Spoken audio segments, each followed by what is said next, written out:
Many children, many blessings, the strongest family from the start. My head hurt terribly.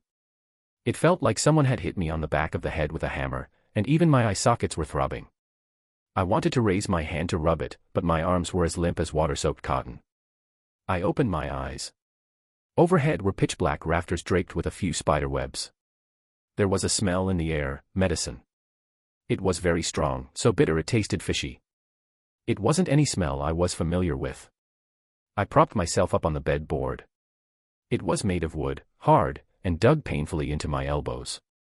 The things before my eyes slowly cleared from a blur: carved window lattices, a bronze basin stand, and an unlit kerosene lamp on the table. That's not right. This isn't my room. A mess of things suddenly flooded into my head, not my memories, but clear nonetheless. Shen family. Huaiyuan villager. Japanese military academy. My father's coughing. I pressed my temples, my fingers trembling. I had transmigrated.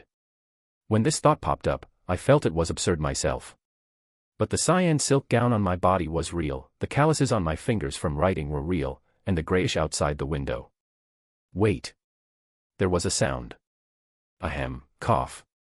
Violent coughing came from next door, muffled in the chest, sounding as if it would cough the lung lobes right out. I subconsciously rolled out of bed, my feet touching the ground, cold, so cold my toes curled back slightly. Cloth shoes were by the bed.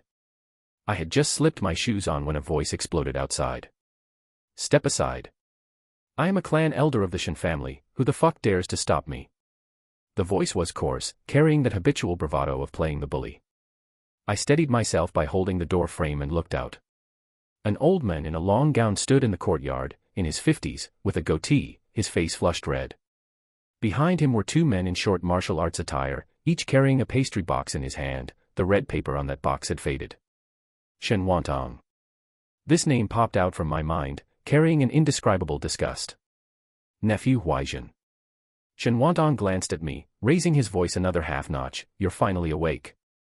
Your father is sick like this, yet you sleep so soundly. He pushed away the maid blocking his front and dragged his steps over.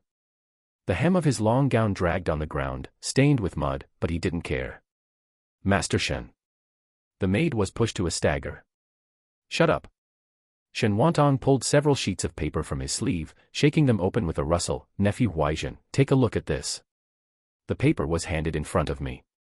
The ink was very new, and the red ink stamp was neatly stamped. I took it.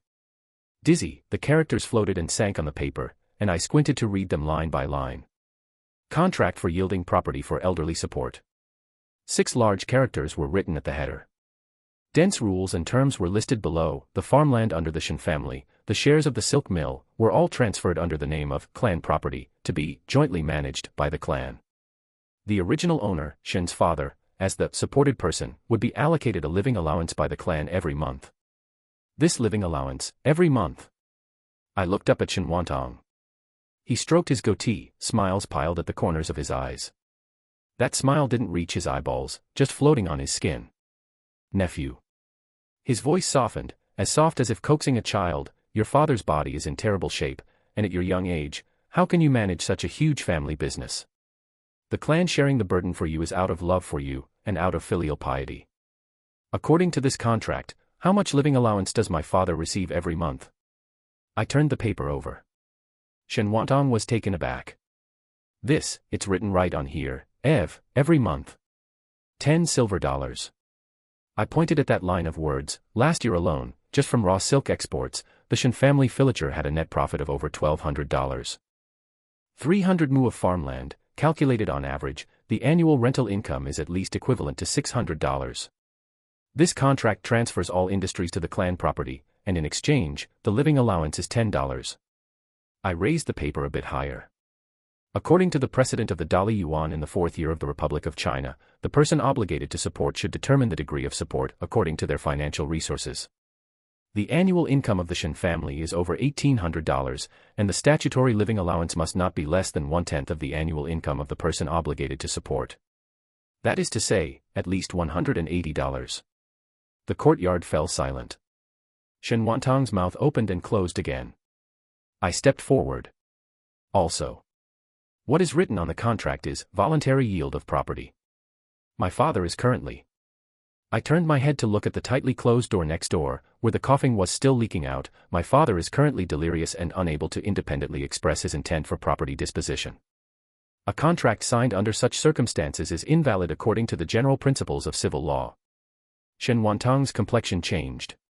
His goatee twitched up and down. What are you spouting nonsense? I am not spouting nonsense. I folded the contract. Uncle Shen, if you don't believe me, you can go to the provincial capital and casually find a law firm to ask. Although I didn't study law at the Japanese military academy, the instructors talked about these basic clauses. Shen Wantang's face turned from red to purple. The two men in short attire carrying pastry boxes behind him looked at each other and didn't dare to make a sound. You studied abroad, so what's so great about that? Shen Wantang suddenly shouted, spittle splashing on my face, learning the tricks of the Eastern foreigners and coming back to argue with your uncles. This is called unfilial. According to the clan rules of the Shen family. Clan rules cannot override civil law. I wiped my face with my cuff. Shen Wantang snatched the contract from my hand, tore it into pieces in a few strokes, and threw it heavily to the ground. Paper scraps floated up and stuck to his long gown. Good. Very good. His voice trembled, not from crying, but from anger. You just wait. See you at the ancestral hall. At that time, let's see if you still dare to use these fallacies to shut my mouth. He turned and left. The sweeping long gown brushed against the steps, almost tripping himself. The two short-attired men quickly followed, one of their pastry boxes bumping against the door frame, breaking the paper box and scattering crumbly cookie pieces all over the floor. The courtyard door slammed shut. That overbearing commotion still lingered in the air, humming. I stood in place, my fingers slowly relaxing. The coughing from next door started again, intermittent, like someone sawing wood with a blunt knife. I pushed open the door. The smell of medicine was even thicker, so thick it made me want to vomit. There was a person lying on the bed. The quilt covered his chest, his face so thin only a layer of skin remained, and his eye sockets were sunken. Hearing the commotion, his eyelids moved, but he didn't open them. This was Shen's father. The original owner's father. My father. I stood by the bed for a while. The calm ruthlessness I had just now when facing Shen Wantang receded, leaving only an empty void. Shen Wantang would be back. Tomorrow or the day after. The ancestral hall, clan rules, clan joint discussion. Since he could say those words, he must have prepared a backup plan. And these clauses learned from studying in Japan could block him once, but not 10 times. I lowered my head to look at the person on the bed.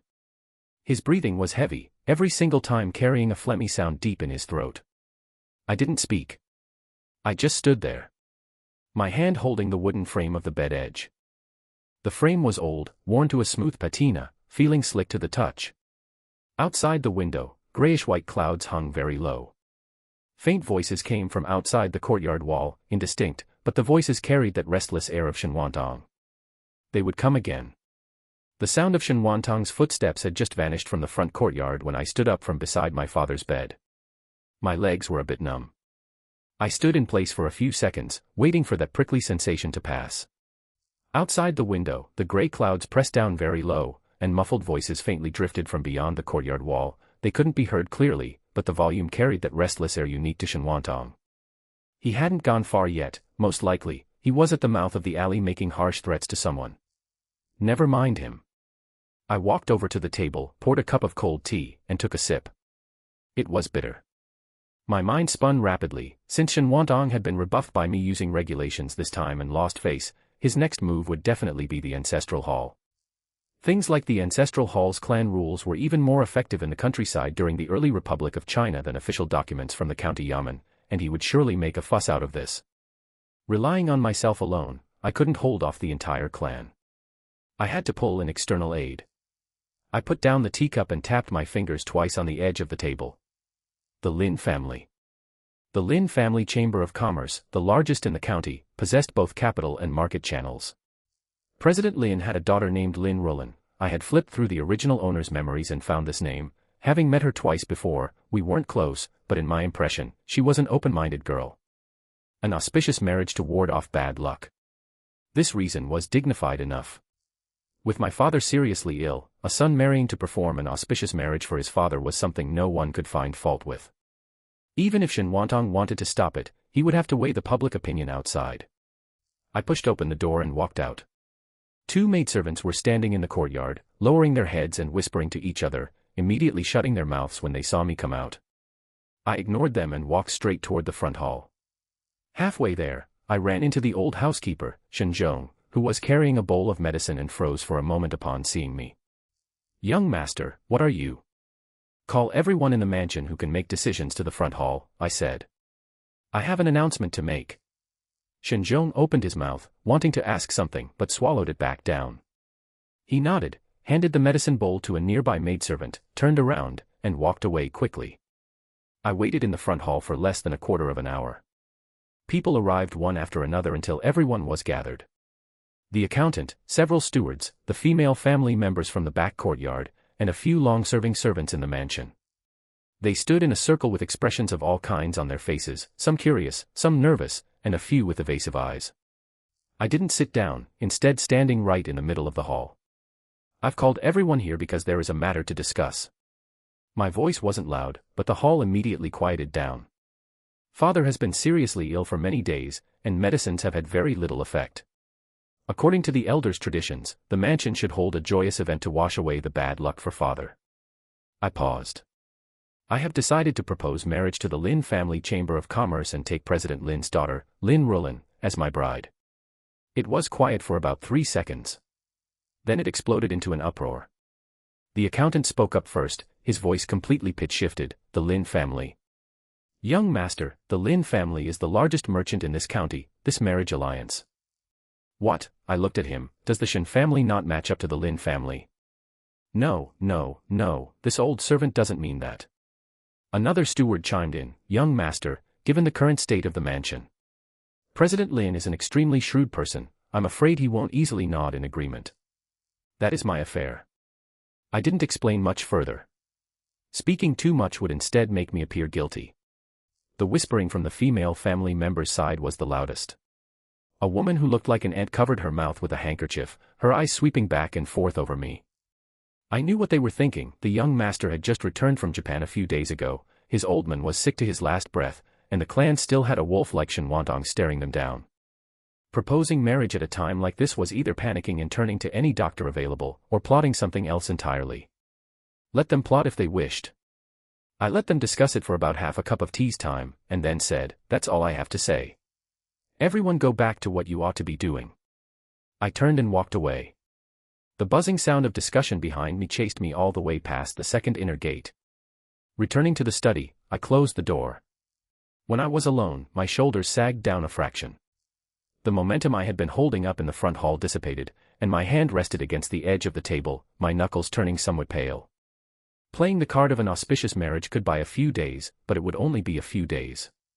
The Lin family weren't fools. President Lin would definitely send people to inquire about the Shen family's true financial foundation. And the Shen family's true foundation. Just as I was thinking about this, the door was gently knocked twice. "Young master." It was Shen Zhong's voice. "Come in." The door was pushed open a crack, and the old housekeeper squeezed in sideways, glanced back outside once more to confirm no one was following, and then closed the door tightly. He walked up to me and drew something out from his bosom. An account book. Its cover was made of dark blue coarse cloth with worn, whitish edges. It was a thick stack bound together with hemp thread. I took it and opened to the first page. The paper had already turned yellow, densely covered with tiny, fly-head-sized standard script. Farmland properties, boundaries, tenant names, rent amounts, yields over the years, every single stroke and entry was recorded with absolute clarity. "This is..." The master had me record this privately over the years. Shen Zhong lowered his voice. "The accounts on the surface have been tampered with by Shen Wantang's people. This book is the real one." I flipped through a few pages, my fingers slowly tightening. The numbers on the ledgers were even more startling than I had imagined. The Shen family owned over 700 mu of premium paddy fields and over 300 mu of medium dry land in Huaiyuan County. By all rights, the land rent alone should bring in a substantial amount of grain and silver money every year. But this account book recorded it clearly. A large number of good fields were occupied by various branches of the clan under the names of proxy management, borrowing, and ancestral public land, while in reality, not a single penny of the harvest was ever turned in.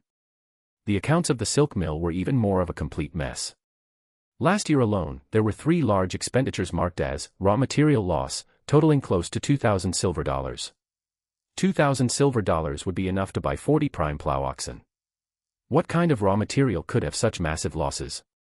I closed the account book. How much did Shen Wantang swallow up? Shen Zhong didn't answer directly. He walked over to the door, listened for a moment longer, then turned back and said in a low voice, "At least this amount." He extended 3 fingers. 3,000 silver dollars. He colluded with people outside, Shen Zhong said. Boss Liu of the silk shop. That fellow surnamed Liu has dealings with several local gentry bullies in the county. They've had their eyes on the Shen family silk mill for a long time. Shen Wantang promised that once it succeeds, he will split a 20% silent partnership share of the silk mill with him. I placed the account book on the table, pressing my fingers against the cover. Does father know about these things? The master knew a part of it, but he fell ill too suddenly and didn't have time to sort it out. A trace of bitterness laced Shen Zhong's voice. He originally thought of waiting for you to return from Japan to slowly hand it over for you to take charge. Who would have known the illness would come on so fast? I didn't speak. Outside the window, the sky grew even darker, the gray clouds piled up so low that they seemed to press the old locust tree in the courtyard down by a notch. I reopened the account book, reading page after page by the light near the window. The tenant list. Circles were drawn beside some names, and crosses beside others. Shen Zhong explained from the side that those with circles had been bought off by Shen Wantang, while those with crosses had been driven away by him withholding their rent and squeezing them out. Wang Laosi, who originally rented and farmed that good plot of land in Dongha, had farmed it for 8 years, paying his rent fully and neatly every year. Last year, Shen Wantang stubbornly claimed that plot was ancestral property, drove Wang Laosi away, and replaced him with a distant relative of his own. That relative didn't farm at all and turned around to lease the land to an outsider surnamed Liu. I listened and remembered. My fingers turned page after page, the rough edges of the paper scraping against my fingertips. Every single number in the account book was telling me the exact same thing. Shen Wantang hadn't come to force a usurpation on the spur of the moment, he had been planning this for a long time. Colluding with external gentry, encroaching on farmland, hollowing out the silk mill, step by step, just waiting for my father to draw his last breath so he could swallow up the entire Shen family in one gulp. And today, my rejection of him using regulations had merely caused him to lose a single chess piece. He still had many in his hands. Meanwhile, in the side hall of the Shen family ancestral hall, Shen Wantang stood leaning on a cane in front of the ancestors' spirit tablets, his wooden cane tapping against the floor tiles one by one. 5 or 6 people had gathered in the side hall, all of them clan branch heads he had roped in over these years.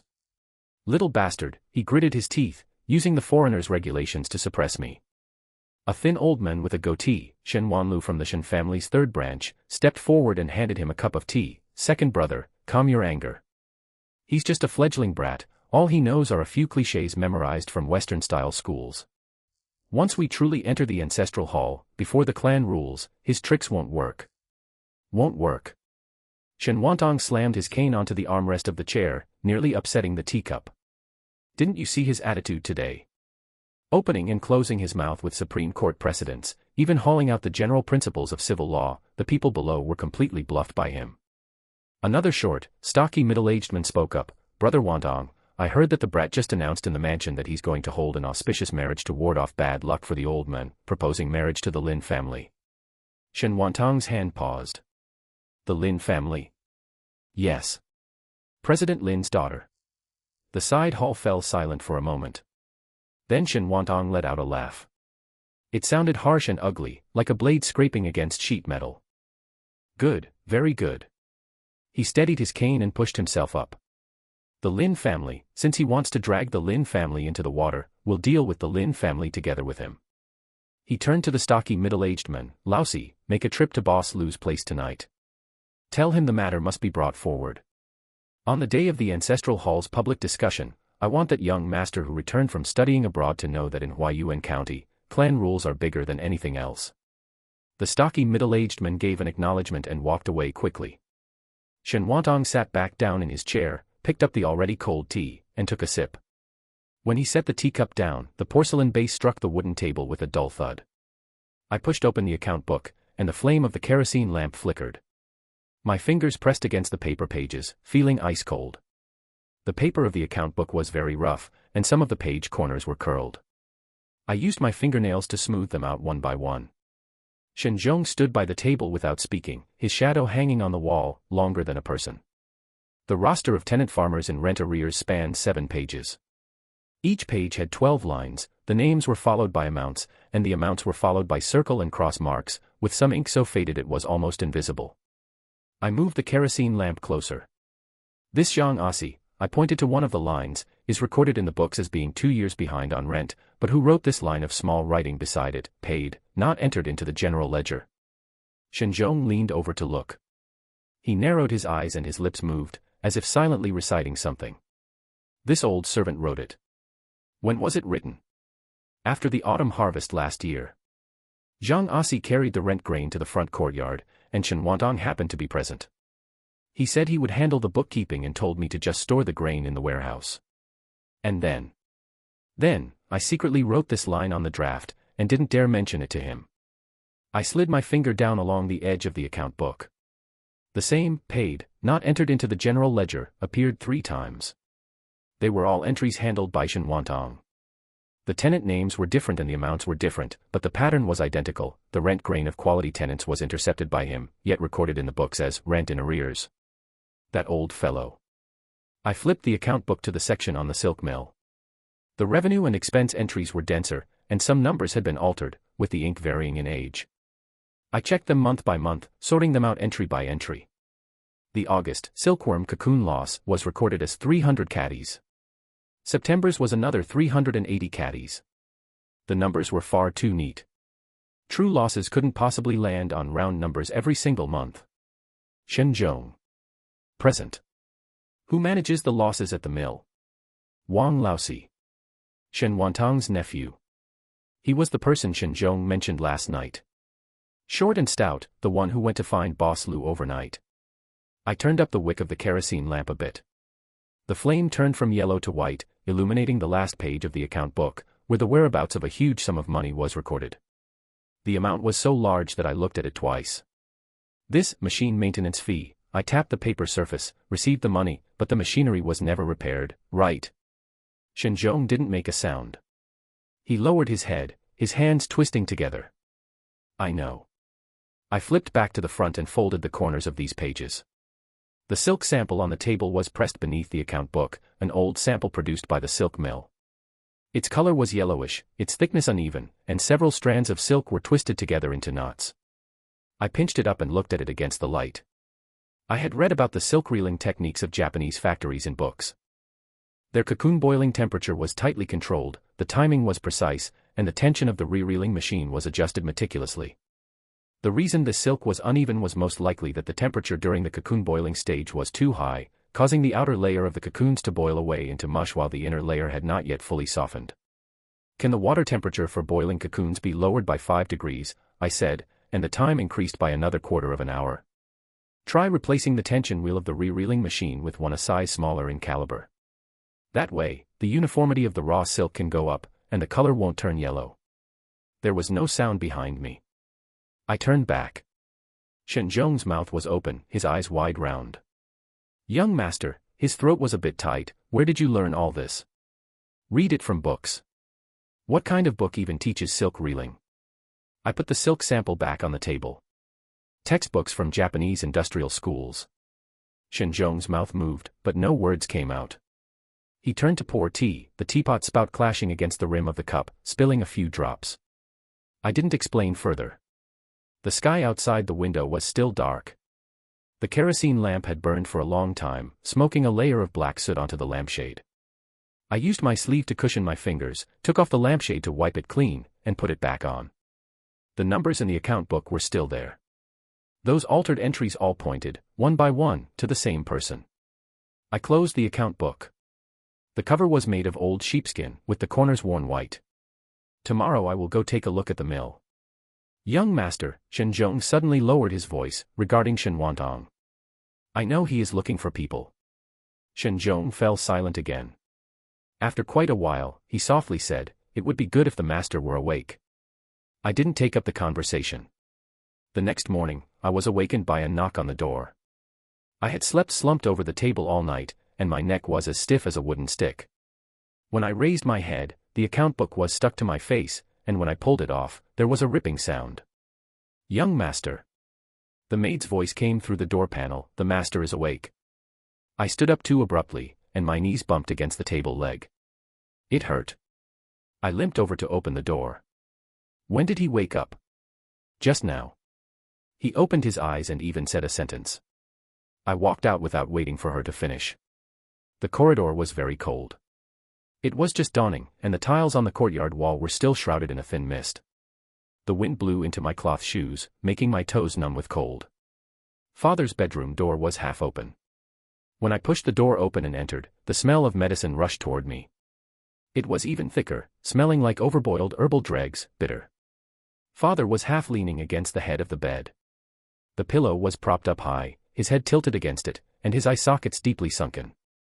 But his eyes were open. Cloudy, yet clear-headed. I walked to the bedside. His hand reached out from under the quilt. Withered and thin, with the blue veins on the back of his hand bulging high. "Huaijin." The voice was very light. As light as a page turning over. "Father." He looked at me. He looked for a long time. Then he moved. His right hand groped under the pillow, finding it only after trying twice. A cloth bundle with a dark blue silk surface, its edges worn down to white threads. His hand trembled violently, and when he handed over the cloth bundle, the silk surface rippled like the surface of water. I caught it. The cloth bundle was not large, but it carried some weight resting in the palm of my hand. "Open it." I untied the binding cord. The blue silk slid open, revealing a bronze seal. It was not large, little thicker than a thumb. The seal knob was a crouching beast, deeply carved, its edges already worn smooth. The bronze seal was icy cold against my palm. "The Shen family is handed over to you." After Father finished these words, he paused for quite a while. His breathing was very heavy, every breath being drawn up from the depths of his throat. "Guard against Shen Wantang." I gripped the seal tightly. There is still someone behind him. Father's eyes opened a little wider. His pupils reflected the daylight outside the window, gray and hazy. "What person?" He didn't answer. His eyelids slowly drooped, and his breathing grew even again. His head slipped to one side. I stood by the bedside without moving. The bronze seal in my hand grew hotter the tighter I gripped it. The crouching beast on the seal knob pressed against my palm. Shen Zhong didn't know when he had walked in. He stood behind me, also not speaking. After a long time, I tucked the seal into my bosom. The bronze piece pressed against my chest, chilling it for a moment. Then it grew warm. "Shen Zhong. Present." No one is allowed to speak about the matter of the account books. This old servant understands. I turned back to look at him. The old steward stood at the doorway, the morning light casting in from behind him, making his expression unclear. But his shoulders were not hunched like last night. "Go prepare," I said. "Today I am going to the silk mill." "Yes." When he turned around, he paused for a step. "Young master." That thing the master just mentioned, there is still someone behind him." "I know." I touched the bronze seal in my bosom. The edges pressed against my hand. "Start investigating from the mill. Follow the clue of Wang Laosi and trace it down." Shen Zhong nodded and walked out. I stood in Father's room. The smell of medicine was still there, but it seemed a bit fainter. I felt around in my bosom and pulled out the bronze seal, turning it over in my palm. The ears of the crouching beast on the seal knob had been polished to a bright sheen, and I wondered how many times Father had touched it over the years. I stuffed the seal back into the hidden pocket inside my bosom and turned to walk down the other end of the corridor. Shen Zhong was carrying a bowl of medicine as he turned the corner from the kitchen, and he almost bumped into me. "Young master. Leave the medicine for now." I walked toward the courtyard gate. "Go and bring that package of things on the study desk, the account books and the silk mill samples are inside." Shen Zhong was stunned for a moment. The medicine bowl tilted slightly in his hands, and he quickly steadied it. "Young master, what are you?" "Going to the Lin family." He opened his mouth. He probably wanted to ask something, but swallowed it back down. He placed the medicine bowl on the stone pier under the veranda and walked briskly toward the study. I waited in the courtyard. The shadow of the old cypress tree moved from the eaves to the edge of the steps, and the sun was quite high indeed. The red circles drawn on the account book last night were still imprinted in my mind: Zhang Asi's rent, the loss handled by Wang Laosi, and several expenditures whose whereabouts were unclear. All these figures would be put to use today. Shen Zhong came out holding a cloth bundle, with a small ink stain on the wrapper, probably smeared while leaning over his desk last night. I took it and slung it over my shoulder. "Are you going alone?" "MHM." He said nothing more. I went out through the side door. Someone selling tofu in the alley was crying out, their voice drawn out long. The flagstone road on the street was made damp by the people of the morning market. The Lin family chamber of commerce faced the street, and its facade was newer styled than the Shen family residence. The walls were plastered with cement, the windows were fitted with glass, and the stone lions at the entrance were polished to a bright shine. The gatekeeper recognized me, went inside to announce me, and then returned to lead me across the patio and into the reception hall. President Lin sat on the grand chair, pinching a covered teacup in his hand, the tea lid brushing away the foam stroke by stroke. "Young Master Shen, sit." I sat down. Placing the cloth bundle on my knees, I untied the strings, and neatly stacked the account book and the silk reeling samples on the tea table. President Lin's gaze moved away from the tea lid and glanced at the cover of the account book.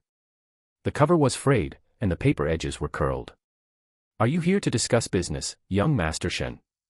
To discuss a marriage proposal?" He didn't speak, placing the teacup on the table with a dull thud. I opened the account book and pushed it to a distance where he could see clearly. The first page was the list of land properties, and the second page showed the production changes of the silk mill over the past 3 years. The red circles I drew on the third page were the densest, with annotations written next to every unclear expenditure. The Shen family is indeed going through turbulent times right now. I pointed at the list, but it's not because the industries are failing. The raw silk output rate of the silk mill ranks in the top 3 in Huaiyuan County. Last year's production dropped by 20%. It wasn't a problem with the silkworm cocoons, but rather that the losses were artificially magnified. President Lin glanced at the red circles in the account book without touching it. "You mean Shen Wantang? Every shortfall on the books is tied to him. Wang Laosi, his nephew, manages the loss registration of the silk mill. From drawing silk to forming skeins, the normal loss is no more than 12%, but what the factory reported is 17%. Where did the extra 5% go? Wang Laosi can't explain it." I pulled out the samples from the silk mill. The raw silk was twisted into small bundles, tied tightly, and laid out on the tea table. Whiteness, luster, uniformity, all could be seen. I saw their silk reeling improvements in Japan. By using the method of temperature-controlled cocoon boiling, the uniformity of raw silk can be raised another notch. Huaiyuan's cocoons have a good foundation. What's lacking is the craftsmanship. If this can be modified, this batch of raw silk can go directly to foreign firms in Shanghai, without letting the middlemen in the provincial capital skin off another layer. President Lin pinched a bundle of raw silk and looked at it against the light from the window. The silk shimmered with a soft, smooth white under the light. "As someone who studied abroad, do you understand silk reeling? When I was in Japan, I went to the Yokohama Raw Silk Exchange." I turned to the last page of the account book, where there was a table I had drawn overnight. This is the grading standard for Shanghai's exported raw silk last year. The goods from the Huaiyuan filature are currently stuck at the tail end of second grade. The poor appearance isn't because the cocoons are bad, but because the cocoon boiling temperature fluctuates wildly and the tension of the silk during re-reeling is uneven. I drew a sketch of the improved process behind the last page. He turned to that page. The paper showed a cross-section of the cocoon boiling pot, with temperature ranges and manpower allocation labeled next to it. It was drawn a bit crookedly, and the proportions weren't very accurate, but the numbers were clearly marked. He closed the account book, didn't return it to me, and placed it beside his hand. "Young Master Shen, let me be honest." His fingers tapped on the cover of the account book. "You aren't proposing this marriage at a good time. The Shen family is currently being targeted by Shen Wantang, and he has people from the county behind him. If you pull the Lin family into this now..." He isn't just eyeing the Shen family. President Lin's fingers stopped. "You know Boss Lu, whom Shen Wantang colluded with, better than I do. The silk and satin shop has put out word outside that they want to buy the equipment of the Huaiyuan filature at a low price. Half of your Lin family's raw silk business gets goods from the silk mill. If the silk mill falls into Boss Lu's hands, he will choke the neck of the Lin family supply source. I'm not the one saying this, you yourself should have calculated this long ago. The reception hall fell quiet. In the patio, some clerks were moving silk and satin, their footsteps cluttered. President Lin picked up the teacup, didn't drink, and put it down again. I need time to consider this matter. I retied the cloth bundle and stood up.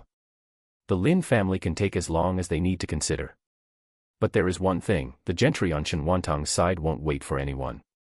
This family seal in my hand, cast in bronze, isn't heavy, but since I have taken it, the Shen family will not fall. When I walked out of the reception hall, the corner of my eye caught a figure behind the screen. A blue cloth gown in student uniform, with the hem just past the knees, holding what looked like a book in her hands. Her face couldn't be seen, but that shadow stood very steadily, motionless. I didn't stop, walking straight out of the Lin family's main gate. The tofu seller on the street had packed up their stall, replaced by a bamboo-ware vendor who laid bamboo baskets and hampers all over the ground. Walking back, the bronze seal at my collar pressed against my ribs, bumping against them stroke by stroke whenever I walked too fast.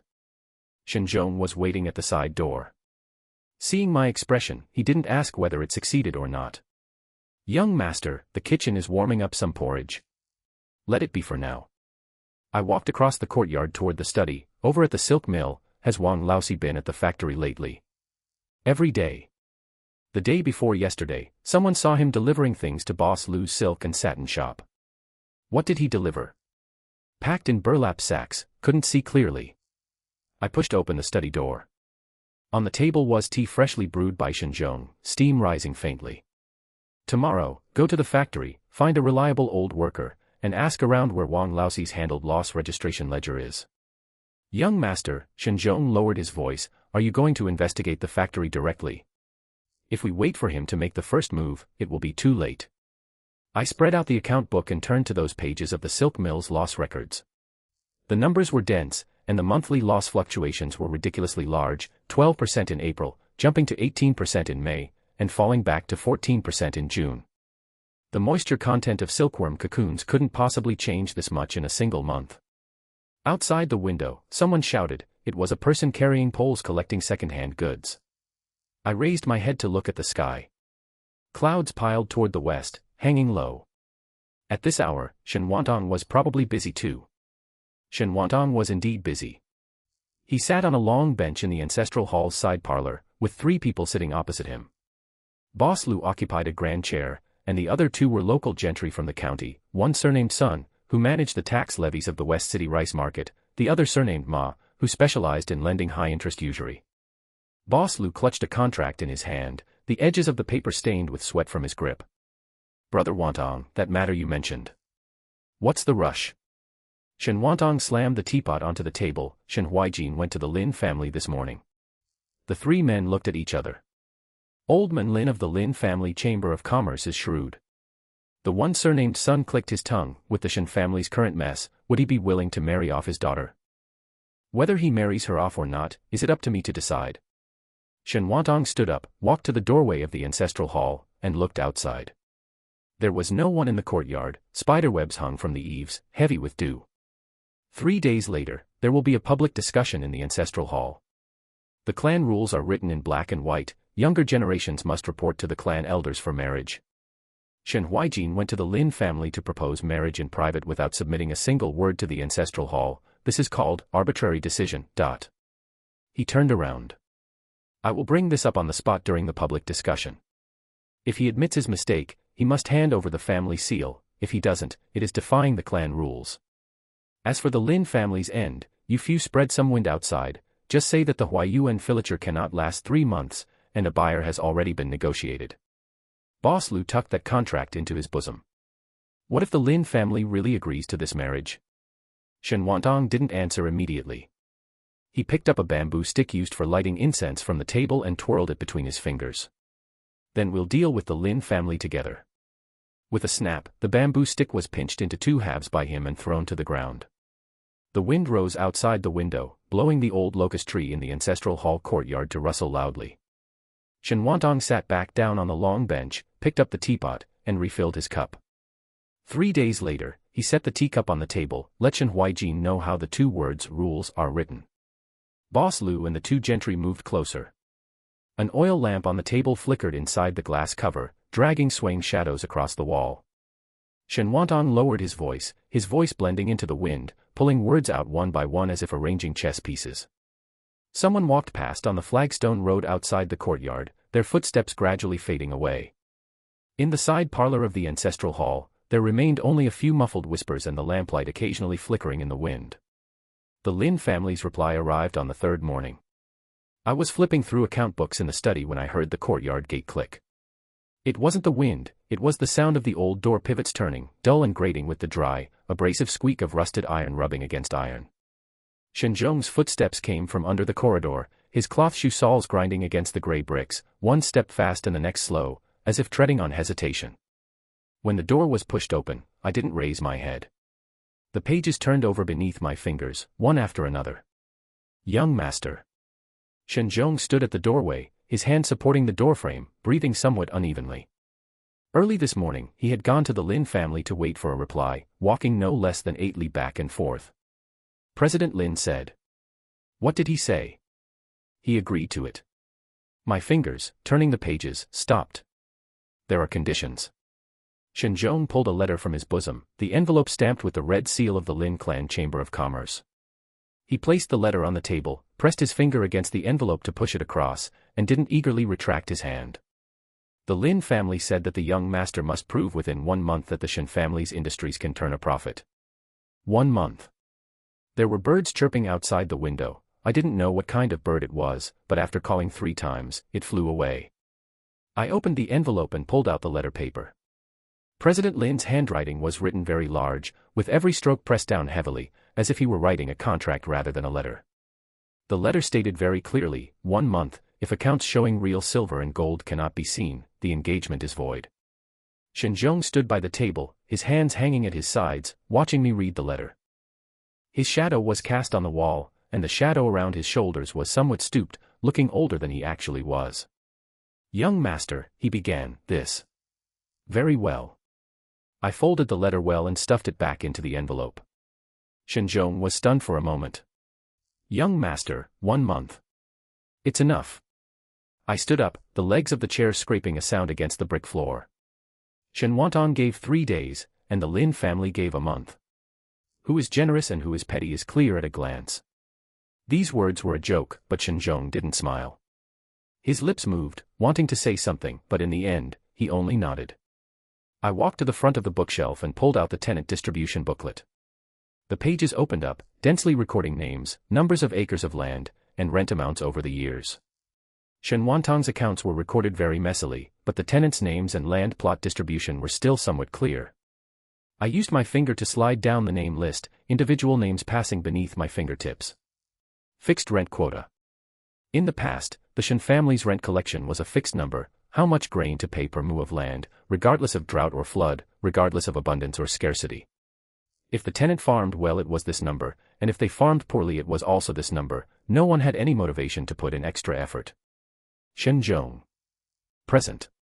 Grind the ink. I spread the paper on the table and began writing the new tenant rent plan. The pen tip walked on the paper, lines of characters crawling outward, changing the fixed rent quota into a floating proportion. When the harvest was good, the tenants kept more. When the harvest was poor, the Shen family would also collect a little less. The ratio was set at 60-40, the Shen family taking 60 and the tenants 4, slightly lower by 1/10 than the original dead rent quota, but with a production increase reward added, the portion exceeding the average yield of previous years would be split in reverse, tenant 6, the Shen family 4. Shen Zhong ground ink beside me, the ink stick circling on the inkstone with a rustling sound. He tilted his head to watch me write, looked for a long time, and asked a question. Young master, calculated this way, won't we collect less in our first year? We collect 1/10 less in the first year. I laid down the brush and blew on the ink. In the second year production increases by 1/10, and it evens out. If it increases again in the third year, we make a profit. Shen Zhong gave an "oh" sound. He didn't fully understand, but didn't ask again. I pulled out another piece of paper. This one depicted the land plot distribution around the Shen residence. I circled 12 mu of land closest to the residence and noted a line of text beside it, Rural Improvement Experimental Farm Pilot Zone. These plots of land, I tapped the paper with the pen barrel, will be used as a pilot first. The other plots remain as they are, and we will talk after the pilot shows results. What does a pilot mean? Experiment. If it succeeds, roll it out, if it fails, cut losses. Shen Zhong nodded. This time he truly understood. I rummaged through the drawer to find the previously drawn soil chemical fertilizer ratio diagram. That diagram was drawn sloppily, the proportions of lime, niter soil, and bone meal were marked with a pencil, and beside it was drawn a cross-section of a simple composting pit. When I was studying in Japan, I had seen agricultural experiment stations use this native method to make fertilizer. The yield-increasing effect wasn't astonishing, about 1/10 to 1.5 but its advantage lay in not having to spend money to buy foreign chemical fertilizer. The soil in Jiangnan tended to be acidic, and lime happened to neutralize it. Niter soil could supplement nitrogen, bone meal supplemented phosphorus, and the raw materials were all locally available. Go find 2 people, I handed the diagram to Shen Zhong, and compost a pit according to this ratio first. Dig the composting pit beside the pilot field, a bit further away from the irrigation ditch so that rainwater won't wash it away. Shen Zhong took the diagram, carefully folded it, and put it into his bosom. Move quickly, I said, 1 month is very short. Yes. He turned and walked out. Walking to the doorway, he stopped again. Young master. I raised my head from the table. Shen Zhong stood beside the threshold, half of his face facing outward, half of his face hidden in the shadow of the doorframe. His hand was pinching the corner of his clothing, his knuckles turning white. Speak. Over at Shen Wantang's side. He paused for a moment. He has bought off a few tenant households in the farm. I didn't speak. There are 4 households. Shen Zhong turned around, his voice pressed very low, the Wang family brothers, plus Zhang Aci and his brother-in-law. Shen Wantang promised them benefits, as long as they take the lead in causing trouble when the young master implements the new policies. Each person will be given $2 silver, plus a 20% rent reduction after the autumn harvest. 4 households. 12 mu of pilot fields, with fewer than 20 tenant households in total. If 4 households make a fuss, the scene won't look pretty. Where did the news come from? Zhang Aci's wife said it. Shen Zhong licked his lips. She's from the same village as my wife. She came over to visit last night and let it slip. She said her men didn't dare not agree to Shen Wantang, afraid of offending the clan elders and not being able to rent land afterwards, but she herself was also afraid that making trouble would offend both sides. As she talked, she started crying. I laid the brush down on the inkstone. The sky outside the window grew a bit darker, clouds pressed down, the leaves of that locust tree in the courtyard flipped out their white backs, and it rustled loudly in the wind. It was going to rain. Also, Shen Zhong pulled another piece of paper out of his sleeve. Last night Boss Lu's people went to the silk mill. That piece of paper was a copy of a contract, the handwriting crooked, probably copied by someone Shen Zhong found from Boss Lu's accounting room.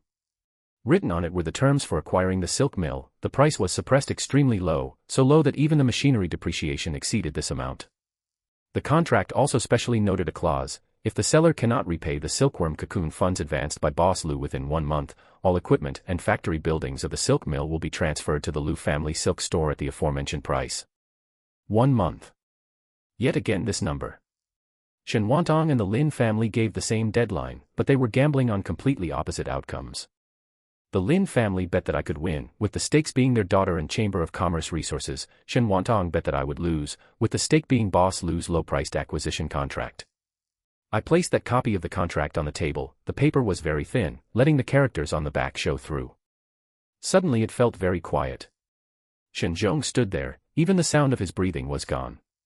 Let him make trouble. Shen Zhong raised his head. What? Shen Wantang wants the tenants to cause trouble. I folded the contract well and pressed it beneath the newly written tenant rent plan, then let him cause trouble out in the open. Young master. Making trouble in the fields is nothing more than tearing face. He tears face, I tear evidence. I picked up the brush and wrote a few characters on the memo paper. Wang Laosi loss record. Boss Lu contract. Ancestral hall public discussion. Then I drew a line beneath these 3 lines of characters, and beneath the line wrote, net closing day. The memo was folded well and stuffed into the drawer.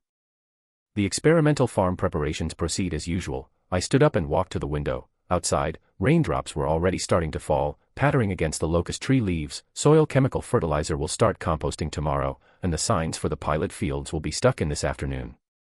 The tenants bought off by Shen Wantang do not need to be moved, let them stay right where they are. But afraid they'll make trouble. Shen Zhong didn't make a sound. Making trouble is even better. I turned around. Once they make trouble at the edge of the fields, everyone can see who is playing tricks. When the time comes to deal with them, we'll have reason and evidence, and no one will be able to say a word of partiality. Shen Zhong understood this reasoning. He nodded, the wrinkles on his face relaxing a bit. There is one more thing. Young master, please instruct. Have someone keep an eye on Wang Laosi. Not just the loss records, his whereabouts, his meetings with boss Lu's people, how many times he ran over to Shen Wantang's house, write them all down. Shen Zhong pulled out a palm-sized notebook from his bosom, opened it to look, and half a page was already recorded on it. The handwriting was crooked, consisting entirely of dates and times. The night before yesterday, at the hour of high, Wang Laosi came out of the factory's back door, went to the Lu family silk store, and stayed for half an hour. What about last night? Last night he didn't go out. But early this morning, Shen Wantang sent a servant boy to the factory to find him, and they talked in the warehouse for 3/4 of an hour. I recorded these in my mind. Keep watching. Yes. When Shen Zhong walked out, the rain had grown heavier. He pulled the room door shut, his footsteps covered by the sound of the rain, making it impossible to tell how far he had walked. I sat back down at the table and read that letter from the Lin family once more. President Lin's handwriting was written very heavily, and the ink had bled in some places, probably dipping too much ink when writing the letter. Beneath the 3 characters 1 month, a thick line was drawn, as if afraid I wouldn't see it. 1 month. Outside, the rain beat against the tiles, trickled down the eaves, and smashed against the stone steps, the sound very fragmented and fine. I put the letter back into the envelope, picked up the brush, and continued writing the details of the experimental farm, composting cycle, division of comparison fields, and items for daily records. The pen walked line by line on the paper, stacking character by character, piling up into a complete plan. By the time I finished writing, the rain had already grown smaller. Early the next morning, I had Shen Zhong load the prepared soil chemical fertilizer onto the cart. The dark powder filled 2 large sacks, and the pungent smell of lime made Shen Zhong sneeze twice while carrying them. The tenant farmer Li Laosi stood at the courtyard gate, peeking in. Seeing the grayish-black powder leaking from the sacks, his brow furrowed into a tight knot. "Young master, is this really fertilizer?" "Amen." He didn't ask further, but the expression on his face clearly showed disbelief. We pushed the wheelbarrow to the barren plot of land on the east side. The topsoil was yellowish, the beans planted last year were sparse, and the harvest was less than half of a good field. 10 tenant farmers were already waiting there, some squatting on the ridge smoking dry tobacco, others leaning on their hoes and yawning. I had them mark out 2 adjacent ridges of land. Shen Zhong pulled a hemp rope to make a straight line and inserted wooden signs, the left side read New Method, and the right side read Old Method. Spread these 2 bags of powder on the ridge on the left. According to the amount I mentioned yesterday, 30 caddies per moo, spread it evenly before turning the soil. On the right, follow the old rules, 2 dan of night soil per moo. The tenant farmers didn't move. An old farmer in his 50s knocked his tobacco pipe against the sole of his shoe, and said in a hoarse voice, "Young master, can this blackish powder act as fertilizer? I've farmed for 40 years, and I've never seen anyone fertilize like this. Rotted manure is black, but yours." He reached out and pointed at the sack. "It's dry and smells like wall plaster scraped from a lime kiln." A few young tenant farmers behind him nodded along. "Aren't you just trying to fool us?" "Exactly, the land doesn't lie. If we scatter it and get no harvest, we're the ones who will suffer. The young master is a scholar and has never worked the fields." The latter half of that sentence was swallowed back down. I glanced at the person who spoke, a young man in his early 20s named Wang Yutian. He turned his head away, twisting the handle of his hoe back and forth in his palm. I didn't explain. "Li Laosi, you take the lead." I pointed at the old farmer. "The quantities and methods are all written on this piece of paper, follow what's on it. Shen Zhong will keep an eye on it. Measure the seedling height and count the leaves every day, and record it in the notebook." Li Laosi took the paper and looked at it back and forth twice. He couldn't read. Shen Zhong leaned over and read it to him, and he smacked his lips after listening. "Fine, anyway, the land belongs to the young master." He called out to get people moving. Shovels thrust into the sacks, and the black ash billowed up. Blown by the wind, it plastered half of Wang Yutian's face. He spat twice, and a few people nearby laughed. The laughter wasn't loud, sounding rather muffled. I squatted down, grabbed a handful of soil, and rubbed it between my hands. It was dry, lacked fertility, and couldn't be pressed into a clump. If the soil chemical fertilizer could really show results on this kind of land, the harvest could increase by at least 30%. Shen Zhong squatted down beside me and whispered, "Young master, are you really at ease letting them look after it? Just keep a close eye on them." But over at the mill. Before he finished speaking, someone came running from the other end of the field ridge. It was Old Sun, the gatekeeper of the silk mill. He ran so fast that his hat was crooked, and he shouted from afar, "Young master. This is bad. There's trouble at the mill." He ran up close, bent over holding his knees to catch his breath, sweat filling the wrinkles on his face. The workers have all stopped their spinning wheels and said they want to demand an explanation from you." "What explanation are they demanding?" They say you're going to lay off workers, cut wages, and sell the mill to people from another county." Shen Zhong's face turned pale instantly. Several tenant farmers nearby also stopped their hoes, pricking up their ears to listen. I patted the dirt off my hands. "Who said that?" I don't know who started it, anyway it spread as soon as work started this morning. Master Lu took the lead in stopping the machines, saying that if you really dare to sell the mill, they will smash the machinery first. Old Lu, the veteran craftsman in charge of the machinery, had worked at the mill for 8 years and was considered the one with the best skills.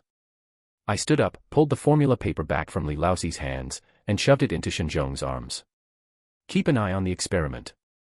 The dosage cannot be wrong. Go measure it once every morning and record it clearly. Young master, are you going to the mill alone?" "Amen. But what if?" "There are no what ifs. I tied up the mouth of the sack tightly. They are making trouble because of me, not the mill. If I go, they have a place to reason. If I don't go, they really will smash the machinery." Shen Zhong opened his mouth, but didn't speak again. When I walked across the field ridge, the soles of my shoes were caked with half an inch of mud. The sun had risen to the top of the head, baking the back of my neck until it burned. Li Laoxi shouted something from behind, but it was blown away by the wind and couldn't be heard clearly. The silk mill was at the west end of the town, a row of green brick houses with a chimney that wasn't smoking. Normally it should have started work by this time. Before reaching the entrance, a buzzing sound of voices could be heard from inside. The door was ajar. I pushed it open. There were about 30 people standing in the workshop. All the spinning wheels were stopped, raw silk hung halfway on the silk racks, and the water in the basins was still steaming. Some people were sitting on the machines, others squatting in the corner. Seeing me enter, all talking stopped instantly. Old Lu walked out from the crowd. In his 50s, his hands were covered in calluses, and silk gum was embedded in the gaps of his fingernails. "Young master." His throat was as hoarse as sandpaper. "You've come. I heard you're going to smash the machinery." He was stunned for a moment. Someone from behind shouted, "It's you who want to sell the mill. You're not leaving us a way out." "Who said I wanted to sell the mill?" No one answered. I walked up to the nearest spinning wheel and pressed my hand on the frame. The wood was worn shiny by hand sweat. This machine had been running for at least 10 years. This machine was bought back by my father from Hangzhou that year.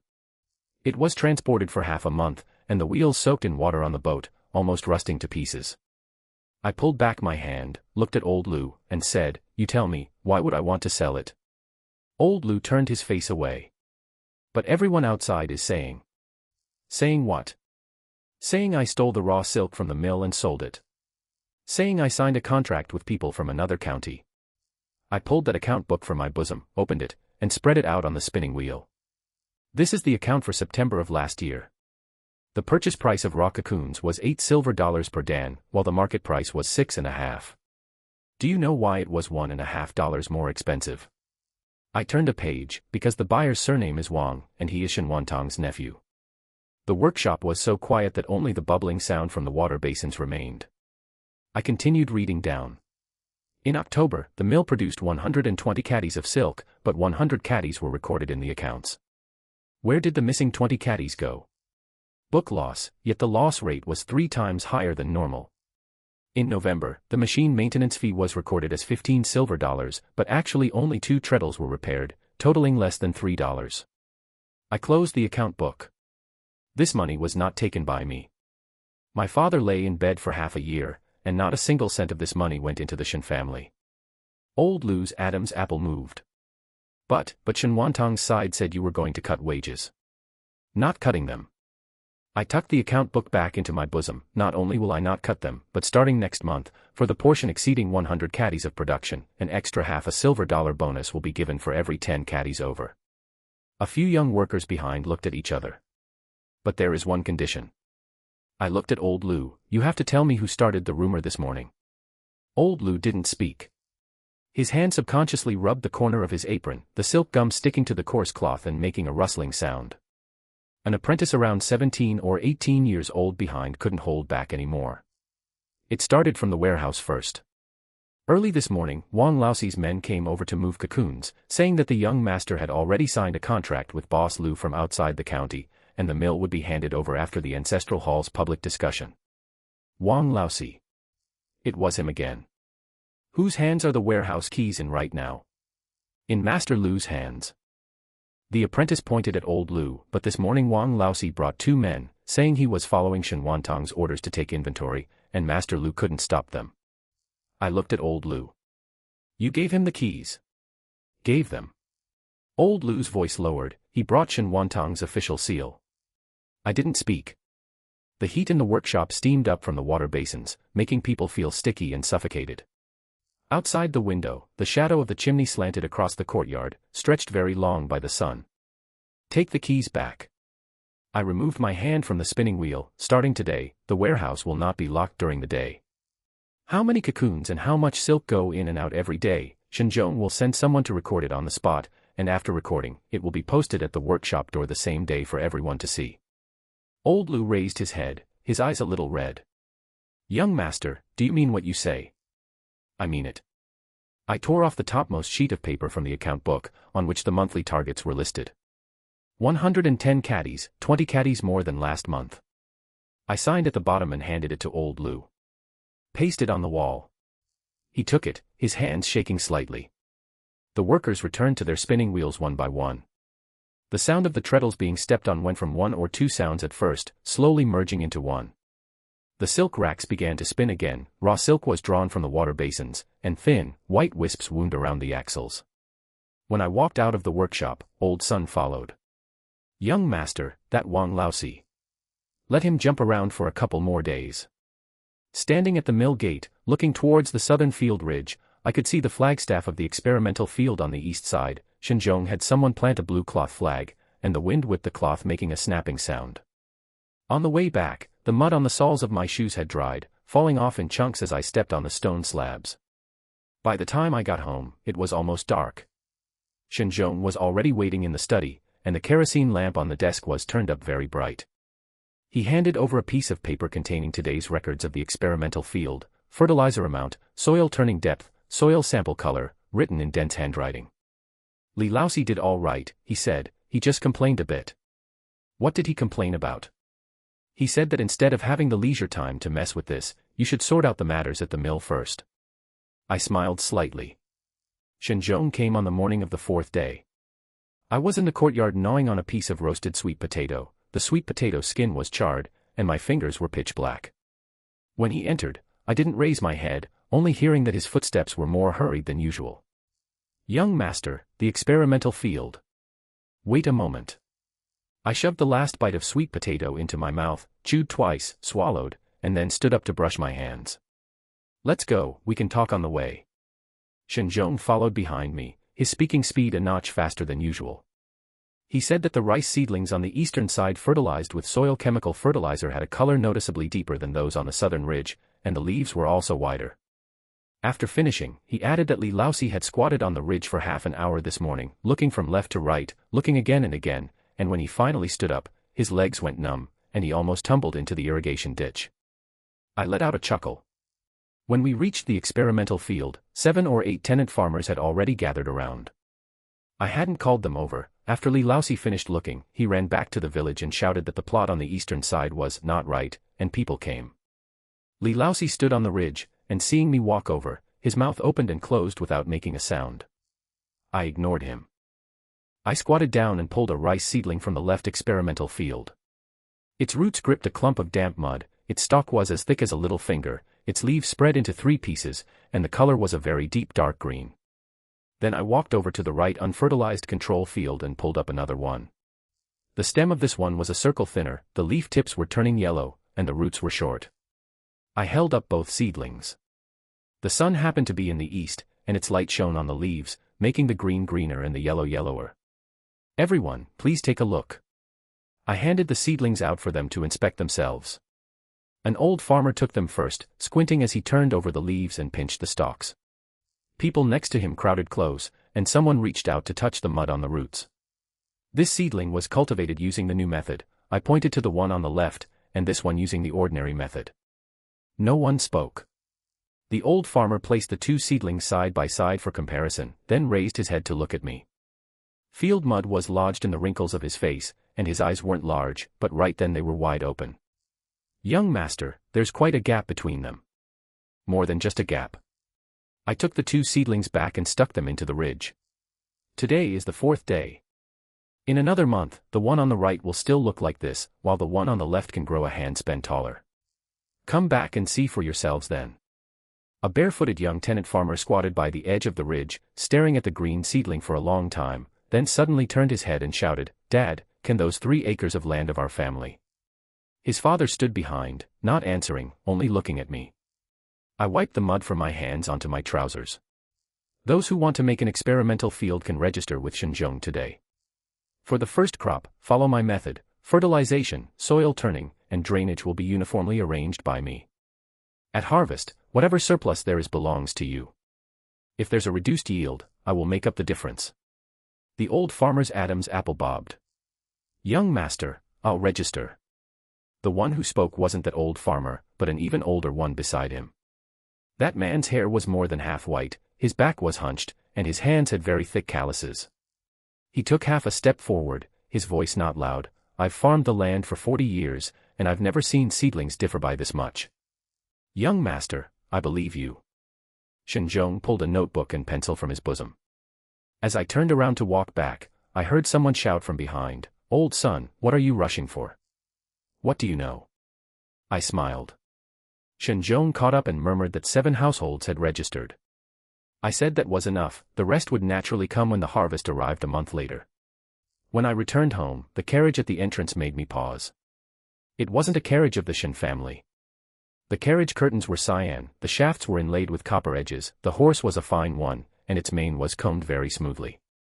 The driver was not wearing short hemp garments, but a grey cloth long gown. Shen leaned over. "Miss Lin has come." I paused for a second. "Where is she?" "The back garden." A maid led her there, saying she wanted to see our family's raw silk samples. I looked down at myself. Field mud was stained on my trouser legs, my fingers had marks from charred sweet potato skin, and my sleeves were rolled up to my elbows. I patted the mud off my hands, but it didn't come off cleanly. Forget it. Beneath the rattan trellis in the back garden, a stone table was set up. Lin Rulin was sitting on a stone stool, with a stack of raw silk samples placed opposite her. She wasn't looking at the samples, she was looking at the loquat tree in my courtyard. The tree was the original tree, it grew crookedly, and its fruit was sour. When I walked over, she stood up. She was half a head shorter than me, wearing a moon-white shirt with wide sleeves and slender wrists. "Master Shen." She gave a nod. "Miss Lin." I sat down and pulled down my sleeves. On the stone table, besides the raw silk samples, a procurement list was also spread out. I glanced over it, it listed 6 items, specifications, quantities, and delivery times, written even more clearly than I would have. "Your family's raw silk has threads much more even than last year's," she pointed to a roll among the samples. "Did this batch use a new reeling method? We changed the water temperature for soaking cocoons, replacing the big pot with small pots for batch boiling." I picked up that roll of silk and looked at it against the light. In the past, a whole pot was boiled in one breath, the cocoons received uneven heat, and the extracted silk varied in thickness by 2-fold. Now we boil them in 3 batches, controlling the water temperature of each batchet. I paused. She hadn't come to listen to technical details. Anyway, a few processes were changed. She looked at me. "Did you learn this in Japan?" "Over in Japan," she paused, "do they also grow loquats?" I was stunned for a second. Then I realized she wasn't asking about loquats. What they grow in Japan are Wonzhou mandarins. I put the silk back on the table. I stayed there for 3 years and didn't learn anything else. I learned how to keep accounts and recognize cocoons.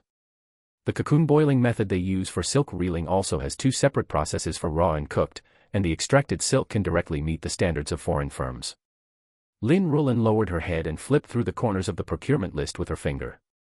Father said that when Master Shen came to propose marriage last month, you brought along a draft for silk reeling improvement. Yes. I've looked at that draft. She raised her head. Replacing big pots with small pots, sectional control of water temperature, adding gauze to the moisture vents. These are all methods used by the Japanese. I didn't reply. The wind blew over, and the leaves on the rattan trellis rustled for a while.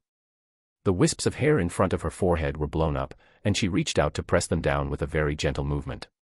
Master Shen, she looked into my eyes, if I marry over, how much of the raw silk business here can I manage? I stared at her for 2 seconds. She didn't blush, didn't lower her head, nor did she look away. From cocoon purchasing pricing to shipment inspection, it all falls under your management, I said. The year-end accounts, you and I will check together. She nodded, straightened the stack of raw silk samples, and put them back into her cloth bag. I'll take 3 rolls of this batch of samples. I'll copy the inspection standards of the foreign firm for you later. She stood up, and I stood up as well. When seeing her off to the entrance, she suddenly stopped. The loquat tree grows too crookedly, it should be pruned in autumn. After saying this, she got onto the carriage.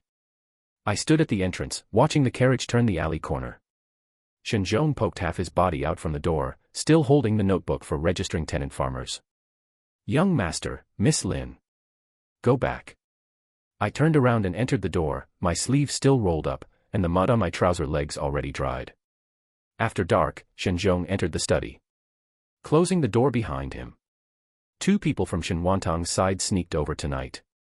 Sneaked where? One was wandering around behind the kitchen, asking the cook where the ingredients were kept. Another went to find Li Laosi, saying they'd give him 2 taels of silver to copy the fertilization records. I twisted the wick of the kerosene lamp a bit higher. What did Li Laosi say? Li Laosi drove him out. Using a hoe handle. I laughed out loud.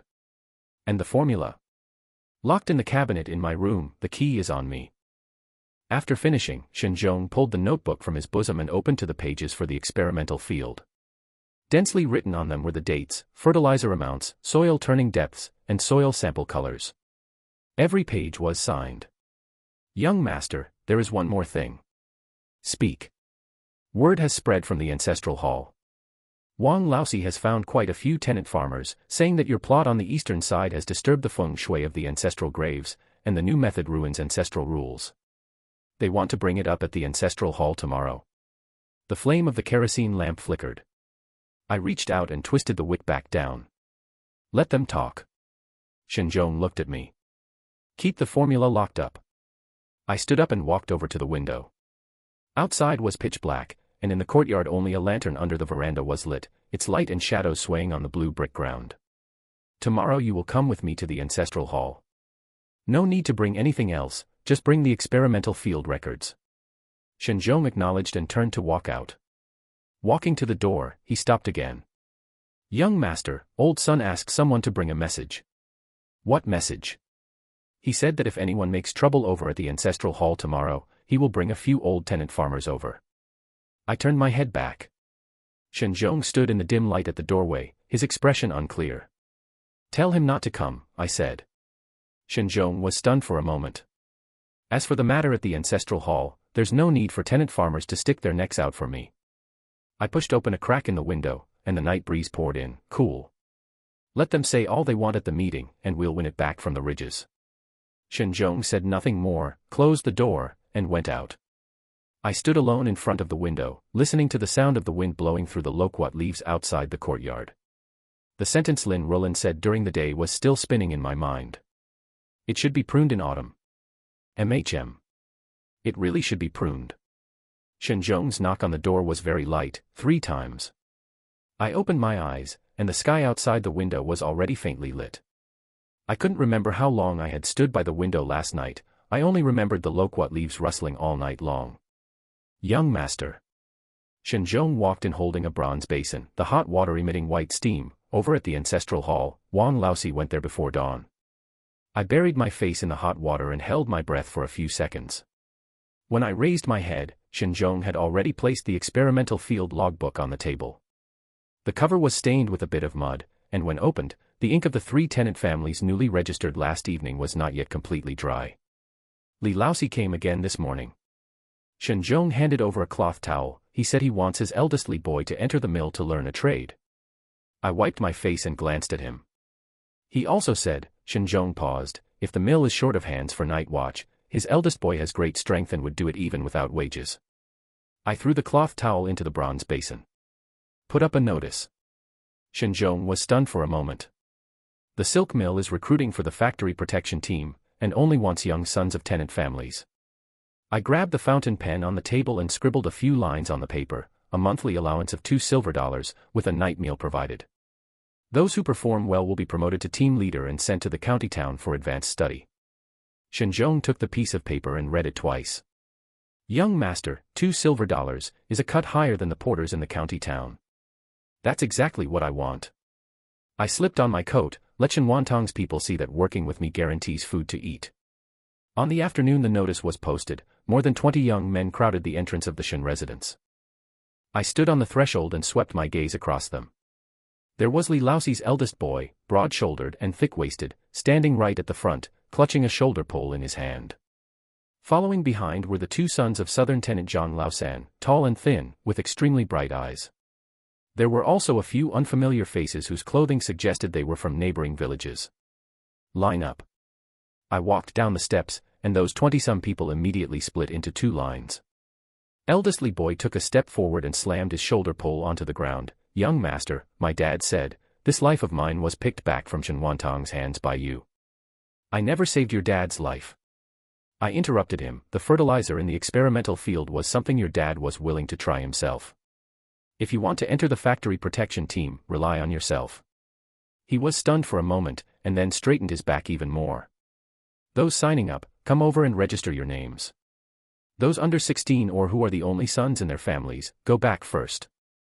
After the final screening, 16 people were kept. I led them to the open space behind the silk mill and marked out a plot 3 zhang square.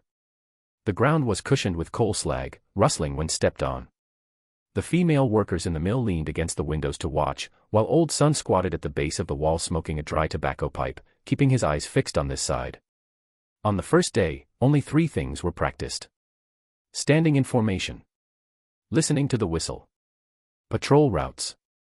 I held the whistle in my mouth and tried several times before finding the right blowing technique. The first time was too soft, and the people in the back row didn't hear it. The second time was too hurried, and the people in the front row stood frozen in place. The third time, all 16 people stood straight in unison. Plant patrols are divided into 3 shifts, 4 people per shift. I pointed to the 4 corners of the factory building. From the eastern corner to the western corner is 120 steps, from the western corner to the southern corner is 90 steps, and the southern corner loops back to the eastern corner, passing by the warehouse back wall. Each shift walks 3 rounds, and during the handover, check the locks of the raw material warehouse. If anyone has tampered with the locks, blow the whistle immediately. Eldest Li boy raised his hand. Speak. Young master, what should we do if we can't remember 120 steps and 90 steps?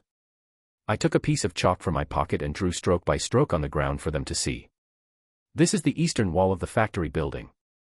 This is the western wall. This is the warehouse. After walking a full circle, start practicing by counting steps.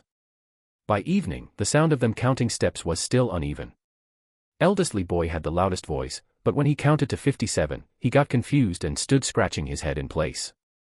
Zhang Laosan's eldest son counted the most accurately, with an error of no more than 3 steps after 3 rounds.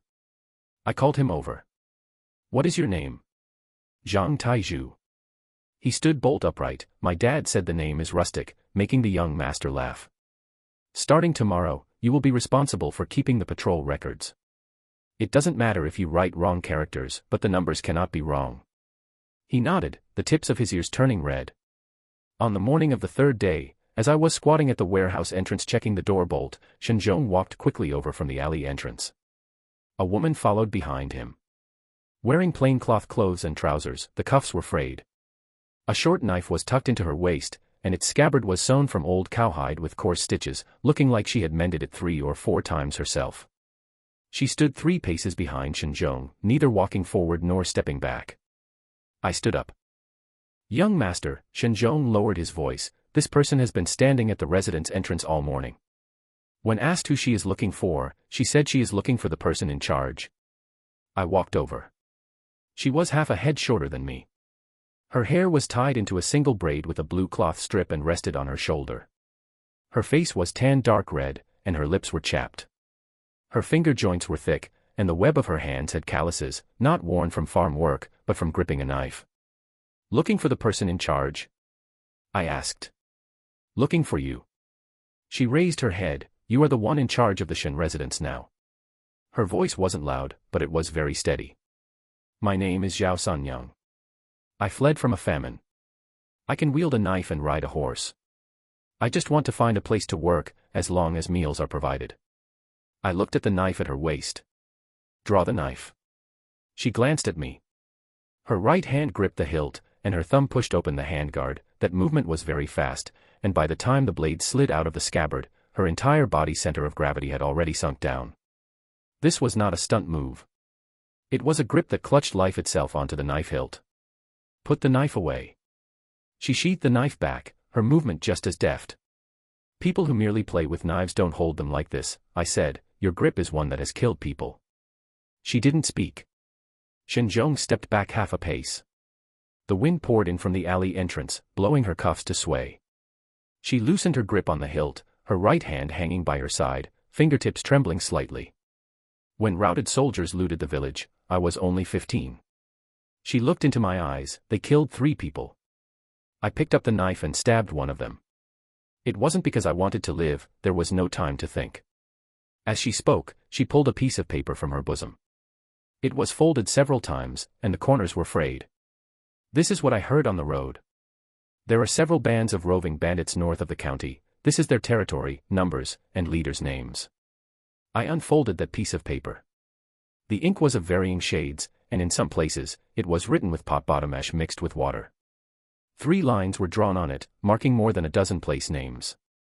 The thickest line extended all the way from the northern mountains to a place 30 li outside the county town, marked with a circle. "You drew this?" "Traded for it with half a coarse steamed bond from an escaped old hunter." I folded the paper and tucked it into my sleeve. "Stay behind and work as a maid in the residence first." She was stunned. "Meals provided. Lodging provided. Monthly wages are negotiable." I turned and walked toward the courtyard. "You can bring your knife." Shen Zhong followed, not speaking all the way. It wasn't until they entered the study that he spoke. "Young master, this person." "I know." I poured a cup of cold tea. "The calluses on her hands are not something ordinary refugees can develop. But that map is real. Hafen Gully, Sandoliang, Yihealing north of the county. Old Sun has mentioned these place names before, and the locations all match." Shen Zhong took the teacup, but didn't drink. "Then why are you still keeping her in the residence? The knives of roving bandits and routed soldiers have different grips." I sat down. "When she grips the knife, the blade slants upward. That is a defensive stance, not an offensive one. Such a person is either protecting themselves or seeking revenge." I spread out the hand-drawn map. The location of Hafen Gully was drawn the most detailed, marking even the few crooked trees at the gully entrance. "Just send people to keep an eye on her. What's more urgent right now is..." Before he finished speaking, rapid footsteps came from outside the door. Old Sun pushed open the study door, panting. "Young master, the accounts of the silk mill, the things Shen Zhong asked me to investigate have been found out." Shen Zhong hurriedly closed the door.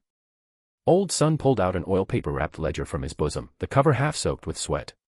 "Foreman Old Lu, every month the silkworm cocoons he procures from Boss Lu are 30% more expensive than the market price.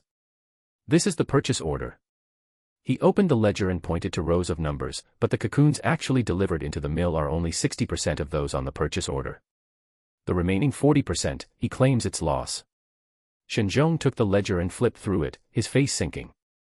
"There is also this." Old Sun pulled a few small slips of paper from the interlayer of the ledger. "These are records of Old Lu privately selling raw silk. The buyer was introduced by Boss Lu, the price was 20% lower than the market rate, and all transactions were in cash." I took the slips of paper. The handwriting was sloppy, but every entry was recorded very clearly. July 13th, sold 12 jean, received $4 silver in cash.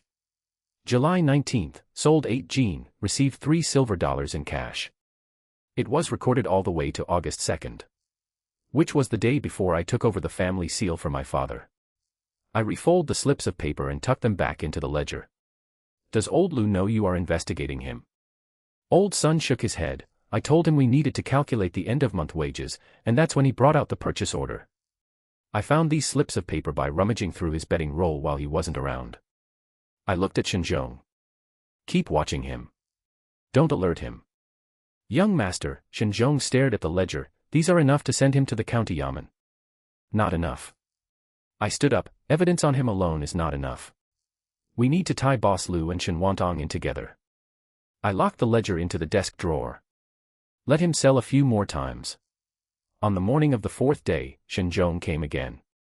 This time he wasn't holding a copper basin. Instead, he pinched a piece of red paper in his hand, its corners crookedly cut, with a few characters written on it. He placed the red paper on the table, flattened it with his palm, and glanced at me. Young master, are you really taking her? I am. Miss Zhao entered the Shen residence carrying a saber. You were also present when she entered the Shen residence with a saber. I turned the red paper around. On it were the characters and time of birth written by Shen Zhong. His handwriting wasn't good to begin with, and this one was written even more scrawlingly, likely because he had hesitated several times. You've investigated her for 4 days, what have you found out? Shen Zhong didn't speak. Zhao Sanyang's background had been investigated completely within the first 3 days. Old Shen Tu, who sold wontons at the East Street intersection, had seen her, saying she came from the north with a group of refugees, carrying luggage for others along the way in exchange for a bite to eat. The proprietress of the inn outside the West Gate also recognized her, saying she had stayed for 3 days, helping to chop firewood and wash dishes every day to pay for her lodging, and hadn't owed a single copper coin when she left. As for that saber, Shen Zhong went to ask Zhang Taizhu at the blacksmith shop, and Zhang Taizhu said he had forged it himself and sold it to an armed escort last year, but later that escort ran into trouble in the mountains, and the saber's whereabouts became unknown. That settles it. I folded the red paper and tucked it into my sleeve cuff. Set up 2 tables, tonight. 2 tables. In the small courtyard of the Shen residence. You preside. Call Zhou Laosi and Wang Yutian, along with those households at the eastern end that registered for the experimental fields. Shen Zhong opened his mouth and closed it again. When he turned and walked out, I heard him sighing outside the door. In the afternoon, I made a trip to the room where Zhao Sanyang lived. That room had originally been for maids. It was close to the courtyard wall, with small windows and poor lighting. When I knocked on the door, she was wiping her saber. The saber lay horizontally across her knees, its blade already bright, yet she was still wiping it. The ceremony will be held tonight. Her hand paused for a moment. 2 tables of wine, no bridal sedan chair, no red veil. Shen Zhong will preside, and a few tenant farmers will witness. Once the ceremony is over, you are a person of the Shen family. If anyone troubles you in the future, the Shen family will take it for you. If anyone asks you about matters in the pugilistic world, you must tell the Shen family. She folded the rag and placed it next to the saber. Just this. There's more. I leaned against the door frame. That map you brought, which has Haifeng Gully and Wangjia settlement drawn on it, after tonight's ceremony is over, you must explain it to me thoroughly. Zhao Sanyang raised her head. Her eyes weren't large, the whites of her eyes were clean, and she stared straight at people. She stared at me for a few seconds, then nodded. All right. At dusk, Shen Zhong set up 2 square tables in the small courtyard. The tabletops were old, covered with a layer of red paper whose edges curled up, and he used teacups to weigh down the 4 corners. The wine was sorghum liquor bought from East Street, and the dishes were brought over from the kitchen, 3 meat dishes, 2 vegetable dishes, and a bowl of soup. The rims of the bowls were chipped in a few places, but they were piping hot. Zhou Laosi arrived the earliest. He stood at the courtyard entrance, rubbing his hands, not knowing whether to walk inside or wait outside. Shen Zhong greeted him and told him to sit down, so he sat down, with only a third of his buttocks resting on the stool. Wang Yutian was the second to arrive. He was a bit bolder than Zhou Laosi, and as soon as he came in, he asked where the bride was. Shen Zhong glared at him, and he fell silent. When Zhao Sanyang came out of the room, it was pitch dark. She had changed into a clean set of clothes bought by Shenzhong from the street, dark blue with slightly long cuffs. The saber was still hanging at her waist, and no one dared to ask her to take it off. She walked up to the tables, stopped, glanced at the two square tables, and then glanced at me. Shenzhong cleared his throat. The ceremony was very simple. There was no bowing to heaven and earth, no bowing to elders. Shenzhong recited a couple of auspicious phrases, stuttering and stammering. He forgot his lines halfway through and randomly made up a couple more himself. Zhao Sanyang picked up her bowl of wine, raised it toward me, and downed half a bowl with her head tilted back. The sorghum liquor was very potent. She didn't choke after drinking it, only furrowing her brows slightly. Zhou Laosi started applauding, and Wang Yutian also clapped a few times. The other few tenant farmers holding their bowls didn't know whether they should put them down, and eventually joined in with a couple of claps as well. The applause was sparse and thin in the night wind. I raised my bowl of wine and took a sip. Zhao Sanyang, from today onwards, you are a person of the Shen family, she said, MHM. The ceremony was over. Shenzhong had the kitchen reheat the dishes, and Zhao Sanyang sat down to eat. She didn't eat fast, but her chopsticks didn't stop. After picking up dishes 3 times, a bowl of rice was scraped clean. Shenzhong refilled her bowl, and she didn't decline. Halfway through the meal, Zhou Laosi plucked up the courage to ask, Miss Zhao, that saber of yours, has it ever seen blood? Zhao Sanyang swallowed the rice in her mouth. It has. Zhou Laosi didn't speak anymore. I put down my chopsticks, stood up, and motioned for Zhao Sanyang to follow me into the study. A kerosene lamp was lit in the study, casting a dim, yellowish light. I closed the door, took out that map from the drawer, and spread it out on the table. The map was drawn on mulberry paper, with deep creases, and some places had worn thin. A circle was drawn at the location of Hafen Gully, another circle was drawn at Wangjia Settlement, and a dotted line connected the two in the middle. Speak. Zhao Sanyang stood by the table. Without looking at the map, she spoke first. There are 3 bands of wandering bandits in the north.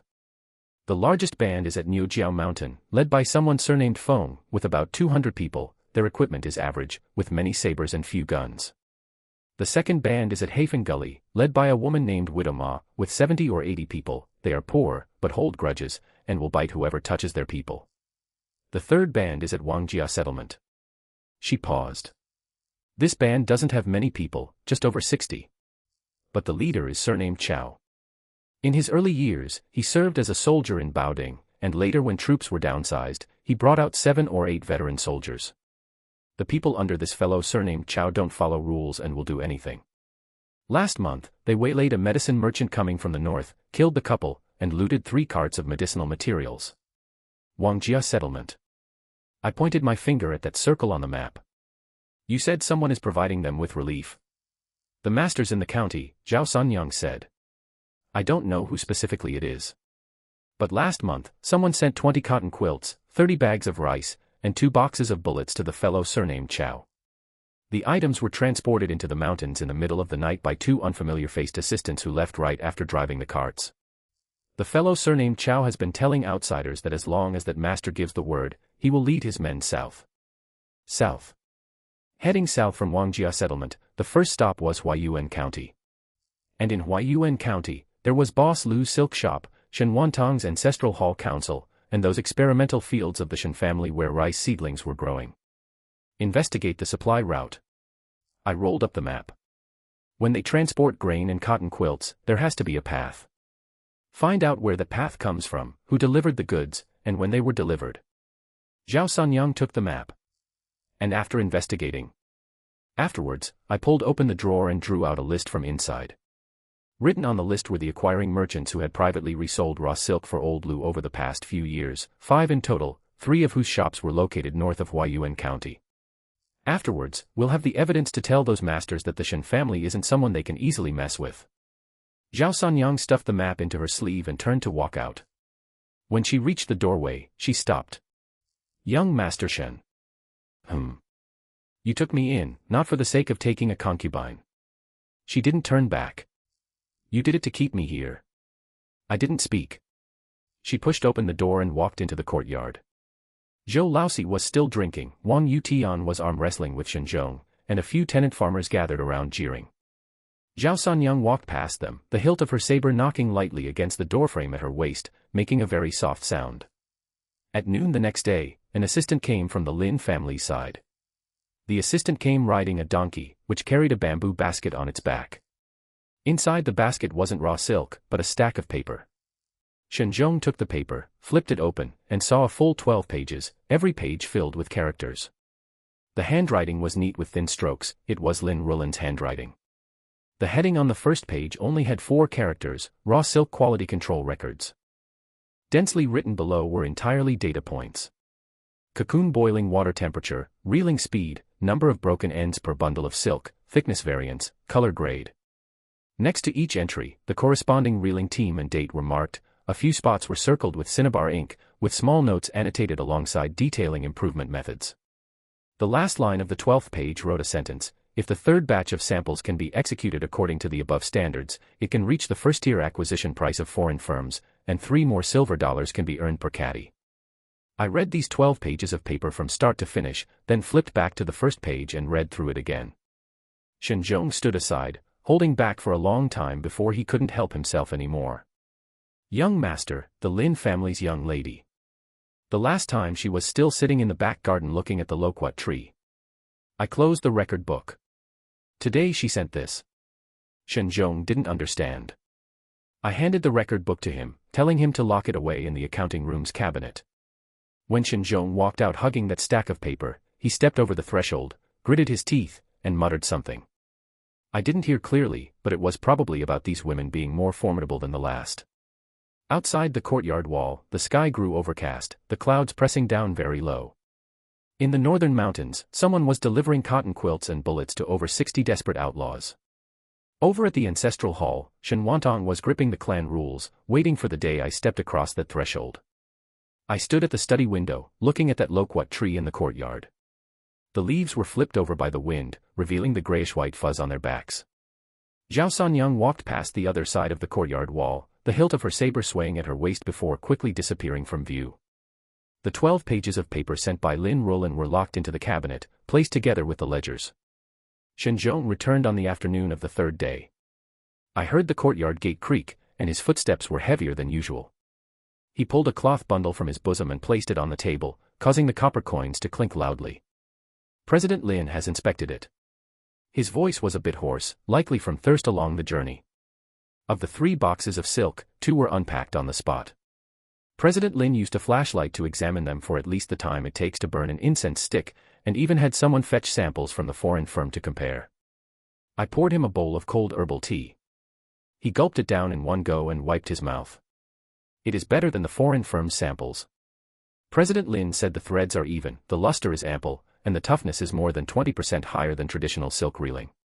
He made the decision right on the spot. This batch of silk will be priced at the foreign firm's rate, settled in hard cash. How much? Shen Zhong held up 3 fingers. I nodded. He continued, President Lin also asked when the next batch of silk will be ready. I said it would take at least 7 or 8 days at the fastest, and he asked me to relay a message to the young master. He wants as much as there is, and the price will only be higher, never lower. When Shen Zhong said this, the corners of his mouth were turned up. This old steward had followed my father for the better part of his life, and seeing the foreign firm's pricing for the first time, his hands were trembling. Yet he managed to bring back every single coin for the 3 boxes of silk, placing the cloth bundle on the table with the receipt signed by President Lin inside.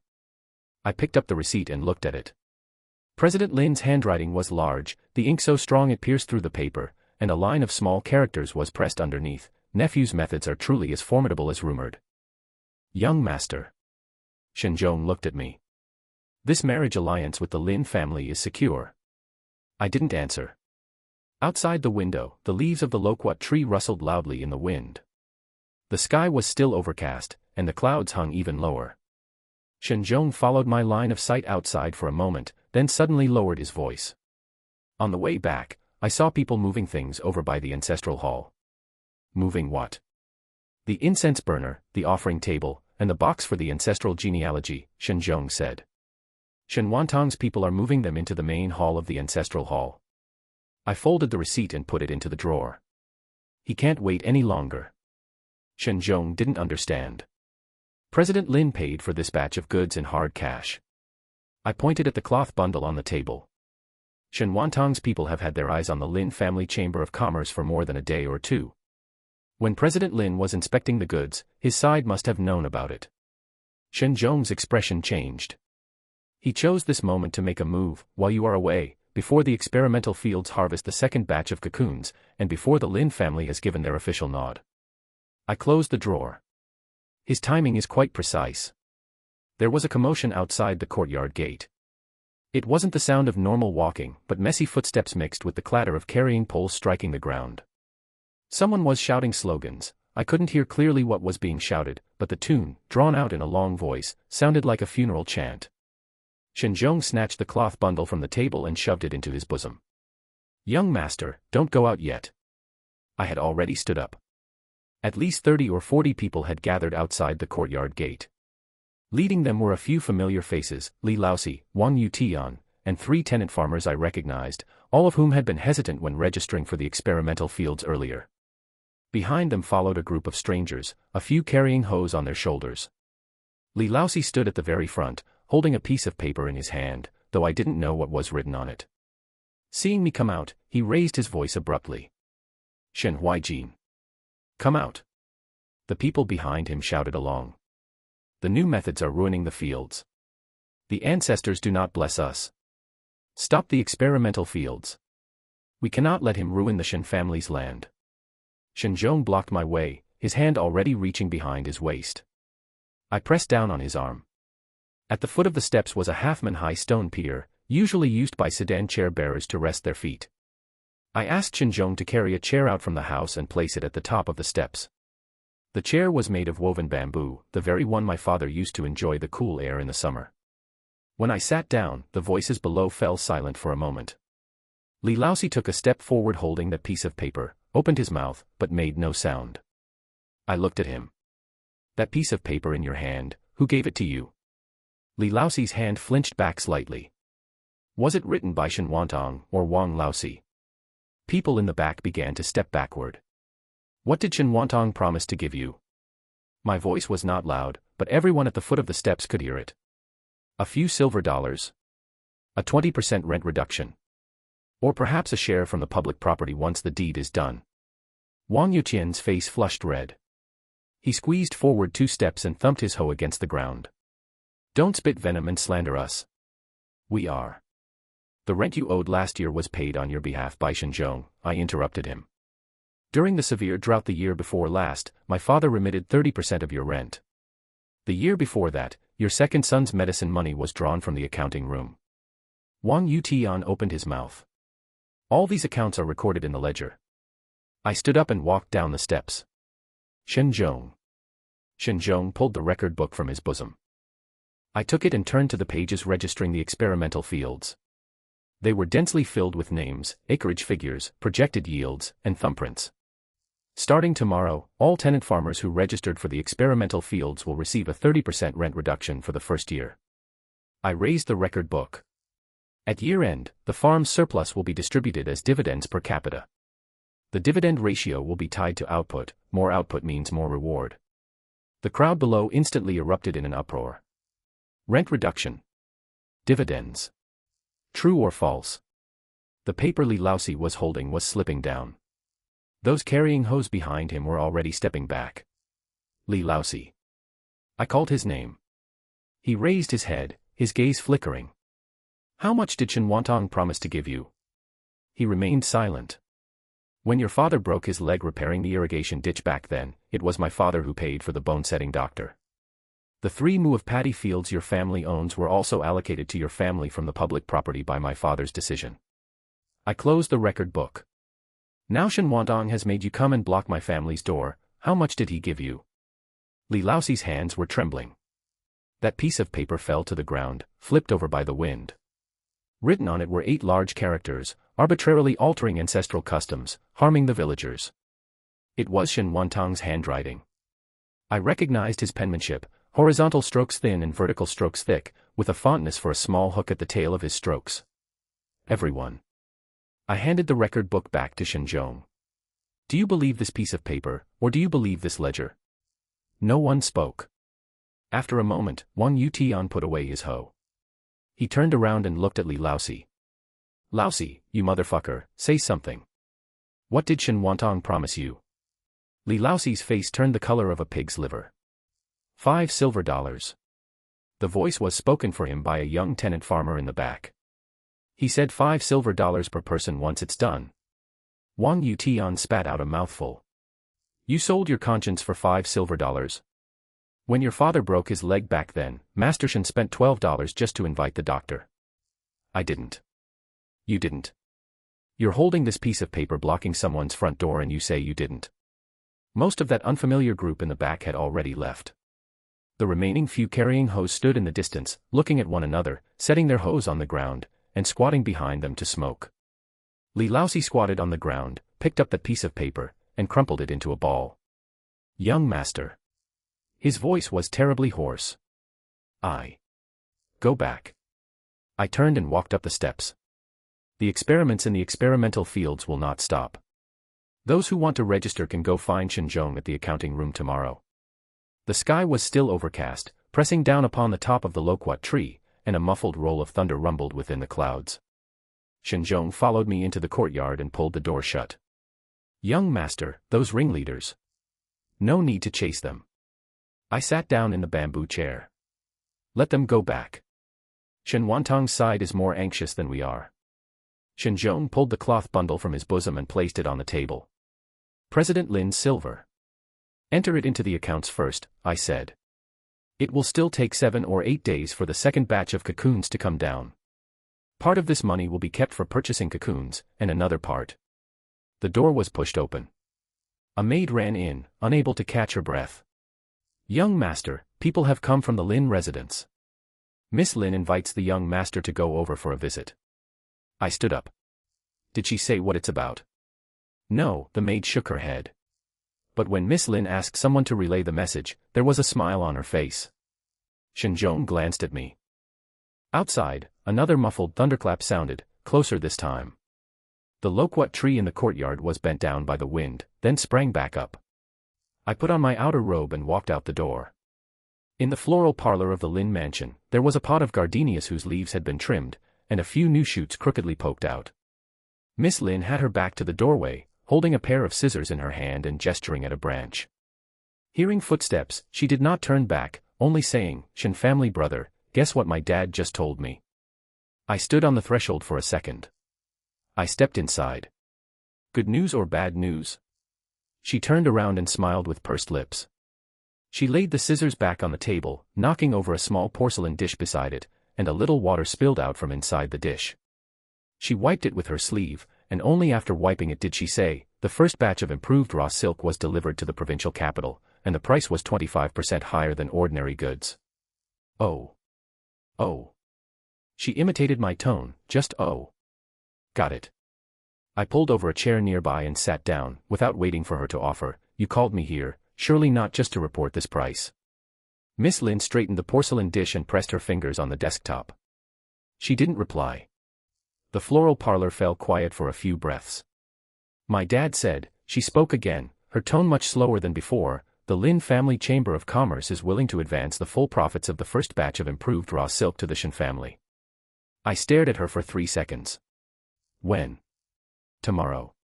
What are the conditions? She shook her head. There were no conditions.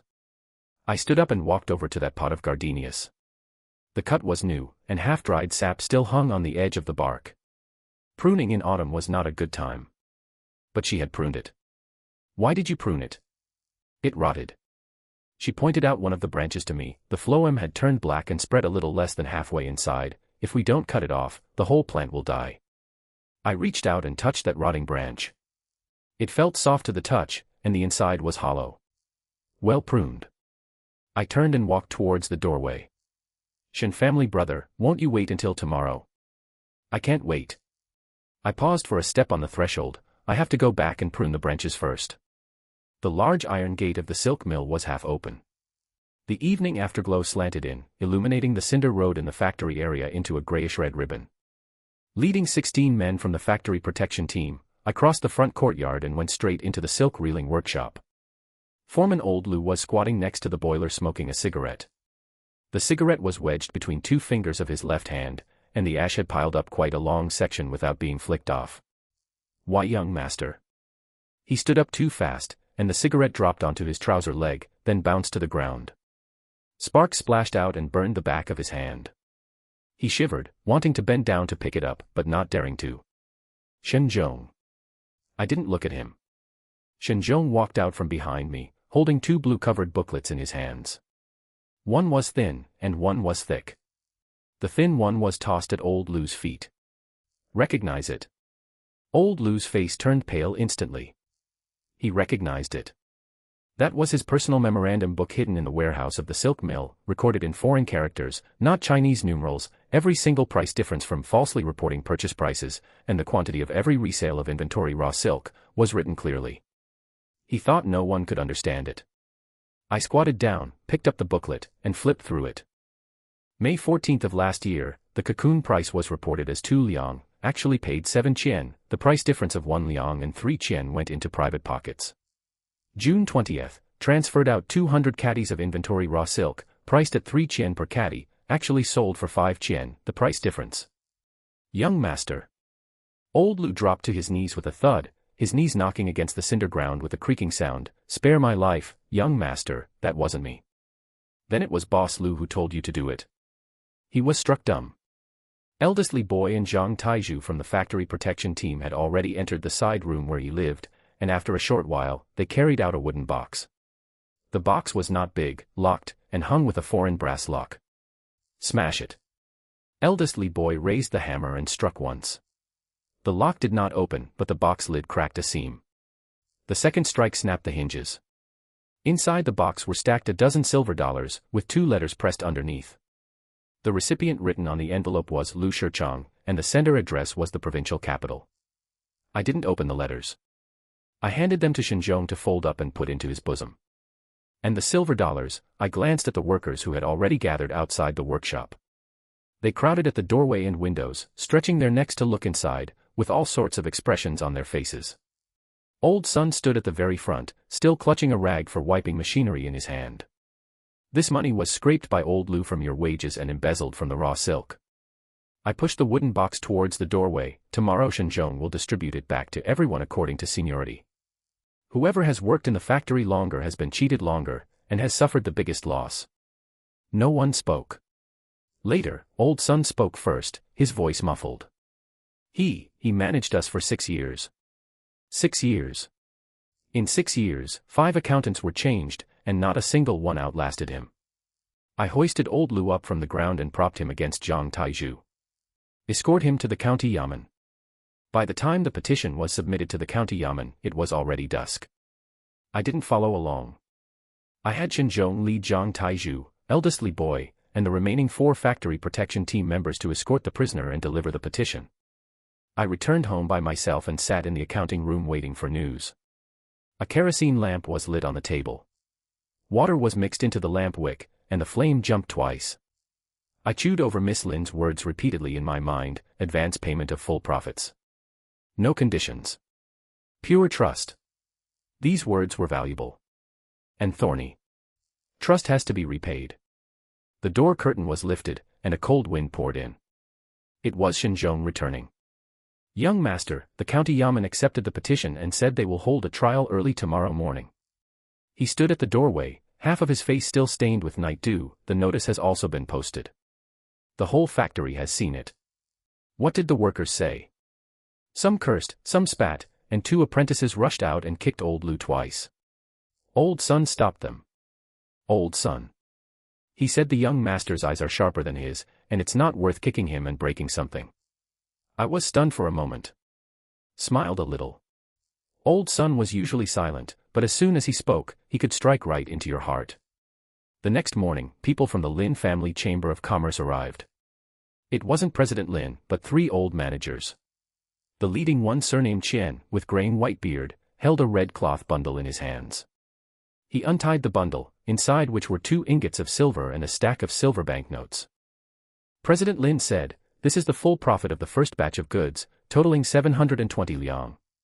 He spread the banknotes on the table, pressing his fingers on the corners for fear the wind would blow them away. There is another sentence that this old man was asked to bring to young Master Shen. The Lin family does not invest in human favors, only in people. I took the banknotes. Didn't count them. Go back and tell President Lin, I said, the Shen family accepts them. Next time we deliver goods, the quality will only be better than this batch. Manager Chen nodded. The three old men left, their footsteps knocking in the slate lane, sounding louder and further away. I gathered the banknotes together, neatly stacked them, and stuffed them into the interlayer of the account book. 720 liang. If spent sparingly, it could sustain the factory's operation for nearly half a year. But I didn't plan to be sparing. I planned to spend it on people.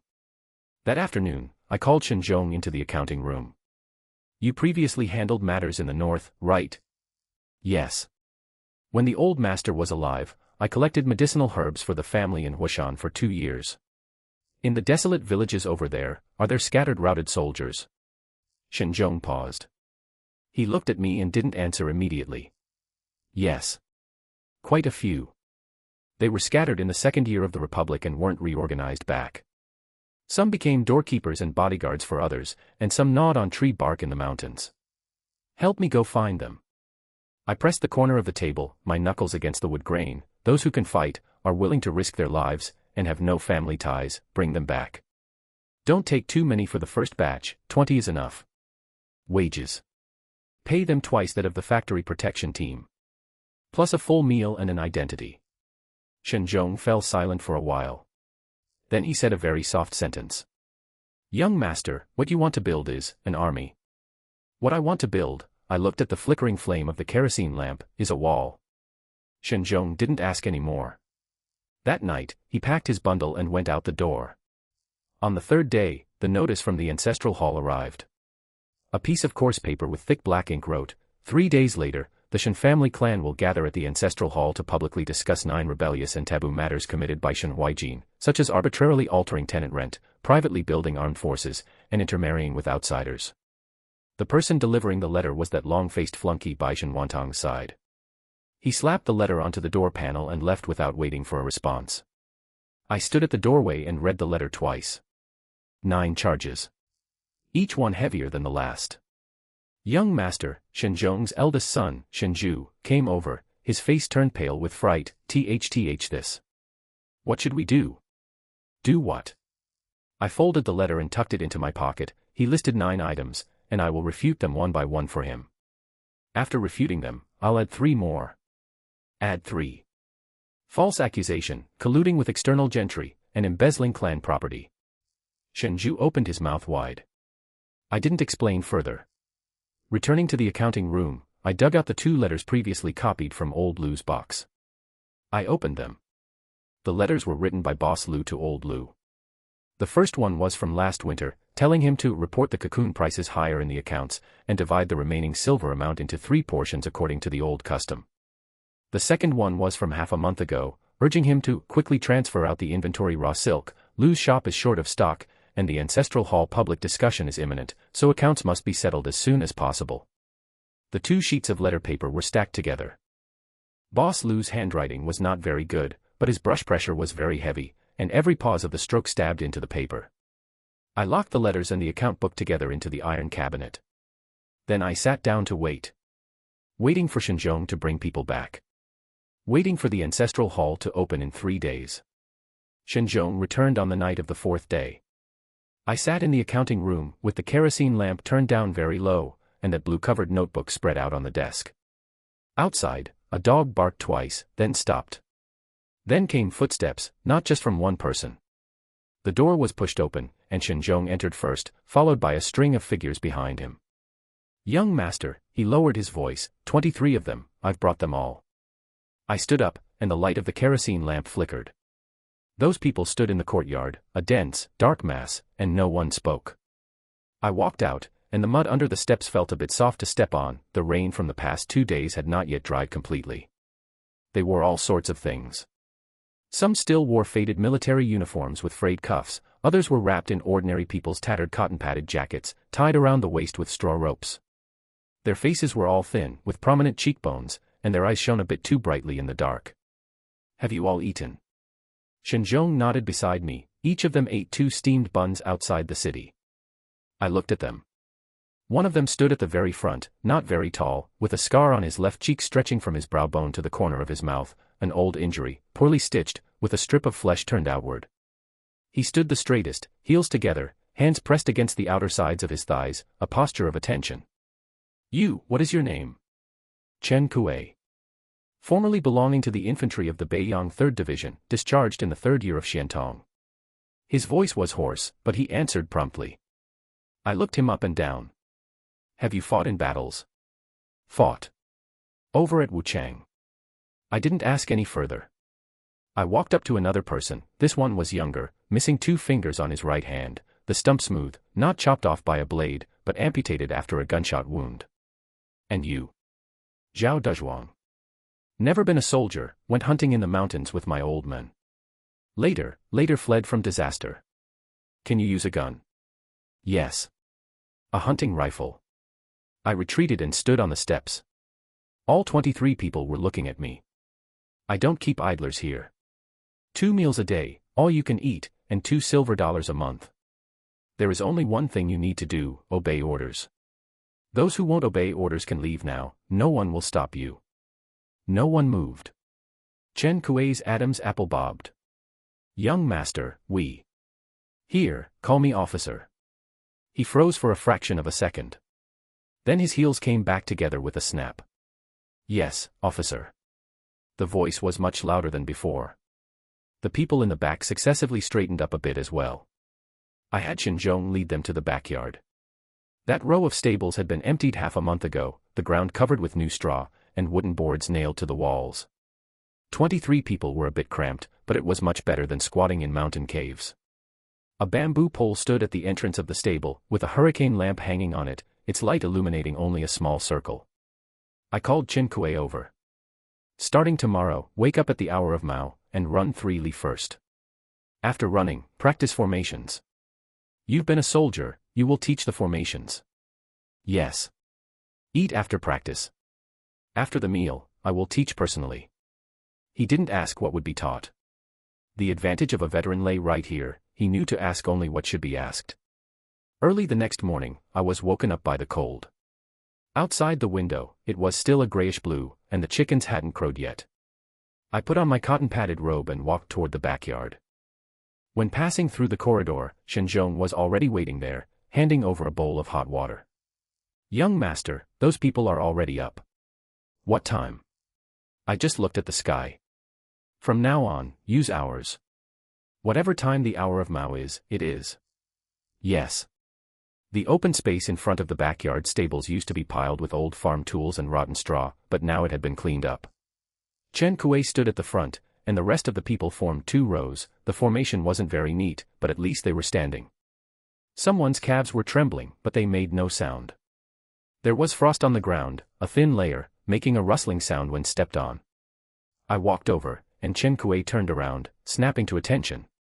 "Everyone, attention." The 23 people listlessly brought their heels together. I didn't return the salute, and walked to the front of the formation. "Starting today, you are members of the Shen family estate guard team.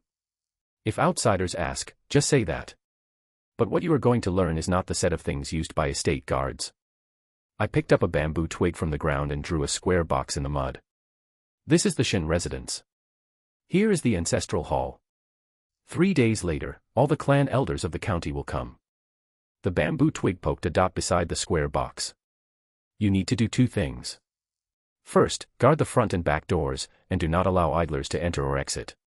Second, keep your eyes on that bamboo grove behind the ancestral hall, people can hide there." Chen Kuei stared at the ground for a moment.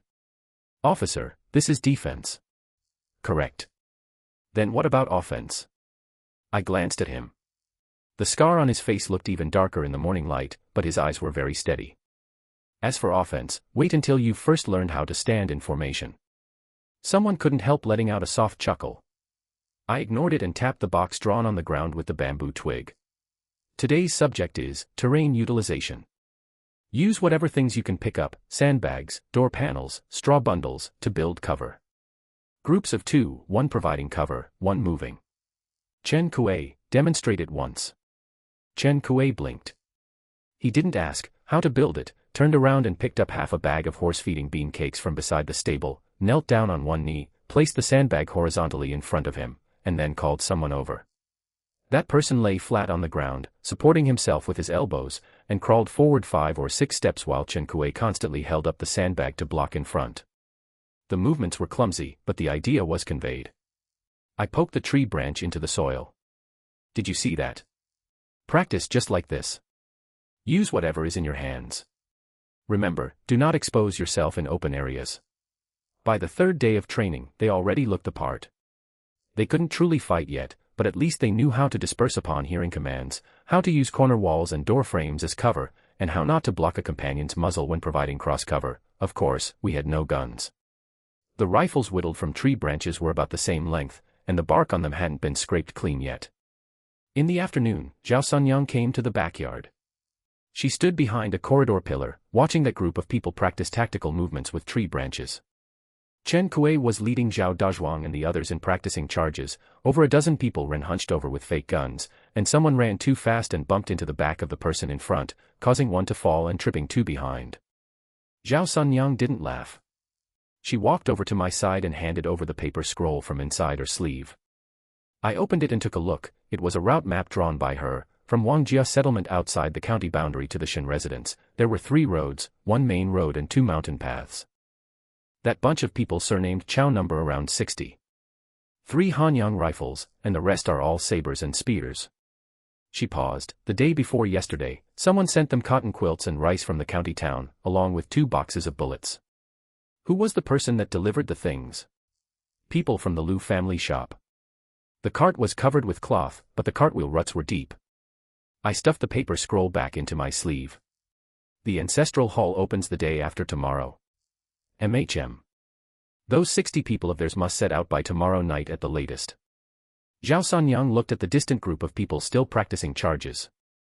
Send them up. No. I smoothed my sleeves. I'll go myself tonight. She turned her head to look at me, her mouth opened, then closed again. After a moment of silence. Alone. Shen Zhong will lead Shen Huaijin and Zhao Dazhuang to follow. That will be enough. She didn't speak further, but fished something out from behind her belt and handed it over. It was a dagger, its leather sheath polished to a shine, but the wrapping rope on the hilt was new. Use it on the road. I took it, weighed it in my hand, and stuffed it into my boot. When setting out at night, the sky began to drizzle again. As fine as needle tips, it didn't hurt when hitting the face, but the clothes quickly became damp. I led Shen Zhong, Shen Huaijin, and Zhao Dazhuang out the back door, sneaking along the drainage ditch to the trail outside the village. The sound of the rain covered up the footsteps cleanly. Shen Huaijin walked at the very front. He had changed into the black cloth clothes I gave him, with a bamboo chopper tucked at his waist. Zhao Dazhuang carried a hunting rifle on his back, and Shen Zhong carried an unlit hurricane lamp. The road was not easy to walk on. After the rain, the muddy road was too slippery to stand firmly on. On a stretch of uphill road, Zhao Dazhuang slipped twice, almost dropping his hunting rifle into the ditch the second time. Shen Huaijin grabbed him by the back collar and yanked him back up. Steady. Zhao Dazhuang panted heavily and nodded. We squatted on the ridge for about an hour. The rain stopped, and the moon leaked out a bit from the cracks in the clouds, just illuminating the cluster of shacks in Wangjia settlement. There was fire, and human figures were swaying in front of the campfire. I counted, the visible ones were just over 30, and the rest should be inside the houses. Shen Zhong leaned over, his voice lowered to the absolute minimum. Young master, are we really going to fight? Not fighting. We'll change methods. I pulled out the route map drawn by Zhao Sunyang from my bosom, and pointed it out to Shen Huaijin by the moonlight.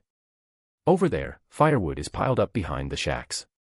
Sneak over and set fire to the firewood stack. Run as soon as you light it, don't look back. Shen Huaijin nodded. Zhao Dazhuang rested his hunting rifle on a stone, aiming toward the shacks. Shen Huaijin went down. He slid down hugging the mountain wall, fast and with little noise. That scarface flickered under the moonlight, then melted into the shadows. When the firewood caught fire, the flames leaped even higher than the shacks. Over there, chaos erupted. People shouted, dogs barked, and someone rolled out of a shack, bare-chested. Someone used a bucket to splash water, but the fire grew even larger instead. Tung oil had been poured beneath the firewood stack, and Zhao Sanyang had already tampered with it earlier. 3 Hanyang rifles rang out. Not at us. Someone panicked and fired shots upon seeing a dark shadow, mistaking it for the enemy. The gunshots reverberated back and forth in the valley, mixed with cursing and screams. We squatted on the ridge and didn't move. The scent of incense in the ancestral hall was so thick it was choking. I stood before the threshold, the soles of my feet still caked with mud from the ridge. Shen Zhong followed closely behind, breathing heavily, mud splatters staining the hem of his robe. He hadn't had time to change, having rushed back directly from Wangjia settlement. The inside was already packed with people. The clan elders of the Shen family throughout the county, all who could come, had come. Right in the middle, the ancestral tablets were enshrined on the incense table, 3 sticks of incense burning vigorously, with blue smoke drifting out through the carved lattice windows. The blue bricks paving the ground had been polished to a shine by the soles of shoes, having been trodden upon by generations. Shen Wantang stood to the left of the incense table, wearing a blue cloth long gown, clutching a piece of paper in his hand. Seeing me enter, the corners of his mouth twitched slightly. Huaijin has arrived. His voice was neither high nor low, but all the whispering in the ancestral hall instantly ceased. Since everyone has arrived, let's begin. I didn't speak, walking over to stand at an empty spot on the right side of the ancestral hall. Shen Zhong handed over a cloth bundle, which I took and placed by my feet. Shen Wantang unfolded the paper in his hand and cleared his throat. Today, I have summoned all the clan elders to publicly discuss Shen Huaijin's rebellion against ancestral traditions. He paused, his gaze sweeping across the dozen or so old faces seated before him. Ever since Huaijin took charge of the family business, he has arbitrarily altered tenant rents, privately raised guards, misappropriated the ancestral hall's public property, and allied in marriage with merchants to disgrace our family reputation, a total of 9 major crimes, every single one supported by evidence. He slapped the paper onto the incense table. I ask the clan elders to judge fairly and impartially. Third granduncle in the front row coughed and glanced at me. Some of the others lowered their heads to drink tea, while others stroked their beards in silence. I picked up the cloth bundle by my feet and untied it. Inside were a few old booklets, their paper yellowed and corners curled. Third granduncle. I pulled one out and flipped to the page with a slip of paper tucked inside. These are the clan rules revised in the 12th year of Guangxu. You should also have a copy on hand. Third granduncle narrowed his eyes, looked at it, and nodded. Volume 3 of the Clan Rules, Chapter 8, Clause 3. I held up the booklet and read aloud. In the event of a disaster year, tenant rents may be appropriately reduced or exempted to ensure the survival of the tenants. During last year's autumn harvest, the entire county suffered from floods, and I reduced the rent by 30% in accordance with this rule. The ancestral hall fell silent for a moment. Shen Wantang's expression changed slightly, and just as he was about to speak, I pulled out the second booklet. As for privately raising guards, Volume 5 of the Clan Rules, Chapter 12. I flipped to that page and pointed it out to him. The clan must prepare able-bodied men to guard against bandit intrusions. Last year in winter, Wangjia settlement was raided by bandits and 3 people died. Everyone present remembers this matter. What I raised were not private guards, but able-bodied men to defend against bandits. That was your unauthorized. And as for the misappropriation of public property, I interrupted him, pulling a stack of receipts from the bundle. These are the accounts for the ancestral hall's repairs over the past 3 years. Shen Wantang, what you reported for repairs was replacing the main hall's beams and retiling the side hall, totaling 420 silver dollars drawn from public funds. But I checked, and the main hall's beams are still the old timber from the Guangxu era, and not a single tile on the side hall was replaced. I spread out the receipts. These bear the seal of the timber store, but the timber store stated that they haven't supplied goods to the ancestral hall at all in the past 3 years. Shen Wantang's face went from red to white, and then to cyan. You are fabricating this. Whether the seal is fake or the accounts are fake, we'll know once we ask people from the county yamen to inspect them. I put the receipts back into the bundle. Third granduncle, I did not misappropriate public property. I simply didn't hand the money over to the people who were supposed to receive it. The ancestral hall erupted into chaos. The clan elders whispered among themselves, a buzzing sound filling the air. Third granduncle stood up leaning on his cane, looking at me and then at Shen Wantang. Sweat beads popped up on Shen Wantang's forehead. He wiped them with his sleeve, his lips trembling, and suddenly pointed at my nose. Fine, even if you can explain all that, what about marrying into a merchant family? The rules your father set back then stated that the Shen family does not intermarry with merchants, and you are disgracing. Bang. The ancestral hall door was pushed open from the outside. The person who entered was Boss Lu. Boss Lu of the silk shop, whose face was usually always smiling, was now pulled as tight as a bowstring. He was wearing a gray cloth-padded jacket and clutching a letter in his hand.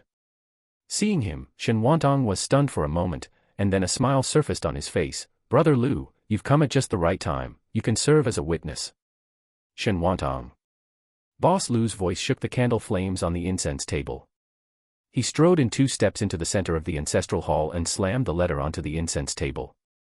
"This is the secret letter you wrote to me 2 months ago." He pointed at the letter, his hand shaking. "It is written clearly on it, you asked me to forcibly buy 30 mu of paddy fields in the south of the city at a low price, and afterward split 30% of the ancestral hall's public property. Furthermore, you promised that once Shen Huaijin was brought down, you would transfer the silk mill to me at a valuation of 200 silver dollars. Everyone in the ancestral hall stood up. Third granduncle's cane pounded heavily on the ground with a thud. "Bring it over." The letter was passed into his hands. He squinted at it for a long while, his finger poking a hole right through the paper. "Shen Wantang." Third granduncle's voice was like winter stone. "This is your handwriting." Shen Wantang's lips opened and closed and opened. He took a step back, his back crashing against the corner of the incense table. The candlestick wobbled, and wax splattered out, dripping onto the back of his hand. He acted as if he felt nothing at all. "Lu Xingfa." His voice was hoarse. You took my silver." "I brought the silver back." Boss Lu pulled a cloth bundle from his bosom and placed it on the incense table. 20 silver dollars, not a single piece touched. "Today, I am returning them to you publicly." He turned around and bowed to everyone in the ancestral hall. "I, Lu Xingfa, have been in business for many years and have never meddled in clan infighting. It was Shen Wantang who repeatedly came to my door, saying that Shen Huaijin was young and ignorant, and sooner or later would squander the family fortune, so it was better to strike first. He promised me a share of the public property, which is why I was bewitched into signing the contract. But yesterday..." He glanced at me. "Yesterday, young Master Shen sent people to deliver the true accounts of the silk mill for the past 3 years. When I looked, the mill hadn't suffered any losses at all. It was Shen Wantang conspiring with foreman Old Lu to falsely report procurement prices and resell inventory, stuffing all the gaps straight into his own pocket. Only then did I realize I had been used as a tool." No one in the ancestral hall spoke anymore. The incense was still burning, and curls of blue smoke blurred the faces of those clan elders sitting in the back row. Shen Wantang stood leaning against the incense table, sweat streaming down his face. He stared at Boss Lu, then stared at me, his chest heaving up and down. "Good." He suddenly laughed. "Very good indeed." He reached out to steady himself on the incense table and slowly straightened up. "You think this is the end?" His gaze swept across third granduncle, across Boss Lu, and finally landed on me. "Shen Huaijin, do you think burning a stack of firewood and firing a few shots can scare me?" My heart skipped a beat. He knew about the firewood stack. "There are too many of you in the ancestral hall, and I can't argue against you." Shen Wantang patted the wax splatters on his lapel, but outside the ancestral hall. He didn't finish his sentence. The wind from outside poured in, blowing the candle flames dim. In the distance, someone seemed to shout out, though it wasn't clear. Shen Zhong turned sideways, his hand pressing onto the bamboo weaving knife hilt at his waist. Third granduncle paused his cane with a thud. "Shen Wantang, what did you mean by that remark just now?" Shen Wantang did not answer. He merely smiled, took 2 steps back toward the back door of the ancestral hall, pushed it open, and vanished into the courtyard outside. The ancestral hall fell silent for a few breaths. Then the discussion surged out like water from a breached gate. I didn't speak, retied the bundle, and handed it to Shen Zhong. Boss Lu walked over, his voice lowered significantly. "Young Master Shen, the people from the north arrived last night." I looked at him. The one surnamed Chow. His Adam's apple bobbed. He brought a dozen or so men, all armed. The candles in the ancestral hall flickered once more. Outside, someone was running, the sound of footsteps growing closer from afar. The footsteps stopped outside the ancestral hall door. It was not just one person. It was the sound of multiple cloth soles scuffing against the blue brick floor, heavy and hurried. Shen Zhong's hand had already moved off the bamboo knife hilt to grip my arm. "Young master, behind us." I turned my head slightly. The wooden back door of the ancestral hall was cracked open, and something was swaying in the courtyard, not the shadows of trees, but moving people. Boss Lu shrank half a step behind me, his Adam's apple bobbing once more. I didn't move. I retied the bundle and handed it to Shen Zhong. Then I turned around, facing the incense altar with my back to the main doors of the ancestral hall. Third Granduncle, I raised my voice, today's public deliberation is not over yet. Third Granduncle tapped his walking stick, his cloudy eyes sweeping from my face to the doorway, and then back. Shen Huaijin, what else do you have to say? I pulled 2 sheets of paper from my robe. It was not an account book. It was the confession Boss Lu had written, bearing his fingerprint. Just now, Boss Lu handed over Shen Wantang's secret letters and silver dollars, I said, unfolding the confession and placing it on the incense altar. But there is still one thing he left out. Boss Lu froze behind me. Shen Wantang did not just collude with outside gentry, I tapped my finger on the words in the confession, he also falsified the accounts of the silk mill for 3 years. The ancestral hall fell silent for an instant. Then it erupted into chaos. The clan elders leaned forward in their chairs, several pairs of hands reaching for the altar at once. Third Granduncle firmly pressed down on the confession and brought it under the candlelight to read. Falsified procurement. He read very slowly, reselling inventory, deficits. He could not read on. What is all this written here? He looked up, his aged face flushed red. Cocoon purchases marked up by 20% per pickle. That extra silver went straight into Shen Wantang's pockets, I said. Bullshit. The voice came from the back door. Shen Wantang stood in the courtyard, followed by 2 men. They were not from the clan, and their waists bulged beneath their clothes. He did not step through the door, resting a hand on the frame, his knuckles turning pale white and blue. Fabricating accounts, he growled through gritted teeth. You think you can just scribble on a few sheets of paper and dump a pot of filth over my head? I turned around to look at him. Whether it's fabricated or not, we can compare handwritings. Shen Wantang's face twitched. There's more than one accountant at the mill, I said. Foreman Old Lu is still alive, and the Cocoon Station receipt stubs are still intact. If Third Granduncle doesn't believe it, he can send someone to retrieve them right now. Third Granduncle did not reply. He was looking at the confession. Not at the contents, but at the fingerprint at the bottom. The whorls left by the pad of the finger dipped in ink paste were clear enough to count every ridge. Boss Lu, Third Granduncle raised his eyes, is this your fingerprint? Boss Lu poked half his body out from behind me, his lips trembling. Yes. Is what's written in the confession true? Boss Lu. Third Granduncle tapped his stick again. It's true. The words were squeezed through Boss Lu's teeth. Shen Wantang came to negotiate with me, saying that with every season's wastage reports for the silk mill, we could manipulate the books. Report cocoon costs higher, sell silk cheaper, and the difference would be split 50-50 with him. All whispering in the ancestral hall died down. The candlelight flickered, casting Shen Wantang's shadow long and thin.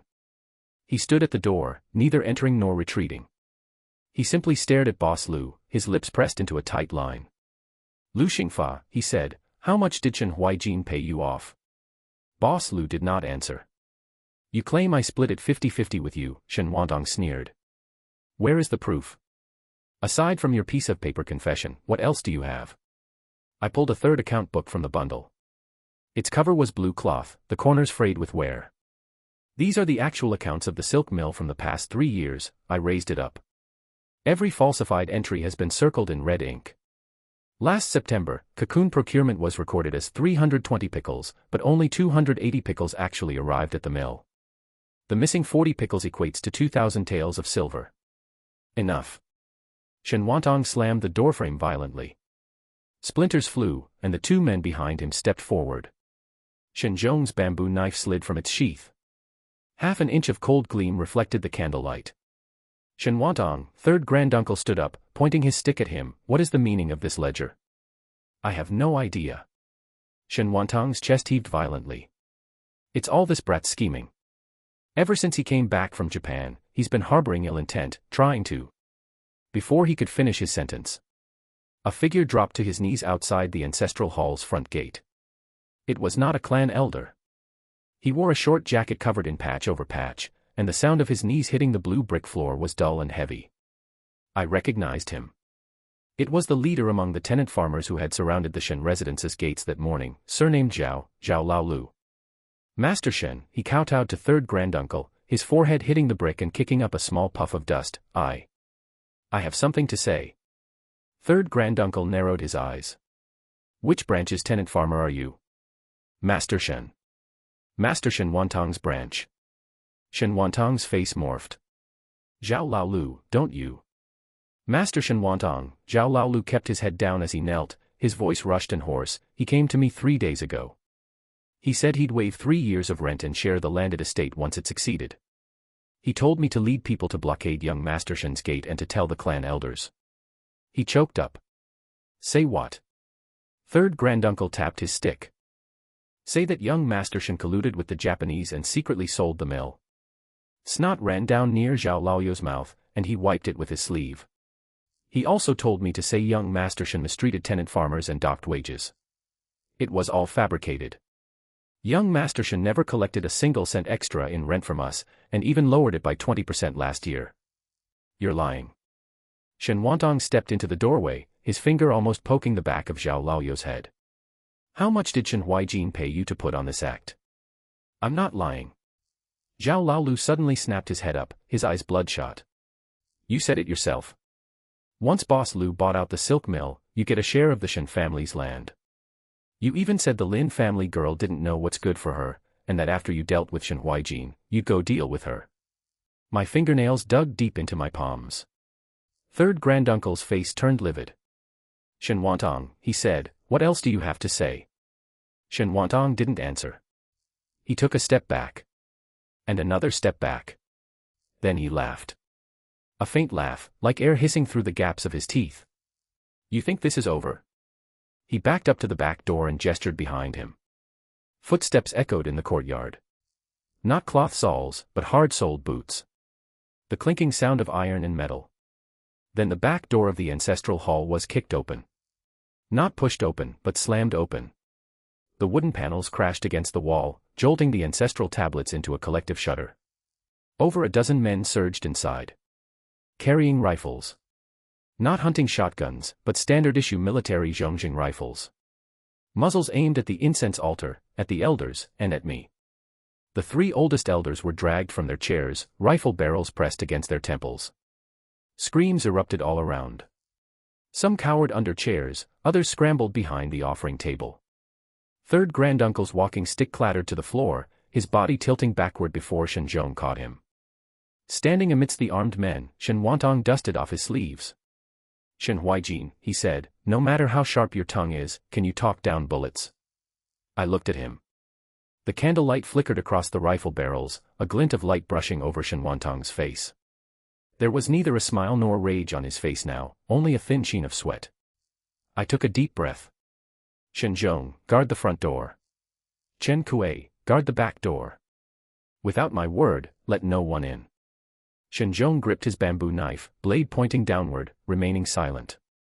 I stepped around the incense altar and took 3 strides forward. Not toward Shen Wantang, but toward the group of gunmen. They watched me, their muzzles never wavering.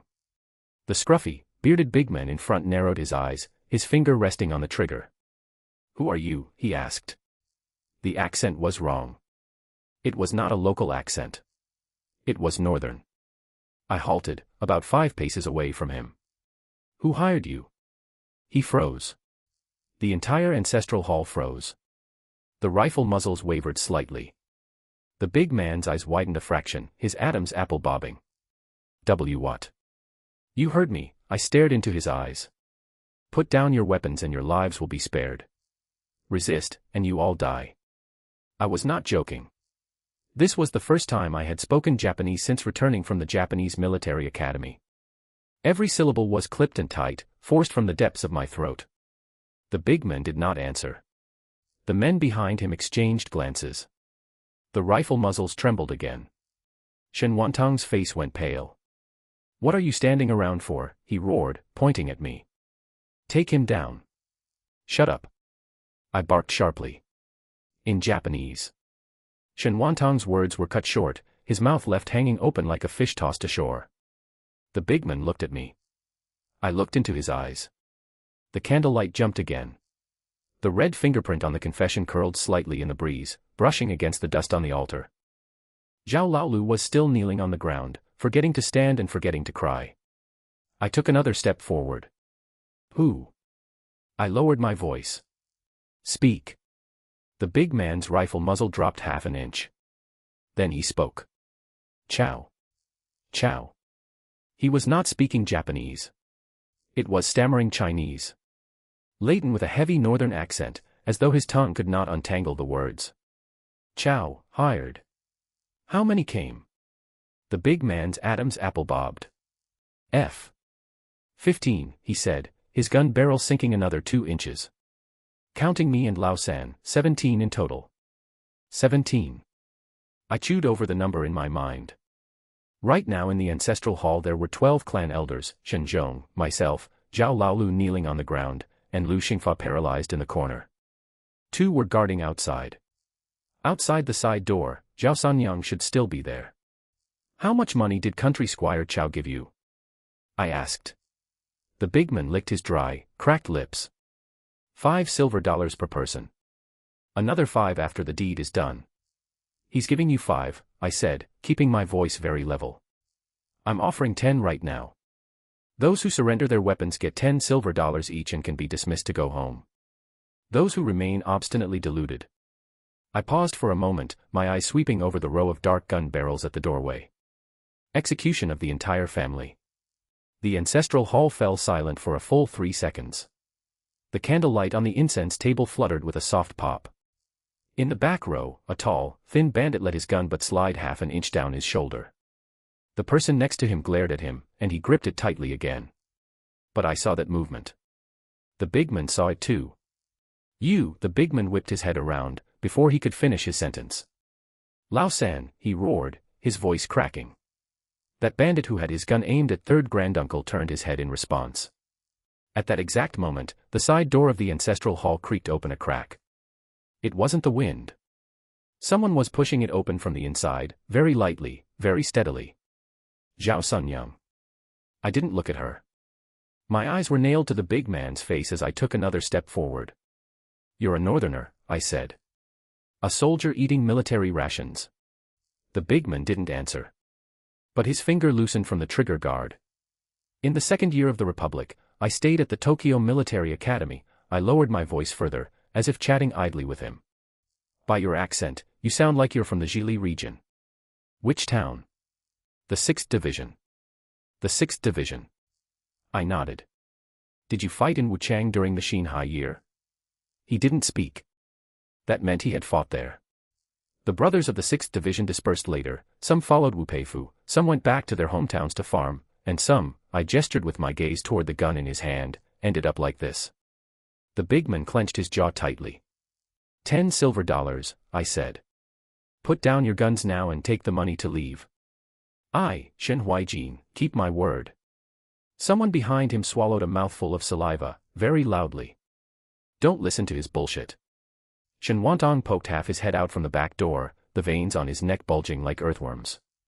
Old Chow promised that once it's done, the silk mill belongs to. What old Chow promised you, the big man said without even turning his head, he didn't promise us. Shen Wantang was choked into silence. Outside the ancestral hall, a sharp whistle suddenly rang out. It was Zhao Sanyang's secret signal.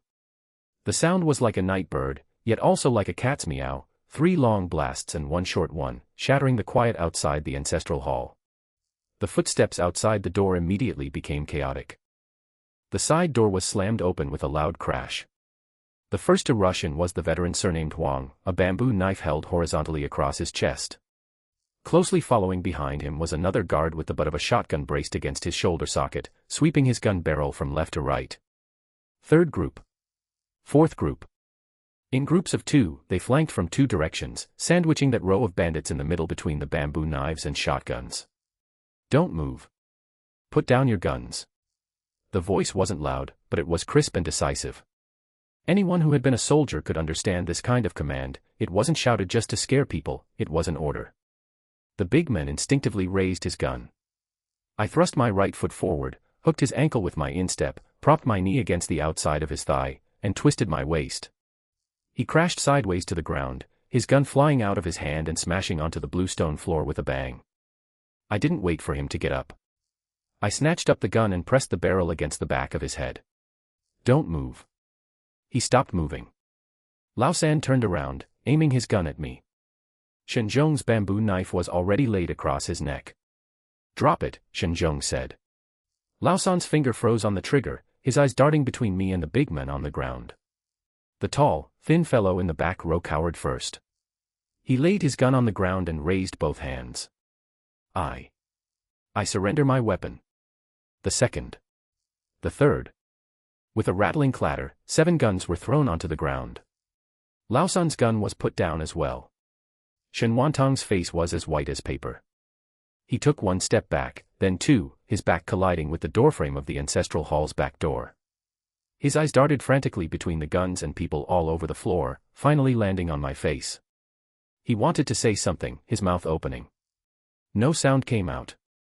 Then he turned around and slammed headfirst toward the door pillar. Shen Zhong was faster than him. The back of the blade struck Shen Wantang's calf, his legs went soft, and his whole body lunged forward and fell.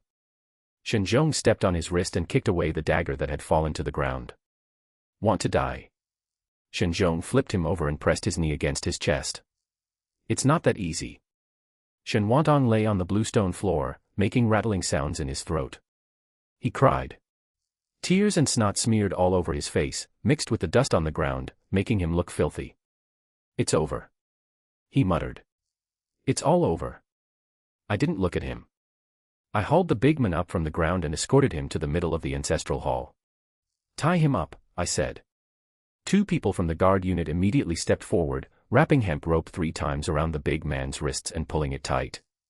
The clan elders were still sitting on the benches on both sides of the incense table, not a single one of them moving.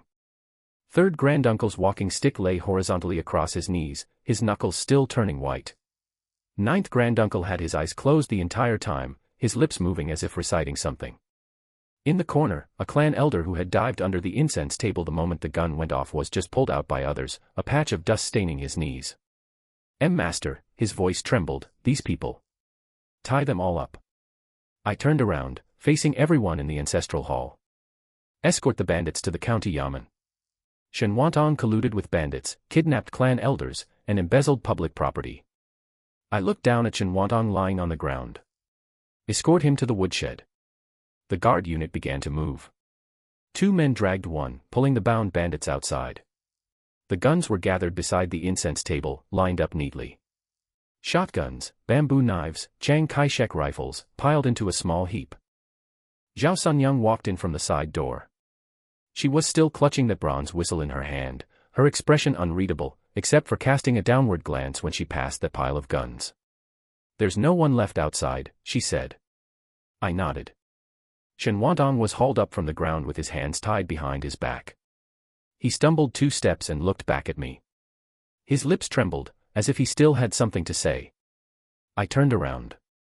Take him away. Shen Zhong grabbed Shen Wantang by the back of his collar and lifted him up from the ground.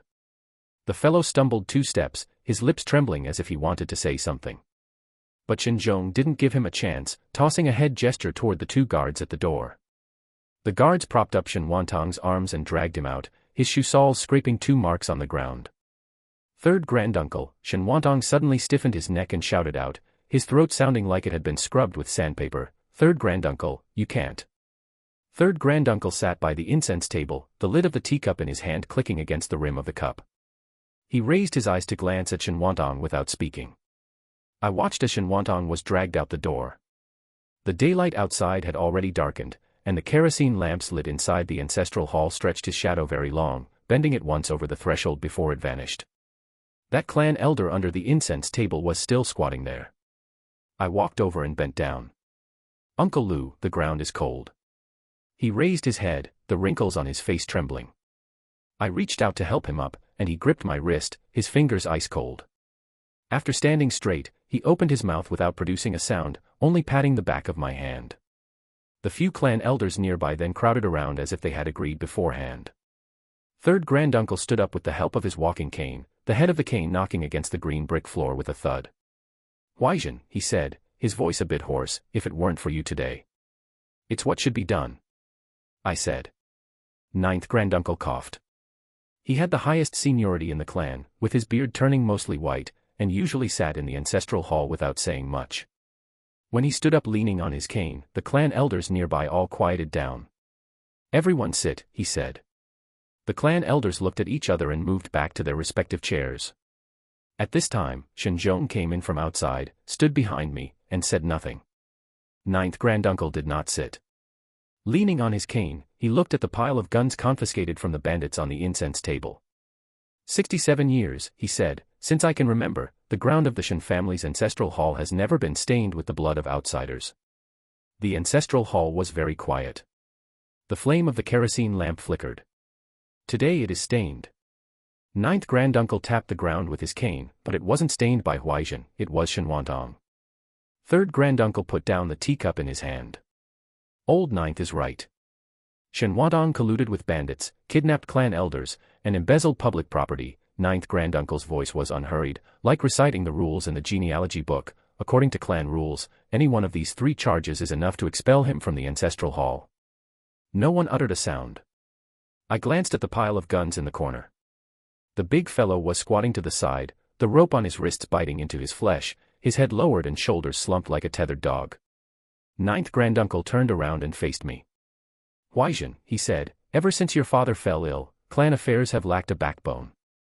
Shen Wantang took advantage of this loophole to treat the ancestral hall's public property as his own personal ledger. He paused. Relying on my seniority today, I make a proposal. He raised his cane and drew a line in the air. From now on, the clan affairs of the Shen family shall be managed by Shen Huaijin. Third granduncle was the first to stand up. I approve. The several clan elders stood up one after another. There was a younger one named Shen Dihao, who usually walked closely with Shen Wantang. He sat there with a flushed face, his fists clenching the robe over his knees. Dihao, ninth granduncle looked at him, do you have something to say?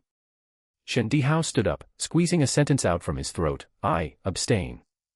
He sat back down. Ninth granduncle didn't look at him anymore. Passed unanimously. I looked at ninth granduncle.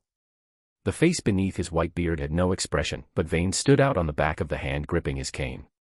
Ninth granduncle, third granduncle, esteemed clan elders, I began, my throat a bit dry, I am young and cannot shoulder such a big responsibility. Young. Third granduncle snorted, what you did today, this old man could not do in a lifetime. Several clan elders nodded along. I was silent for a moment. Shen Huaijin gave a gentle cough behind me. Then I propose one condition. I said. Ninth granduncle raised his eyebrows. From now on, all accounts of clan affairs, I looked at third granduncle, then at ninth granduncle, how much comes in, where it is used, how much the balance is, every month it must be written on paper and pasted on the wall outside the ancestral hall. Anyone can look. The ancestral hall grew quiet again. Third granduncle frowned. This is. He hesitated for a moment, matters of clan property have always been discussed by the clan elders behind closed doors. I know, I said, but why was Shen Wantang able to embezzle for all these years? Isn't it because he was the only one who flipped through the ledgers? Ninth granduncle leaned on his cane and stared at me for a long while. Fine, he said, I agree. Third granduncle glanced at ninth granduncle and also nodded. Then it settled. Ninth granduncle struck the ground with his cane, Dihao, go fetch the genealogy book. Shen Dihao stood up and walked to the offering table at the very back of the ancestral hall. On the offering table sat a blue cloth-covered booklet, as thick as a brick, its corners worn white. He held it in both hands and placed it on the incense table. Ninth granduncle opened the genealogy book. The paper was yellowish, the corners somewhat brittle, but the ink was still black. He turned to the page with Shen Wantang's name and tapped his finger on the name. Brush and ink. Someone handed over a writing brush and an inkstone. Ninth granduncle dipped the brush fully in ink, his hand very steady. The brush tip landed on Shen Wantang's name, drawing a horizontal stroke from left to right, a vertical stroke, and another horizontal stroke. 3 strokes of ink overlapped, completely covering that name. The ink bled a little bit, seeping into the paper. Ninth granduncle put down the brush. Shen Wantang, expelled from the Shen family clan. His voice wasn't loud, but everyone in the ancestral hall was listening. From today onward, His name is not allowed back on the Shen family's genealogy book, his bones are not allowed into the Shen family's ancestral cemetery, in life he is not a person of the Shen family, and in death he is not a ghost of the Shen family. Third granduncle closed his eyes for a moment on the side. Shen Dihao sat there with his head lowered, his shoulders trembling slightly. I closed the genealogy book. Shen Zhong, I said, 15 bandits plus that leader, 16 in total. Tie them up tonight and escort them to the county yamen tomorrow morning. Yes. Send 2 people to guard the woodshed. Lock Shen Wantang up separately, and don't let him speak to anyone. Shen Zhong nodded, turned around, and went out to arrange it. The clan elders walked out one after another. When third granduncle passed by my side, his footsteps paused for a moment. Your father, he said in a low voice, raised a good son. He left. The people in the ancestral hall grew fewer and fewer. Shen Zhong led men to drag the bandits out the door one by one, the big fellow being hoisted up last. Before going out the door, he looked back at me.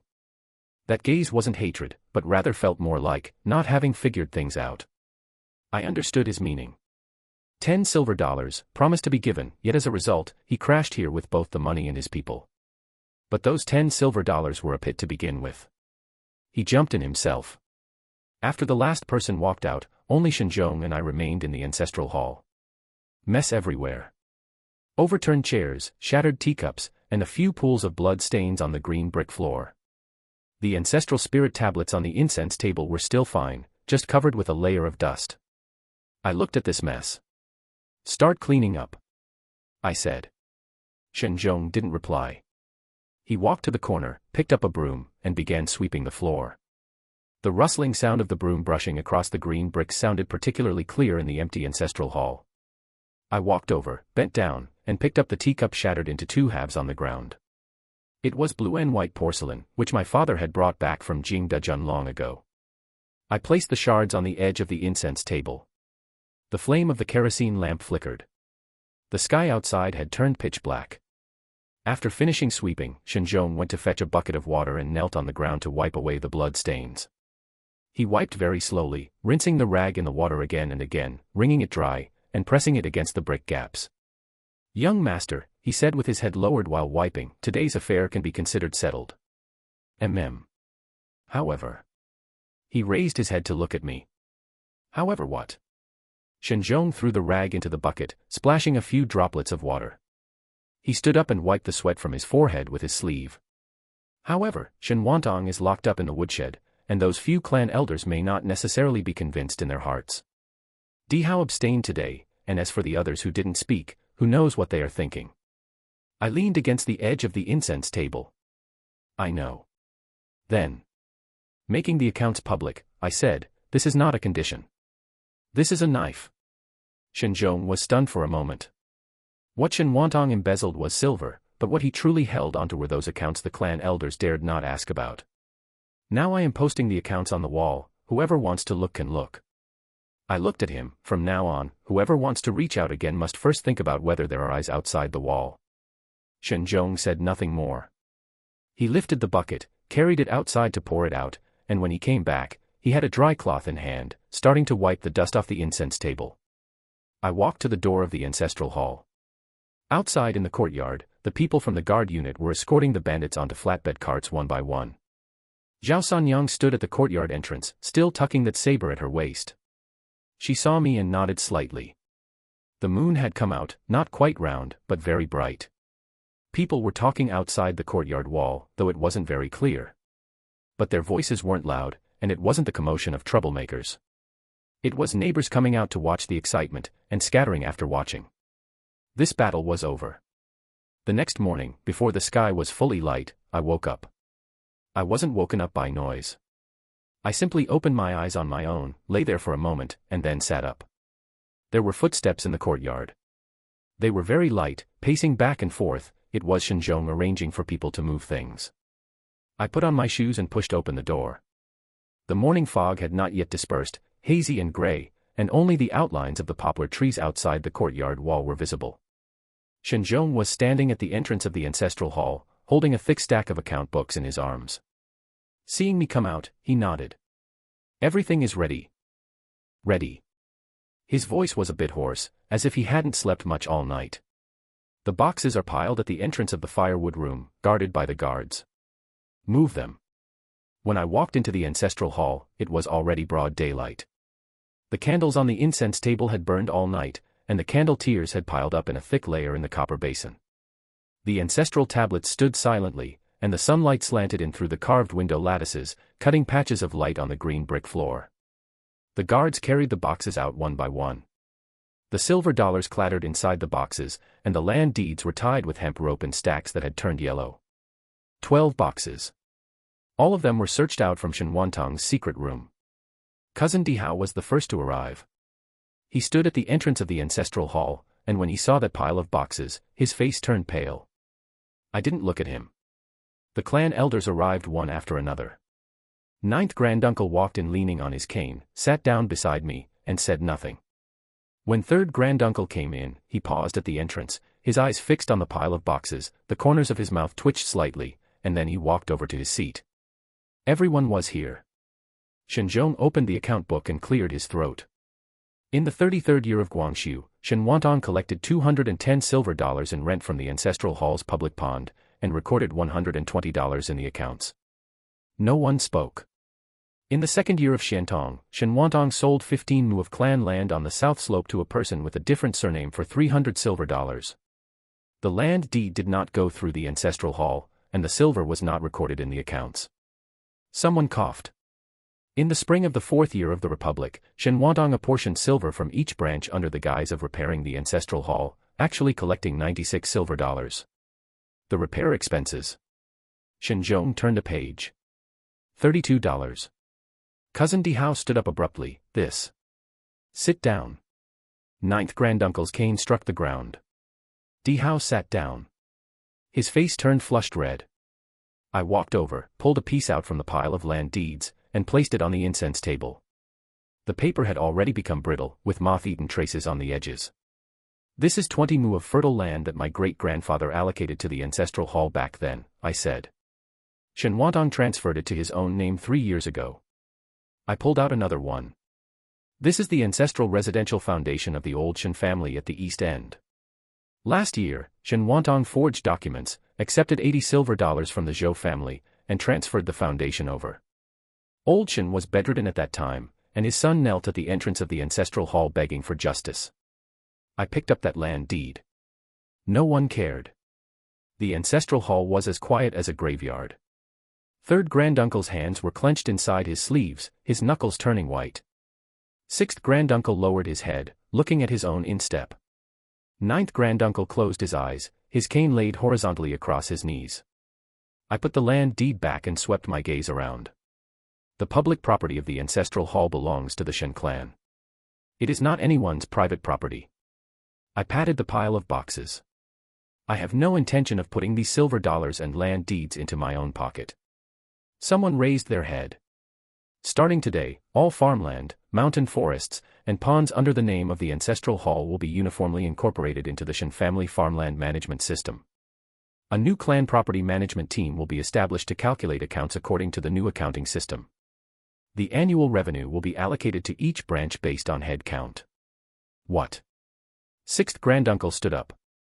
This, the public property of the ancestral hall, has always been the clan elders. Has always been the clan elders what? I looked at him. Has always been divided up by the clan elders themselves without telling the clan members. Sixth granduncle's face turned from red to purple. Third granduncle coughed lightly, his voice very soft. Shen Huaijin is right. Sixth granduncle turned his head to look at him. How much revenue can this little public property in the clan have throughout the year? We all know it in our hearts. Nowadays, the world is not peaceful, and bandit troubles are fierce. If we don't sort out the accounts, third granduncle's fingers pinched inside his sleeves, if another Shen Wantang pops up next time, these old bones of ours probably won't be able to stop him. Silence. Then ninth granduncle opened his eyes. Shen Huaijin, he said, who will manage the new accounting system you mentioned? The clan property management team will consist of one person nominated by each branch, plus an accountant transferred from the silk mill for unified accounting. The accounts will be copied in triplicate every quarter, one copy kept in the ancestral hall, one posted on the outer wall of the ancestral hall, and one sent to the county chamber of commerce for record. Posted on the outer wall. Ninth granduncle's eyebrows twitched. You mean let every single person in the clan see it? Yes. The cane tapped the ground 3 times. Good, he said. Cousin Dihao was stunned. Ninth granduncle. I said good. Ninth granduncle stood up, walked over to the incense table, and picked up the list. Who signs? I took the pen from Shen Zhong's hands. The pen was what I brought. A modern fountain pen with a tin nib, dipped in carbon ink, impossible to erase once written on paper. I was the first to sign my name on the list. Ninth granduncle took the pen and scribbled his own name crookedly beneath the 3 characters Shen Huaijin. Third granduncle signed next. Sixth granduncle stood for a moment. He looked at the pile of boxes, and then looked at ninth granduncle. He signed. Cousin Dihao signed last. When the pen was handed to him, he stared at the list for a moment, then bent down. The characters were written very large, and the ink bled outward. When Shen Zhong put away the list, I counted in my heart. All 11 clan elders had signed. At this moment, Zhao Sanyang poked her head in from the doorway. Young master, Master Lin is here. I was slightly taken aback. President Lin's carriage stopped at the courtyard entrance. He got down personally, followed by 2 shop assistants carrying a redwood box. Nephew Huaijin. He walked in with a smile, glanced at the scene inside the ancestral hall, his gaze pausing briefly on the pile of silver dollars and land deeds before the smile on his face deepened. The wedding is set for the 8th of next month, so I brought the wedding gifts in advance today. He clapped his hands. The assistants placed the redwood box at the entrance of the ancestral hall and opened the lid, a box full of silks, silverware, and tea, with 2 deed papers pressed on top. This is the equity transfer deed for 3 warehouses of the Lin Family Chamber of Commerce at the South Gate Wharf of the county town. Consider it part of my daughter's dowry. I cupped my hands. In addition, President Lin stepped closer, lowering his voice. That silk mill of Yuan's, the quality is indeed very good. Before the 8th of next month, I will allocate the Chamber of Commerce's freight warehouse and storefront, and will run a joint venture. He extended a hand. I shook it. Thank you, Uncle Lin. Call me father-in-law. Father-in-law. When we returned to the manor, it was already noon. Shen Zhong stood in the courtyard, watching the 12 boxes being locked into the storeroom, the expression on his face loosening slightly. Young master, he said, the clan side is temporarily stabilized. Amen. However, he paused for a moment. Cousin Dihao didn't look very good when he left. Although 6th granduncle signed, he muttered a few words with someone in the alley on his way back. Muttered what? Shen Zhong didn't speak. I nodded and didn't ask further. The knife of open accounts had already been drawn. The signatures signed today were the fingerprint seals of the clan elders. Whoever goes back on their word will be the next Shen Wantang. In the afternoon, I sat alone in the study and reorganized that stack of land deeds. Birds were chirping outside the window, and the sunlight had moved to the corner of the desk. Zhao Sanyang delivered a secret report, saying that the local gentry of several surrounding towns had been visiting each other recently, but there were no specific moves yet. I pressed the secret report under the inkstone, picked up my pocket watch, and glanced at it. The 8th. Half a month left. The parasol tree leaves outside the door had already begun to fall. When the wind blew, they spun around in the courtyard, rustling. Hanging on the wall opposite me was my father's calligraphy, the characters, trees with deep roots grow tall. The handwriting was a bit crooked, and the ink color had faded a bit. But the roots had truly taken hold. I glanced out the window. The parasol tree leaves were still falling, one after another, making no sound as they landed on the bluestone slabs. The sunlight had already shifted from the corner of the table to the ground, casting a long, slanted patch of light. When Lin Roland came in, the tea brought by the maid was still scalding hot. Now that cup of tea rested on the red sandalwood desk, not emitting a trace of steam. Today, she wore a moon-white patterned qipao with tightly tapered cuffs, and when she sat down, she casually rolled her sleeves up by half an inch. This action didn't look like something the eldest miss of the Lin family would do, rather, it looked like she was getting ready to work an abacus. Huaijin Ge, she began, her voice not loud, after the wedding, I want to personally manage the accounts of the silk mill. I didn't speak. She didn't wait for my answer either, continuing, have you looked at the 12 pages of quality control records sent over last time? It only took me 3 days. For the accountants to do the books, it takes at least 5 days at the fastest. It's not that I'm smarter than them, it's that they are used to making the accounts incomprehensible to anyone so they can skim profits from the middle. She said the words skim profits as flatly as if she were talking about the nice weather today. I picked up the cold tea and took a sip. Fine. Just that single word. Lin Ruolin blinked, probably not expecting me to agree so readily. She paused, as if a stomachful of reasons she had prepared to persuade me were all stuck in her throat. I put the teacup back on the desk. However, I have a bigger idea. I brought up the matter of the joint venture. Combining the Shen family filature and the Lin family Chamber of Commerce to establish the Shen-Lin joint firm, with both families holding a 50% stake each. It's not cooperation, it's a merger. It's not leasing, it's sharing. When Lin Ruolin heard 50% stake, her fingers tapped lightly on the desk surface. Just once. Then she didn't reply, instead pulling a piece of paper out of the hidden pocket on the side of her qipao. The paper was folded very small, and when unfolded it was only the size of a palm, but it was already filled with rows of tiny, fly-head-sized characters. She picked up the writing brush on my desk, dipped its tip into the inkstone. Zhao Sanyang's secret report was still pinned underneath that inkstone, and I hadn't moved it, and then began to draw on the back of that paper. Horizontal lines. Vertical lines. Diagonal lines. She drew quickly, her wrist not shaking at all. First, she drew 3 large columns, writing, raw materials, on the left, labor in the middle, and miscellaneous on the right. Then she divided them into finer grids beneath each column, raw materials broken down into silkworm cocoons, quicklime, and coal, labor broken down into daily wages, monthly wages, and piece rate work, miscellaneous broken down into transportation, repairs, and loss. Each grid was marked with its corresponding numerical unit. Silkworm cocoons by the dan, labor by the head, transportation by the mileage. When finishing the final stroke, she drew a horizontal line below the table, and wrote 4 characters above the line, monthly reconciliation. I picked up the paper to look at it. The accounts were classified systematically, with income and expenses traceable by evidence. Anyone wanting to pull tricks under this set of tables would have to bribe all the workers in the entire silk mill. This was not just the skill of an accountant. This was someone raised steeped in the Chamber of Commerce, having seen enough trickery in the accounts, aiming every single move right at the loopholes. I put down the paper. She was looking at me, a trace of probing in her eyes, but with even more certainty. Your honored father taught you well, I said. Lin Ruolin put her brush back on the brush rest.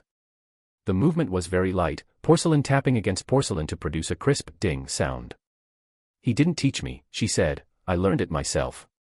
When he talked business when I was little, he didn't avoid me, and I would just listen by the side. After listening enough, I picked it up. She paused, her voice suddenly carrying something indescribable.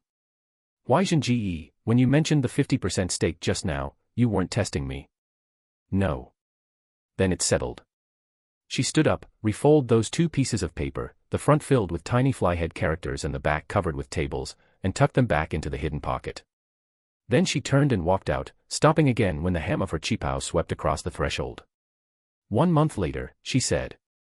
I said, good.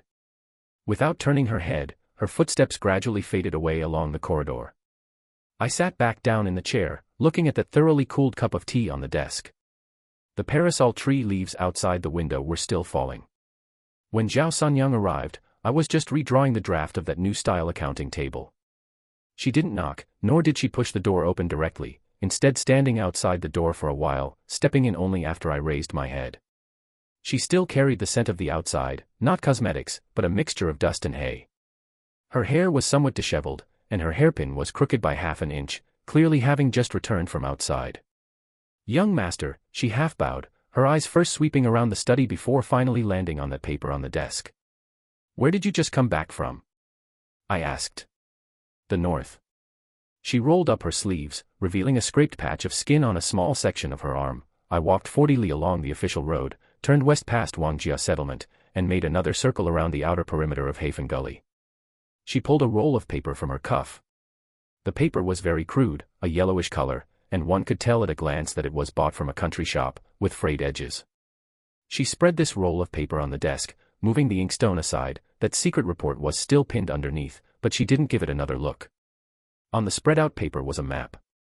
It was very crudely drawn, much larger than the one previously tucked inside the account book. What was drawn was not the county town, but the terrain within a radius of 50 li around it. The location of every bandit nest was marked, with their numbers, leader, and temperament noted in small characters alongside. Niujiao Mountain, surname Feng, about 200 people, steady in actions, doesn't easily come out of the mountains, specializes in robbing large merchant caravans. Hafen Gully, Widowma, 70 or 80 people, crazy poor and robs anything, but follows rules and doesn't kill people. Wangjia Settlement, bandit chief surname Chao, over 60 people, former soldier, has military discipline, has dealings with the county lords. There were also a few smaller ones, hiding in ruined temples and abandoned kiln caves on both sides of the official road, in groups of 3 or 5, specializing in targeting solitary travelers. I looked at these annotations. The handwriting was crooked, places where errors were made were crossed out and rewritten, and the ink varied in shade, clearly not drawn all at once. Is this what you've been doing these past few days? Zhao Sanyang nodded, her finger pointing at the location of Hafen Gully. Widowma hasn't been peaceful lately. Her lair was scouted and raided once by hired men from an unprincipled gentry member north of the county, and 2 people died. She's now searching the whole world for the gentry member's goods, cotton, grain, and oil. She intercepts anything shipped out of the county. She has already intercepted 3 batches of goods. She paused. That unprincipled gentry member is surnamed Zhou, a relative of Zhou Jingting. I made a mental note of it. And Wangjia Settlement. Zhao Sanyang's finger moved to the right. Chief Chao sent people to the county town to buy 3 new rifles. They are made in Germany, old, but still usable. Paid in silver dollars. Silver dollars. Right. She accentuated her tone, not copper coins, not standard currency, but silver dollars. For a bandit to settle a gun purchase with silver dollars, the origin of this money was not right. I rolled up the map and placed it on the table. What do you want to do? Zhao Sanyang looked at me. Young master, the surrounding towns haven't been peaceful lately. Shen Wantang's matter has just settled, but there are definitely quite a few people eyeing the Shen family. I have an idea. Meeting my gaze, her speaking speed wasn't fast, but every word was clear. I can take a trip to the north in a few days, treating it as visiting relatives. Along the way, leaving people in various towns, in tea shops, at temple fairs, guarding temples, sending a letter here every 5 days. Within a radius of 50 li, as long as there is wind, you, young master, will know even earlier than the county yamen. I didn't answer. She pulled her sleeve back down, covering the scratched skin on her arm. Having run around outside all these years, I dare not say much else, but I do recognize some people from all walks of life. Tea shop waiters, ferryboatmen, mule bosses running errands and hauling cargo, these people are inconspicuous, but all kinds of news pass through their mouths. If used well, they are more useful than patrol police. She spoke very practically, without exaggerating or claiming credit. After finishing, she stood and waited without rushing. I glanced at the secret report beneath the inkstone. I pulled open the desk drawer and took out a cloth bag from inside. The bag was filled with silver dollars. I picked out 20 pieces, stacked them on the table, and pushed them over. Find 2 people in each town. Pick those with tight lips, don't talk too much. Zhao Sanyang reached out and swept the money into her sleeve. Her movement was deft, without declining or offering thanks. She simply rolled up the map again and tucked it back into its original place. Setting out in 3 days, she said, 7 days for the round trip. After 7 days, 1 letter every 5 days. Having spoken, she turned and walked out. When she reached the doorway, she stopped again without turning her head. Young master, when it comes to the silk mill affairs, the Lin family girl is capable. When it comes to these matters, I am capable. She left with dainty, short steps. I put the cloth bag back into the drawer. The table still held the indentations pressed into the paper by the map. At 3 o'clock in the afternoon, Shen Zhong knocked and entered. He brought a stack of papers. On top was the roster of the Shen family guard, below that were records of purchasing firearms, and further below were rental receipts for the training grounds. Young master, the matter of the Shen family guard needs to be handled formally. He rubbed his hands together. We can no longer say it's an expansion of the estate guards, people won't believe it anymore. People in the county are already asking about it. I opened the roster. There were already 37 people registered on it, among whom 11 had been soldiers and fought in battles. The rest were able-bodied young men picked from tenant farmers, capable of enduring hardship. Hang the plaque, I said, this afternoon. Shen Zhong was stunned for a moment. What should it be called? Shen Family Guard. Just these 5 words. He nodded, took out a pen, and wrote these 5 words on the cover of the roster. The handwriting wasn't good looking, the character guard tilted a bit, so he traced over it once more. I pushed aside the stack of correspondence belonging to Shen Wantang. The pages were yellowed, and some corners were eaten by insects. There were 17 letters in total, the earliest of which was dated the 12th lunar month of the 34th year of Guangxu. I arranged them by date and spread them out on the table one by one. The ink in the inkstone had been left overnight, and a crust had formed on the surface. I poked it open with the brush handle. The senders of the first 3 letters were unknown to me, their names completely unfamiliar: Zhang Yukai, Lu Degui, and Sun Maokai. I asked Shen Zhong, who tilted his head, thought for a moment, and said that Zhang Yukai was a local tyrant at the east end of the county who specialized in the grain business. Lu Degui had 2 oil mills in the north of the county, and Sun Maokai was a landlord to the west with hundreds of tenant farmers under his command. These 3 people have business dealings with Shen Wantang, Shen Zhong said, pointing to a few lines in the letter. Look, it's written here. In the 33rd year of Guangxu, Zhang Yukai falsely reported 120 mu of dry land, paid taxes as barren land, and saved 40% of the grain tax. Shen Wantang smoothed things over with the tax collectors at the county yamen for him. I flipped the letter paper over. On the back was another line of small characters in Shen Wantang's handwriting: Brother Zhang's entrusted matter has been settled. The tax collector received $20 silver, resulting in 3 years of tax exemption. This is hard evidence, I said. Shen Zhong rubbed his hands together. Early the next morning, I had Shen Zhong prepare a carriage. When the carriage stopped at the entrance of Zhang Yutsai's house, it had just rained, and the bluestone pavement was damp. Zhang's gatekeeper recognized me and paused for a moment before going in to announce me. After the time it takes to drink a cup of tea, Zhang Yukai came out to greet me personally, a smile plastered on his face, though the muscles at the corners of his mouth were taut. Young Master Shen, what a rare visitor. I cupped my hands in salute and walked straight inside. Zhang Yutsai's study was not very large, furnished with a red sandalwood desk, and a yellowed landscape painting hung on the wall. A maid served tea. I picked it up, sniffed it, and didn't drink. Boss Zhang, I pulled the letter out of my sleeve and spread it on the desktop. You recognize this letter, right? Zhang Yutsai's expression changed. He didn't reach for the letter, but merely stared at those few lines of text. The study fell silent for a moment, and the thrush in the courtyard outside chirped twice. Young Master Shen, he spoke, his voice a bit dry, this letter, where did you get it? Shen Wantang's secret room. Without waiting for his reply, I continued, in the 33rd year of Guangxu, you falsely reported 120 mu of dry land and evaded taxes for 3 years. Shen Wantang smoothed things over with the county yamen for you, and every year you gave him 20% of the tax money saved. Is my calculation of this account correct? Zhang Yutsai's fingers pinched marks into his knees. What do you want? He said. Drink tea. I picked up the teacup and actually took a sip this time. Boss Zhang, how much land is the silver you've saved by evading taxes over the past few years enough to buy? Zhang Yukai didn't speak. Let me calculate it for you.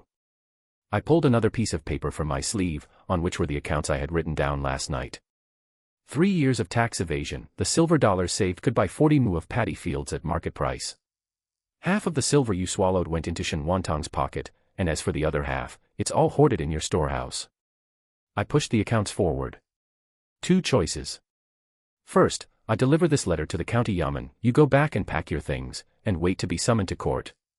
Second, you have 160 mu of land under your name, you take out 80 mu and transfer them to Shen family at 60% of the market price. From now on, you are still Boss Zhang, and Shen Wantang's affairs have nothing to do with you. Zhang Yutsai's Adam's apple bobbed up and down. 60%. 60%. You still make a profit. He was silent for another moment.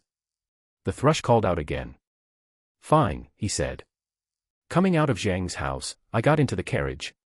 Shen Zhong turned his head from the carriage shaft and asked me, young master, who is the next stop? Lu Degui. Lu Degui was tougher than Zhang Yukai. I placed the letter in front of him. He was stunned at first, then slammed the table, making the teacup bounce. You're using these old accounts to blackmail me. I sat without moving. Boss Lu, I said, you colluded with Shen Wantang to falsely report farm fields, plus one more thing, the year before last, you privately printed 50 silver banknotes using the old printing plates of that defunct exchange shop in the north of the county. The color instantly drained from Lu Degui's face. You're talking nonsense. The serial numbers of those 50 banknotes are all recorded in Shen Wantang's letters. I pulled out another letter and placed it on the table. Would you like to take a look for yourself? He didn't look. I had Shen Zhong put the letters away and stood up. Boss Lu, this letter will be delivered to the county yamen early tomorrow morning. You can tell whatever you have to say to the county magistrate.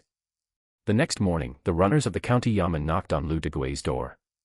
When he was taken away, a crowd gathered at the alley entrance. I stood in the crowd across the street and watched him being escorted onto the carriage, the iron chains on his hands clanking loudly. Sun Maokai was the third. This man was timid. As soon as I took out the letter, his forehead was already covered in sweat.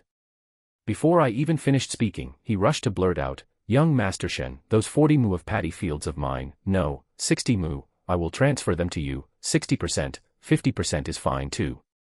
60 mu, 60%, I said. Fine. His hands shook violently when he signed and stamped his fingerprint, and it took him 3 tries to press a clear thumbprint.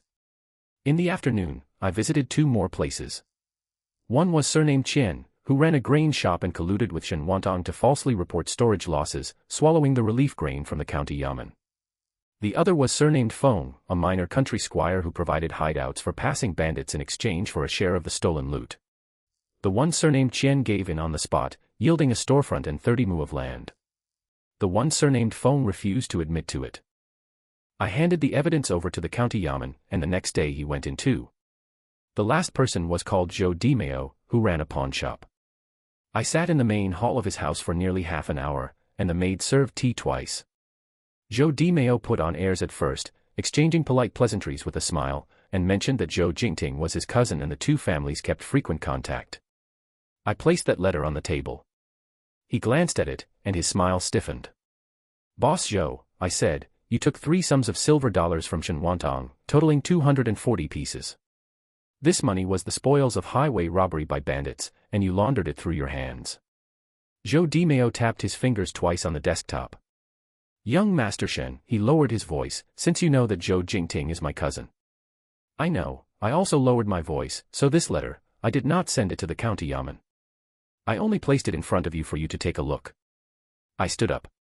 "Pass a word to Zhou Jingting for me, Shen Wantang's affairs have nothing to do with him. And they should have nothing to do with him in the future either." I turned and walked out. Zhou Dimeo called out, "Young Master Shen," from behind, but I didn't look back.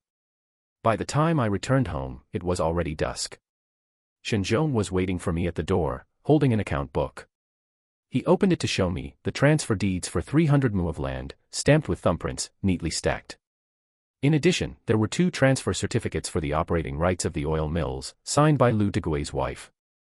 As soon as Lu Degui went in, she came to find Shen Zhong that very afternoon. "Those 2 oil mills in the north of the county, how much can they press in a year?" I asked. "If pressed well, they can produce 8,000 caddies of soybean oil a year." I put the deeds away properly. Early the next morning, Shen Zhong ran back from the farm and shouted as soon as he entered the door, "Young master, the rice has been harvested." I followed him to the experimental field. More than 10 mu of paddy fields were a golden expanse. Tenant farmers were bent over harvesting the rice, and their sickles swished loudly. Old Sun walked over holding a bundle of rice ears and held the ears out in front of me. The rice ears were heavy, weighing down the stalks. "Young master, look at these ears, every single grain is plump." Old Sun grinned wide.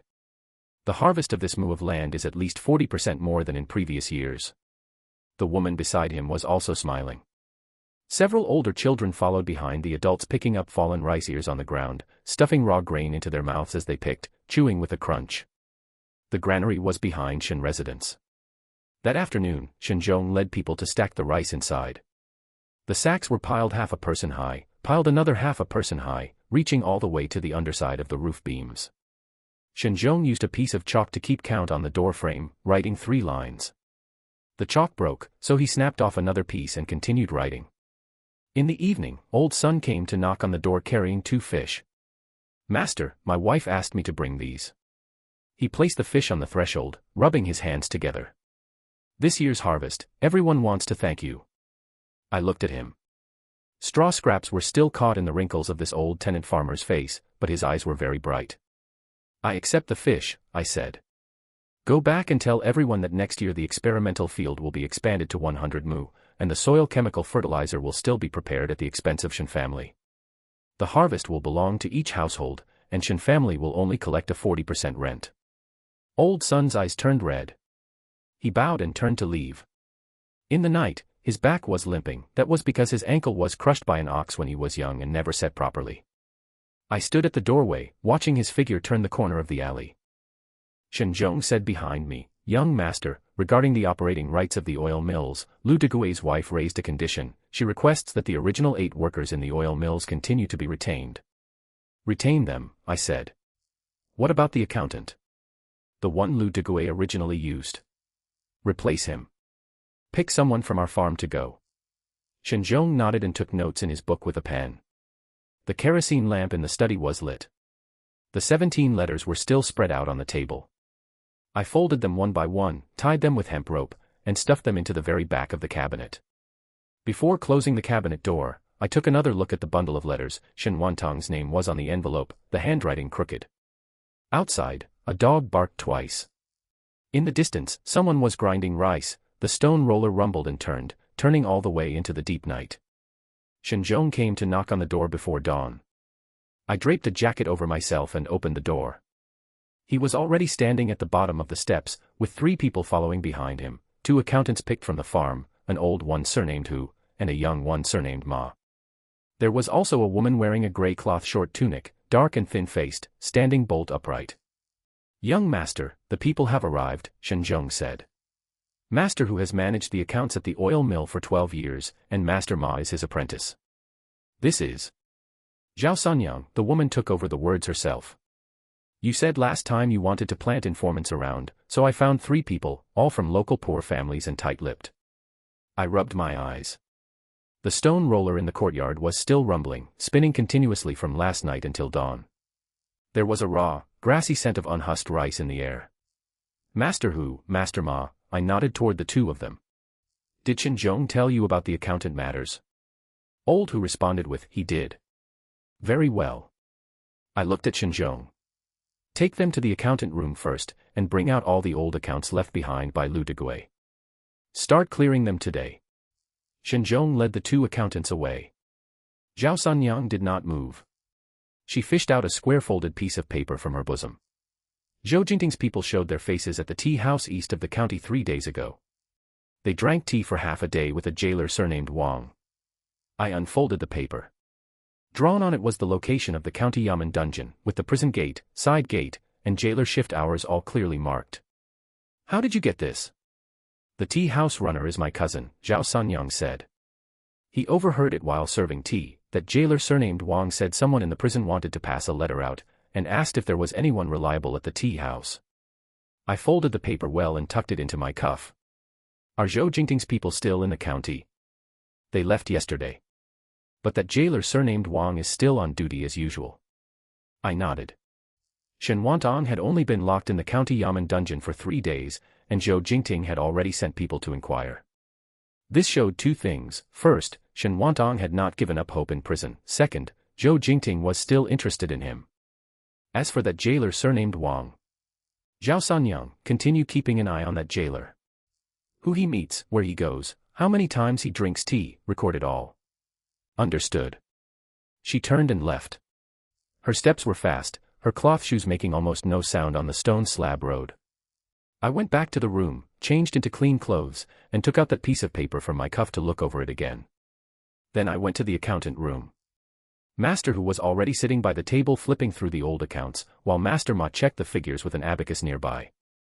Shen Zhong stood at the doorway, noting something down in the notebook in his hand. "Young master," Shen Zhong looked up. "Among the accounts handled by Lu Degui, 3 entries do not match. The amounts are not large, but the dates are all from last winter." "Note it down," I said. "It will come in handy later when we go to the ancestral hall." Shen Zhong was taken aback. "The ancestral hall?" "MHM.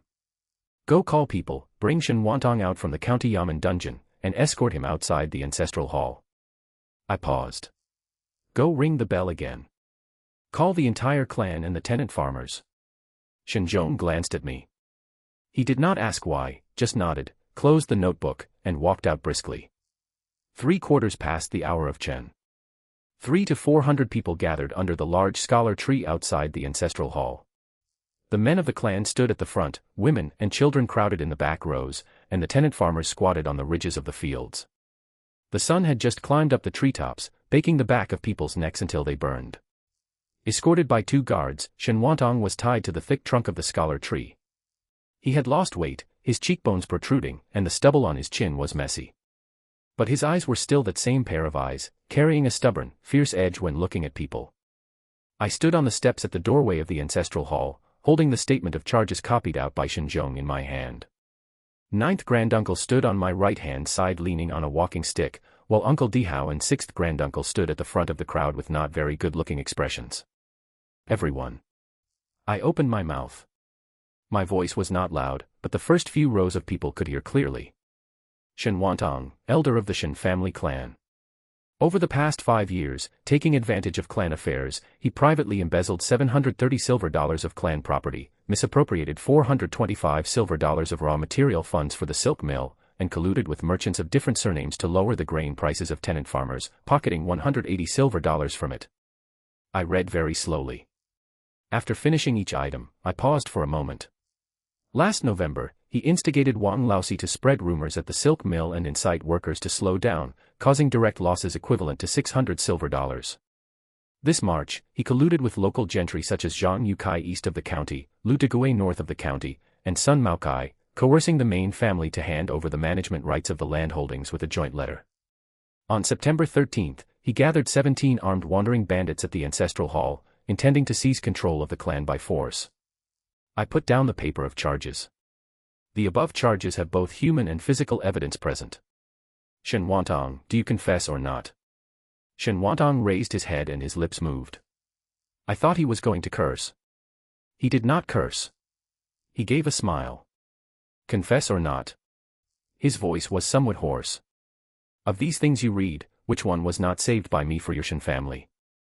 In those years when your father was sick in bed, who stood outside holding off against those gentry and merchants? Who?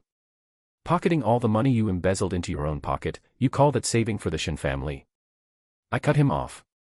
Your nephew Wang Laosi, the cocoons stolen at the silk mill, whose pocket did the money from selling them go into? Shen Wantang did not answer. He glared at me. I did not ask again either. According to clan rules, those who embezzle clan property shall be expelled from the clan and never enter the ancestral hall. According to the law, those who misappropriate others' property in huge amounts shall be sentenced to imprisonment. I handed the paper of charges to Shen Zhong. Today, before the entire clan and the tenant farmers, Shen Wantang is transferred to the county yamen to be judged by the magistrate in accordance with the law. Shen Zhong took the paper of charges and waved his hand toward the guards.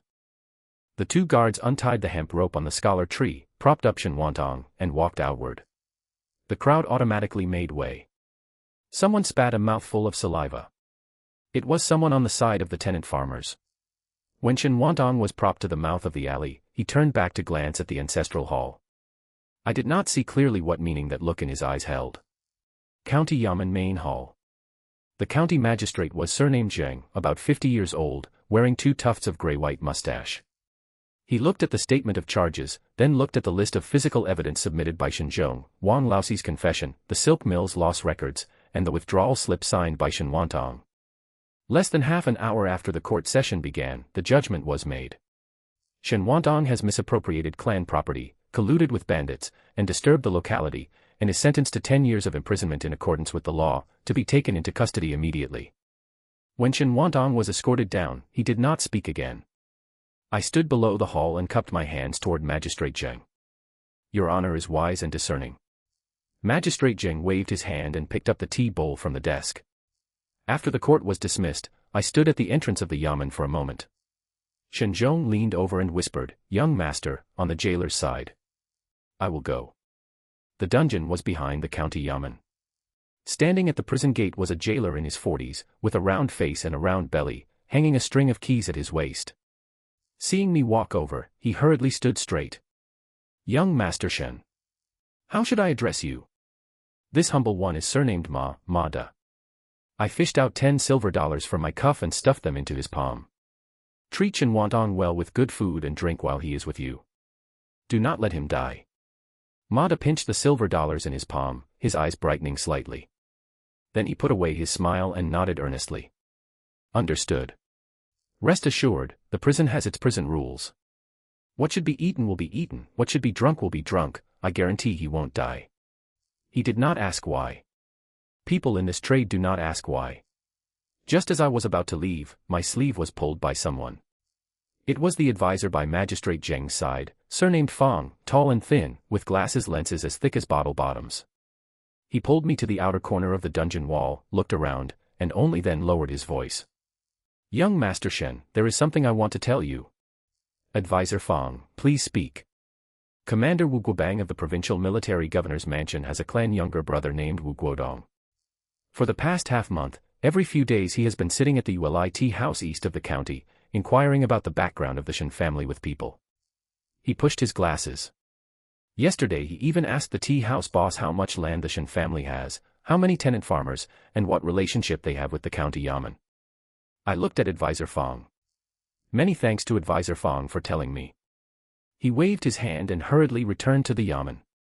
I stood in the alley outside the dungeon, the sun baking my back until it burned. Wu Guobang, brigade commander of the military governor's mansion. His clan younger brother ran to the county to inquire about the Shen family. Why? Shen Wantang could not connect with him, the people Shen Wantang colluded with were all local gentry and merchants, and his influence could not leave the county. Unless someone was pulling strings in the middle. I remembered what Zhao Sanyang said. Zhou Jingting's people had met with the jailer at the tea house 3 days ago. Zhou Jingting, militia commander of the neighboring county. I suppressed the thought, showing nothing on my face. Returning to the Shen residence, Shen Zhong was already waiting in the study. Young master who cleared out 3 incorrect accounts, the amounts are not large, but the dates match the period handled by Lu Degui. Master Ma also found in the oil mill accounts, he flipped through the notebook, found 2 places with altered traces. Keep them. Lock all account books into the cabinet. Yes. I sat down by the table and tapped the tabletop twice. How are matters regarding the County Security Corps? Shen Zhong closed the notebook. The commander is surnamed Chang, 62 years old. 2 months ago it was said he had an attack of heart pain and has been recuperating at home, never going to the Corps headquarters. The deputy commander is surnamed Niu, in his early 40s, and he is often around, but, he thought over his phrasing, the people under him don't listen to him much. How many people are in the security corps? 120 people written on the roster. Actually counted, 97. There are 63 guns, and those that can fire do not exceed 40. Can Commander Chang return to his post? Shen Zhong shook his head. Shen Zhong closed the notebook and retreated to the side. I stood up and walked over to the window. Outside the courtyard wall, someone was setting off firecrackers, though I had no idea which family was holding a wedding. The 8th day, I said. Shen Zhong looked up at me. We'll be wed on the 8th. Send the post to the Lin family, the date will not be changed. He was stunned for a moment, then nodded. I'll go take care of it right away. Over the next 5 days, the Shen residence was turned upside down. The doors and windows were all taken down and painted with fresh lacquer, and the blue brick courtyard pavement was rinsed down 3 times with water. The maidservants stepped on ladders to hang red silks, stretching all the way from the main hall to the stone lions at the entrance. The stoves in the kitchen burned from morning till night, the steamer baskets stacked higher than a person, and the entire courtyard was filled with the scent of lard and glutinous rice. I stood under the corridor watching them busy themselves as a maidservant pasted a double happiness character onto the door, sticking it crookedly. Another maidservant called out to her, saying the left side was too high. The maidservant pasting the paper stepped back 2 steps to look, and the paste in her hand dripped onto the toe of her shoe. Forget it. I turned and returned to the study. The Lin family's dowry was carried in on the afternoon of the 7th. 16 loads in total. The very first load was a Germany table clock, the second load consisted of whole bolts of Suzhou embroidered satin, and the chests in the back weighed down the carrying poles so hard they creaked. Neighbors crowded at the mouth of the alley counting the loads, and when they counted the 8th load, someone let out a whistle. Shen Zhong stood at the entrance to register them, opening his notebook to write a few strokes for every single dowry load, writing larger than he usually did. The 8th. Before dawn broke, I was jolted awake by firecrackers. Shen Zhong walked in holding a newly tailored Western suit. It was black, made of British woolen fabric bought from Shanghai. I touched it, it felt stiff, and the cuffs had copper buttons engraved with hidden patterns. The Lin family's bridal sedan chair has already set out. Shen Zhong shook out the suit. According to custom, it will arrive at the hour of Chen. I slipped my arms into the sleeves.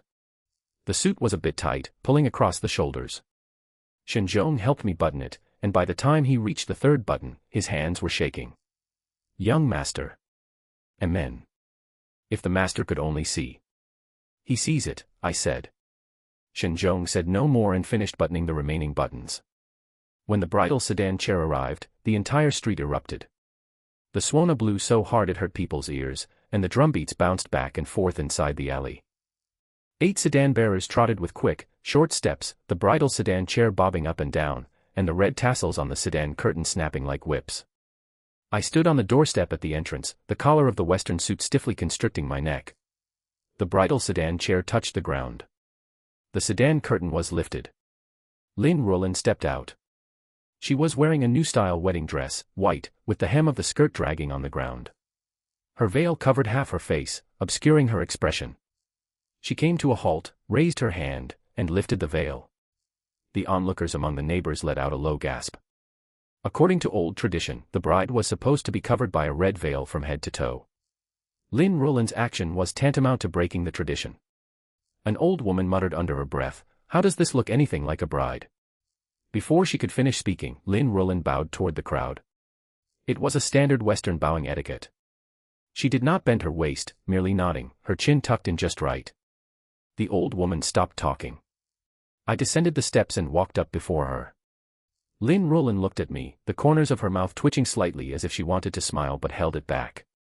"Let's go," I said. She placed her hand on my arm. Her palm was cold. 12 tables were set up in the main hall, and the courtyard and corridors were packed full as well. Gentry and merchants from all over the county had come, and the people from the Lin family Chamber of Commerce were the most numerous, taking up a full 3 tables. The clan elders of the Shen family sat at the table on the right against the wall, each of them pulling long faces and moving their chopsticks very little. 9th granduncle was there too. He sat beside the seat of honor, his walking stick leaning against the armrest of his chair. Lin Ruolin and I went from table to toast the guests. When we reached the 3rd table, someone stood up and patted my shoulder. It was Boss Son of the rice shop, grinning wide, the stench of alcohol making me take half a step back. "Young Master Shen, no, you are Boss Shen now. What great fortune." I raised my cup and clinked it. Lin Ruolin nodded beside me without drinking. When we reached those 3 tables of the Lin family, Lin Ruolin stopped in her tracks. She turned to face the room full of guests, picked up a teacup, and tapped the rim of the cup with her chopsticks. Clink. Clink. The entire hall quieted down. Respected uncles and elders. Lin Ruolin's voice was not loud, but very steady. "Thank you all for coming today. Huaijin and I." She paused. "For Shen Huaijin and me to make it to today, we owe it entirely to the care and favor of everyone present. The days ahead for the Lin family silk mill are still long, and we will still rely on everyone to support us." She raised her teacup. "I don't know how to say pleasantries. This cup will substitute tea for wine." The people in the room froze for a beat, and then erupted. Some cheered, and others slammed the tables. Boss Son stood up and yelled, "Good." His voice completely cracking. I raised my cup and gulped down the wine. The liquor rushed down my throat, burning a hot line. Lin Ruolin retreated to my side, her hand resting back upon my arm. This time, her palm was not quite as cold. When we reached the 10th table, Shen Zhong squeezed over through the gaps between people. He leaned in close to my ear, his voice pressed very low. "Magistrate Zheng has arrived. He is waiting in the back hall." The door of the back hall was ajar. I pushed the door open and stepped inside to find Magistrate Zheng standing beside the 8 immortals table, his hat tucked under his armpit, his forehead covered entirely in sweat. "Magistrate Zheng." He raised a hand to interrupt me. "Commander Chang is dead." I stood there without moving. Commander Chang, Magistrate Zheng wiped his forehead, that Commander Chang of the Security Corps. He died last night. Some say his heart condition acted up and he died in bed. Others say. He paused. He was smothered to death. Who said so? An old servant woman at his home. She said Commander Chang had a bruised mark on his face, left behind from someone covering his mouth and nose. I said nothing. Commander Chang was 62 years old, and he had been nursing his heart condition for 2 months. Dying at a time like this was far too coincidental. Magistrate Jing took half a step forward, his voice lowered even further. The Security Corps cannot remain vacant. Deputy Commander Nyo cannot keep a tight lid on the men, and the soldiers underneath have all been scattering these past few days. You have to step up. Step up to what? Commander. Commander of the Security Corps. As Magistrate Jing spoke these words, his eyes remained fixed on me, as if weighing my worth. Some people will say it's against the rules. Rules are made by people, Magistrate Jing interrupted me. You are a man of the Shen family, and the county's largest silk mill is in your hands.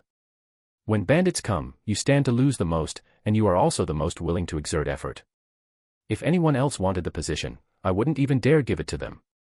He paused. This is a favor, and it's also a transaction. Once you take it, we are in the same boat. I looked into his eyes. 3 days. 3 days from now, I will visit your home to discuss the details. Magistrate Jing nodded. He pulled his hat out from under his armpit, put it on, turned, and left through the back door. Outside, toasts were still being made, people were playing finger-guessing drinking games, others were singing opera, and the Swana began to play once more, playing 100 Birds Paying Homage to the Phoenix. I stood there for a moment, then pushed the door open and went out. By the time we finished toasting the very last table, it was already the hour of you. The bridal chamber was set up in the east wing. Shen Zhong had people clean up the room for 3 days, replacing it with new bedding and new curtains. Double happiness characters were pasted on the windows, and a pair of dragon and phoenix candles burned on the candlesticks. Lin Roland sat on the edge of the bed. Her veil had been removed, her hair coiled into a bun, with stray wisps clinging to her temples. She didn't look at me, staring instead at her own fingers. I sat down by the table and poured 2 cups of tea. I pushed 1 cup before her. She picked up the cup, but didn't drink. The accounts from these past 2 days, I've looked at them, she said. Amen. Last year's cocoon purchase price at the silk mill was more than 30% higher than the market price. I know. Lin Roland turned her head to look at me. She drew a blue cloth-covered notebook from beneath the pillow and opened it. The first page was neatly written with 12 rows of numbers. Each row was marked with a date, followed by 3 columns, market price, purchase price, and difference. The final column was entirely red, written in vermilion brush. This is last year's, she flipped to the second page, and this is the year before last's. The numbers on the second page were even more numerous. The price differences were also larger. I took it and flipped through a few pages. It was her handwriting, fine-lined, with clear strokes, the numbers written far more neatly than most accountants I had ever seen. How did you calculate this? The wharf's weighing slips. The Lin family Chamber of Commerce records market prices every 10 days, and I took the silk mill's purchase dates and checked them against those. It wasn't just one person embezzling, there are traces. Lin Roland picked up her teacup and took a sip of water. Among those supplying goods, someone must be taking a cut in the middle. I closed the notebook. Do the people in the accounting room know? Master Ma definitely knows. But he didn't record it. So I suspect he might have taken a cut as well. I looked at the notebook in my hand. The blue cloth cover had frayed corners. Compiled overnight, she said overnight. This, I lifted the notebook, how long did it take you to put this together? 2 nights. Lin Roland set the teacup back onto the table. The ledger books in your study are incomplete. In a couple of days, I'll go down to the mill and pull all the old account books out. I haven't checked anything prior to the year before last yet. 2 nights. I placed the notebook on the table, pressing my hand over the cover. Secretary Lu doesn't need to come to work tomorrow. Lin Roland looked up. Keep Master Ma, and give him a chance to amend the accounts. Make Secretary Lu leave, I said. Lin Roland said nothing. The corners of her mouth twitched, and this time she truly smiled.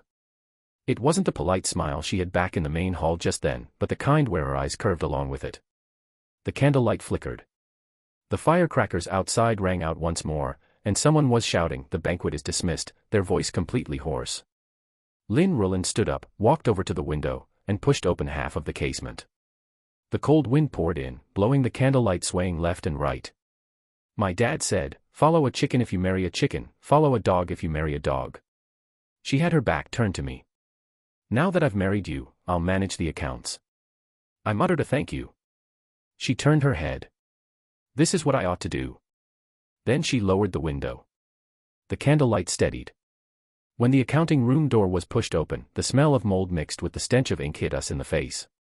I stood by the window and watched Lin Rulan sit down. Today, she changed into a plain-colored qipao, with her cuffs rolled up by 2 fingers width, revealing her slender, fair wrists. A palm-sized abacus was placed beside her hand, its beads already polished to a shine by its previous owner. She opened the first ledger. The hemp paper had turned yellow, its corners curled, and some pages had small holes chewed by insects. Her finger stopped in the middle of the 3rd page, pausing for about the duration of a single breath before continuing to turn the page. Her movements were very gentle, as if she were afraid of startling something. I stared at her fingers. Turning to the 9th page, she stopped once more. This time it was longer, her fingertips rubbing back and forth across the paper surface twice. Without raising her head, her left hand felt for the abacus, clacking as she flicked a few numbers before stopping again. The accountant stood in a row, with Secretary Liu at the very front. This man was in his early 60s, with a grizzled white beard, and had managed the accounts of the silk mill for 12 years. He managed them when my father was alive, and he still managed them when my father fell ill. At this moment, his hands were tucked into his sleeves, his eyelids drooped, and the corners of his mouth turned downward. Lin Rulan closed the ledger and raised her head. "I must trouble you gentlemen to bring out all the silk cocoon procurement records from 3 years ago." No one moved. Secretary Liu coughed. "The old accounts from 3 years ago are piled up in the warehouse. What is the use of digging them out?" "Verification," Lin Rulan said. "Verification of what?" "Verification of the numbers." The corners of Secretary Liu's mouth turned down a fraction more. He turned his head to look at the other accountants behind him. Some lowered their heads, while others pretended not to hear. "Young madam," Secretary Liu said, "you have just entered the family, and as for the matters in the mill, this old man has managed the accounts for 12 years and has never made a single mistake." Lin Rulan did not answer. She took out 3 brand-new hardcover notebooks from the blue cloth bundle she brought, with bright red covers and gold-stamped lines on the spines. She stacked the notebooks on the table and opened the first one. Inside were pre-drawn tables. Vertical and horizontal lines formed grids, with words written at the top of each column: date, item name, quantity, unit price, handler, and warehousing signature and seal. The paper was thick Daolin paper, and the ink did not bleed through to the back. "Starting from today, we will switch to new-style ledgers," Lin Rulan said.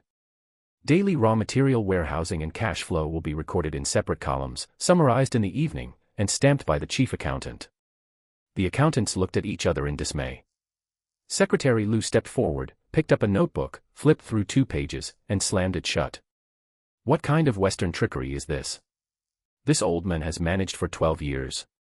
Secretary Liu," Lin Rulan interrupted him, "on September 17th, 3 years ago, how many silk cocoons did the mill take in?" Secretary Liu was stunned. "You have managed the accounts for 12 years, you should remember." With dates so specific, who could remember? Lin Rulan pulled one out from the stack of old ledgers, turned to the middle, smoothed out the folded corners, and pushed it to the edge of the table. "I will help you remember." Secretary Liu did not move. "On September 17th, 3 years ago, the purchase order stated 20 dan of silk cocoons, at 3 taels and 2 mace of silver per dan," Lin Rulan said. "The wharf's weighing records for that day." She pulled out another small notebook with a blue cloth cover and opened it. "There are none." The accounting room fell silent. Secretary Liu's Adam's apple bobbed. "The market price that September was 3 taels and 7 mace of silver per dan," Lin Rulan said. "There was a difference of 5 mace of silver, which makes 10 taels for 20 dan. 10 taels of silver, which neither went through the scale nor received a warehousing signature and seal." She placed the 2 ledgers side by side. "Secretary Liu, where were these cocoons purchased?" Secretary Liu's beard trembled. He opened his mouth and closed it again. There was sweat on his temples, which he did not wipe. That was handled by the previous accountant, he said. This old man knows nothing about it. Oh. Lin Ruolin fished out another one. What about the freight charges on the 12th day of the 12th lunar month last year? From the wharf to the mill, 3 miles, 2 taels of silver per trip. The neighboring Hingfeng silk firm took the same route for 1 tael and 4 mace per trip. 30% higher, and the handler listed as you. Secretary Lu's face turned pale. That was also handled by the previous accountant. He stopped speaking. Lin Ruolin gently closed the ledger. Not a slam, but a close. Page touched page with a very soft sound. Since Secretary Lu also knows nothing about it, she said, starting today, all accounts will be personally signed and sealed by me. She picked up the new ledger on the table, opened to the first page, drew a writing brush from the brush pot, and wrote her name in the column for chief accountant's signature and seal. Lin Ruolin. 3 characters, in regular script, with horizontal and vertical strokes straight and even. Watching her write, I suddenly remembered how she looked flipping through the ledgers in the study yesterday. At that time, the candle flame flickered, her brows were furrowed, and her fingers pointed at the numbers, reading them out stroke by stroke. The light from outside the window shone in, falling upon her shoulders. I stepped forward. Gentlemen, I said, starting today, the Lin Family Chamber of Commerce and the Huaiyuan Filature are merging into the Shenlin joint firm. Fresh cocoons will be uniformly purchased from northern Zhejiang and directly transported by the Lin family fleet to the Shanghai foreign concessions for sale. As soon as my voice fell, someone shouted from outside the door. Boss Shen. Several local merchants waiting outside squeezed in, still clutching sweat rags in their hands. The leader was Boss Son of the South Street drapery shop, who was fat and prone to sweating, wiping himself endlessly all year round. Boss Son squeezed up to the table, regarding this joint firm, can we buy into a share? 3 or 4 people followed behind, all talking at once. I'll put up $500 silver. Our hedgy grain store also wants to. Just as it was lively, someone squeezed into the crowd. Wearing gray cloth short clothes and a headscarf wrapping her face, it was a woman. Without even looking at those merchants, she walked straight up to me and shoved a slip of paper into the palm of my hand. The slip of paper was crumpled and still retained body warmth. I unfolded it. Zhou Jingting visited the prison late at night 3 days ago and had a secret conversation with Shen Wantang for half an hour through a prison guard surnamed Wang. Wantang is contacting his old subordinates inside the prison. The handwriting was sloppy, it was Zhao Sanyang's handwriting. I closed the slip of paper. Gentlemen, I said, the matter of buying shares can be discussed another day. I turned and walked into the back hall. Zhao Sanyang was already waiting under the veranda. She was leaning against a pillar, pinching a grass stem in her hand, and seeing me coming, she spat out the grass stem. Prison guard Wang accepted $20 silver from Zhou Jingting, she said. Shen Wantang had him bring a message out saying there are still 3 old subordinates in the prison who can be mobilized. What kind of 3 people? One manages the wharf warehouse, one escorts carts, and another, Zhao Sanyang paused, is in the factory protection team. There was a wind under the veranda, blowing the corners of her clothes up. What about Zhou Jingting's side? The militia has been buying guns recently, Zhao Sanyang said. They had someone source them from Hankow, at least 20 Hanyang rifle, and they just arrived yesterday.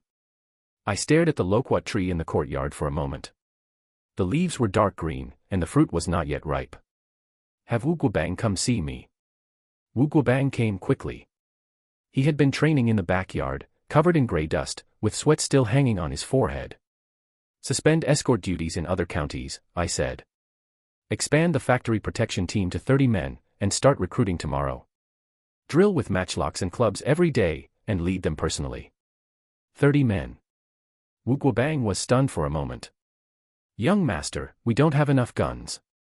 Use what we have first, and buy more if it's not enough. He nodded and turned to leave. Wait, I called him back. There is someone surnamed something in the factory protection team, investigate his connections with the wharf warehouse and the cart escort route. Wu Guobang glanced at me, didn't ask why, and nodded again. As he walked out, the soles of his shoes thumped against the brick floor. I stood under the veranda for a while. Zhao Sanyang hadn't left yet, she was leaning against the pillar, picking up that grass stem again. As for the prison side, I said, keep watching them. Don't touch prison guard Wang, let him pass messages, I want to see what Zhou Jingting is up to.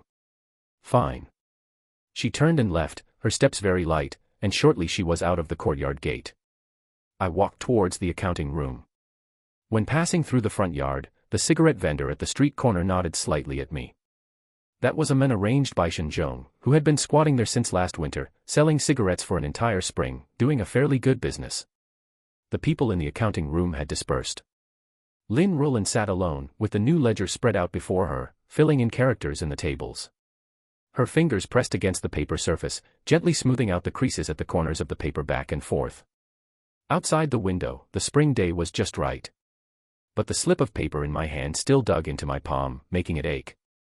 The tea at Magistrate Zheng's residence hadn't cooled down yet when I placed the bandit suppression contingency plan on his desk. That map was drawn by Zhao Sanyang using charcoal sticks, clearly marking the hideouts, headcounts, and active seasons of the 3 bandit groups. My plan was simple: first use 30 men from the Shen family guard as the backbone, pick out the remaining capable fighters from the security corps to form 2 squads, and wipe out the hideouts one by one within 3 months. Magistrate Zheng held his covered bowl, the lid clinking against the rim. He didn't look at the map. What he looked at was the red envelope I brought. Inside was the land deed, those 30 mu of irrigated fields owned by the Shen family in the east of the city, which had been leased by his brother-in-law for all these years. The name written on the land deed now was his brother-in-law's. Zhou Jingting's side recently bought 20 Hanyang rifles, I added. Magistrate Zheng put down the covered bowl. Tomorrow morning, go to the security corps headquarters for the handover, he said while his finger was still pressing on the map. As for Deputy Commander Niu, I'll have someone notify him. Early the next morning, Shen Zhong carried 20 shoulder poles and went out with me. 10 of the shoulder poles carried silver dollars, while the other 10 were empty. Wu Guobang led 10 guards following behind, all dressed uniformly in gray cloth short garments, with tight waistbands and silent footsteps. The security corps headquarters was at the old city god temple outside the south gate. The city god enshrined in the main hall was dusty, and on the incense table sat not an incense burner, but 2 old commission 1888 rifles with rusted springs. There were 47 soldiers, old and young alike, squatting under the eaves smoking dry tobacco. Seeing me enter, 7 or 8 people stood up, while the rest remained squatting. Deputy Commander Niu came out from the side hall. In his 50s, the wrinkles on his face could trap a copper coin, and his military uniform buttons were misaligned. He cupped his hands in greeting toward me, saying, "Commander Shen has had a hard time," with his mouth, but his eyes were glancing at the 10 empty shoulder poles behind me. It hasn't been hard. I stood in front of the incense table and raised my voice, "Everyone, line up for registration." No one moved under the eaves. A bearded man sitting on the threshold tapped his tobacco pipe against the sole of his shoe. Register for what? When Commander Chang was here, we never registered anything. Shen Zhong spread the roster out on the incense table. Wu Guobang and the guard unit members stood in 2 rows with their hands behind their backs. Rule 1, my voice overrode the clicking sound of the dry tobacco pouches. Those over 50 will be given 3 months' pay each and can go home today. That bearded man sprang to his feet. What did you say? Rule 2, I didn't look at him. The remaining people will be reorganized into new units. Vacancies will be filled from the children of the Shen family tenant farmers and the guard unit. You little brat, the bearded man's tobacco pipe pointed right at the tip of my nose. When I was suppressing bandits following Commander Chang, you were still wearing split-crotch pants. Wu Guobang took a step forward. I reached out to stop him. Pick 10 men, I said to Shen Zhong. Shen Zhong waved his hand, and 10 guard unit members lowered the empty shoulder poles from their shoulders and lifted the covering cloth. They weren't shoulder poles. They were 10 brand new Hanyang rifles, their barrels still smeared with oil, and their bolts gleaming with a bluish hue in the light piercing through the temple door. Deputy Commander Niu in the side hall gasped a breath of cold air. Just manufactured this year, I picked one up, pulled back the bolt, and pushed it back in. The rifling is brand new and gleaming. Compared to those old commission 1888 rifles in your armory, the accuracy is 30% better and the rate of fire is twice as fast. The bearded man's tobacco pipe slowly lowered. Whoever can defeat me, I put the rifle back onto the shoulder pole load, stays to be the deputy commander. It was so quiet under the eaves that you could hear the bits of dirt falling off the mud statue of the city god. The bearded man stared at me for 3 seconds. I was half a head shorter than him, and my build was also a circle leaner. His hand felt toward the hilt of the short knife at his waist. Wu Guobang gave a cough. The bearded man put his hand down. No one. I looked around. All 47 people lowered their heads. Registering and compiling the roster took the entire morning. Among the 47 people, 12 were over 50, and Shen Zhong distributed silver dollars on the spot, $6 silver each, calculated based on 3 months' pay. An old soldier's hands shook uncontrollably when he took the silver dollars, and Shen Zhong stuffed 2 more into his hands. There were 35 people left. I picked another 20 from the children of the Shen family tenant farmers, all of whom had practiced marching drills with Wu Guobang last winter, and their foundation wasn't too bad. Together with the 10 guard unit members, it made a reorganization of 65 men. Deputy Commander Niu was assigned to the logistics procurement group. His lips trembled a few times when he took the handover list, and in the end he only said, "Commander Shen is fair." Returning to the manor in the evening, my boots were covered in dust and dirt from the temple. The light in the accountant's room was still on. Lin Rulin sat at the desk, the light of the kerosene lamp casting a yellowish glow on half of her face.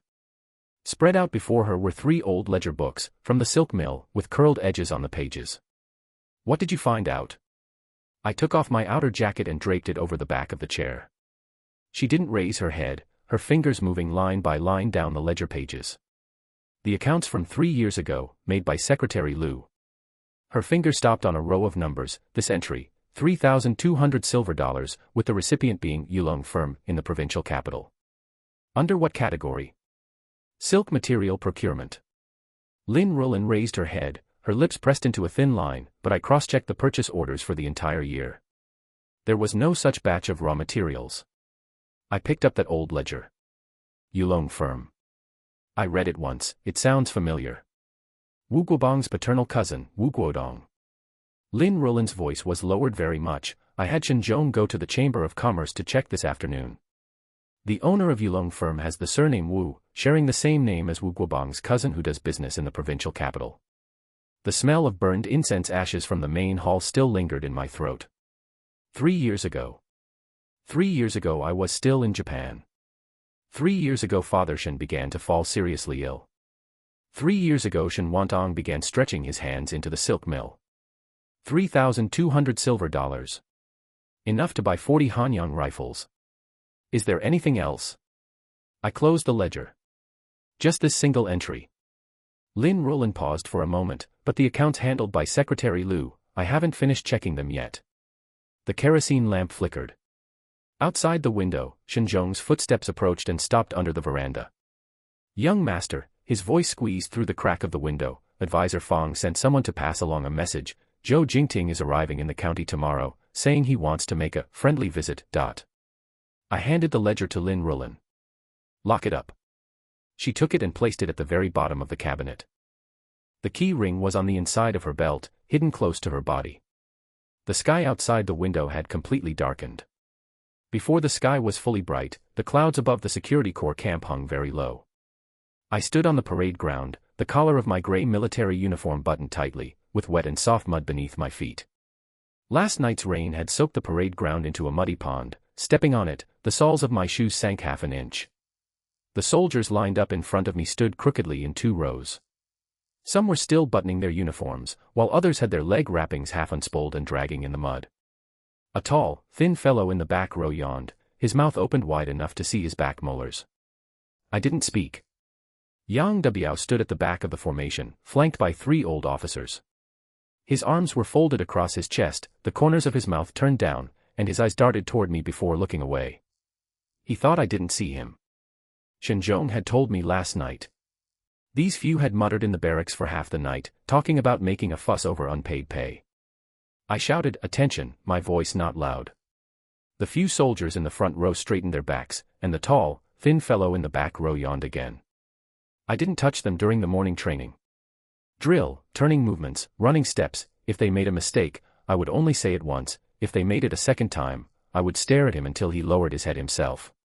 Yang Biao stood on the sidelines the entire time, finishing one cigarette after another. The rain started just as the morning training was coming to an end. First a few drops hit my face, and then it became dense. The raindrops hit the mud of the parade ground, splashing a spray of fine water droplets. The soldiers' clothes were soaked through in a few minutes, and several people's leg wrappings were soaked open by the muddy water, scattering around their ankles. Yang Biao moved 2 steps toward the eaves of the barracks. I turned around and faced everyone. Everyone, attention. My voice wasn't loud amidst the sound of the rain, but everyone heard it. Parade ground, 5 kilometers. Someone gasped a breath of cold air. 5 kilometers meant running 25 laps around the parade ground, and running even one lap in this muddy ground was exhausting. Without waiting for them to react, I took off my coat and threw it on the ground. The rainwater smashed onto my back, sending a chill through my spine. Start running. On the first lap, my soles slipped 3 times, the mud submerged my ankles, and with every step I had to exert force to pull my feet out of the mud. By the third lap, my trouser legs were caked with mud, and water streamed down from my hair into my eyes. Footsteps and panting came from behind. I didn't turn back. By the 7th lap, my legs began to ache. By the 10th lap, my breathing grew heavy. By the 15th lap, the soles of my feet were already numb, and I just kept striding forward. Rainwater and sweat mixed together, dripping down my chin. The 25th lap. I stopped, bent down to support my knees, and took 5 breaths. Then I straightened up. Yang Dubiao was still standing under the eaves. His cigarette had gone out long ago, and he was pinching a cigarette butt in his hand. Deputy Commander Yang, I called out to him, lead the team to make up the run. His face stiffened for a moment. Commander. Lead the team. Make up the run. Rainwater streamed down my face. My voice didn't rise, but every word was pressed down firmly. Yang Dubiao threw the cigarette butt onto the ground and stepped into the rain. The 3 officers behind him looked at each other and also followed out. Yang Dubiao was fine when running the first lap. By the time he reached 2.5 laps, his pace began to disorder. His left leg lifted while his right leg dragged, and muddy water splattered all over his body. He didn't finish the 3rd lap. He first stumbled, waved his hands in the air twice, and then pitched forward. He fell face down into the mud, splashing water high into the air. He struggled to get up, his palms supporting the ground, slipping twice. His legs were as limp as if their bones had been extracted. He lay there, his whole body caked in muddy water, panting heavily, his chest pressed against the muddy ground. I walked over. Looking down at him. Yang Dubiao, my voice wasn't loud, but everyone on the parade ground heard it. Starting today, you are no longer the deputy commander. Demoted to squad leader. 3 months' pay deducted. He raised his head, his face covered in mud. His mouth opened, but no sound came out. Did you understand? Understood. I turned around and looked at the 3 old officers at the back of the formation. They stood in the rain, their clothes soaked through and clinging to their bodies like 3 drowned rats. Run. They ran. They ran very slowly and in a disheveled state, with 4 people stumbling halfway, but they finished running. Yang Dubiao was helped to the side of the parade ground by 2 soldiers and sat in the muddy water. No one dared to go and drape a coat over him. At night, torches were lit in the camp. The torches were inserted into iron racks beside the parade ground, their flames blown crookedly by the wind, illuminating the surrounding muddy ground with flickering light. The soldiers sat in a circle on the open ground, their clothes half dry and half wet, some hugging their knees. I squatted on the ground, snapped a wooden stick in half, and used it as a fractured wounded arm. Watch carefully. When the thigh bleeds on the battlefield, tie it here first, not at the wound, but 3 fingers wide above the wound. I tore off the leg wrapping strap, wound it around, and gave it a tight pull. Too loose is useless, and too tight will ruin this leg. You must use force, but don't twist it to death. It must be tied until the wound stops gushing blood. A soldier raised his hand. Speak. Commander, what should we do if we get injured in the muddy ground? Flush with clean water. If there is no clean water, use white liquor. If there isn't even white liquor, I paused, urine. Human urine is clean. A few people laughed, but quickly reined it in. I put the wooden stick aside, pulled a section of hemp rope from my pocket, and began teaching them how to tie knots. 3 kinds of knots. The square knot is used to connect ropes, the clove hitch is used to tie things down, and the sheepshank is used to tighten. Look closely. The torchlight shone on my hands. The hemp rope wound back and forth between my fingers. I tied a knot and passed it to the nearest soldier. They passed it down one by one, some tied it correctly, while others tied a dead knot. Those who tied it wrong were brought back, and I tied it again. An old veteran, the one who fell twice while running laps in the afternoon, held up the rope and asked me, Commander Shen, how do you know all this? Learned it. Where did you learn it? I took the rope from his hands, tied a knot in a few quick motions, and stuffed it back to him. On the battlefield. He looked at me and asked no more. After dismissing, the soldiers returned to the barracks. I squatted by the edge of the parade ground, washing the mud off my hands with water. The torches were almost burnt out, leaving a charred stub, the flame jumping up and down. Footsteps came from behind. Not heavy. A woman's steps. I didn't turn back. Speak. Zhao Sanyang squatted down beside me. She was wearing a gray cloth short jacket, her hair tied tight with a cloth strip, and her face still stained with the dust of travel. Commander Shen, her voice was lowered very much, there is a band of roving bandits at the edge of the county boundary. About 30 people, and the leader is called Shen Huaijin. They are notoriously fierce bandits in this area. She paused. He is Zhou Jingting's men. He eliminates eyes and ears for his opponents. The torch flickered. I wrung out the water on my cuffs. Go on. The security corps has just been established, and we need to fight a bloody battle. If we win, the soldiers will submit to you. If we lose, she didn't continue. What about Zhou Jingting's side? Zhao Huaijin is his eyes and hands. Chop him off, and Zhou Jingting will be half blind. I stood up. The mud stained on my knees had already dried, becoming hard and stiff. Returning to my quarters, the oil lamp on the table was already dim and yellow. The wick needed trimming. I took scissors to clip off the scorched section, and the flame grew a bit brighter. On the table was the map sent by Shen Zhong. At the edge of the county boundary, the mountain ranges, rivers, and villages were marked with several circles drawn in pencil. Zhao Sanyang stood at the doorway. Is the news reliable? Reliable. Given to me by an old brother who has followed him for 5 years. I looked at that circle on the map. About 30 people. In my hands were over 60 recruits who had just learned to form up, with only 20-something Hanyang rifles, and most people still using Commission 1888 rifles. Some of these soldiers stumbled even running 5 kilometers in the afternoon. If a real fight breaks out, I wonder if anyone will wet their pants. The flame of the oil lamp flickered. Outside the window, the camp's lights were out, pitch black all around.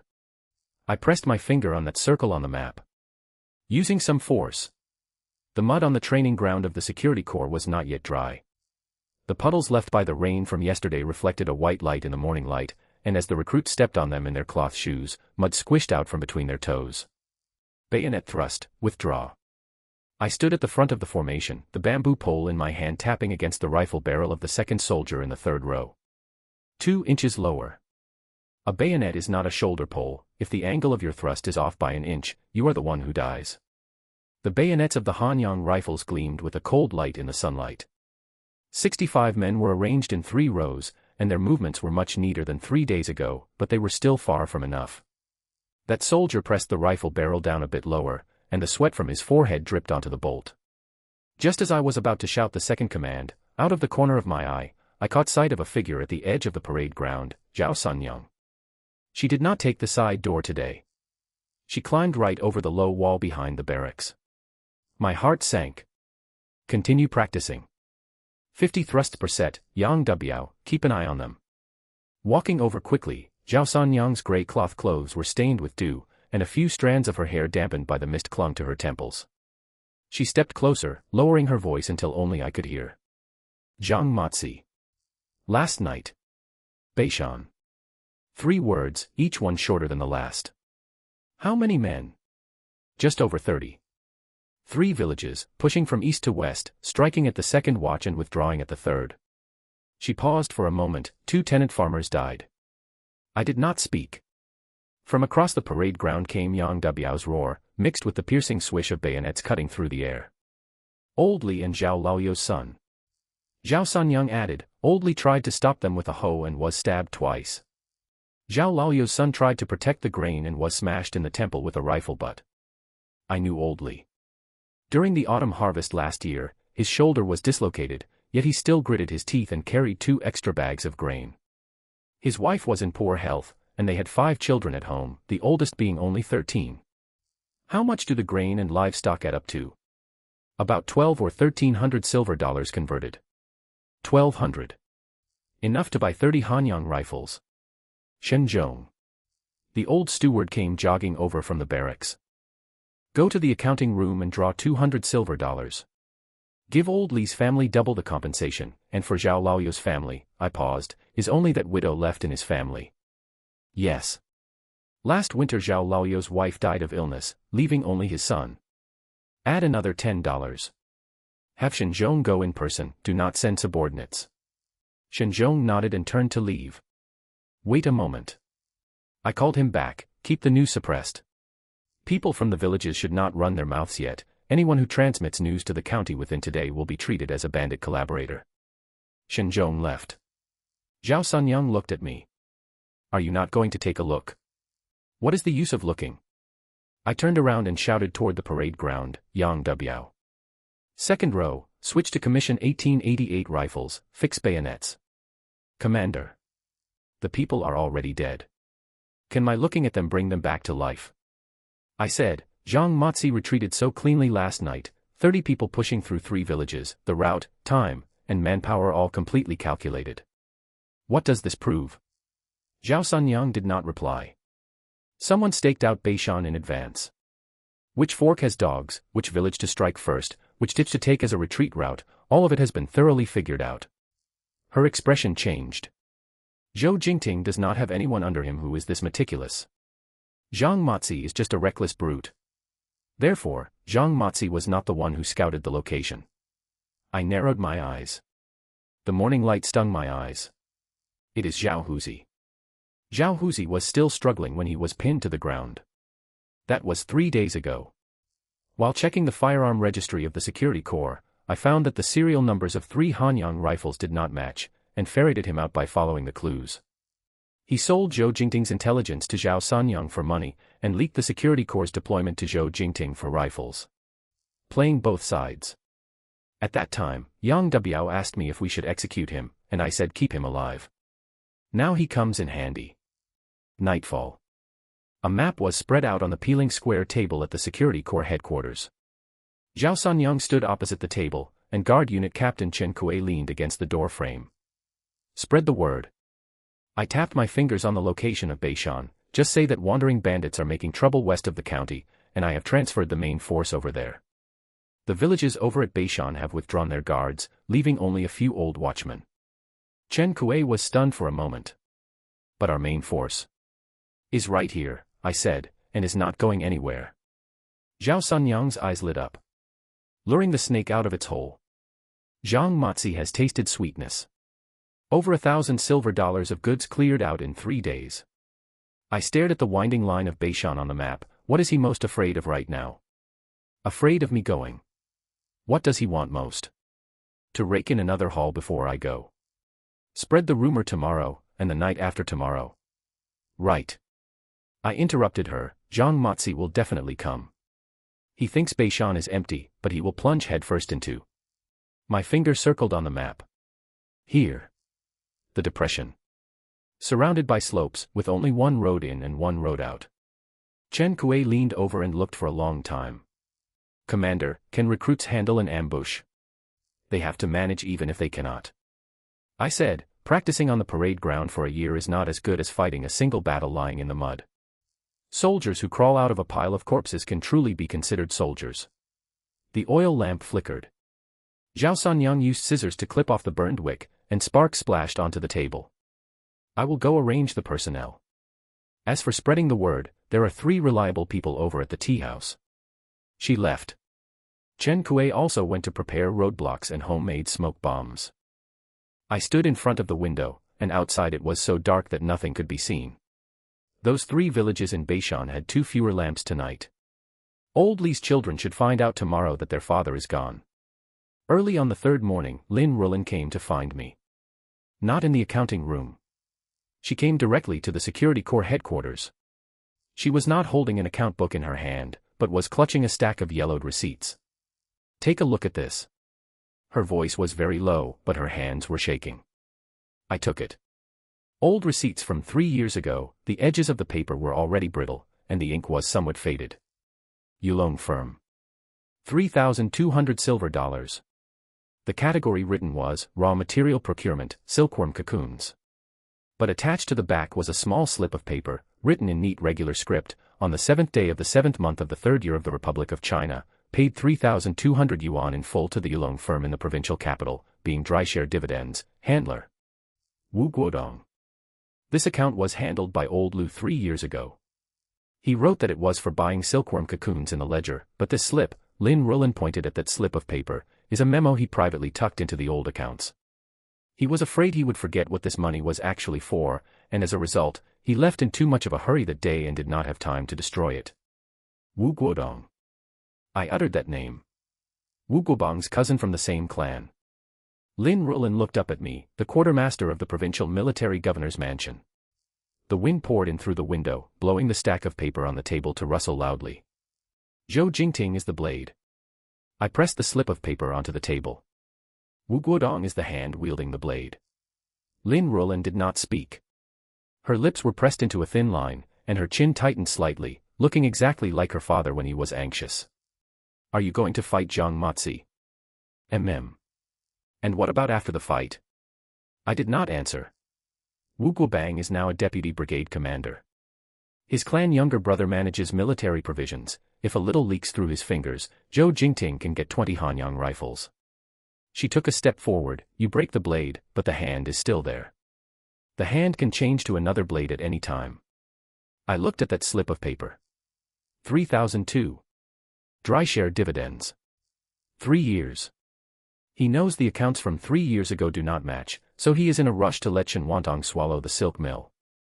I said, as long as the mill is not in my hands, the old accounts will have no living witness or proof. Now you know. Right. I folded the slip of paper and tucked it into my bosom. The blade must be broken. If Zhang Matsi is not broken, the tenant farmers of Beishan will not be able to survive. Lin Rulin did not persuade further. I will go find Manager Qian. Over at the Lin family side, there are a few letters from the provincial capital that might need to be looked through. The door closed. I stood in front of the map, my finger slowly tracing from the Beishan Depression toward the county boundary, stopping at the place with the drawn circle. Zhou Jingting. The voice squeezed out from between my teeth. Since he wants to kill with a borrowed knife, then I will snap this blade first. A torch crackled on the parade ground with a pop, sending sparks splashing everywhere. Footsteps sounded outside the door. The gunshots in the Beishan Depression rang for an entire afternoon. I squatted behind a half-person-high rock, my left shoulder numb from the recoil of the Hanyang rifle. The gunpowder smoke mixed with the sulfur smell of homemade smoke grenades, choking people so they couldn't open their eyes. Someone shouted in the depression. Stop shooting. We surrender. The voice came from that patch of low bushes. I raised my hand and pressed down, and the gunshots around me stopped. The smoke slowly dissipated, and 7 or 6 figures could be seen crawling out of the bushes with their guns held high over their heads. Shen Zhong ran over from the right, hunched over. Young master, the count is done. 16 killed, 5 captured alive. Zhang Matsi. He pursed his lips toward the middle of the depression.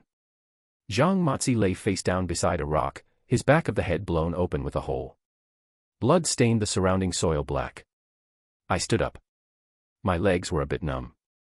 Where are our men? 3 slightly injured. 1 sprained his ankle, 1 had his arm scratched by shrapnel, and 1 choked on the smoke and threw up. When Shen Zhong said this, he couldn't suppress the corners of his mouth. I patted the dust off the gun barrel. Bring those 5 over. 5 captives knelt in a row. 4 of them lowered their heads, and only the dark and thin fellow in the middle stiffened his neck to look at me. I squatted down. What is your name? Zhao Wu. How long have you been with Zhang Matsi? 3 years. His eyeballs rolled around while he spoke. I didn't ask further. I stood up, took a handful of silver dollars from my pocket, and waved them in front of his eyes. The sound of the silver dollars clinking together was crisp. Zhao Wu's Adam's apple moved. Do you know Zhou Jingting? No. I put the silver dollars back into my pocket. Zhang Matsi is dead. You only have 2 paths now. I pointed in the direction of Beishan. 1 is to be buried right here, just like him. The other.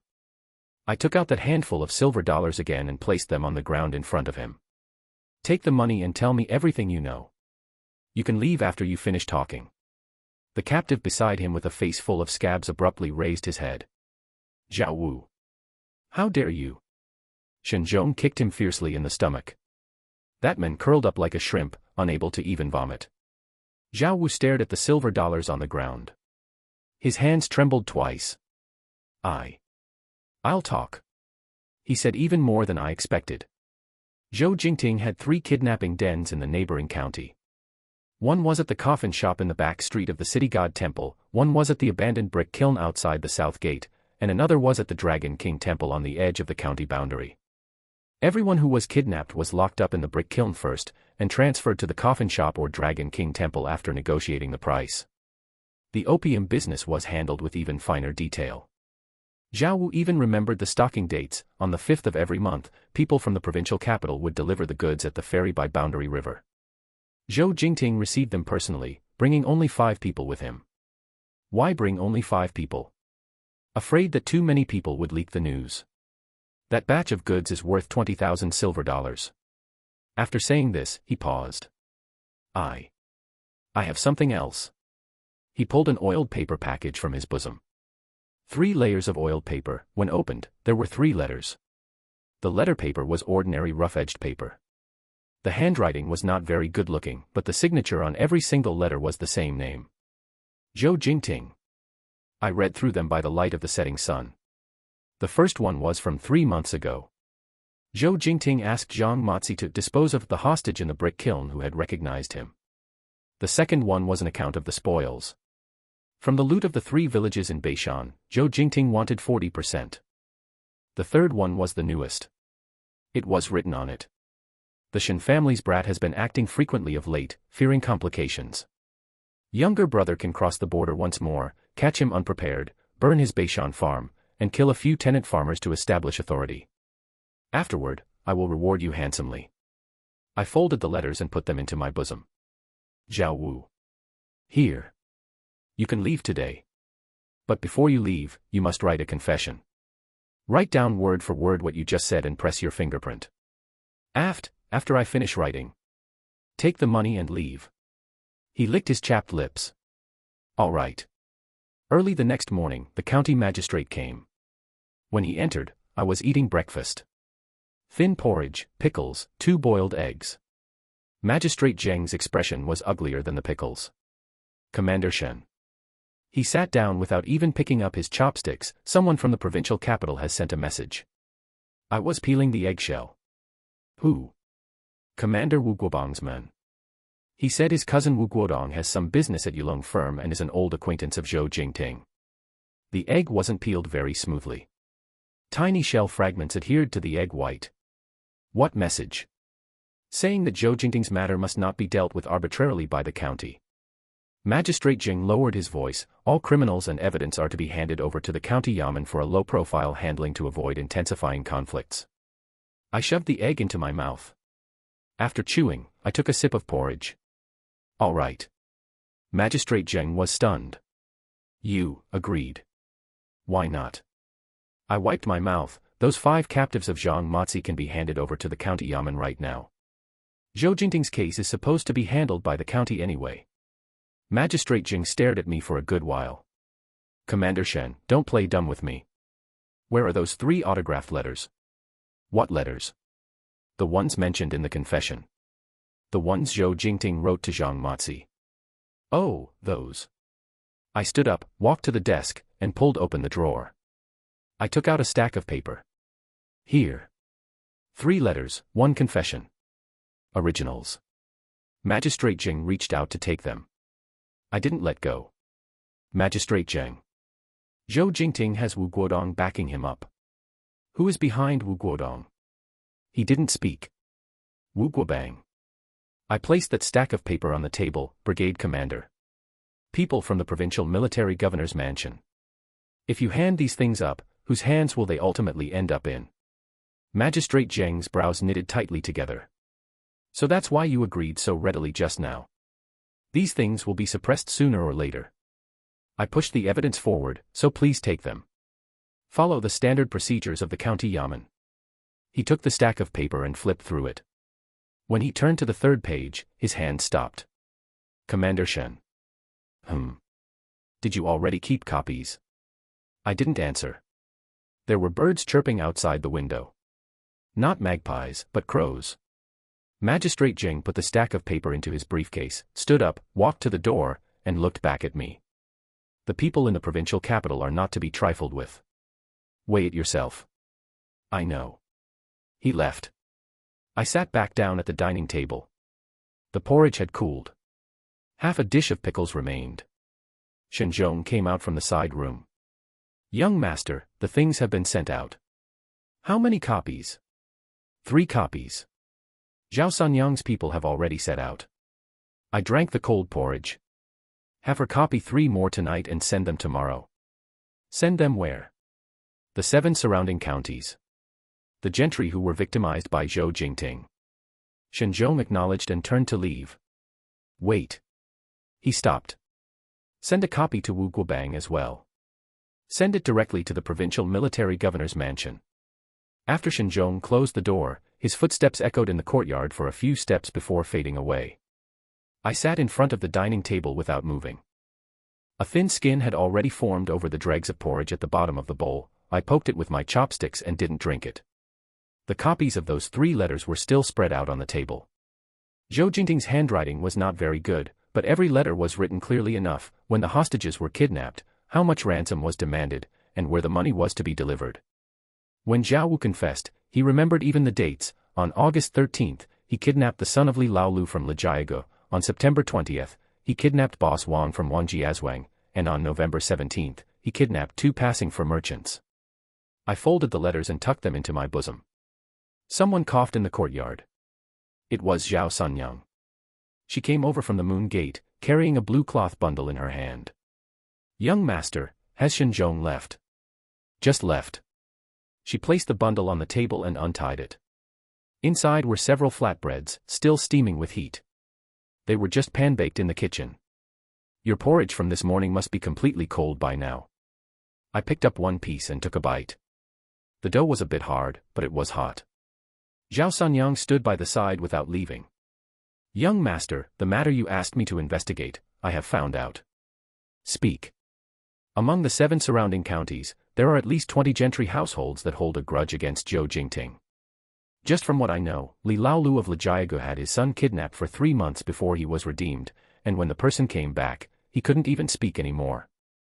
Boss Wang of Wangjiazhuang paid 2,000 silver dollars in ransom, and his silk and satin shop almost went bankrupt. And the Ma family in the south, their daughter was kidnapped, the ransom couldn't be gathered, and in the end, she didn't come back. She paused for a moment.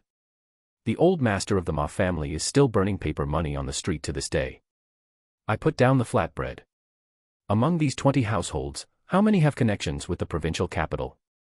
3 or 4 households.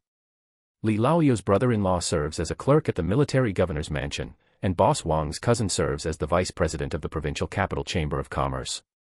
Although no one in the Ma family holds an official post, old Master Ma once donated military provisions to Grand President Yuan back then, and people in the provincial capital still remember that. That's enough. I pulled out the copies of the 3 letters from my bosom. You and Shen Zhong will go separate ways. He will go to the 3 northern counties, and you will run the 4 southern ones. Give a copy of this letter to Li Laolu, Boss Wang, and Old Master Ma respectively. Tell them that I have evidence in my hands of all the things Zhou Jingting has done over the years. Not only kidnapping, but also trafficking in opium. Zhao Sanyang took the letters. What should I say? Just say that someone intends to jointly file a complaint to the provincial military governor's mansion in the provincial capital. Ask them if they will sign or not. She glanced at me. Young master, are you planning to make a big issue and take it all the way to the provincial capital? Whether it blows up or not depends on how Zhou Jingting and Wu Guobang respond. I stuffed the last bite of the flatbread into my mouth. Go. Zhao Sanyang stuffed the letters into the bundle and turned to leave. Her pace was faster than when she came. 3 days later, Shen Zhong returned first. When he entered the door, his head was covered in sweat, and the back of his jacket was soaked through.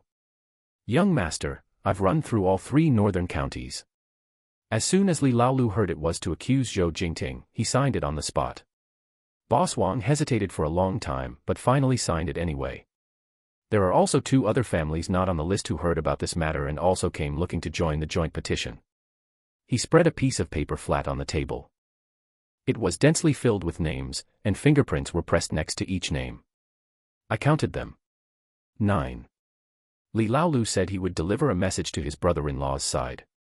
The people at the military governor's mansion can help. That same evening, Zhao Sanyang also returned.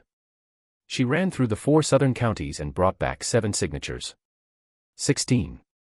Zhao Sanyang put down the name list and poured herself a bowl of water to drink. Old Master Ma almost knelt down to me. He said as long as Zhou Jingting can be locked up, he is willing to risk these old bones of his. He signed it on the spot and wrote an additional petition. She handed the petition to me. Old Master Ma's handwriting was written with great force, piercing through the paper. Privately setting up bandit strongholds, plundering the villages, trafficking opium, and persecuting the common people. 16 large characters, every single one of them looking as if it were written while gritting teeth. I read it 3 times. Tomorrow morning, take this list and the petition, along with Zhou Jingting's autograph letter, and send a copy to the county yamen. Send it directly by registered mail to the provincial military governor's mansion. Zhao Sanyang put down the bowl. Understood. On the 5th day, there was no movement from the county yamen. I knew Magistrate Zheng was stalling. He must have told Wu Guobang about this, and Wu Guobang was also thinking of countermeasures. But I still had one more move in my hand. On the afternoon of the 6th day, I was behind the silk mill watching the factory protection team train when Chen Zhong ran over. Young master, people from the county yamen have come. It was Advisor Fang. He rode a mule, and the mule was covered in sweat. When Advisor Fang got down, his legs were trembling slightly. Commander Shen, something major has happened. What is it? This morning, an urgent telegram arrived from the provincial capital. It wasn't sent to Magistrate Zheng, but directly to the telegraph office of the county yamen. It was signed in the name of the military governor's mansion. He swallowed a mouthful of saliva. The telegram says that the joint accusation case against Zhou Jingting by the gentry of the 16 counties has conclusive evidence, and orders the county yamen to thoroughly investigate immediately without delay. If there is any harboring, it will be dealt with according to military law. I didn't speak. Advisor Fang wiped away his sweat. Magistrate Zheng is pacing around in circles inside the yamen. There is still no news from Brigade Commander Wu, but once this telegram comes out, even if he wants to shield him, he won't be able to cover it up. What else did the telegram say? It says that the joint petition and the copies of the evidence have already been submitted to the confidentiality office of the military governor's mansion.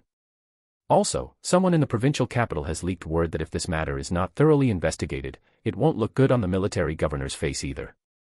Li Laoyu's brother-in-law had submitted it up. Advisor Fang said a few more words, got on his mule, and left. I stood at the edge of the training ground, watching the members of the factory protection team practice aiming. Shen Zhong stood by, waiting for a long time before speaking. Young master, Zhou Jingting's side should already know about this. They definitely know. Wu Guobang is now riding a tiger and finding it hard to get off. If he doesn't investigate, he can't save face in front of the military governor's mansion. If he investigates, Zhou Jingting is his man, and once investigated, he himself will also get stained with filth. I was just about to return to the factory building when Zhao Sanyang came over from the street corner. She walked very fast with little expression on her face, but her steps were tight. Young master, there is movement on Zhou Jingting's side. What movement? This afternoon, Zhou Jingting's militia dispersed. The people at the abandoned brick kiln outside the south gate all withdrew, and the coffin shop also closed down. There are still people over at the Dragon King Temple, but they have also started moving things out. They withdrew. Temporarily withdrew. His people sent word out, saying that Zhou Jingting has been driven crazy with anxiety these past 2 days. As soon as the telegram from the provincial capital arrived, he knew that Wu Guobang could no longer protect him. Right now, no one on his side dares to go kidnap people, nor does anyone dare to take on the opium business. Everyone is just waiting. Waiting for what? Waiting to die. After Zhao Sanyang finished speaking, the corners of her mouth twitched. For the next 3 days, the entire county town was very quiet. The county yamen posted a notice stating that they would thoroughly investigate the case of Zhou Jingting. Magistrate Zheng even sent 2 yamen runners to the neighboring county to investigate, but after checking for 3 days, they found nothing. Zhou Jingting's men had already withdrawn completely clean. I knew Magistrate Zheng was perfunctorily going through the motions. He was just putting on an act, waiting for the limelight to pass. but Zhou Jingting didn't know. He was now trapped in the militia courtyard, not daring to go out or do business. The men under his command began to scatter, with no work to do and no money to earn, who would still follow him. On the evening of the fourth day, Shen Zhong returned from outside. He was holding a small note in his hand. "Young master," this was passed out from the prison. The note was wrinkled, with only a few lines of text on it. It was Shen Wantang's handwriting. "Matters have come to this, the only way to break the deadlock is through force. Exhaust our family fortune to purchase guns from the provincial capital. Wu Guodong has connections there, German-made Mauser fast-firing rifles, with ammunition. Once we get the guns, we will strike first to gain the upper hand." I read it twice. Shen Wantang was in prison, yet he could still pass messages out. He knew that Zhou Jingting was at his wit's end, and he also knew that Wu Guobang could not protect Zhou Jingting. But he was still trying to find a way. I looked up at Shen Zhong. How was this note passed out? Through a middleman. The prison guard surnamed Wang in the prison has had contact with Zhou Jingting's people before. Keep an eye on them. See if anyone from Zhou Jingting's side goes to the provincial capital. Shen Zhong nodded. At night, I sat alone in the study. The joint name list was spread out on the table, with 16 signatures and 16 fingerprints. Old Master Ma's petition pressed on top of the list, the handwriting almost scratching through the paper. Someone was walking outside the door. It was Zhao Sunyang. She pushed the door open and placed a bowl of noodles on the table. Leftovers from the kitchen. You haven't eaten dinner yet, right? The noodles were cold. I picked up a chopstick full and ate it. Zhao Sunyang sat nearby without speaking. After a long while, she spoke. Young master, if Zhou Jingting really goes to buy guns, will we have enough time to prepare on our side? I put down my chopsticks. There's enough time. He has to raise money to buy guns. His savings over the years, plus the money from selling opium, will take at least 10 days to half a month at the fastest. Once the guns are bought and transported back, that's another 3 to 5 days. Zhao Sunyang didn't ask any more. She stood up and walked toward the door. Walking halfway, she turned back. Young master, when I came back from old Master Ma's place today, I saw him setting up an incense table in the courtyard. Burning paper money for his daughter. She paused. He asked me when Zhou Jingting will die. What did you say? I said soon. The door closed. I sat alone for a while and finished the noodles. There was a little soup left at the bottom of the bowl. I picked it up and drank it, it was cold. Early the next morning, Shen Zhong came in and said that someone from Zhou Jingting's side had left the county, heading in the direction of the provincial capital. I didn't speak. What is supposed to come will come sooner or later. Shen Zhong pushed the door open and entered again. This time he was clutching a letter in his hand, and the envelope was stamped with the seal of the provincial military governor's mansion. Young master. He handed the letter over, his lips moving without saying much. I opened the envelope. Inside was an official letter forwarded by Magistrate Zheng, sent from the side of Wu Guobang, a brigade commander at the provincial military governor's mansion. The wording was polite, saying something like, there are reasons for the matter, but no solid evidence was found. To appease public opinion in the village, it requested me to archive and close all original evidence of the Zhou Jingting case within a specified time limit. Archive and close the case. I placed the letter paper on the table. Wu Guobang. No, wait, it was his clan younger brother, Wu Guodong. Zhou Jingting's network of connections in the provincial capital had all surfaced now. Wu Guodong had inquired about my family's background in a tea house 3 days ago, and now he was directly suppressing it through the military governor's mansion. This trick was played fast enough. Magistrate Zheng's people are still waiting outside, Shen Zhong said. They want to take the original evidence. Give it to him. Shen Zhong was stunned. I pushed the stack of things on the table over. The joint signature list, the petition, the transcript of the silver dollar-induced confession, and those 3 letters from Zhou Jingting. They were all packed into a craft paper bag. Give him the originals, I said. Tell him to come and get them early tomorrow morning. I still need to organize and archive them tonight. Shen Zhong glanced at me, nodded, turned around, and walked out. The door closed. I leaned my chair back. That brat Wu Guodong thought that suppressing the case and not investigating would make it over. I rummaged through the drawer for a stack of white paper. And began to copy.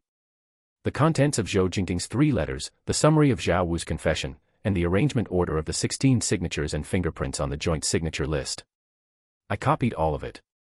Stroke by stroke, writing slowly and clearly enough. Halfway through copying, my wrist felt a bit sore. I shook my hand and continued. Even the postmark dates on the envelopes were recorded. August 13th, August 16th, August 19th. The 3 dates corresponded to 3 kidnappings. These details were not on the copies, only on the original letters. I put the copied duplicate into another paper bag. Then I lit a kerosene lamp and burned the few scraps of waste paper scattered on the table. The fire wasn't big and burned for a while. Early the next morning, Magistrate Zheng's people came to pick up the things. I had Shen Zhong hand over the craft paper bag containing the originals and sign the handover slip. After they left, I took that bag of copies and went out. Zhao Sanyang was calculating accounts in the bookkeeping room of the back courtyard of the silk mill. I placed the paper bag on her desk. Find a place to hide it well. She glanced at me, then looked at the paper bag without opening it. That spot by the well wall. That works. That was a good place. I had always known. When I came back from the silk mill, Wu Guodong's matter was still spinning in my mind. His suppression of the case this time was outwardly to protect Zhou Jingting, but in reality, it was also to protect himself. The promissory notes of the Yulong firm were still with Lin Rulin, and evidence of Wu Guodong's involvement in corruption 3 years ago could not escape. He could suppress Zhou Jingting's case, but he couldn't suppress that old promissory note of his own. As long as Zhou Jingting dared to make a move again, this duplicate would be the second petition. When the time came to submit it again, it wouldn't be something that could be glossed over with no solid evidence found. I sat down in the study, spread out a piece of paper, wanting to write a letter to Magistrate Jing to probe Wu Guodong's next step of plans. Just as my brush was fully dipped in ink, footsteps came from outside the door. Light ones. I raised my head. Lin Rulin was standing at the doorway. Her face was a bit red, and her breathing wasn't very even, as if she had jogged over. She wasn't holding anything in her hands, just empty-handed. What's wrong? She walked in, her mouth opened and then closed again. I put down my brush. What happened? She shook her head. Then she gave a small smile. That kind of smile, not as steady as usual, a bit silly, a bit unable to be hidden. She paused. Her hand pressed against her lower abdomen. I'm pregnant. I didn't react in time. What? The child. Her voice was very soft. The doctor just left. It's been nearly 2 months. I stared at her. She stood there, her face blushing, her hand still pressed against her belly. The light filtering in from outside the window was that of the morning, somewhat white and somewhat bright. Shining on her face, even the roots of her ears were red. I stood up. The chair slid backward, scraping against the floor with a clatter. I walked over to her in 2 steps. My hand reached out, wanting to support her shoulders, but pulled back halfway. In the end, I still supported her. Really? She nodded. I looked at her. And then looked at the place her hand was pressing. And then I laughed. That kind of smile, hard to describe. Anyway, it was just laughing out loud. The sound wasn't too loud, but it couldn't be reined in. The Shen family has an heir. I said just that sentence. She nodded again. The corners of her eyes were a bit damp. I gripped her shoulders. The Shen family has an heir. I said it again. This time heavier. As if wanting to nail these few words to the ground. She lowered her head and wiped her eyes with her sleeve. I pulled her over. And hugged her. Not daring to use too much force. The news spread fast. By noon Shen Zhong knew, and by afternoon the tenant farmers hung up red cloth outside the farm. I didn't know where they found the red cloth, some looked like old quilt covers, and some looked like they were cut from a wedding dress. As the wind blew, those pieces of cloth fluttered. Shen Zhong paced around the courtyard several times, a smile on his face. Wanting to say something, but holding it back. He paced another circle. I saw him from the study window, wanted to call him in, but then dropped the idea. At dinner, Lin Rulin sat next to me. The soup in her bowl was barely touched. Drink some, I said. I'll drink it later.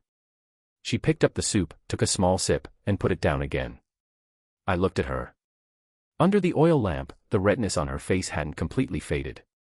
Her hand still rested on her lower abdomen from time to time, as if afraid something would run away. I didn't persuade her further. At night, I lay on the bed with my eyes open. The wind outside wasn't strong, and the leaves of the loquat tree in the courtyard rustled for a while. My mind was still calculating Zhou Jingting's matter of buying guns, Wu Guodong's next move, and Shen Wantang's note in prison. But tonight these things didn't feel too heavy. Something had loosened. It wasn't the kind of change brought by a storm, it just loosened a bit. The indescribable gloom that had always hovered over the manor seemed to have faded a bit tonight. I put my hands behind my head. The moon outside the window wasn't very bright, and the clouds were quite thick. But the bit of moonlight leaking through the gaps in the clouds happened to land at the end of the bed. Lin Ruolin had fallen asleep. Her breathing was very light. I turned over and fell asleep. The sound of horse hooves. I shifted under the covers. It wasn't a dream. There really was the sound of horse hooves outside the courtyard, muffled, like stepping on wet mud. The window paper was still gray, and the shadow of the loquat tree clung to it, even fainter than in the night. Ruolin was still sleeping, her breathing very light. I threw off the covers and sat up, my feet searching for shoes under the edge of the bed. I found the left shoe, but the right one had been kicked under the bed. I squatted down to fish out the shoe. My hand brushed against a woodlouse by the edge of the shoe that had crawled in who knows when, feeling cool, and I quickly shook it off. Someone shouted near the courtyard gate, though it wasn't clear. I slipped on my shoes and walked out. The door of the main hall was ajar, leaving a crack.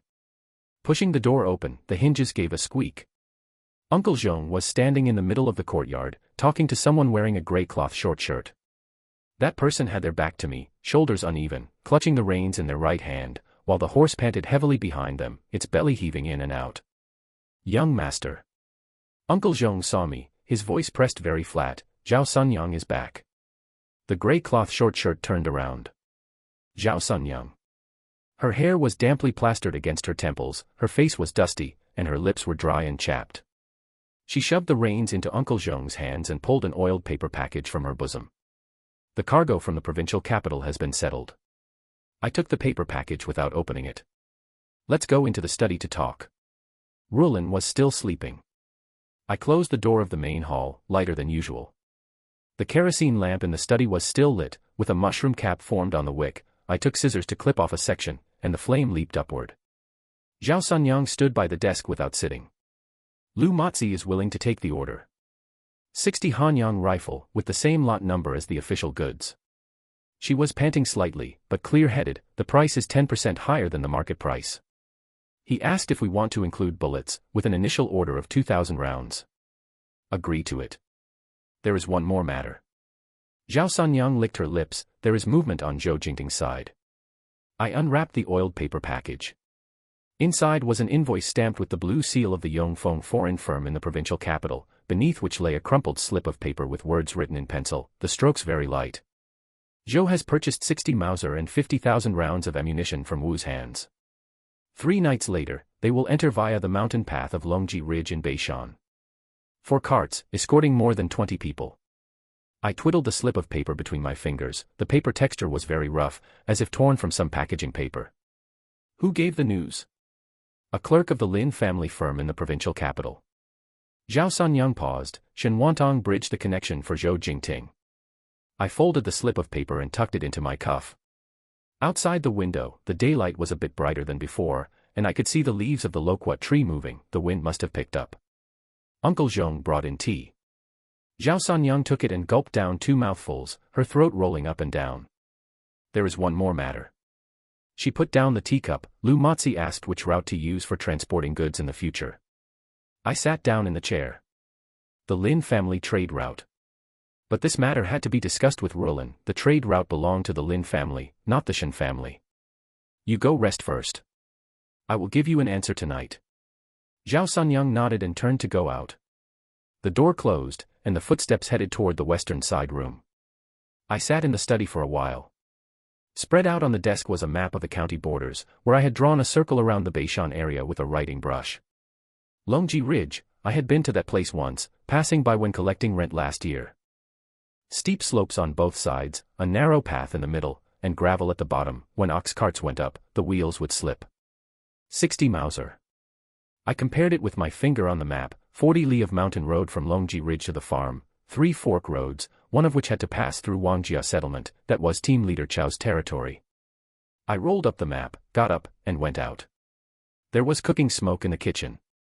The maid was stoking the fire in front of the stove, and seeing me stand up, she wiped her hands twice on her apron. Is the young madam awake yet? Not yet. Aunt Zhong is boiling porridge, saying she will bring it over as soon as the young madam wakes up. I gave a hum of acknowledgement. Under the loquat tree in the courtyard was a ground of mottled light, as the sun emerged from the eastern rooftop, shining on the upper half of the tree crown while the lower half remained in shadow. Rulin came out of the main hall draped in clothes, her hair uncombed and draped over her shoulders. She held onto the door frame and squinted at the sun. Zhao Sunyang is back. She's back. She walked down the steps, her footsteps slower than usual, one hand resting on her lower abdomen. Actually, her stomach couldn't be seen yet, but she probably didn't notice that action herself. I told her about the situation. When speaking of the Lin family firm's trade route, she raised her eyes to look at me without making a sound. No rush. She listened to me finish and thought for a moment. I will write a letter to father. The Lin family has 3 routes in the provincial capital, 1 taking the waterway and 2 taking the overland routes. The waterway is slow, but safe. The overland route is fast, but it has to pass through Wu Guodong's men. Which one is secure? The waterway. Use the waterway first, I said. The first batch of cargo cannot have any mishaps. Once the route is run in and familiar, we can add the overland route. Rulin nodded and turned to walk toward the study. I followed behind. She walked very slowly, stepping on the gaps of the blue bricks, 1 brick per step. When she reached the doorway of the study, she paused for a moment, as if remembering something. Huaijin. I thought about something last night. She didn't turn back. That path Zhou Jingting is taking through Longji Ridge, my dad also walked when he was young. There are 3 places on that path that are especially dangerous, and at the narrowest place, the carriage has to have its wheels removed and be carried across. I know. I've been there. You've been there. Last year. Collecting rent. She turned her head to look at me, a trace of a smile in her eyes. Then do you know there is a cave in that place? Half a li west of the 3rd hazardous pass. The cave entrance is small, but it can hide 7 or 8 people inside. I didn't take up the conversation. I didn't know about this. My dad said that merchants transporting goods in the past would hide their goods in that cave when they encountered bandits. Rulin entered the study and sat down in the chair. The cave entrance is surrounded by a circle of thorns, and you can't tell unless you get close. I spread out the county map and pointed with my hand at the 3rd bend of Longji Ridge. Here. To the west. Her finger moved an inch on the map, about this position. I drew a circle at that position. Rulin looked at the map, her voice very level. If we use the cave to set an ambush, once Zhou Jingting's men enter the bottom of the valley and both ends are blocked, they won't be able to run away. What she said had the same meaning as what I drew. I raised my head to look at her. The sun had fully risen, and the light penetrated through the window paper, falling on her face, making the fine down on her temples visible. Are you not going to the factory today? I am. She stood up, going in the afternoon. In the morning I have to sort out the accounts. One of Secretary Lu's allocations from last month doesn't match. She walked to the doorway and turned back again. Regarding the waterway matter, I will write a letter tonight. Early tomorrow morning, I'll have someone send it to the provincial capital. There's no rush for these 1 or 2 days. It is urgent. She looked at me. Huaijin, Zhou Jingting buying guns, Wu Guodong suppressing the case. Behind these 2 matters is the same person. I didn't speak. Wu Guobang, she said. The wind poured in from the courtyard, blowing the corners of the paper on the desk straight up. Rulin gathered her clothes together and walked out of the study. Her footsteps stepped on the blue bricks, sound by sound, slowly heading toward the accounting room. I sat in the study and flattened out the county map. Beishan. Longji Ridge. Half a li west of the 3rd bend, I pinched a mark at that position with my fingernail. Then I spread out the paper and ground the ink. The brush was too full of ink, and the first stroke dripped an ink spot, blurring the horizontal stroke of the character present. I tore off the sheet and rewrote it. I had already thought out the wording of the official document last night. In order to strengthen local security, it is planned to add 3 security corps garrison points, and it is necessary to purchase 50 provincial-made Hanyang rifle, 10,000 rounds of ammunition. Please request the county office to approve and contact the provincial capital munitions department on our behalf. Signature, Shen Huaijin, Commander of the Huaiyuan County Security Corps. The ink dried slowly. I placed the letter paper on the corner of the desk to dry and got up to push open the window. The leaves of the loquat tree outside the window were illuminated brightly by the sun. Uncle Zhong was feeding chickens under the tree, a handful of grain was scattered out, and the hens fluttered and scrambled for it, kicking up dust that swirled in the beam of light. Uncle Zhong looked up and saw me, grinning, his finger pointing toward the kitchen. The porridge was ready. I shook my head. Returning to the desk, I spread out another sheet of paper. This letter was not for the county office. It was a private letter to Lu Motzi. Writing up to here, the brush paused. How much the goods were worth, what proportion the deposit was, when the delivery date was, which route to take, all these had to be written clearly. But more importantly, no handle could be left behind. I dipped the ink and wrote only 3 lines. Double the goods. Payment as usual. Take the Lin family water route. The signature was left blank. The envelope was inscribed with, personally opened by manager Lu of Fuxing Tea House in the provincial capital. The tea house was an industry of the Lin family, and there were people of the Lin family at the counter. Once the letter arrived there, it would be safe. I folded the 2 letters and tucked them into my bosom. Someone was moving around the kitchen, the bowls and chopsticks clinking softly. Aunt Joan carried a bowl of porridge toward the main hall, the steam of the porridge drifting in front of her face.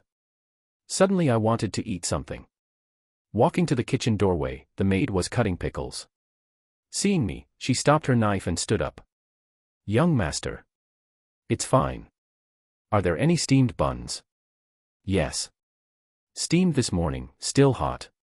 She grabbed one from the steamer basket and handed it over. I took a bite and chewed twice. The bun was a bit hard, but it was indeed hot. After chewing the steamed bun, I patted the crumbs off my hands. Uncle Zhong was already waiting at the study doorway. Young master, I've checked the western warehouse area. Out of the 3 rows of old warehouses, the foundations of the row near the river have sunk and can no longer be used. The remaining 2 rows, totaling 8 rooms, are adjacent to the back wall of the silk mill. Entry and exit are all through the factory's back gate, so outsiders cannot see them. He pulled a square-folded piece of rough paper from his bosom. I took it and unfolded it. A warehouse floor plan was drawn on the paper in pencil, with the positions of the doors, windows, and pillars all marked with dimensions. Uncle Zhong's fingers were pitch black, and lead dust was still caught in the gaps of his fingernails. You drew this? Amen, measured last night. I glanced at him. Uncle Zhong lowered his eyelids. Young master asked me to manage the accounts, and I didn't do very well. But measuring dimensions like this has been my old trade for decades. I folded the map and put it into my pocket. Let's go. The warehouse area was on the west side of the silk mill, separated by a blue brick wall 2 people high. Uncle Zhong had already smashed the lock last night. Pushing open the door, a smell of mildew mixed with the stench of dead mice rushed over. The ground was tamped earth, feeling rock hard when stepped on. The walls were pasted with old newspapers, and in some places, alkali had bloomed, forming a white patch. I walked through each room. There were 8 warehouses, each about 3 zhang long and 2 zhang wide. The 2 rooms near the eastern end had intact roofs and dry ground. The roofs near the western end leaked, and a puddle had accumulated on the ground, with dead cockroaches floating on the water's surface. I stood in the middle of the second warehouse from the eastern end and looked up at the roof beams. Pine beams, unrotted, capable of bearing weight. Just these 2 rooms. Uncle Zhong nodded. 1 for repairing guns, 1 for ammunition. Correct. Go find old Chow and have him haul 2 carts of blue bricks and 1 cart of lime over. The bricks must be freshly out of the kiln, don't use old bricks to make up the number. Today. Right now. Uncle Zhong turned around and left immediately. I squatted down at the warehouse entrance, picked up a piece of broken tile, and started drawing on the ground. The gun repair workshop was near the north, with 2 windows opened for lighting. The workbench was built along the wall, leaving the middle empty. The ammunition workshop was near the south, with only 1 window opened facing the inner courtyard, invisible from the outside. A water vat was buried in the corner for fire prevention. Halfway through the drawing, the tile broke. I changed to another piece and continued drawing. The wind poured in through the broken window, blowing the scrap paper on the ground to flip over. The next afternoon, the bricks and lime were hauled over. Old Chow came driving an ox cart, with 4 masons sitting on the cart. The leading master craftsman was surnamed Ma, in his 50s, with hands covered in calluses. I brought him to the warehouse entrance and explained the sketch on the ground once. Master Ma tapped his tobacco pipe bowl against the sole of his shoe. The windows open toward the inner courtyard, so the lighting isn't good. On purpose. He was stunned for a moment, looked at me, and then looked at the sketch. All right. When do you need it? 5 days. 5 days. Wages increased by 30%. Master Ma tucked his tobacco pipe bowl into his waistband. 4 days. On the 3rd day of the mason's work, Shen Huaijin returned from the provincial capital. He brought back 2 people. One was in his 40s, missing half of his left little finger, surnamed Zheng. The other was in his early 20s, with a scald scar on his face, surnamed Ding. The 2 of them stood bolt upright with very broad shoulders. Shen Huaijin said that old Jing had previously worked at the Hanyang arsenal for 12 years. Later, when the factory laid off workers, he returned to his hometown to farm. Little Ding was his apprentice and came back with him. I stated the monthly salary. After listening, old Jing stretched out his right hand, the one missing half of its little finger, and gestured a number. 60. 50. 55. 50, food and lodging included, plus 1 extra month's pay at the end of the year. Old Jing glanced at me. Really adding it at the end of the year? Really adding it? He was silent for a moment. All right. Little Ding stood nearby and hadn't spoken the entire time. I asked Uncle Zhong to take them to settle down in the empty rooms in the back courtyard of the silk mill. When the 2 of them walked out, I saw that old Jing walked with a slight limp, his left foot landed lighter than his right. When Shen Huaijin came back, I asked a question. How was your leg injured? They said during a test firing, the gun barrel exploded. A piece of iron pierced into his thigh, and it's been like this ever since. I nodded. 4 days later, the warehouse renovation was complete.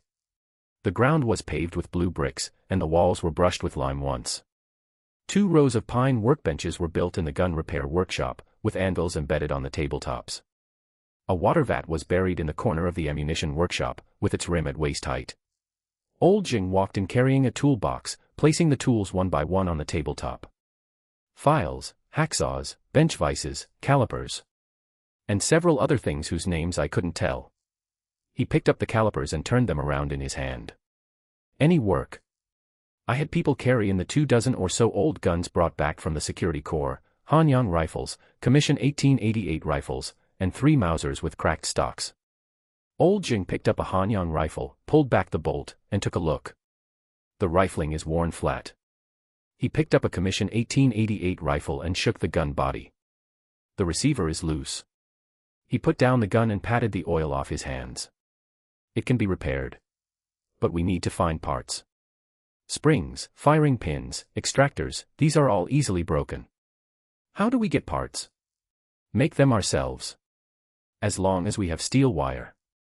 Little Ding added from the side. Master can make any part. Old Jing didn't turn back. Talk less. On the evening of the 5th day, a kerosene lamp was lit in the ammunition workshop. Old Jing poured over 200 captured Japanese rifle bullets onto the tabletop. Arisaka 6.5mm, with Showa 12th year, printed on the bottom of the cartridge case. He picked one up, held it against the light, and looked at it. The primer is damp. These bullets have been stored for at least 2 years. Can they be used? Take them apart and reload them. He picked up a pair of small pliers, gripped the bullet head, and gently twisted it. The bullet head came off. He poured the gunpowder from the cartridge case onto a porcelain plate. It was pitch black and somewhat caked.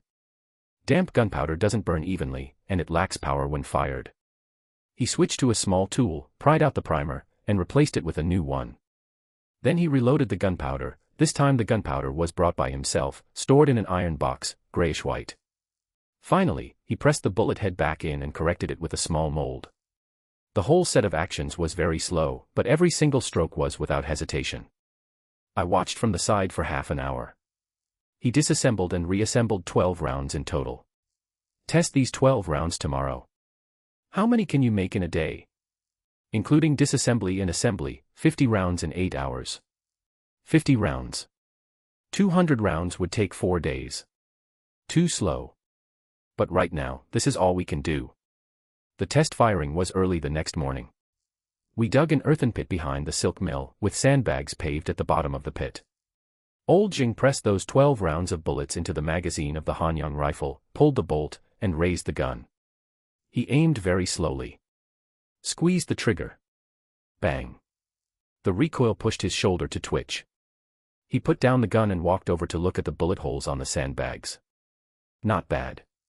2 fingers to the right. Shot 5 more rounds.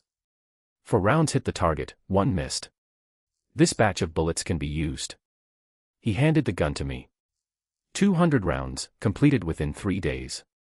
During those few days when Old Jing was reloading bullets, Rulin went to the silk mill every afternoon. Her belly was already showing, and when she walked, her hand would unconsciously support her waist. There were 30 or 40 female workers in the silk mill, mostly young girls and young wives from nearby villages. Rulin discovered that many people couldn't even fully recognize their own work badges. Only 3 numbers were written on the work badges, but some female workers couldn't even recognize the numbers. She came back and told me. I told her to clear out 2 rooms in the back courtyard and open a night literacy class. The next day, she had people clean up 2 idle warehouses, setting up long benches and a blackboard. The accountants took turns teaching. Teaching how to recognize characters, teaching arithmetic, and teaching how to read work badges. On the first day, only 5 or 6 female workers came. They sat on the long benches, holding pencils distributed by the accountants, writing characters on the back of old account books. Written crookedly. 10 days later, over 30 people came. The room couldn't seat them all, and some female workers stood at the doorway to listen. Rulin stood in front of the blackboard, holding a piece of chalk and writing the 3 characters silk mill. She wrote it once first, and then asked the female workers to follow along and write. There was a girl named Chuier, 16 or 17 years old, who wrote her own name correctly for the first time. She looked at the 3 characters on the paper, her mouth opened slightly, and tears fell down. Rulin walked over and wiped her face with a handkerchief. What are you crying for? I used to think I couldn't do anything. Now you can. Chuier nodded vigorously. Returning home at night, Rulin leaned against the chair, massaging her waist. I poured her a cup of hot water. She took the cup and didn't drink. Some of those female workers only sleep 4 or 5 hours a day. They stand in the factory all day, and at night they still come to learn characters. She looked at the water in the cup. But they work harder than anyone else. I didn't speak. She finished the water and stood up. Add 1 more blackboard tomorrow. In the dusk a week later, I stood at the doorway of the ammunition workshop. Old Jing stacked the last batch of reloaded bullets into a wooden box and closed the lid tightly.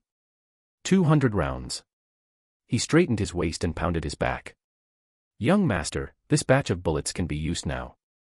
But the primers are not enough, next time we'll have to go to the provincial capital to buy them. I nodded. I returned to the front courtyard account room and dug out the old account books to check the cash on hand.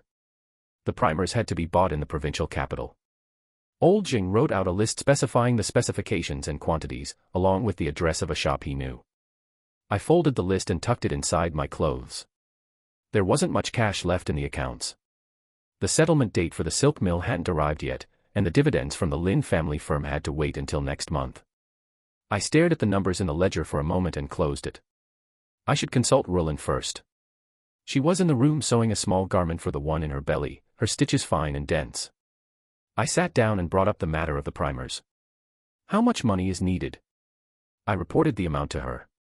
Rulin put down her needle and thread, took a bunch of keys from the drawer of her dressing table, and opened the camphorwood chest in the corner of the wall. She fished out a banknote and handed it to me. This is my private money, take it and use it first. I didn't take it. Keep your money. I'll figure out another way. What yours and mine? She shoved the banknote into my hand. Affairs of the home are my affairs. Besides, the billing period for the silk mill arrives next month, just pay me back then. Clenching the banknote in my hand, the edges of the paper felt a bit stiff. All right. I put away the banknote, consider it a loan from you.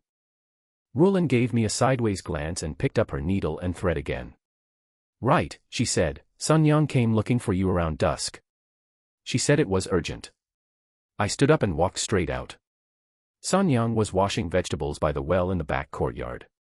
Seeing me approach, she didn't stop what she was doing with her hands. Zhou Jingting's guns arrived tonight. I stopped in my tracks. Are you sure? A letter passed back by the Lin family firm's clerk in the provincial capital. Sun Yang shook the water off the vegetable leaves, about 20 people, 4 ox carts, taking the Longji Ridge through the North Mountain. They should have already entered the mountains by now. Longji Ridge.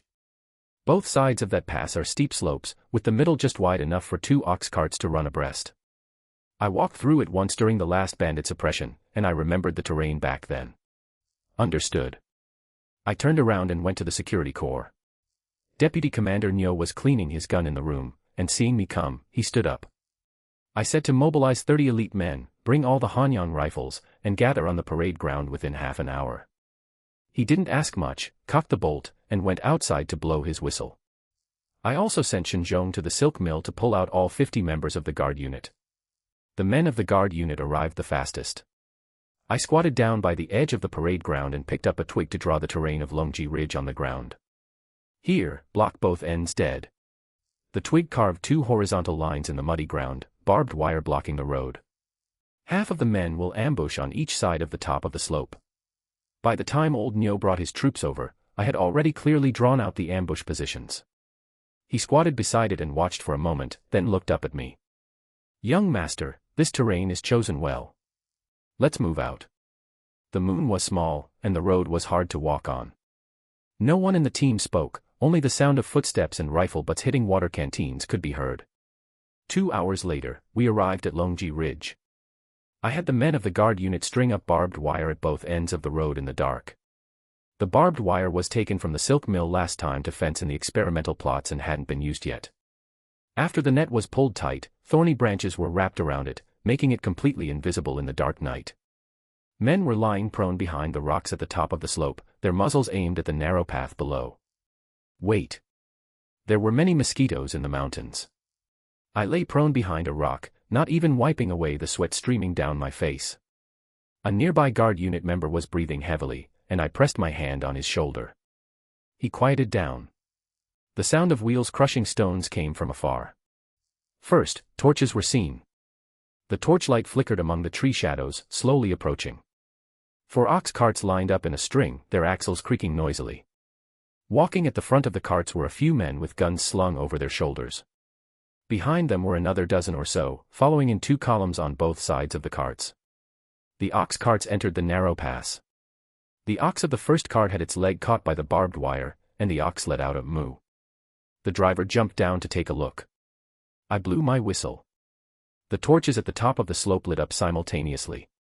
Homemade hand grenades were thrown down, landing at the front and back of the caravan, kicking up shattered stones and mud.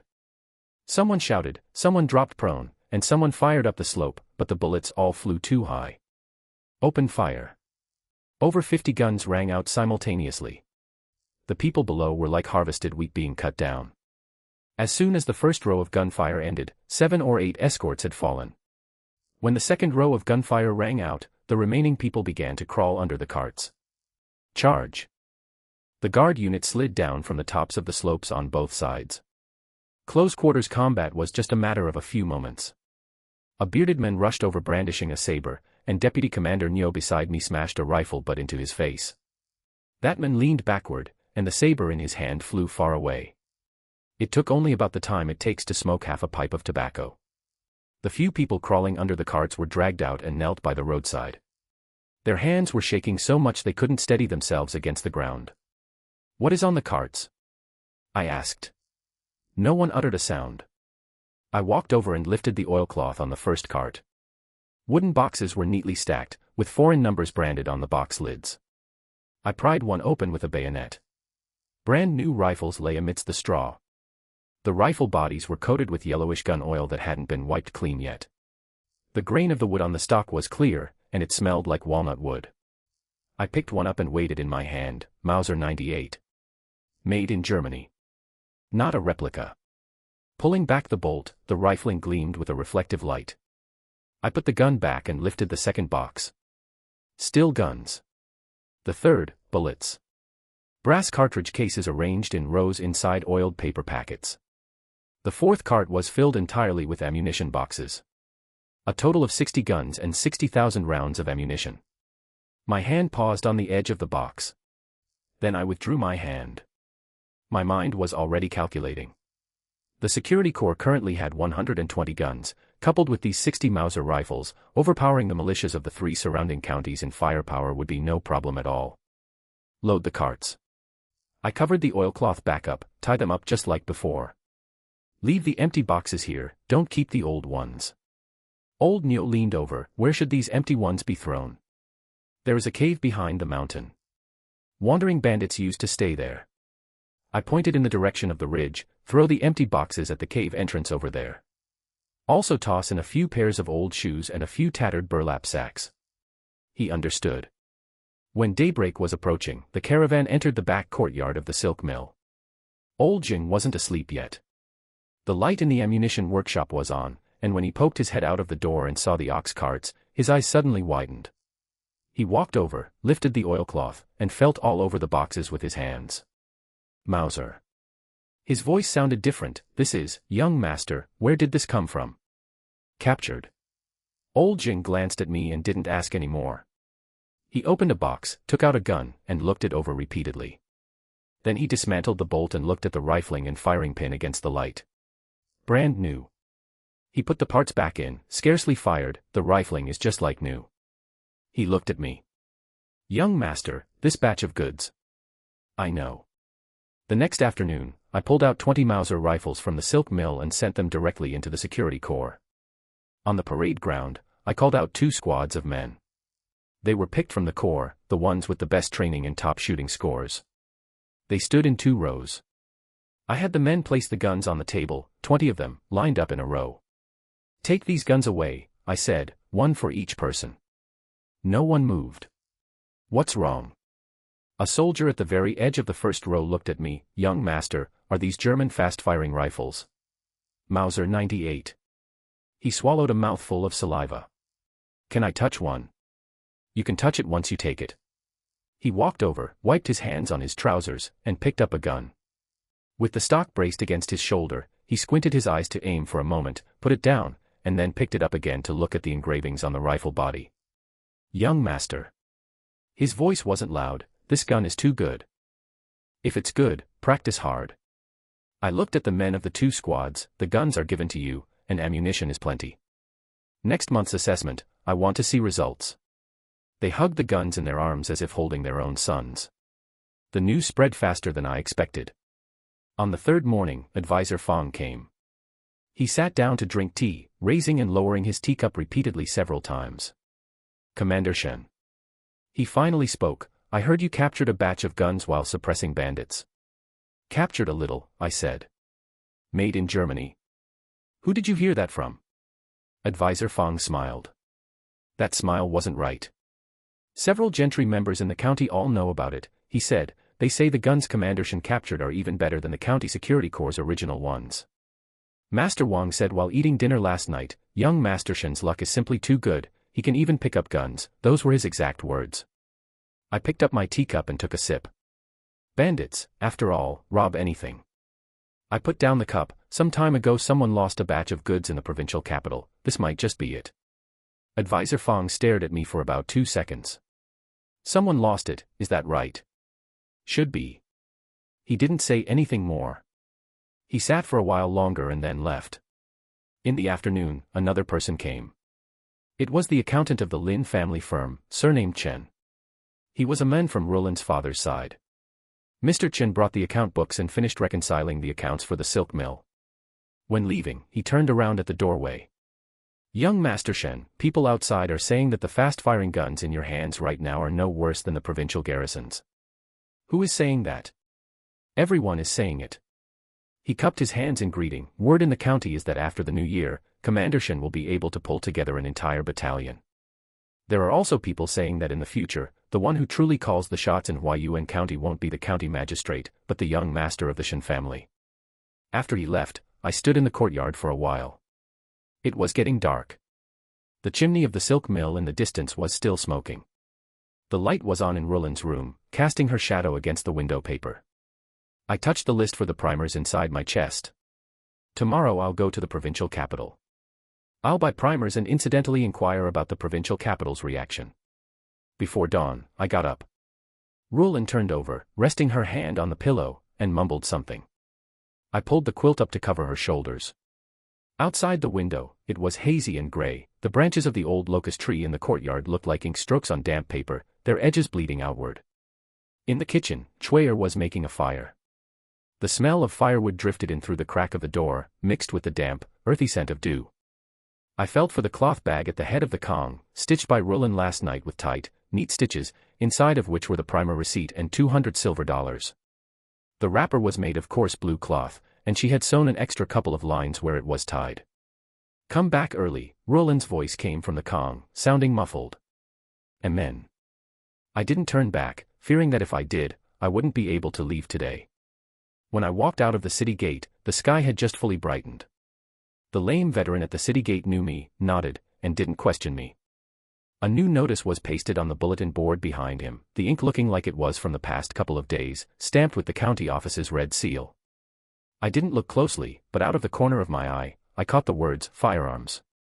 Walking under the arch of the city gate, a chilly wind poured in. I shrank my neck. The road to the provincial capital took more than 3 hours. The rice paddies on both sides of the dirt road had just been planted with seedlings, sparse and scattered. An old peasant squatting on the ridge was smoking a dry tobacco pipe. Seeing me ride past on a mule, he stood up as if to greet me, then sat back down. The provincial capital was much larger than Huaiyuan.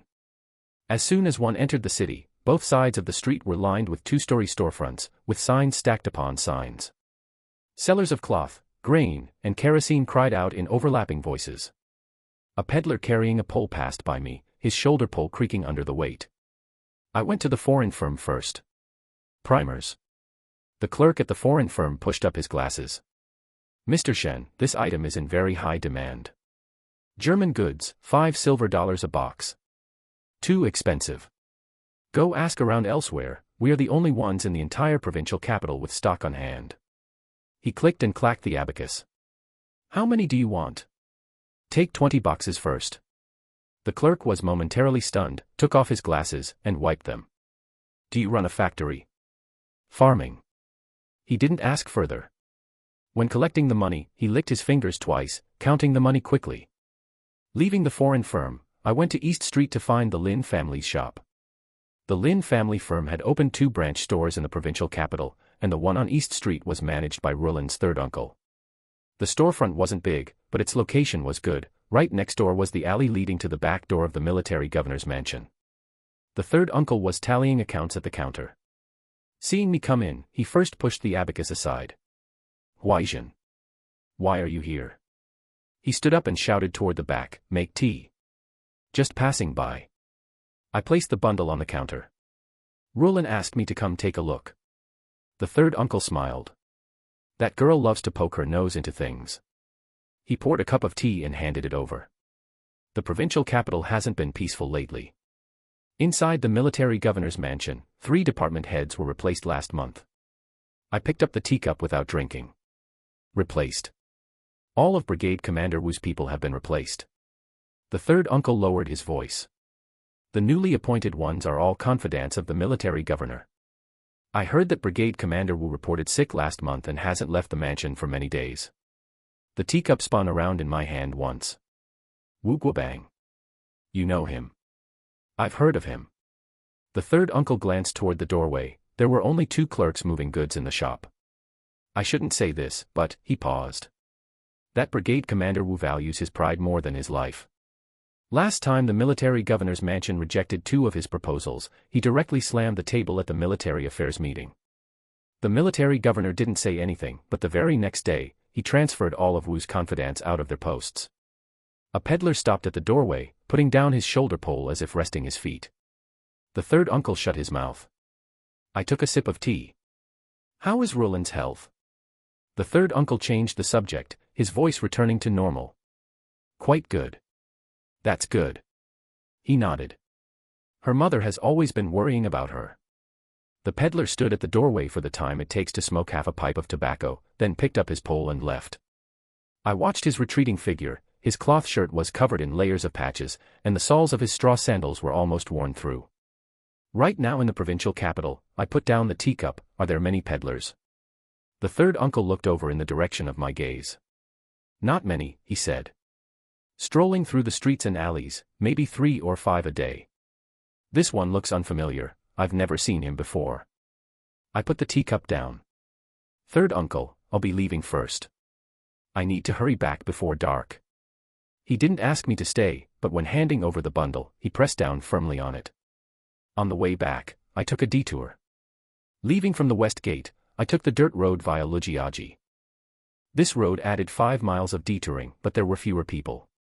By the time the mule walked to Lujiaji, it was already dusk. The market town was desolate and cold, with only 2 lanterns hanging at the entrance of the tea house. The paper of one lantern was torn, and the flame licked out a section, casting the crooked willow tree nearby to look like a ghost shadow. I swung down from the mule, wanting to rest my feet for a moment in the tea house. Just as I walked to the entrance, I heard someone inside speaking. 60 pieces, all gone, Mauser rifles. Who did it? Bandits. My ass bandits. A cold sneer came from inside. Could bandits possibly know which route to take? I stopped in my tracks. The door curtain blocked the view, so I couldn't see inside. But I remembered that voice. It was Shen Wantang's jailer. How do you know? Word passed out by him. The jailer lowered his voice. Shen Wantang said that even if bandits knew the news, they wouldn't have that kind of equipment. 60 fast-firing rifles, 10 men might not even be able to carry them away. The only ones daring enough to intercept them could be... Who? Shen Huaijin. The tea house fell silent for 2 seconds. My hand rested on the door frame, unmoving. Is there any evidence? None. The jailer laughed. If there were evidence, Commander Zhou would have already led men to ransack his mansion. Right now, they can only swallow this grievance. 60 fast-firing rifles, another voice clicked its tongue in amazement, enough to equip a whole company. That's enough. That's why Commander Zhou smashed 3 teacups at the county office this afternoon. Someone inside spat on the ground. The door curtain was lifted. I came face to face with that person. It wasn't the jailer, but a middle-aged man wearing a gray cloth shirt. He glanced at me and didn't recognize me. I lowered my head and led the mule away. By the time I returned to Huaiyuan, it was completely dark. The lame veteran at the city gate had changed shifts. The one standing guard now was a young lad carrying a Hanyang rifle, with the character Shen carved onto the rifle stock. Commander. He puffed out his chest. Hard work.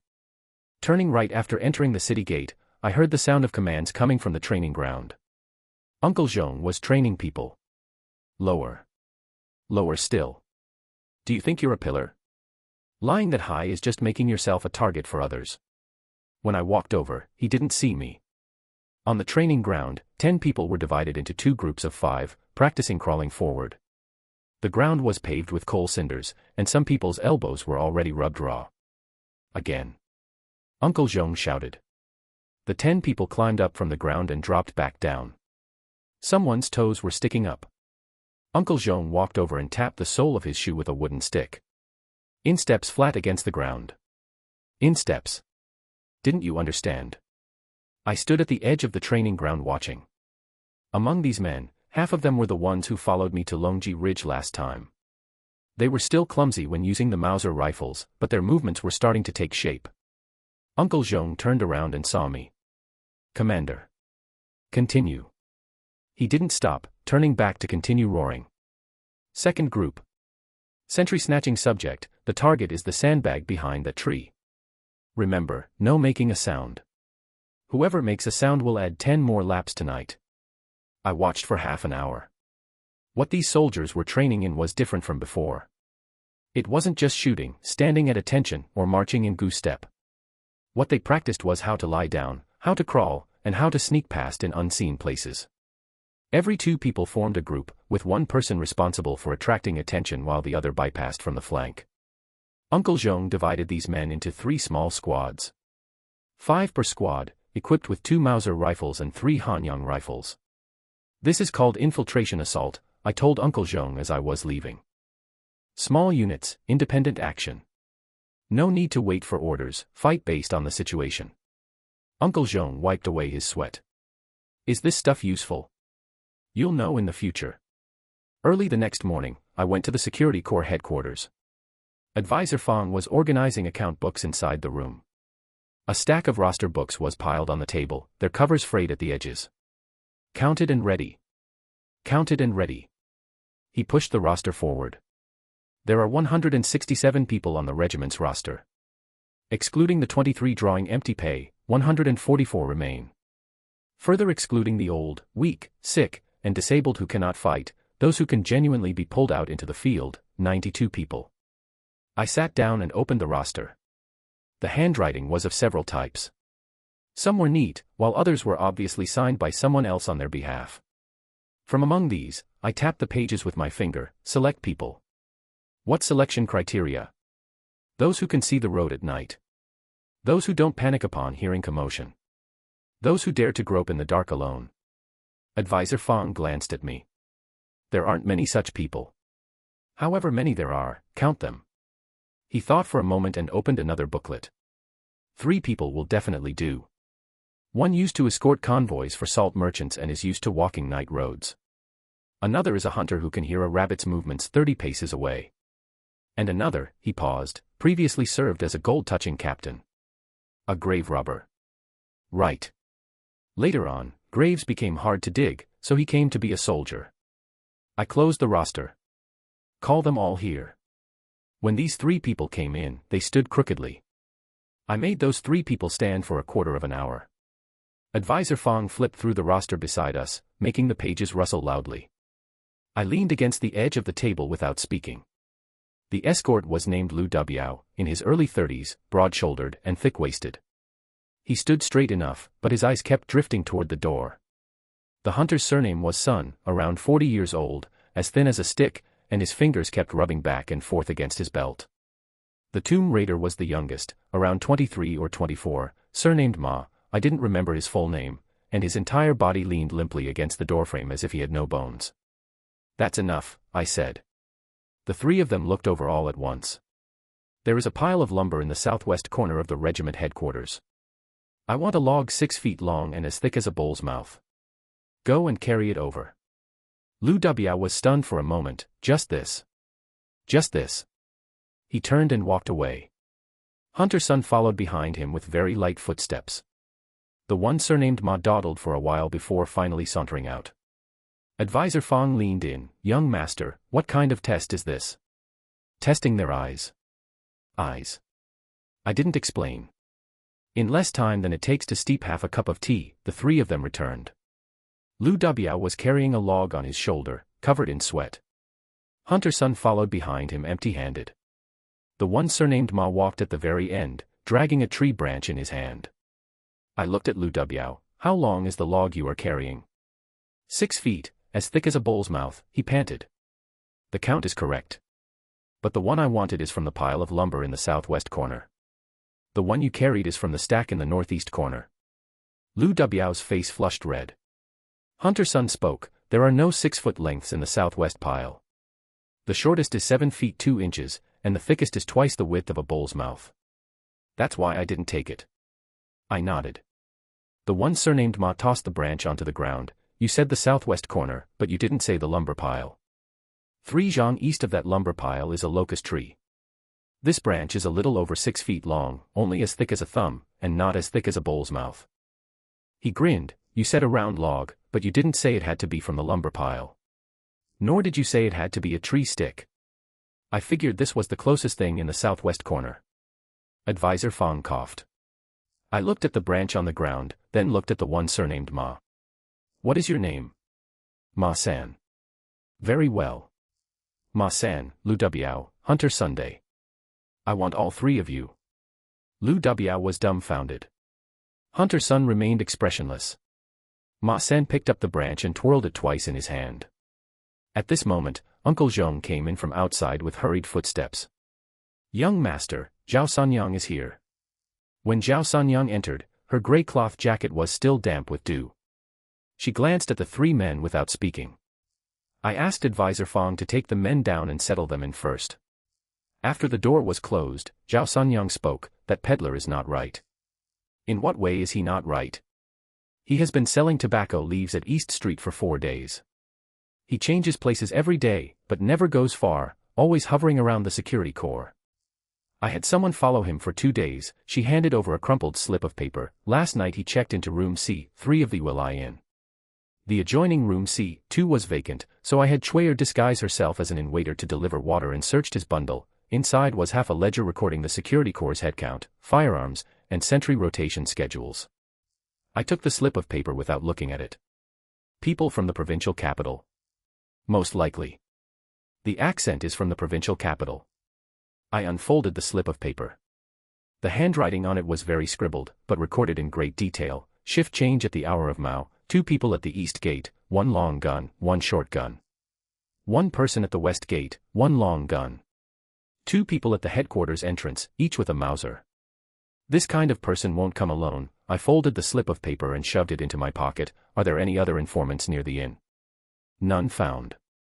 But there is an old man selling candied haws on East Street who has been standing opposite the inn for 3 days, selling only 2 skewers a day. Where is he? I had someone keep following him.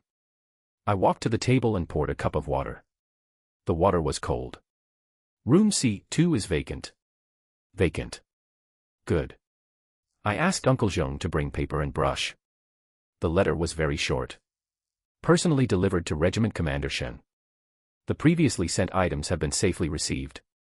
Regarding Zhou Jingting privately purchasing 60 Mausers and 60,000 rounds of ammunition, the ledgers, witnesses, and delivery locations have all been verified. The originals are safely stored, and 3 copies are placed separately. If the military governor's mansion needs them, they can be submitted at any time. Your brother Bows and Kowtows. Dated today. I randomly signed a name at the bottom. I used my left hand. After the ink dried, I had Zhao Sanyang fold the letter and tuck it into an old envelope. Tonight at the hour of Z, have Chuyer enter room C3 again under the pretext of delivering hot water. Say that the guest in the neighboring room C2 checked out and left this afternoon, and this was found under the pillow while cleaning the room. Ask if it is his. Zhao Sanyang took the envelope. And then don't ask anything else. Put the letter down and leave. Will that peddler take the bait? He will. I poured out the water and poured a fresh hot cup. The provincial capital didn't know anything about Zhou Jingting buying Mausers in the first place. Wu Guodong always thought Zhou Jingting was cooperating with his actions. Now that the goods have been intercepted, Wu Guodong investigates and finds out that Zhou Jingting bought another batch behind his back with his own money. What do you think he will think? Zhao Sanyang's eyes lit up. Let's add a little more fuel, I continued. Have someone go find the peddler early tomorrow morning to buy tobacco leaves. Pay the price as usual, but complain a bit. Just say Zhou Jingting is so bold, daring to traffic arms without even fearing for his head. When you say it, act casual, like just chatting idly. Just this one sentence. Just this one sentence. After Zhao Sanyang left, I sat in the room for a little less than half an hour. Uncle Zhong brought in a bowl of noodles. Young master, how should those 3 newly recruited men be used? I ate a few mouthfuls of noodles and put down my chopsticks. Starting tomorrow, have them train with the infiltration squad. First, blindfolded night walking, then crawling and creeping close. Ma San's mind is suited for reconnaissance. Lu Dubiao will train for assault. As for Hunter Sun, I thought for a moment, have him teach night sentry duty. Hunters squat motionless in the mountains for a whole night. Sentries can make use of that kind of patience. About that letter, should we tell Advisor Fong? No need. Uncle Zhong didn't ask further. The next morning, Zhao Sanyang came again. As soon as she entered the door, she poured a cup of water and gulped it down in one breath. It worked. Chuyer delivered the letter last night, and the peddler opened it right then and there. Before dawn today, he checked out and headed toward the provincial capital. I had 2 people follow him at a distance from behind. What about the one selling candied haws? Still there. Don't touch him. Let him sell. 3 days later, news came from the provincial capital. Wu Guodong sent someone to the military governor's mansion to formally report Zhou Jingting for privately purchasing arms and endangering local security. After receiving the report, Wu Guobang had the military governor's mansion issue an order. Zhou Jingting was suspended from his command of the militia, all purchased firearms and ammunition were to be turned in, and he was to await investigation. This order reached Magistrate Zheng's hands by afternoon. In the evening, Magistrate Zheng sent someone to deliver a note to the security corps. There were only 8 characters on the note. Old brother is brilliant, you saved me a lot of trouble. I burned the note. At night, I took Uncle Zhong to the silk mill. Rulin was still doing accounts in the bookkeeping room. A stack of ledgers was piled under the lamp. She lowered her head to click the abacus, and only looked up when she heard footsteps. What's wrong? I pulled the already written Pledge of Allegiance out of my pocket and spread it out on the table. Take a look. She read it twice.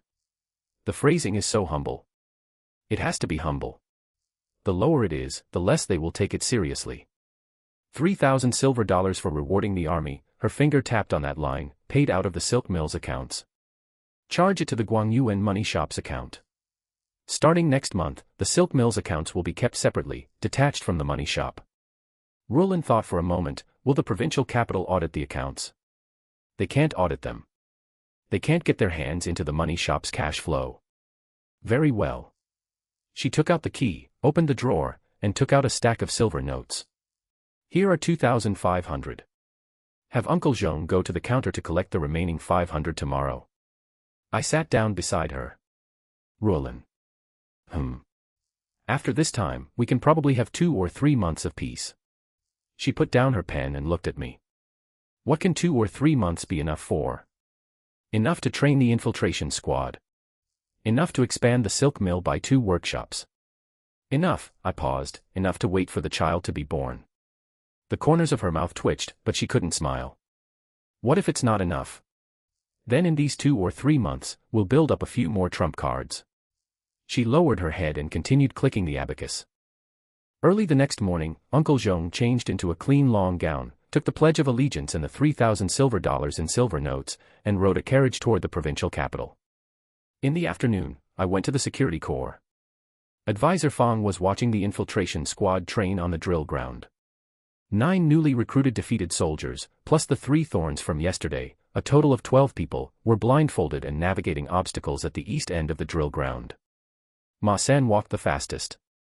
The other soldiers only stopped after stepping into a puddle with 1 foot, while he dodged away the moment his toes touched the water. This kid has really sharp ears, Advisor Fang said. That's a Tomb Raider's skill, I said.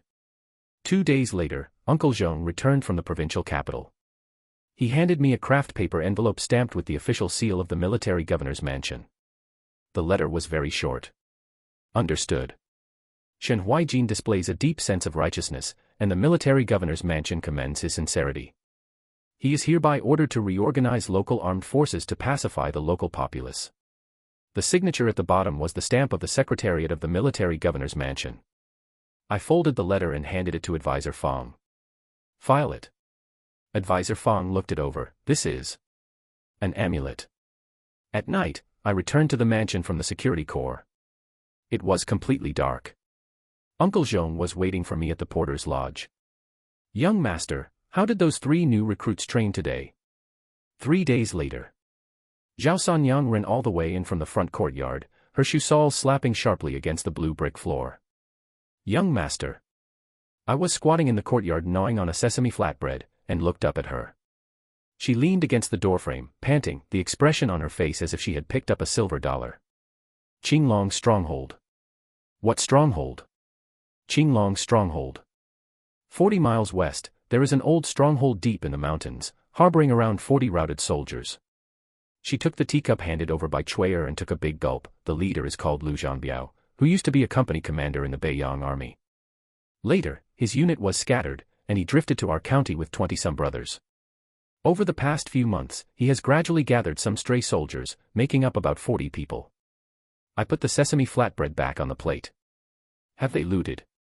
No. That's the strange part. Zhao Sanyang pulled a crumpled slip of paper from her sleeve. I asked around every surrounding village. This group doesn't loot grain or rob roads, and they can't even be bothered with the mountain folk near the stronghold. During the winter, they even use their military pay to trade for sweet potatoes with the locals a few times. Military pay. He still has a severance pay in his hands. Issued back during the Beiyang era, not much, but enough to sustain these 40 people until early spring. I took the slip of paper and looked at it. It crookedly drew the terrain of Qinglong's stronghold, and Zhao Sanyang's handwriting was uglier than mine, but the locations were marked very clearly. You investigated so many things in 4 days, how did you manage it? Didn't I say so? She twitched the corner of her mouth. The network in the North Mountain has been woven for months. Peddlers selling needles and thread, vendors collecting mountain goods, fortune-telling blind men going from village to village. Whatever the slightest disturbance in any village is, it's guaranteed to reach me within 3 days. I stood up and patted the sesame flatbread crumbs off my hands. Let's go. Where to? Qinglong's stronghold. She was stunned for a moment. Just the 2 of us. Just bring 2 people to follow behind. Young master, that fellow surnamed Lu has 40 guns in his hands. If he really wanted to make a move. I put on my coat. Going with any more would just be delivering ourselves to them. Zhao Sanyang looked at me for a moment. All right. She turned and went to the back courtyard. I entered the study and rummaged 2 things out from the cabinet. A Japanese military academy infantry manual, its cover worn and frayed, with the illustrations inside redrawn by me with a fountain pen. There was also a tactical diagram I drew myself, depicting small unit infiltration assault formations, the 3-3 system, triangular positioning, frontal containment with flank infiltration. I wrapped these 2 things in oil paper and tucked them under my arm. When I went out, Uncle Zhong chased after me. Young master, should we call Advisor Fong? No need. Then at least bring 2 bodyguards. Zhao Sanyang picked 2. That's enough. Uncle Zhong opened his mouth. And didn't speak. The carriage headed west for 3 hours. The road grew narrower and narrower, and the mountains on both sides became steeper and steeper. As we approached Qinglong's stronghold, the woods were so dense that even horses had a hard time walking, so I got off the carriage and walked on foot. 2 sentries were squatting at the entrance of the stronghold. One was biting on a dry tobacco pipe, and the other was leaning against a rock dozing off. Hearing footsteps, the one with the tobacco pipe stood up first and leveled his gun. Who goes there? Shen Huaijin. He turned his head to look at his companion. Make him wait. He walked into the stronghold. I'll go call the company commander. The stronghold gate was old, and the walls built from the bluestones of the mountain looked like they had been there for some years. A strip of wild grass grew along the top of the wall, rustling as the wind blew past. After waiting for about half the time it takes to burn an incense stick. Footsteps approached. The man walking in front was in his 40s, not very tall, with broad shoulders, dragging his left foot slightly as he walked. Half of his beard was shaved off, leaving stubble on the other half of his face. He stood at the stronghold entrance and looked me up and down. Shen Huaijin. Yes. You only brought these 2 people. We're discussing matters. It's not a fight. Lu Zhanbiao narrowed his eyes slightly. Come in. The inside of the stronghold was kept reasonably clean. Some of the 40-odd people were cleaning guns, while others were squatting on the ground shelling peanuts. Seeing me enter, they all stopped what they were doing. Lu Zhanbiao led me under a shed. The shed was built of pine wood, with a Mauser pistol placed on the tabletop, and tea brewed in an enamel mug next to it. I heard you intercepted Zhou Jingting's guns last month. Lu Zhanbiao pulled out a chair and sat down, 60 German-made ones. I didn't take up that conversation. I placed the oil paper package on the table and unfolded it. Company Commander Lu served in the Beiyang army. Discharged in the 2nd year of the Republic. He paused. How did you know? The sentry called you company commander. In this day and age, only those from the regular army are called that. He didn't reply. I turned the infantry manual to chapter 3 and pushed it to the middle of the table. You read Japanese? I know some. This chapter talks about small unit infiltration tactics. I pointed my finger at the tactical diagram, the 3-3 system. 3 people in a group, triangular positioning. Group 1 breaks forward, Group 2 bypasses from the left, and Group 3 provides suppression from behind. Lu Zhanbiao picked up the diagram. Looked at it. Then looked at it again. This triangular positioning. The defensive area of 3 people is 9 times that of a single horizontal line. I pointed out the diagram in the manual to him. The Beiyang army's formation of spreading out in a single line will all be pinned down when encountering machine guns. But the 3-3 system can disperse. Once dispersed, it's not easily wiped out. If one group is wiped out, two groups remain. He stared at that diagram, looking at it for a full cup of tea's time. What about night raids? Night raids don't take the lead. First, eliminate the sentries. Once a sentry is taken out, advance 30 paces forward. Take out another one, and advance another 30 paces. Until you reach right under their noses. I drew a line on the table with my finger, three-sided encirclement. Why not completely surround them? Surround three sides and leave one open. Leave a gap for people to run. Once people run, they scatter, and once scattered, they can't be caught up with. Lu Zhanbiao put down that diagram. He stood up and walked back and forth under the shed twice. This set of things of yours, he stopped his steps. Where did you learn it? I turned to the cover of the manual to let him see. Japanese Military Academy. He didn't speak. Outside the shed, a few soldiers who had crowded over were also looking at the diagram. A young one quietly whispered something to the person next to him, and was glared at by Lu Zhanbiao. How old are you this year? 19. 19. Lu Zhanbiao repeated. Then he suddenly slammed his palm onto the table. The enamel mug bounced, and tea splashed half the mug. Brother. His voice was so loud that the roof of the shed vibrated. I'm in. He turned around and pointed at the soldiers behind him. Come over here, all of you. The 40-odd people gathered around. Lu Zhanbiao took a step back and stood straight. I, Lu Zhanbiao, spent 8 years in the Beiyang army. I've seen brigade commanders scold regimental commanders beat battalion commanders, and battalion commanders withhold military pay. Not a single person took out paper and pen to tell me how to fight a war. He glanced at me. This little brother here, 19 years old, came here all by himself. After a pause. I'm following. Are you following or not? Silence hung outside the shed for 2 seconds. Then with a rustling sound, all 40-odd people stood straight up. The oldest one spoke first. Whoever the company commander follows, I follow. The people behind echoed in agreement. I put away the diagram and wrapped it back up in the oil paper. Let's go back. Tomorrow morning, bring the brothers down the mountain. When Lu Zhanbiao saw me out of the stronghold gate, it was already dusk. Walking up to the carriage, he suddenly called out to me.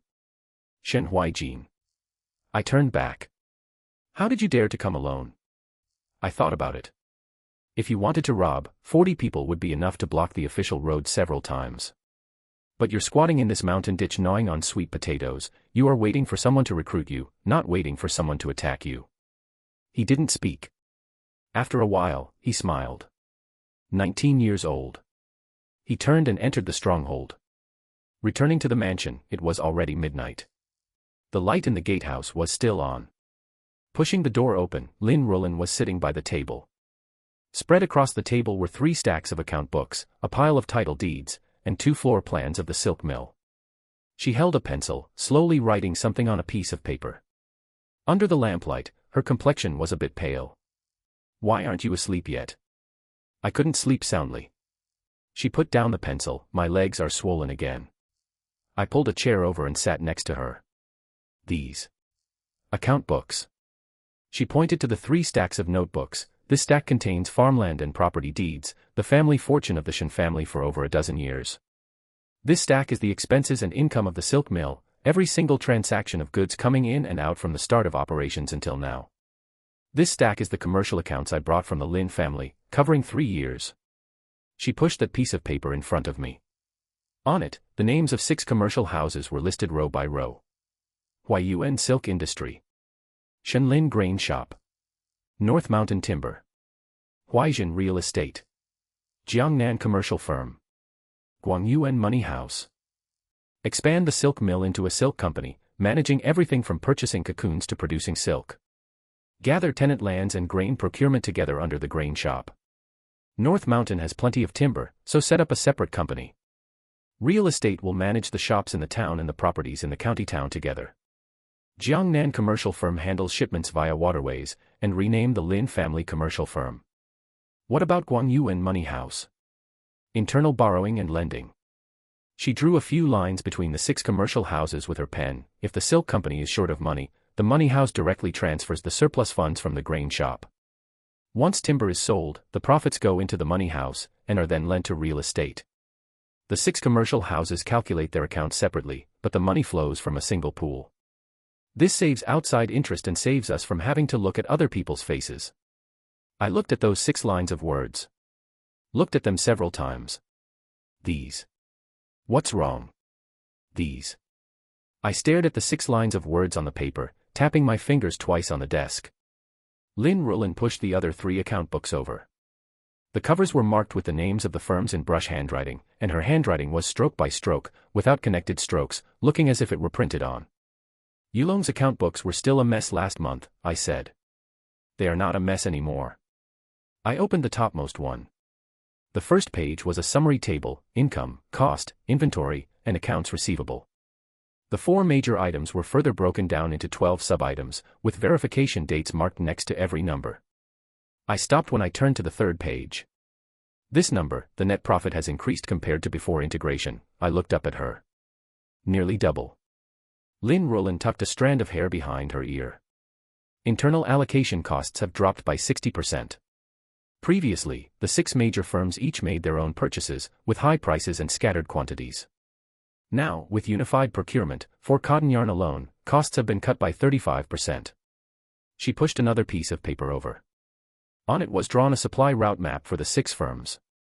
The original routes crossed each other like a spider web, and the new routes had been remarked by her with a red pen, bypassing 3 intermediaries. Whatever is saved is net profit, she said. I turned to the last few pages. On the procurement evaluation form, numbers were marked next to everyone's name, with some names circled in red and others crossed out in black. What do the red circles mean? Those whose procurement costs dropped by more than 20% within 3 months. She pointed at those names.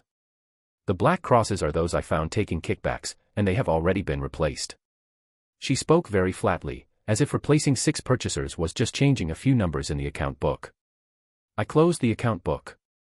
The kerosene lamp on the desk flickered, its flame shrinking to the size of a bean before bouncing back up. Lin Rulin leaned against the back of the chair, her left hand pressing against her waist, her right hand still resting on another unopened account book. She had maintained this posture all evening, occasionally pausing while speaking, as if waiting for something to pass. Are your legs still swollen? I asked. Much better. After she finished these 2 words, her fingers stroked the cover of the account book. I didn't continue asking. Footsteps passed outside the window. It was the patrolling factory protection team. Leather boots stepped on the stone slab road, step by step, with a very steady rhythm. Wu Guobang had stipulated that the night patrol speed must be uniform, with no stopping and no running. The footsteps faded into the distance. I looked back at the paper with the names of the 6 firms written on it: Yulong, Hengfeng, Desheng, Guangyuan, Yongtai, and Rueha. Putting these 6 names together, they accounted for over 70% of the circulation of cotton yarn, raw silk, food, and foreign goods in Huaiyuan County. Tomorrow I am going to the provincial capital, I said. Lin Rulin raised her eyes. Use the joint assets of these 6 firms as collateral. I folded that piece of paper and put it into my bosom, to take out a formal loan from a foreign bank, free from Wu Guodong's control. How much do you want to borrow? 50,000. She was silent for a moment, not hesitating, but calculating. Her eyes looked at the corner of the desk, and her lips moved, probably mentally calculating the interest and repayment period. HSBC or Citibank, she asked. HSBC. The Shen family has had dealings with them before, old relations make it easier to talk. I will draft the mortgage documents tonight, she said, making to stand up. I pressed her shoulder down. Draft them tomorrow. Sleep tonight. She did not argue. This was not like her. Usually, whenever I said something, she always had to add a sentence, not refuting, but supplementing. Tonight, she simply nodded. I stacked the account books on the desk and blew out the lamp. When I reached the door, I looked back. She was still sitting in the chair, her hand resting on her belly, her breathing very light. 3 days later, I returned from the provincial capital, and the HSBC cashier's check in my bosom was written for the exact sum of 50,000 silver dollars. The British manager was surnamed Anderson and could speak Chinese with a Shandong accent. After reading Lin Rulin's drafted mortgage documents and the joint balance sheet of the 6 major firms, he took off his glasses, wiped them over and over, put them back on, and read them through once more. Mr. Shen, who made this statement? My wife. Is she interested in coming to the provincial capital to be an accountant? No. Anderson smiled, signed, and stamped the cashier's check, without any hesitation in his actions. I returned to Huaiyuan that afternoon, didn't enter my home, and went straight to the silk mill. The open space on the west side of the factory area had already been cleared. 20-odd workers were laying foundations, and lime lines stretched out 3 rectangles on the ground, corresponding to 3 new workshops. Next to the lime lines were stacked green bricks and timber. The bricks were fired by the kiln in the town, and the timber was old for wood pulled back from neighboring county by Shenzhou. I called Shenzhou over. 30,000 silver dollars are allocated to the silk mill. I pointed at that foundation, 3 workshops, 20 new style looms, plus a small dyeing house. Shenzhou was stunned for a moment. Young master, the dyeing house. Correct. We won't sell raw silk anymore.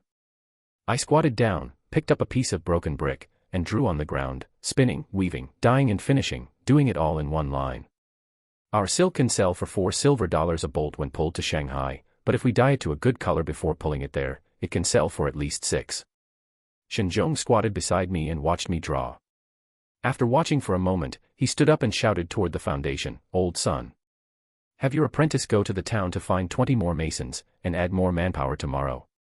Old son responded from the other side of the lime lines.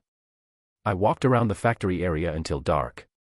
I inspected every foundation, discussing with the veteran masters the placement of the looms, how to dig the drainage ditch for the dyeing house, and how high to build the cloth drying racks. Originally, I didn't understand these things very well. But before time traveling, in a class at that former Japanese Army logistics school, an instructor had specifically lectured on the importance of the textile industry to military supplies. He had mentioned a piece of data: a soldier needed at least 6 sets of uniforms a year, and even more in wartime. Therefore, every Japanese division had its own clothing factory. I wrote it down at the time, not because I was interested, but because it would be on the exam. Now it was all coming into use. Where the looms should be placed to save handling time, how far the dye vats should be from the water source so as not to pollute the well water, the spacing of the cloth drying racks, and even which direction the workshop windows should face to maximize natural light. Those obsessive-compulsive classroom notes, separated by 100 years, not a single word had been forgotten. On the 5th day after the expansion started, the factory protection team also took on a completely new look. With the remaining $20,000, I had Wu Guobang go to the provincial capital to buy 40 Hanyang rifles, 10 boxes of bullets, and 20 sets of uniform black cloth military uniforms. The original establishment of the guard unit was 30 people, and now it was expanded to 60 in one go. Among the 30 newly recruited people, 15 were veteran soldiers brought by Liu Zhanbiao, and the other 15 were picked from the sons of tenant farmers. Wu Guobang moved the training ground from the empty space behind the factory to the threshing floor on the east side of the village. The place was twice as large, allowing the formation to run. I went over to take a look once. The 60 people were divided into 6 squads, 10 people per squad. Wu Guobang drilled them according to the training syllabus I drew: run 3 laps first, then drop to the ground, crawl forward, and draw weapons quickly. The 15 veteran soldiers brought by Liu Zhanbiao didn't need to be taught, their movements were neat and crisp. The newly recruited young people scraped the skin off their elbows while crawling, gritted their teeth without uttering a sound, and got up to continue crawling. "Is the ammunition enough for training?" I asked Wu Guobang. "Enough." He handed me the roster, 10 live rounds per person per day, with the target at the east end. Behind each name on the roster was marked the shooting score. The scores of Liu Zhanbiao's subordinates were uniformly 8 rings or above, the new recruits mostly between 5 and 6 rings, and 3 missed the target completely, their names circled. "Give these 3 extra training," I said. "They are already training. They shoot 5 more rounds a day than the others." When I returned the roster to him, I noticed a piece of paper pasted on the last page, on which was written the monthly grain and pay, ammunition consumption, and training wear and tear of the guard unit. The ink was new. "Lin Rulin sent it yesterday," Wu Guobang said. "She said the accounts of the guard unit will be kept separately from now on, apart from the firms." In mid-June, the roof beams for the 3 workshops on the west side of the silk mill were put up. On the day the beams were put up, firecrackers were set off according to old custom. Shenzhou specially bought 2 strings of 500 cracker firecrackers, exploding red paper scraps all over the factory area. The carpenter master pasted red paper on the main beam, writing the 4 characters, "Great fortune in opening business." Lin Rulin came as well. She stood far away, leaning against the wall of the factory building, still holding the material procurement list in her hand. When the firecracker sounded, she didn't cover her ears, she just switched the list to her left hand and pressed her right hand against her belly. Her due date was in mid-July, less than a month away. Her belly was already very big, and she had to lean on things when walking. But every day she still went to the accounting room to sit for half a day, verifying every single purchase of expansion materials. "Can't you rest for half a day?" I walked over.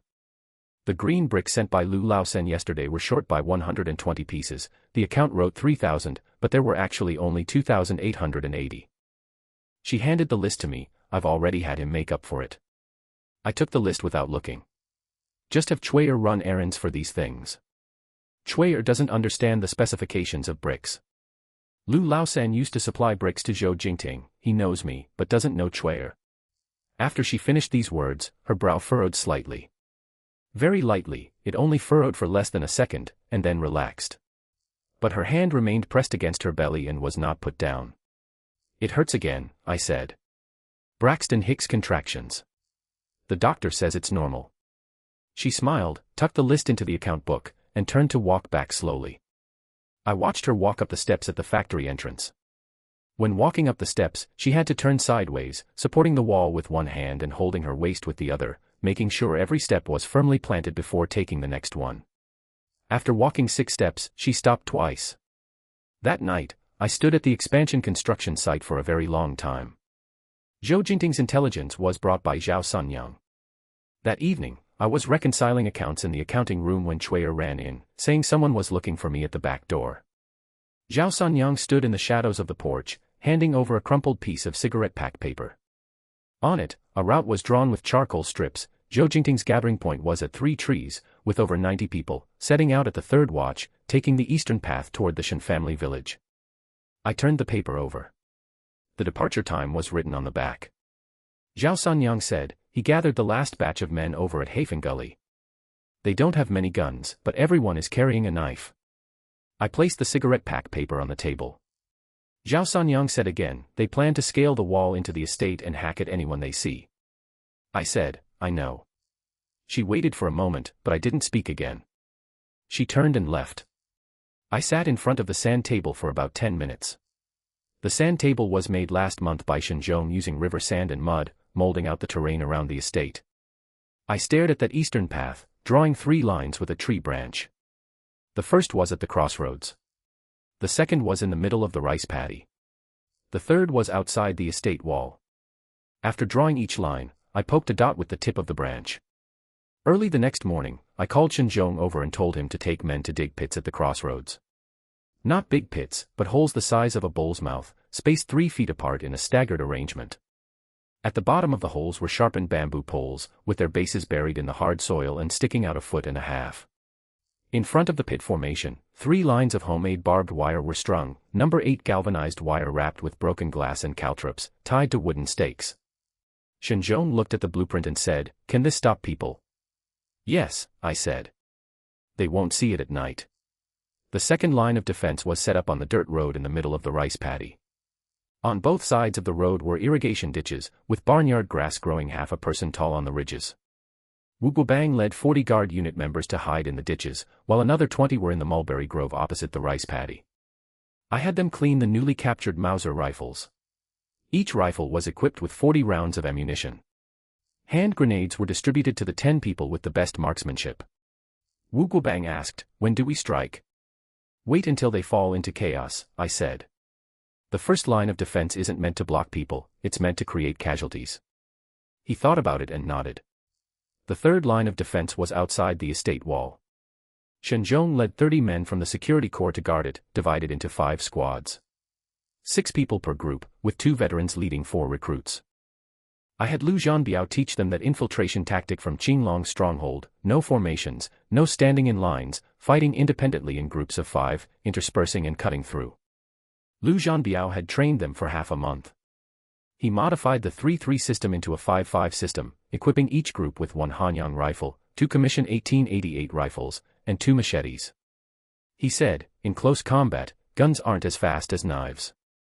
I said, "Decide for yourself." He ran the 30 men around the threshing floor for 2 days until their calves trembled incessantly. That afternoon, Lin Rulin came to the construction site to find me. She walked very slowly, one hand supporting her waist. I said, "You should be resting. The account books are sorted out."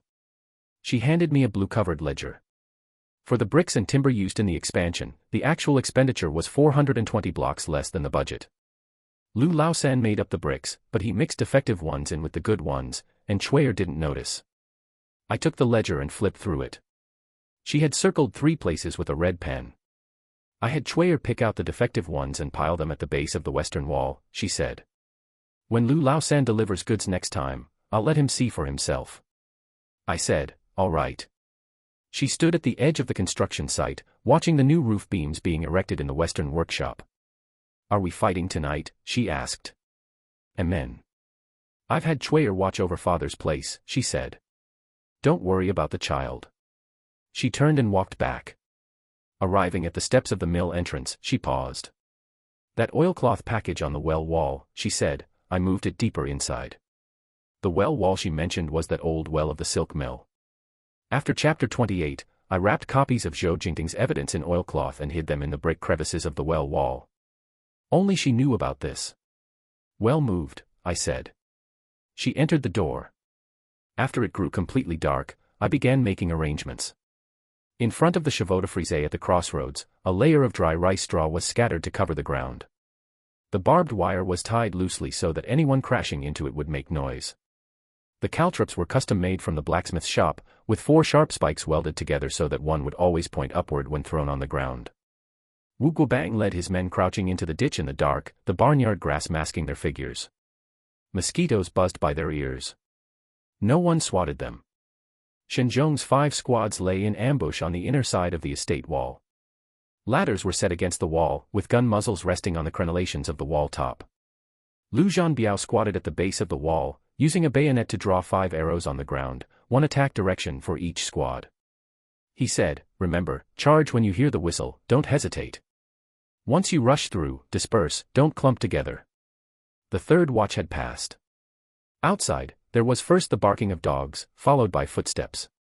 Someone cursed in the dark, and then the barbed wire rattled. When the first person bumped into it without seeing clearly, a caltrop pierced through the sole of his shoe, and he let out a howl. The people behind shoved and pushed, wanting to bypass it, stepping onto the dry rice straw, and the bamboo tips pierced straight through the soles of their feet. Miserable shrieks filled the air. Someone was shouting to retreat, someone was shouting to take a detour. Wu Guobang blew a short whistle. Flames flashed on both sides of the ditch. The gunfire of the Mauser rifles was crisp, unlike the muffled sound of the Hanyang rifles. 40 of them fired simultaneously, their barrage sketching streaks of red lines in the dark. The arc of the thrown hand grenades couldn't be seen clearly, only the sound of them exploding bang, bang, bang on the dirt road could be heard, with mud and gravel splashing everywhere. The opponent initially retaliated, their muzzle flashes flickering east and west in the night mist.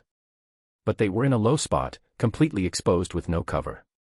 Wu Guobang's men held the high ground and fired 3 rounds of magazines, leaving only those lying motionless and those crawling back on the dirt road.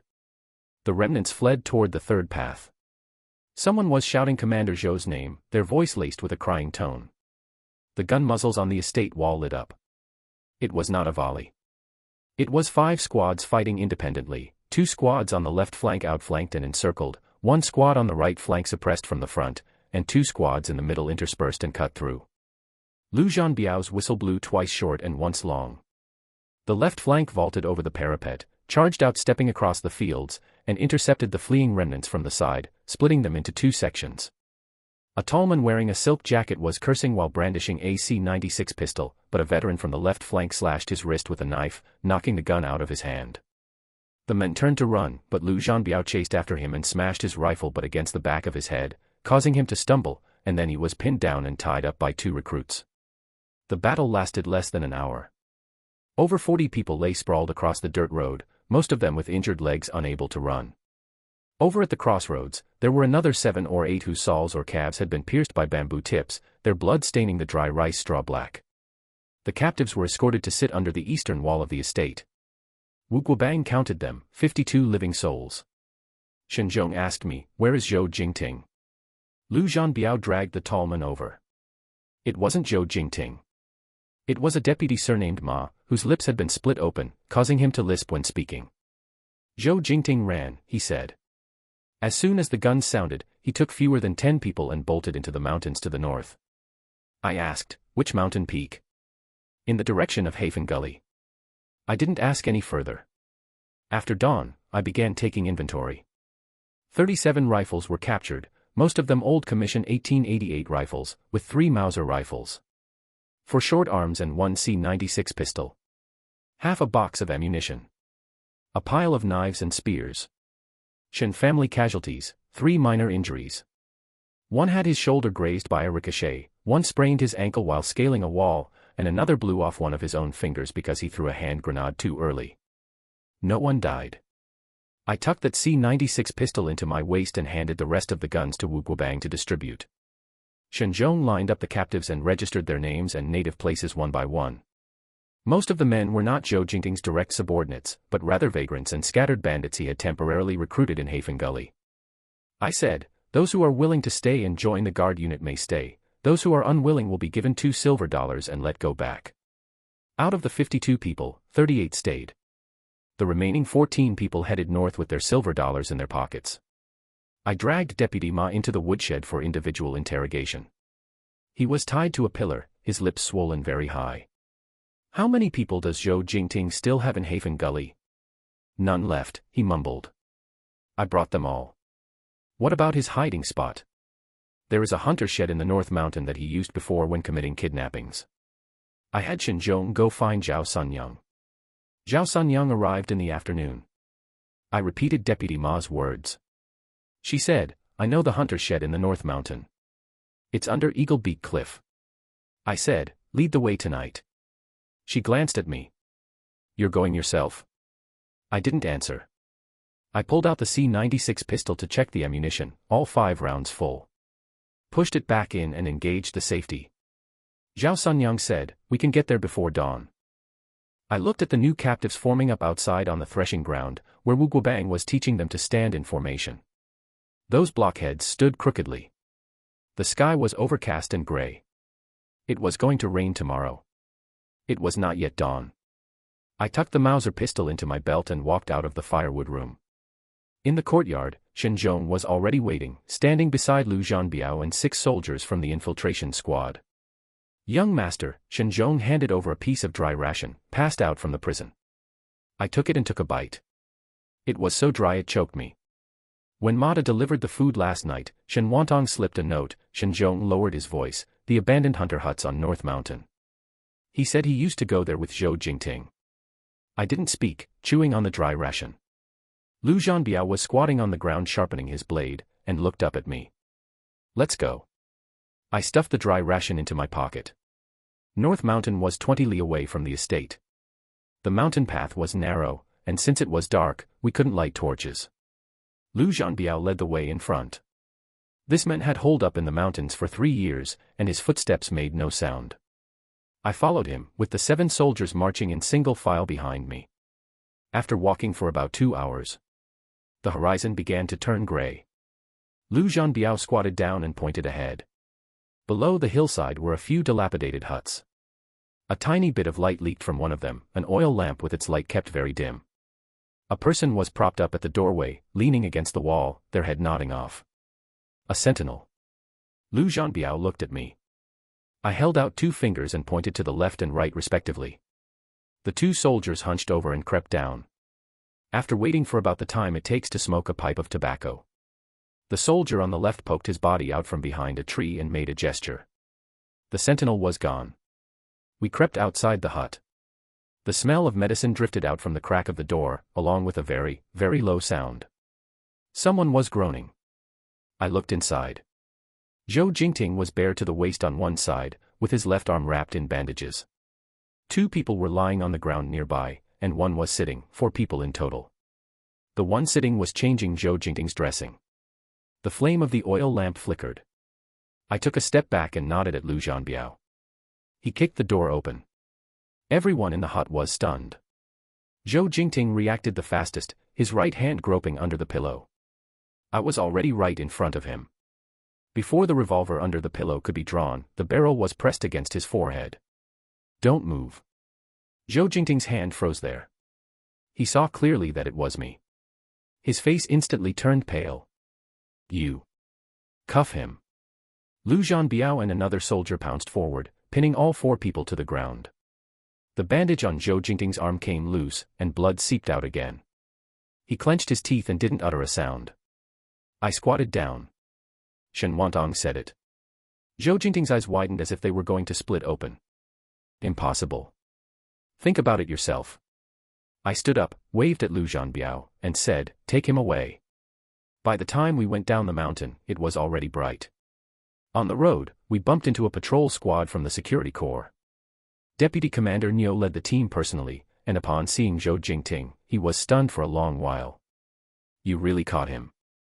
I didn't reply and had people escort Zhou Jingting onto the vehicle. It was afternoon when we returned to the county town. In the open space in front of Guandi Temple, people were packed like sardines. I had people set up a wooden platform, not high, just 2 feet tall. When Zhou Jingting was escorted up, the crowd below was full of curses. Some people threw vegetable leaves.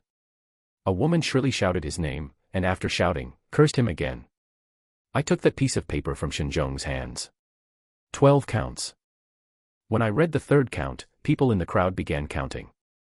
Illegally purchasing firearms, 76 Mauser rifles and 2 boxes of ammunition. Someone smacked their lips. When reading the 8th count. Letting soldiers plunder and pillage, harming women and children. The curses grew louder. Zhou Jingting had kept his head down the entire time. When the last count was read, he suddenly raised his head. Shen Huaijin.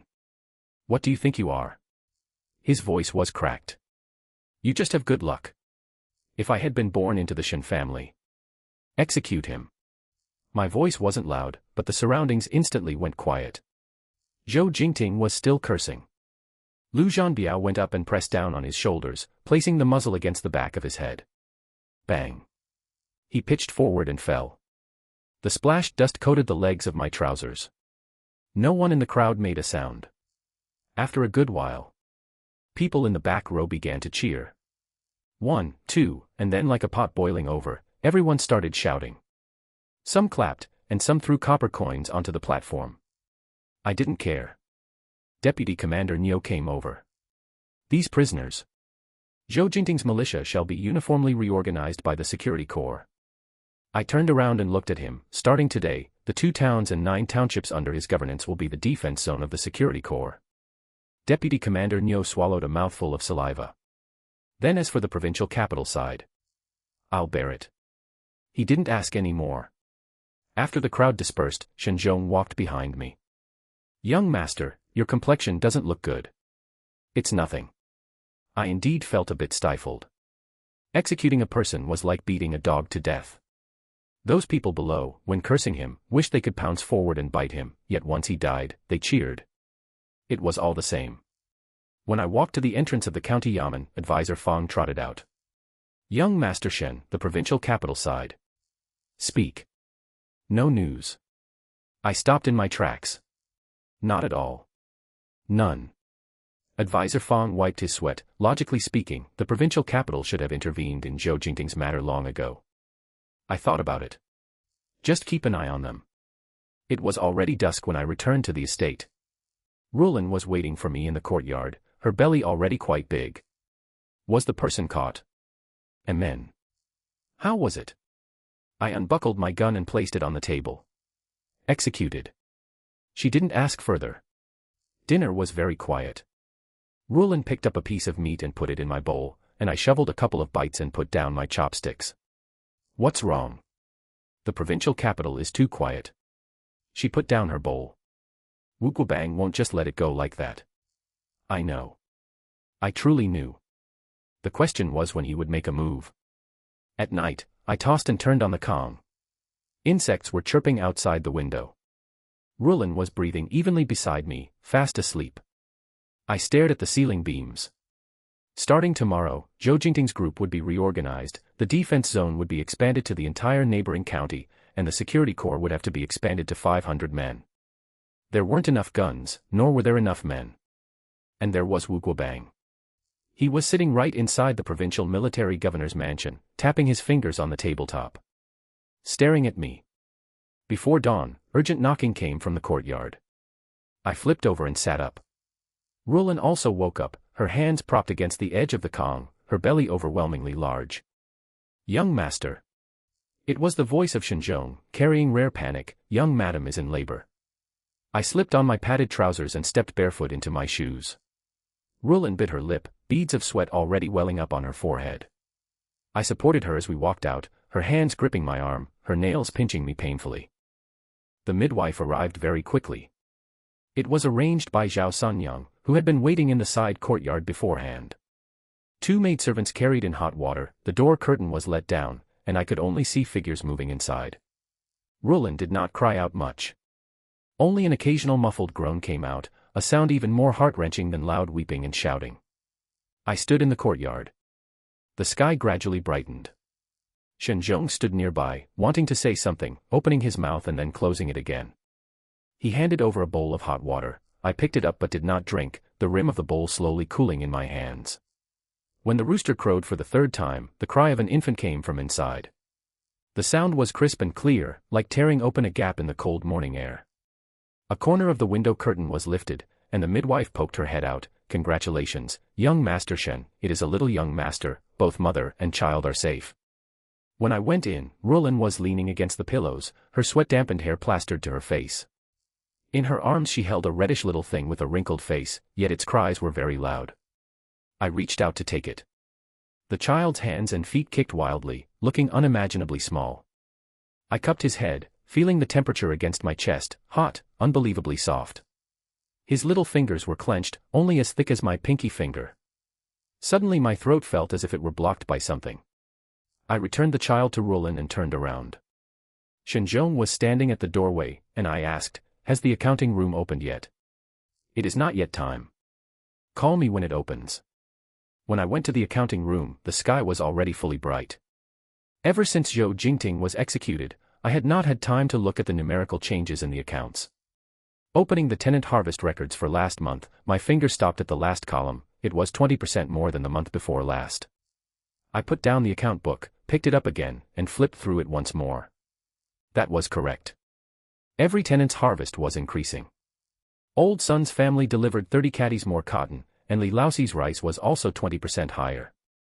These figures were abnormal, yet they happened to appear on the very night my precious son was born.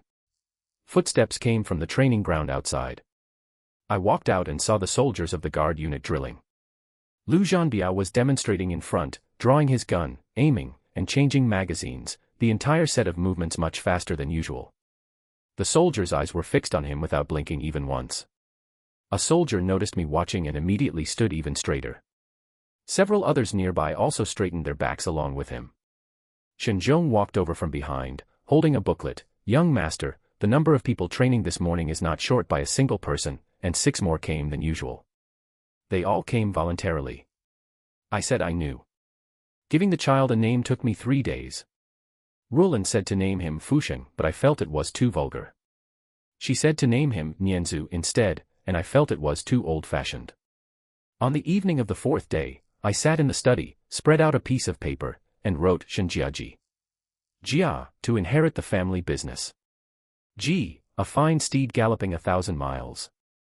This name was not particularly refined, but it was practical. Rulin looked at it, nodded, and said it was good, then held the child and softly called out, "Jiaji." The full-month banquet was set for 3 days later.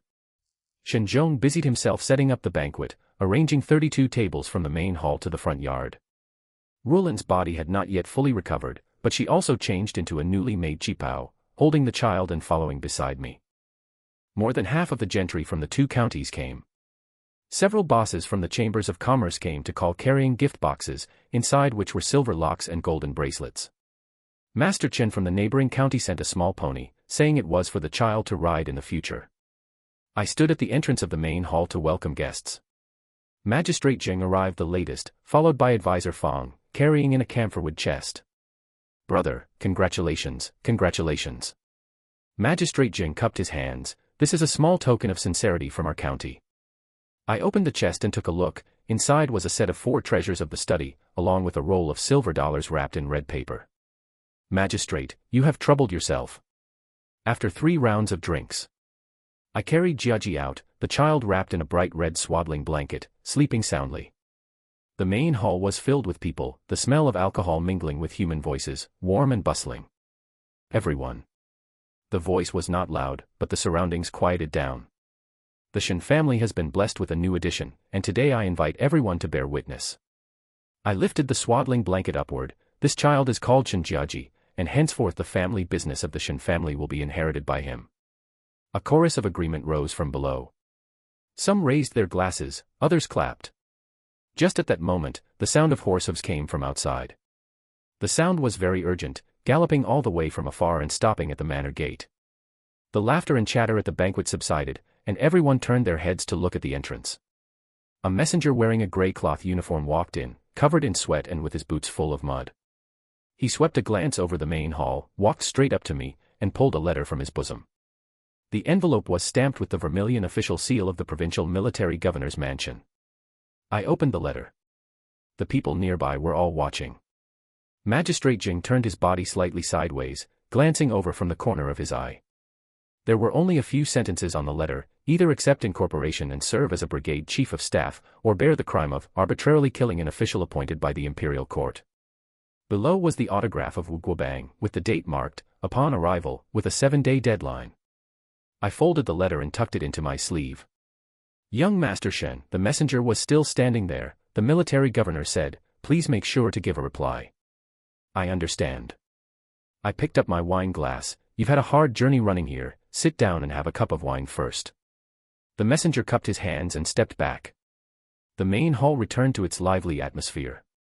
Some were chatting and laughing, some were playing finger-guessing games. Magistrate Jing clinked glasses with Squire Wang of the neighboring county, their laughter louder than before. But I saw that Advisor Fang's chopsticks had stopped in his hand, his head lowered, staring at the food in his bowl. I continued to toast the guests.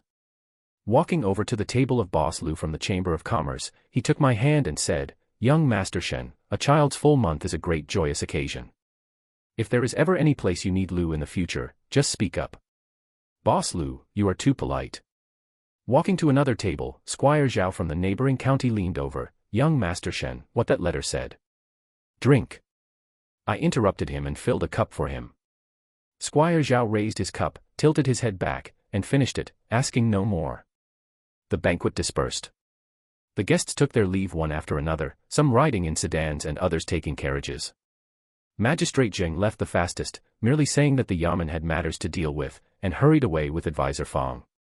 His sedan chair accelerated as soon as it turned the corner at the manor gate, the sedan bearer's steps fast and heavy. I stood at the entrance of the main hall, watching the last guest leave. The letter paper in my sleeve pressed against my elbow, feeling as if I were carrying a piece of ice. Shen Zhong walked over from behind. Young master, everyone has left. Close the doors. The 2 heavy doors came together, the door bolt dropped, and a muffled sound echoed. I took out that sheet of letter paper and spread it on the table. The light of the kerosene lamp shone upon it, and Wu Guobang's characters were written very large, with heavy strokes, like a knife pressing down on the paper. Rulin came out from the inner room holding the child, glanced at the letter, and said nothing. I took out a match and struck it. The flame licked the letter paper, and black ashes drifted up, falling onto the tabletop. I reached out and wiped them away, my fingertips stained with a layer of fine ash. Shen Zhong turned back from outside the door. He didn't make a sound, casting a glance at me first. My hands were still stained with paper ash, and my fingertips felt a bit hot. Young master, Shen Zhong lowered his voice, Magistrate Zheng's sedan chair has stopped at the entrance of the town. I raised my head. Advisor Fang got out of the sedan chair and is walking back.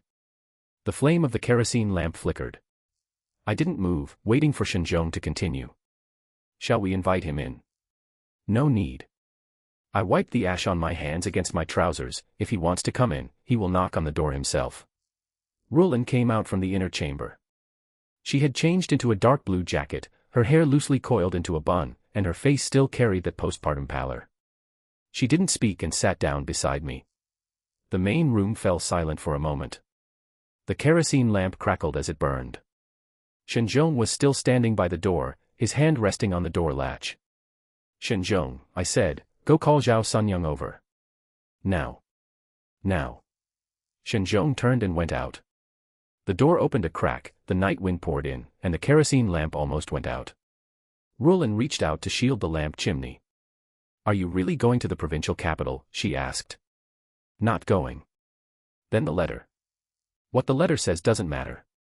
I picked up the matchbox on the table and put it back down. What Wu Guobang wants isn't me, but the territory of Huaiyuan County. Rulin didn't reply. She lowered her head, her fingers slowly tracing the edge of the table. Shen Zhong returned quickly. Zhao Sanyang followed behind, her clothes still carrying the chill from outside.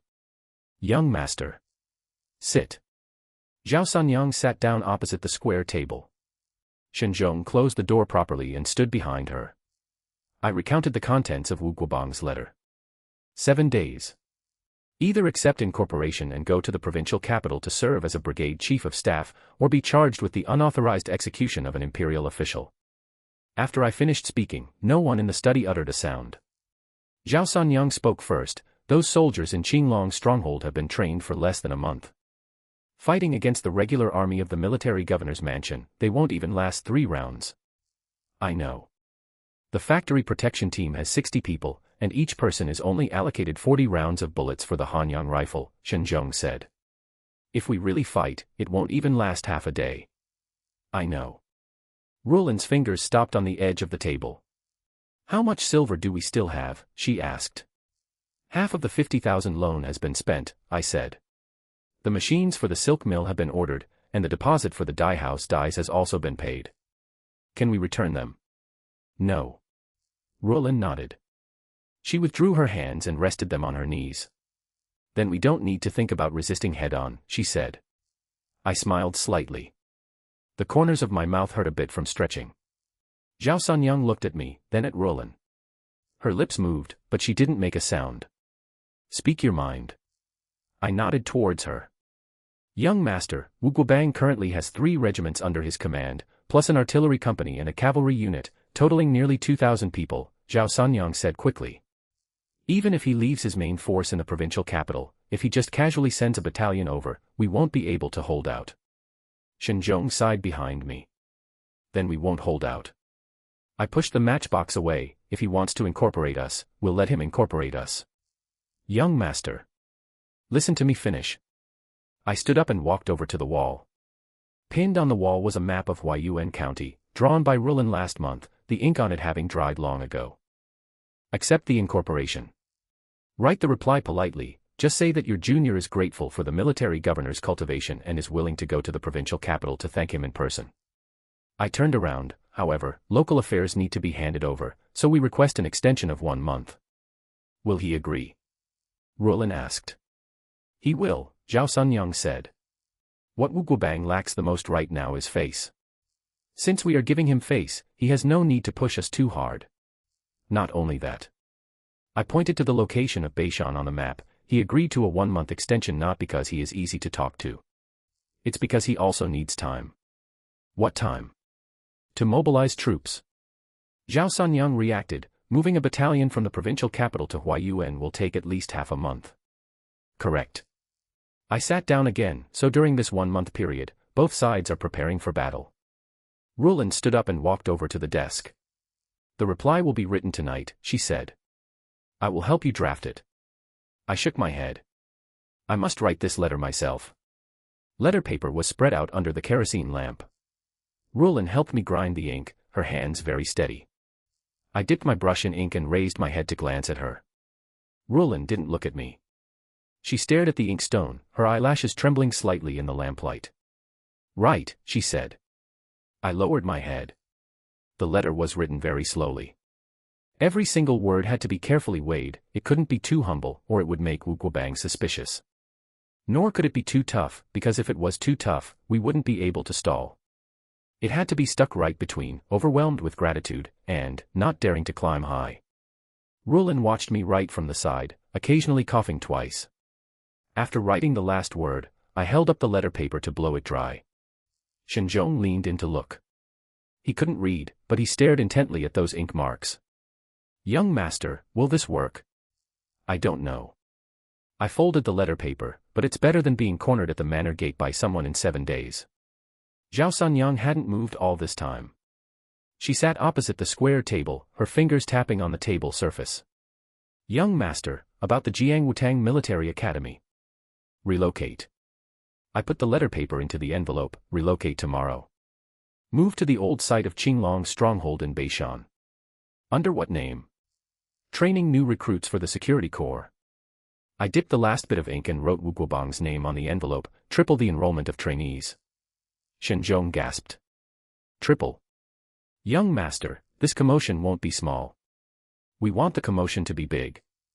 I handed him the envelope. The bigger the commotion, the more Wu Guobang will think we genuinely intend to accept incorporation and are helping him train new recruits. The corners of Zhao Sanyang's mouth twitched. It counted as a smile. Understood, she said. I'll go arrange it. She stood up, walked to the door, and stopped again. Young master, there's one more thing. Speak. Magistrate Zheng's sedan chair is still parked at the entrance of the town. Advisor Fang just walked around the street and got back into the sedan chair. Which direction did he go? Back to the county yamen. I nodded. Advisor Fang was a smart man. He knew he shouldn't come in tonight. After the door was closed, only Rulin and I were left in the study. She turned the kerosene lamp up a bit brighter. Are you tired? She asked. Not tired. Lying. I let out a chuckle. Rulin stood up from her chair and walked over to my side. About writing letters to those assemblymen in the provincial capital. I will write them, she said, her voice not loud but very steady, in the name of the Lin Family Chamber of Commerce. Do you know what to write? I know. Rulin pressed the back of my hand. Bitterly recount your merits in suppressing bandits and bringing peace to the people. Ask them, why should someone who protects the borders and brings peace to the people be forced to accept incorporation? Her hands were very cold. I held her hand for a moment. Rulin. During this month, you must first take the child back to the Lin family. She pulled her hand back. There's no need to say any more, she said. I'm not leaving. Rulin. I said, I'm not leaving. She turned around and gathered the scattered letter paper on the table. Don't waste time on such matters. I watched her gather the letter paper neatly and fold them one by one. Her movements were very slow, but every single motion was full of strength. I didn't say anything more. 3 days later, the reply from the provincial capital arrived. The messenger was a young man wearing a crooked military uniform. He stood straight at the doorway of the main room and bowed when he handed the letter to me. The letter stated that considering the local affairs were complicated, the military governor granted a 1-month extension. Once the month was up, Shen Huaijin was requested to immediately go to the provincial capital to report on his duties. I read the letter twice. Thank the military governor for me, I said to the messenger. The messenger bowed again, turned, and went out. Shen Zhong stood at the door, watching the young man's retreating figure fade away. Young master, he said, 1 month. Is 1 month enough? I folded the reply and put it into the drawer. Even if it's not enough, it has to be. That afternoon, the plaque of the Huaijin Military Academy was taken down from the county town.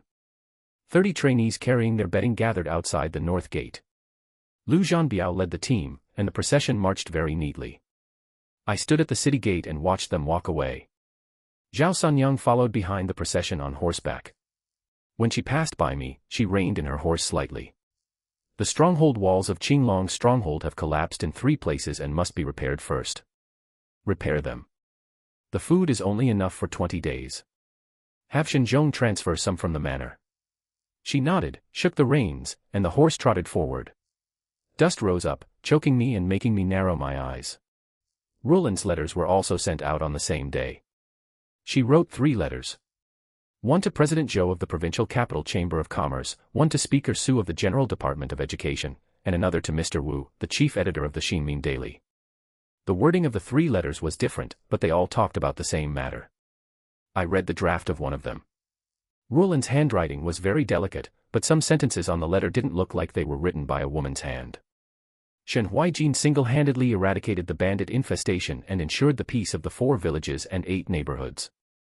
Such a local worthy should not be subjugated under the warlord's gate. I asked her who taught her these words. Rulin said nobody taught her, she thought of them herself. I didn't press further. After dinner, Shen Zhong led several farm laborers to load carts in the courtyard. Bags of grain were moved out from the warehouse and piled onto the ox carts. I stood under the veranda and watched. Rulin came out of the room holding the child. The little fellow was asleep, his face scrunched up into a ball. He must know to be afraid now, Rulin said. Who?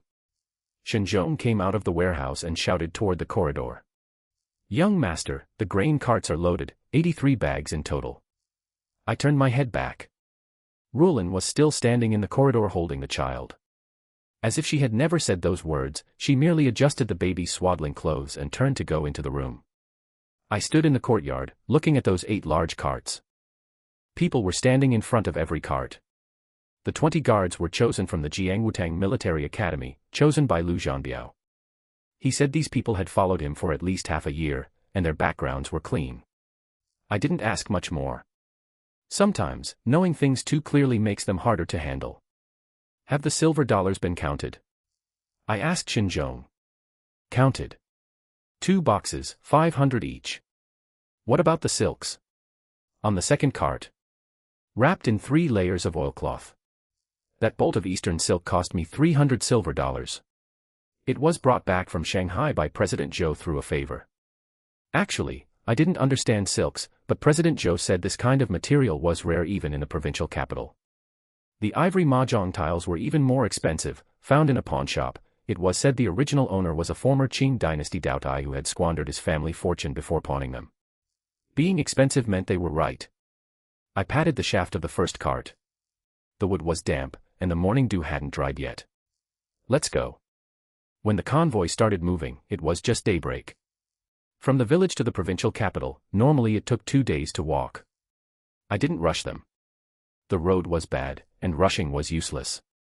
The convoy slowly passed through the north gate of the county town, crossed the stone slab bridge, and hit the main highway. Along the way, I didn't say much. The guards didn't speak either.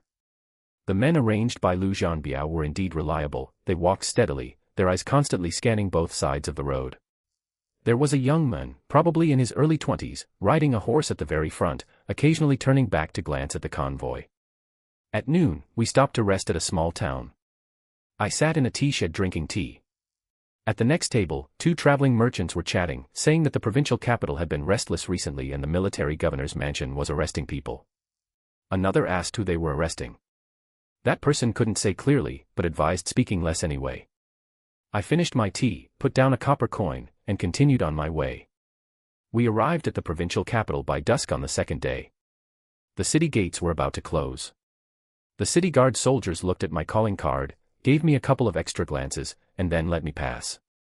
Once inside the city, there were far fewer people on the streets. The shops on both sides of the road were boarded up, and only a few tea houses still had their lights on. The military governor's mansion was in the East City, occupying half a street. I got off the cart at the entrance. The soldiers standing at the entrance were twice as many as the security corps in the county town, and the bayonets on their guns were polished to a bright sheen. I straightened my collar and walked up. Shen Huaijin, requesting an audience with the military governor. When handing over the calling card, I lowered my posture greatly. Holding it with both hands, my waist bent down, and my head lowered. The adjutant at the entrance took the card and went in to report. After waiting for about the time it takes to burn a stick of incense, someone finally came out to lead the way. The reception room was very large. In the middle was a red sandalwood table with tea sets placed on top. Maps hung on the wall, marking provincial boundaries and military troop deployments. Wu Guobang sat in the Grand Master's chair in the center, holding a teacup in his hand without raising his head. I bowed once more. Junior Shen Huaijin pays respects to the military governor. Only then did Wu Guobang raise his head. In his early 50s, with a thin face, high cheekbones, and small but spirited eyes. He glanced at me and just nodded slightly. Nephew, you have traveled far and worked hard. I wouldn't dare. Junior is shallow in learning and lacks ability, relying entirely on the military governor's cultivation. I handed up the gift list. The adjutant took it, unfolded it, and read it out. Silver dollars, silks, ivory mahjong tiles, and a few local specialties. After listening, Wu Guobang had little expression on his face. You have been thoughtful. He put down the teacup. Guodong, arrange accommodations for my nephew. A person stood up from the side. Wu Guodong, Wu Guobang's cousin. In his 30s, with a smile piled on his face. Nephew, rest assured, the accommodation has been arranged. The Yuan beside the military governor's mansion is clean. I knew that was surveillance. But it didn't show on my face. I bowed again and followed Wu Guodong out the door. The inn was separated from the military governor's mansion by just one alley. The room was on the second floor, with windows facing the street. I stood in front of the window and looked. Sure enough, there were two people downstairs, one at the mouth of the alley and one at the entrance of the opposite tea house. Forget it. I put down my luggage and washed my face. Over the next 3 days, I went out on time every day. First, I went to the Chamber of Commerce. President Zhou had introduced President Liao of the Provincial Capital Chamber of Commerce, who was over 60 and engaged in the foreign cloth business. I brought 2 bolts of homespun cloth, saying they were produced by my own factory, and asked the senior for guidance. President Liao took them in his hands, turning them over to examine them. The stitches are all right, but the material is a bit coarse. Yes, Junior is just starting out, and we lack in all aspects. What do you lack? We lack veteran master craftsmen. President Liao smiled and returned the cloth to me. After chatting for the time it takes to burn a stick of incense, I stood up to take my leave. He didn't ask me to stay, but walked me to the door. The second place was the Ministry of Education. The person mentioned by Speaker Su was surnamed Guan, the Vice Minister of the Ministry of Education. I brought 2 self-compiled textbooks from the Shen Wantang Military Academy, thin and hand-copied. Vice Minister Guan flipped through them and said, "They are practical enough, but just not standardized enough." I nodded in agreement and asked a few more questions. He answered quite earnestly. When leaving, upon hearing that I was a friend of Speaker Su, his expression softened considerably. The third place was the home of the director of the Military Supplies Department. This person was not easy to see. I waited at the entrance for half an hour before being let in. I presented a basket of local specialties, salted pork, cured fish, and dried bamboo shoots. He glanced at it and accepted it. "You certainly are polite. It's only right." After chatting a few words about the weather and road conditions, I took my leave. In such places, speaking more led to more mistakes. On the evening of the 3rd day, I left the inn and walked toward the South City. There was a tea house in the South City called Yihuchen, said to be a place frequently visited by local literati. When I went, there weren't many people, with a dozen tables combined upstairs and downstairs. Ordering a pot of Longjing tea, I sat down by the window. After about half an hour, the stairs creaked. A middle-aged man came up. His clothes were washed to a pale color, the cuffs were frayed, but they were starched very cleanly. He ordered a pot of the cheapest Maojian tea, took an oiled paper bag out of his pocket, and opened it to reveal 2 flatbreads. He didn't look around, eating with his head down and drinking tea. After finishing one flatbread, he wrapped the other one up and put it back into his pocket. Then he pulled a small cloth bundle from his chest and placed it on the table. The cloth bundle was opened, revealing a disassembled C-96 pistol inside, its parts scattered. His hands were very steady. First he wiped the barrel, then installed the spring, loaded the firing pin, and closed the receiver cover. The movements were not fast, but every step was in place. Holding my own teacup, I walked over. "Sir." He raised his head.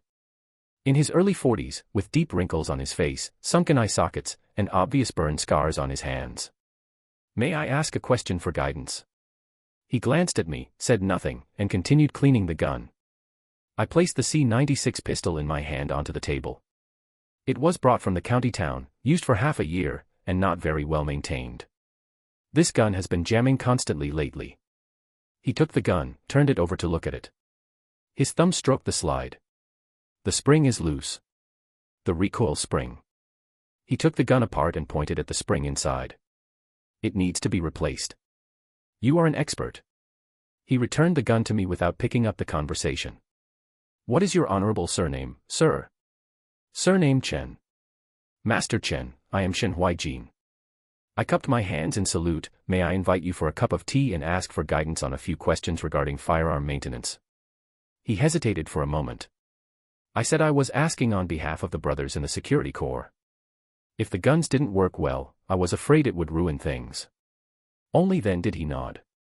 After chatting for the time it takes to burn a stick of incense at the tea house, I invited him to sit at the inn. There were people watching downstairs at the inn, but I ignored them and went straight upstairs. Entering the room, I poured him a cup of hot water. Master Chen took the cup, stood by the table, and didn't sit down. Did you come out of an arsenal? His hand shook.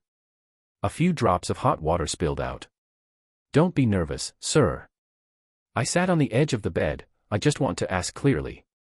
You took that C96 pistol apart too skillfully. You don't look like someone who just plays with guns casually. He didn't speak. I waited. After a moment, he put down the cup. Tianjin Arsenal. Worked there for 12 years. And now. He smiled. That smile was uglier than crying. Now I fix locks and replace pot bottoms for people. I didn't ask further. I took a box out of the cabinet, opened it, and inside were the disassembled parts of a rifle. Master Chen, could you take a look at this? He walked over, picked up the barrel and looked at it for a couple of seconds. Hanyang rifle. The rifling is worn out severely. It can still be used, but it won't shoot accurately. He picked up the firing pin again. This one is even worse. The quenching wasn't done well, it's about to break. He picked up the parts one by one, muttering to himself. Some of the terms I hadn't heard before, but just hearing them made it clear he was an expert. After he finished looking, I passed over a piece of paper. Master Chen, if you were asked to redesign this gun, what aspects could you improve? He looked at me. Why are you asking this? I want to manufacture guns. He didn't speak. I spread out the paper, took out a pen, and drew a simple diagram. It was the general structure of the kind of rifle in my memory, the Japanese Murata rifle. It wasn't drawn well, but the general meaning was there. Master Chen stared at the diagram for a long time. Your bolt mechanism is different. Yes. The locking method is also different. Yes. He raised his head. Where did you learn this? Japan. These two words made him silent for a long time. Finally, he picked up the blueprint and pointed at the bolt mechanism part. Here. If it is changed to a bolt action type, the locking will be more stable, but the processing difficulty is high. Can it be solved? Yes. As long as there is good steel. For the next 3 days, I invited Master Chen to the inn for tea every day. The first time, he still put on airs, and we just chatted idly about firearm maintenance. I took apart and reassembled the Hanyang rifle I got from the quartermaster's department over and over again, asking him how to repair worn locking lugs and how to replace a fatigued and broken extractor. Master Chen answered them one by one, and when he left a slip of paper with an improved design of the extractor drawn on it. The second time, he came of his own accord.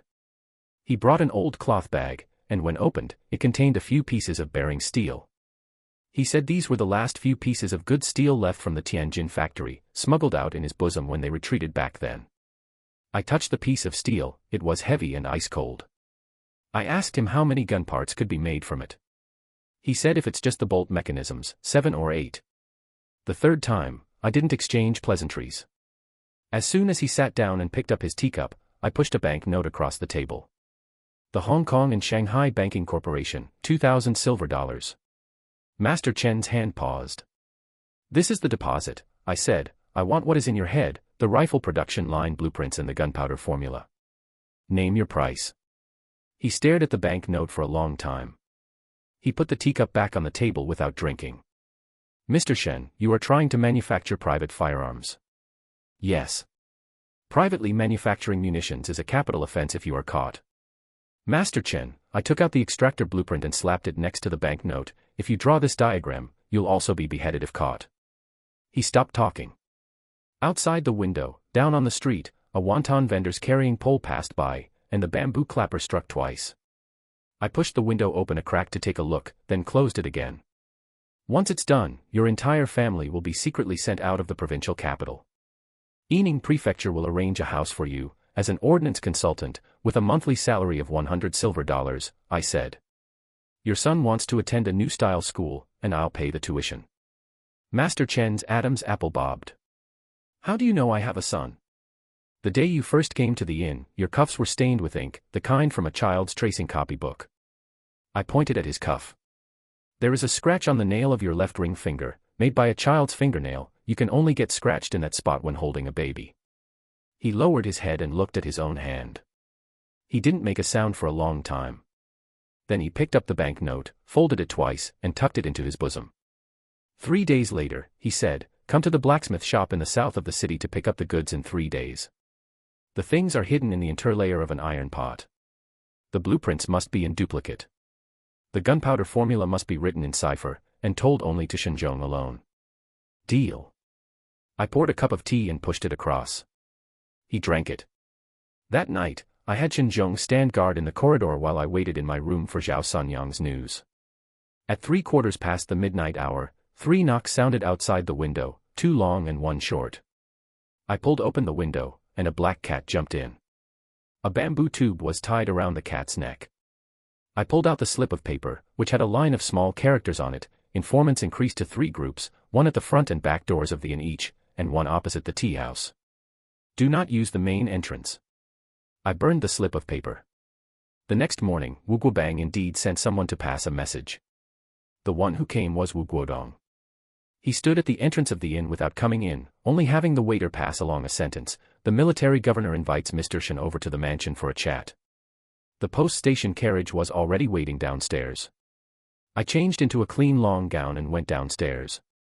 Shen wanted to follow, but Wu Guodong reached out and stopped him. The military governor only invites Mr. Shen alone. I gave Shen a look. He stepped back. On the carriage, Wu Guodong sat opposite me, silent the entire way. His right hand rested constantly on the holster at his waist, his thumb resting on the clasp. Tea was prepared in the floral parlor of the military governor's mansion. Wu Guobang sat on the master armchair, rotating 2 iron balls in his hands, making a clicking sound. "Nephew, have you been living comfortably in the provincial capital these past few days?" "Thanks to the military governor's blessing, everything is well." I half bowed. "I heard that nephew tastes tea and appreciates antiques every day in the inn. You truly are an elegant person," he said with a chuckle. "A few days ago, someone reported to me, saying they saw you meet a stranger in the inn, going back and forth several times. Could it be that you've encountered some antique swindler?" My heart skipped a beat. It didn't show on my face. The military governor must be referring to Master Chen. I picked up the tea and took a sip. "That person is an antique broker I met in the South City second-hand market. As it happens, he has an Duan inkstone in his hands, precisely the kind of old pit Duan stone the military governor mentioned last time. Thinking that the military governor's study happened to lack a good inkstone, I negotiated prices with him a few times, hoping to present it to the military governor as a filial gesture once terms were settled." The iron balls in Wu Guobang's hands stopped. "Oh. An Duan inkstone." "Yes. It's just that his asking price was too high, and we couldn't reach a deal, so I didn't dare mention it to the military governor yet." I sighed. Had I known the military governor cared about it, I should have reported it earlier. Wu Guobang stared at me for a few breaths, then suddenly laughed. "Nephew is thoughtful. The matter of the inkstone is not urgent." He stood up. "As it happens, a family banquet has been prepared at the mansion today. Nephew should stay for a couple of drinks." The family banquet was set in the west wing. On the 8 immortals table were 4 cold dishes and 4 hot dishes, and the wine was aged Shaoxing Huaiyao. Wu Guobang personally poured a cup for me. Besides him and me, Wu Guodong also accompanied us at the banquet. Drinking to the 3rd round, I stood up on the strength of the alcohol. "Military Governor, Huaijin has a favor to ask." "Let's hear it." "Away from home for a long time, my aged mother is worried at home." I lowered my head. "My father is gravely ill in bed, and my little son has just turned a full month. I truly cannot set my mind at ease. I would like to request the military governor's gracious permission to let Huaijin return to the county for a few days to take care of them." The sound of a wine cup falling onto the table. Not heavy, but very crisp. Wu Guobang put down his cup, and the smile on his face faded. "Nephew has just arrived, and you haven't yet enjoyed all the prosperity of the provincial capital to your heart's content. Why are you in such a hurry to leave?" He picked up a piece of braised pork and put it in my bowl. "Besides, the current times are not peaceful, and the road is not safe. Nephew should stay in the provincial capital for a few more days, and I'll send men to protect you. It's safer than in the county." "But at home?" "The people at home, I'll help you look after them." He interrupted my words. "Someone, pour another cup for Mr. Shen." Wu Guodong stood up to pour the wine. When the spout of the wine pot aimed at the rim of my cup, I saw a section of a gun barrel exposed from his cuff. I drank the wine. Then I shall trouble the military governor. That night, when I returned to the inn, Shen Zhong was waiting for me in the room. I closed the door well and said in a low voice, "Pack up our things. Divide all blueprints and documents into 3 packages, you take one, I'll take one, and leave the remaining one to Zhao Sanyang's people. We've been targeted. There are at least 6 pairs of eyes around the inn." I walked to the window and poked only a small hole in the window paper. The one selling candied haws at the front door has been replaced, and there is one more person carrying swill buckets at the back door.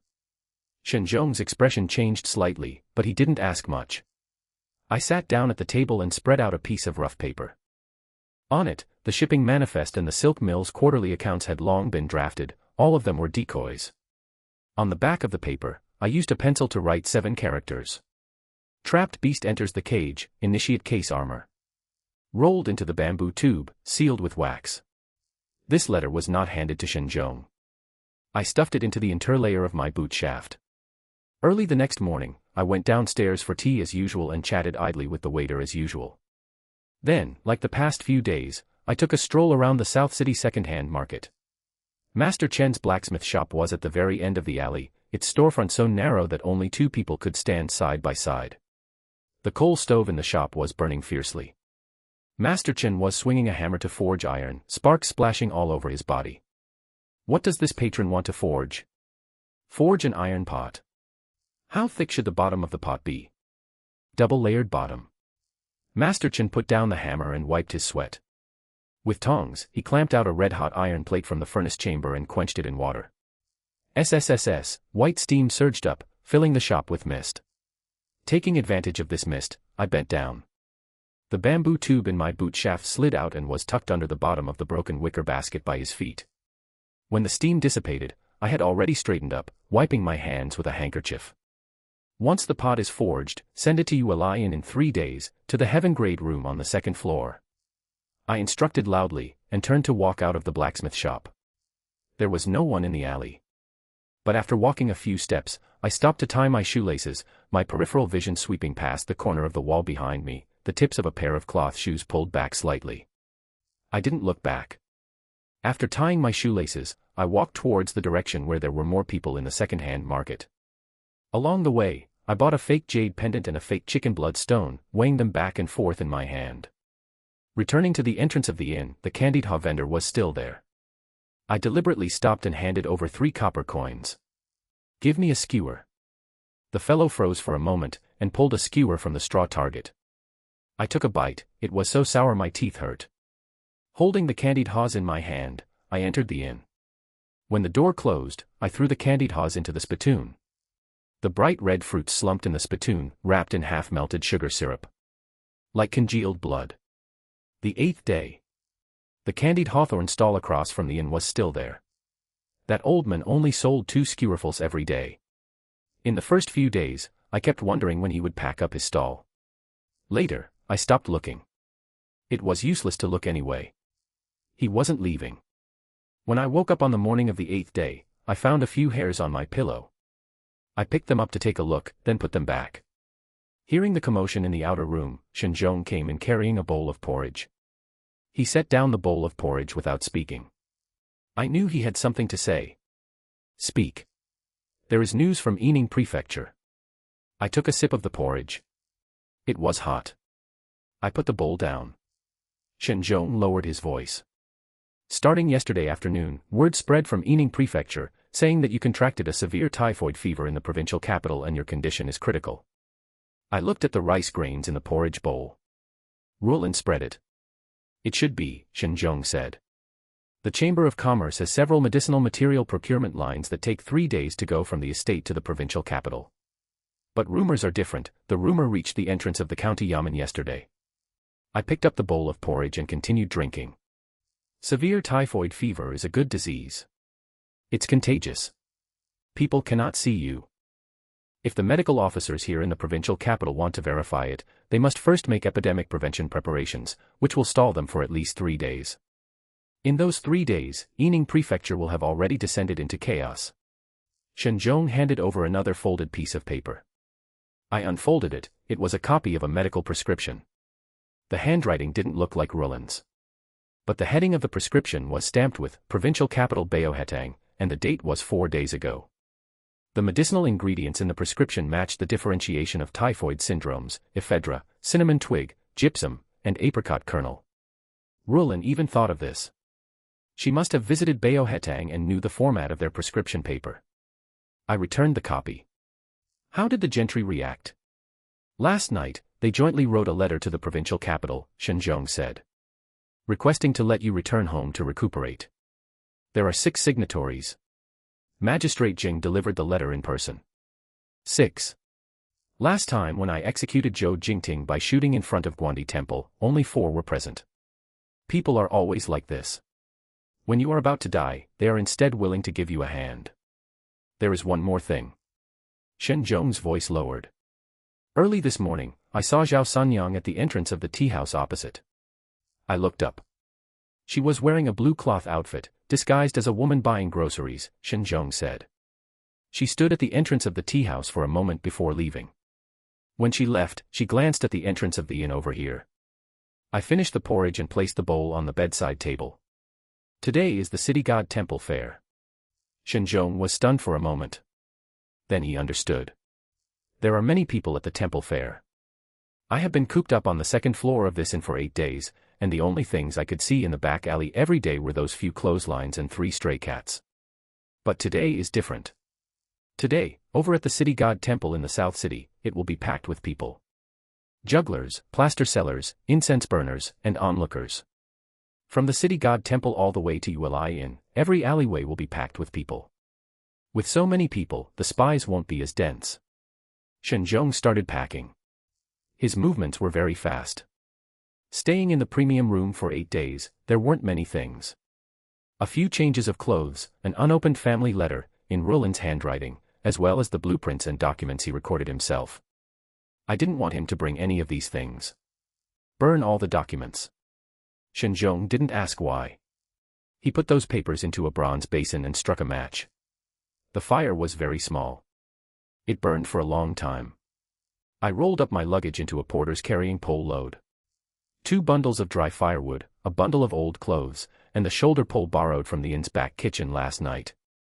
I wore an old cloth tunic, put on leg wrappings, and changed my shoes into cloth shoes.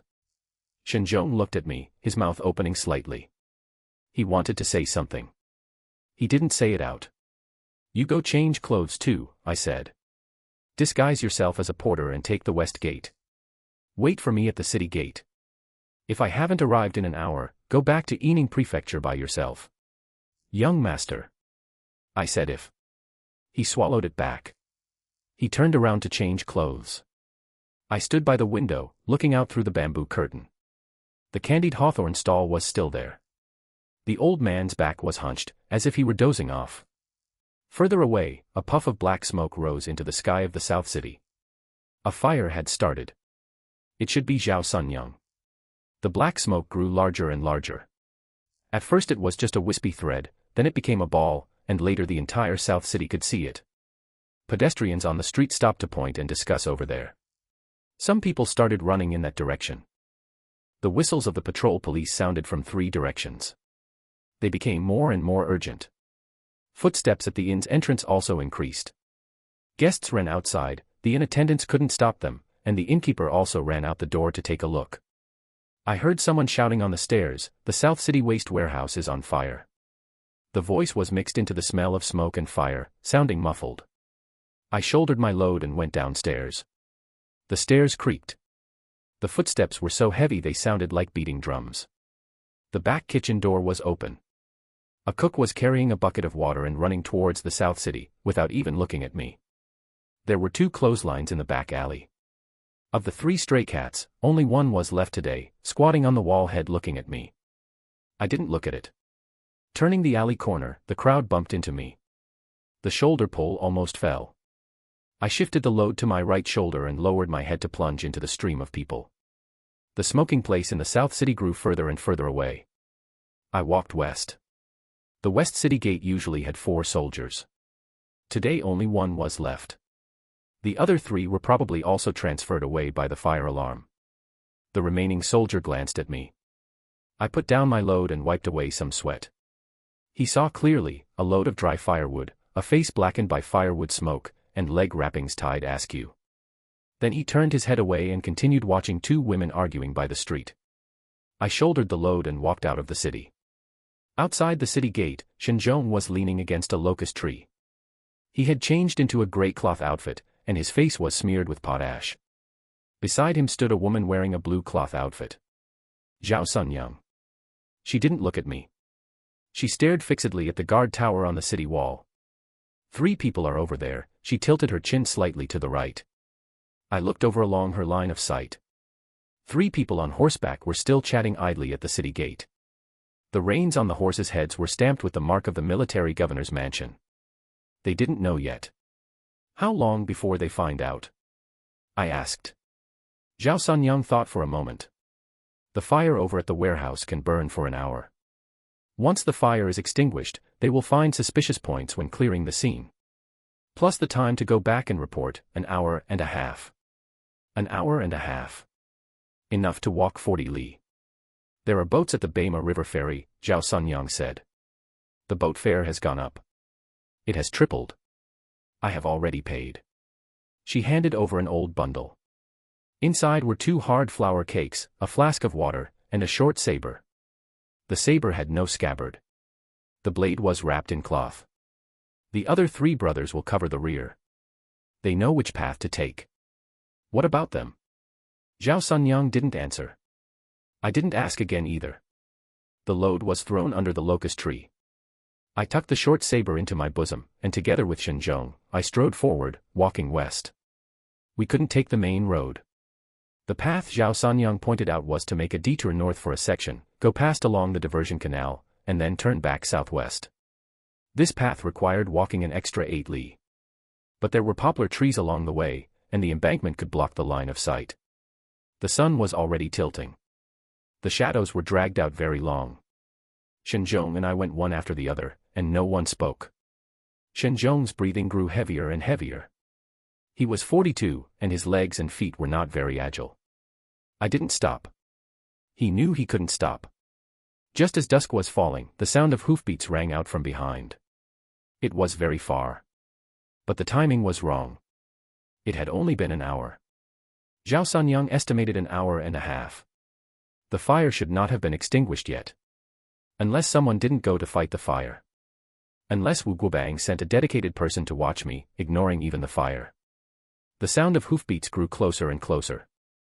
Young master, Shen called out to me. I turned back. He didn't need to say much. I heard it. Ahead was the Bema River. The river took a bend in this section. The ferry was right in the bend, and there was an earthen embankment on the bank, with some reeds growing on the embankment. The earthen embankment wasn't high. But it was enough to cover gunmen. 2 sampans were tied near the ferry. I ran toward the embankment. The shoulder pole had long been thrown away, and the short saber in my bosom pressed painfully against my ribs. Get on the embankment. The voice wasn't mine. It was louder than mine. A row of people suddenly stood up behind the embankment. 10 of them. Long rifles. Prone position. Lu Zhanbiao.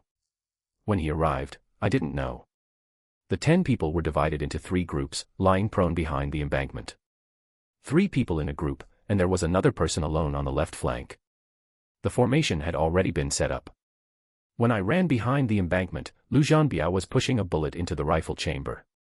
Young master, the boat is waiting below. You cross first. The number of hoofbeats could already be counted. 6 horses. I looked back. A cloud of dust rose in the twilight. The leading cavalryman was holding a torch in his hand. Injure how many? I asked Lu Zhanbiao. No injuries. He narrowed his eyes to aim. I've calculated the distance for them. The moment the first horse enters 150 paces, I'll hit its left eye. He wasn't bragging. When the 6 horses spread out and charged over, the gunfire rang out. The first sound was Lu Zhanbiao's. Then the 2 sides. Then the 3rd group. 3 gunshots, 3 horses tumbled over. The remaining 3 wanted to turn back. The cavalryman running at the back seemed to be an officer. He was staring frantically over here, trying to see clearly how many people were in the ambush. That single gunshot on the left flank rang out. The officers had flew off. He didn't look anymore. The 3 people rode their horses back. They ran very fast. The horses' empty saddles bounced in the twilight. "Get on the boat," I said to Shen Zhong. The first sampan carried 5 people. The boatman pulled it. The current wasn't rapid, this section of the river channel was wide and the water was slow. When the second sampan arrived, 6 people on the embankment hadn't left yet. Lu Zhanbiao refused to get on first. "Young master, cross first." I didn't push back and forth with him. When the sampan pulled away from the shore, I looked back at the opposite bank. When the sampan drew alongside the shore, it was almost dark. Shen Zhong jumped down first, his feet sinking into the thick mud, and it took him a couple of tries to pull them out and stand steady. He reached out to pull me, but I pushed his hand away and jumped down myself. The mud trapped my feet too. "Young master, your shoes." "Never mind them." I crouched on the riverbank, pulled the oil paper package from my bosom, and unwrapped it layer by layer. The proclamation to the elders and people of the 2 counties, 3 sheets in total, which I had asked Shen Zhong to sew into the lining of my padded jacket, had stayed dry when we crossed the river. Shen Zhong was panting beside me, he was older, and running all the way here had worn him out. Lu Zhanbiao and the others. They will circle back before dawn. I unfolded the paper and read through it by the last glimmer of daylight. The handwriting was neat, Rulin had copied it out. "Let's go." Shen Zhong gave an acknowledgement. The 2 of us, one barefoot and the other limping, walked along the field ridges toward the boundary marker. The boundary marker was 3 li away from the ferry crossing. After walking half a li, we saw torches ahead. 1 row. 2 rows. 3 rows. Behind the torches were people. A dense, dark mass of people. Shen Zhong grabbed my sleeve. "Young master." I didn't stop. As we drew closer, I saw clearly. Standing right at the front was Magistrate Zheng, and beside him was President Lin of the Chamber of Commerce, my father-in-law. Further back were the gentry and merchants from this county and the southern county, as well as some respected elders leaning on crutches. Hundreds of people, and no one spoke. The torches crackled loudly. Magistrate Zheng walked over holding a bowl of wine. He walked in a hurry, and some of the wine spilled onto his hands. He didn't wipe it off. "Commander Shen." He handed over the bowl. His hand was shaking. I took it. "Commander Shen, the people of these 2 counties." He couldn't go on. I didn't let him finish. I tilted my head back and drained it. The wine was very strong, burning my throat. I turned the bowl upside down, not a single drop remained. Magistrate Zheng stepped back. The high platform had been built right beside the boundary marker. The wood still had bark on it, it had been freshly cut. I stepped up, and the wooden boards creaked. The torches illuminated the crowd below the platform. Hundreds of faces, some familiar, and even more unfamiliar. I pulled the 3 sheets of paper from my bosom. Unfolded them. When the first sentence left my mouth, my voice was a bit hoarse. Proclamation to the elders and people of the 2 counties in southern Yining Prefecture. The second sentence was steady. From this day forth, the security corps of the 2 counties in southern Yining Prefecture are jointly reorganized under a unified command. Shen Huaijin assumes the post of Commander-in-Chief of the Security Corps, and all military and political affairs shall be decided independently. I paused. Protect the territory and secure the people, and take no orders from the provincial capital. There was dead silence below the platform. I heard the sound of pine resin popping on the torches. Then President Lin was the first to clap. His applause was loud and urgent, like firecrackers. Following that, the entire crowd below exploded into action. Someone shouted, "Good," some were stamping their feet, and several elderly men in the front row stood up tremblingly, unable to be steadied by their children and grandchildren beside them. I stood on the platform, gripping the paper in my hand tightly. Magistrate Zheng looked up at me, the light of the torches reflected in his eyes. After the gathering dispersed, Shen Zhong brought a pair of cloth shoes. I put them on, they were a bit small. "Young master, what's next?" "Post the proclamations." I crouched beside the boundary marker and rummaged through Shen Zhong's bundle for brush and ink. The proclamation had already been thought out on the way, now it just needed to be written down. Recruit able-bodied men aged 18 to 35. Those who enlist will have 10% of their family's land tax remitted. Shen Zhong ground the ink for me beside me, ink splattered onto his cuffs, but he didn't notice. 3 copies of the proclamation were made. One was given to Magistrate Zheng to take back and post at the county yamen. One was given to President Lin for the Chamber of Commerce to post in each town. The third I had Shen Zhong keep safe. As soon as day breaks tomorrow, the proclamation at Qinglong's stronghold must also be posted. Shen Zhong nodded, rolled up the proclamation, and tucked it into a bamboo tube. That night, we slept at the Earth God Temple beside the boundary marker. The temple was small, barely able to accommodate 2 people lying flat. Straw was spread on the ground, and Shen Zhong folded his jacket to use as a pillow for me. I couldn't sleep. The 3 copies of the proclamation to the elders and people of the 2 counties were still tucked in my bosom, their paper pressing hard against my chest. Shen Zhong couldn't sleep either, tossing and turning several times. Young master. This really means we've broken completely with the provincial capital. We broke with them long ago. Shen Zhong didn't answer. After a while, there was no more movement from his side, he must have fallen asleep. Listening to the insects chirping outside the temple, my mind was still on tomorrow's proclamation. A 10% reduction in land tax, I would have to calculate this account carefully with Rulin later. On the 3rd day, the open space in front of the boundary marker was packed with people registering. From morning till noon, the stream of people never stopped. Shen Zhong held the roster and registered them one by one, while I sat on a bench nearby watching. Those registering included farmers, shop clerks from the town, and dock laborers. A young fellow of 17 or 18 squeezed to the front, as thin as a bamboo pole. Me. Shen Zhong looked up at him. How old are you? 18. Tell the truth. Say, 17. Shen Zhong closed the roster. Next time. The young fellow didn't leave. An old man behind him squeezed through and tugged at his sleeve. They already said next time, can't you understand? Dad, I want to be a soldier. Like hell you will. The old man couldn't pull him away and turned to look at me. Young Master Shen, please talk some sense into him. Let him sign up. Shen Zhong looked at me. Young Master. 17 is fine, as long as he can carry a rifle. Shen Zhong opened the roster again and wrote down his name.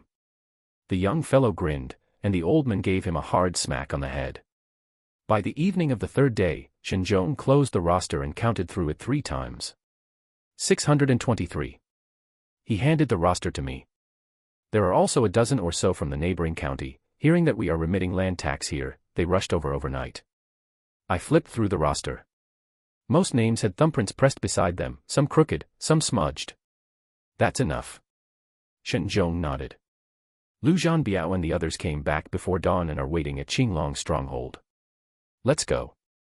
The old fortress walls of Qinglong's stronghold were still standing. The traces of the fire from last time had been washed away by the rainwater, and green grass was growing out of the crevices in the stones. Lu Zhanbiao stood at the stronghold gate, a scabby cut on his face. How come you didn't have that cut when crossing the river? Scraped. He rubbed his face. Scraped by tree branches when getting on the boat. I didn't press further. In the open space inside the stronghold, the men had already lined up. The Shen family guard stood on the left, the former security corps in the middle, and the routed soldiers on the right. Adding them up, there were less than 300 men. The new recruits hadn't arrived yet. Lu Zhanbiao lit a cigarette. According to what you said, divided into 3 battalions. The 1st battalion uses Japanese-style rifles. I picked 30 men from the routed soldiers who know how to use the Arisaka Type 38 to serve as the backbone. What about the 2nd battalion? Mainly Mausers. Led by Yang Debiao. Yang Debiao stood in front of the 2nd battalion. Seeing me, he snapped to attention, his jaw clenched tight. Last time in the city, I demoted him publicly. Now he was a squad leader. I walked past him, he stared straight ahead, his eyes unmoving. Squad leader Yang. Present. The 2nd battalion will be under my direct command for the time being. He was stunned. Yes. I didn't explain further. I bypassed him and walked to the front of the 3rd battalion. They were all new faces. The rifles were a mixed lot, Commission 1888 rifles, single-shot rifles, and even 2 matchlock guns. Who leads the 3rd battalion? Lu Zhanbiao pinched out his cigarette. I recommend someone, Zhao Dezhuang. Zhao Dezhuang stepped out from the ranks. This factory protection team member whose name I remembered during the night raid on Zhou Jingting's camp now stood as straight as a rifle. Good. I walked a circle around the stronghold. Dinner was coarse grain porridge cooked in a large cauldron, served with pickled radishes.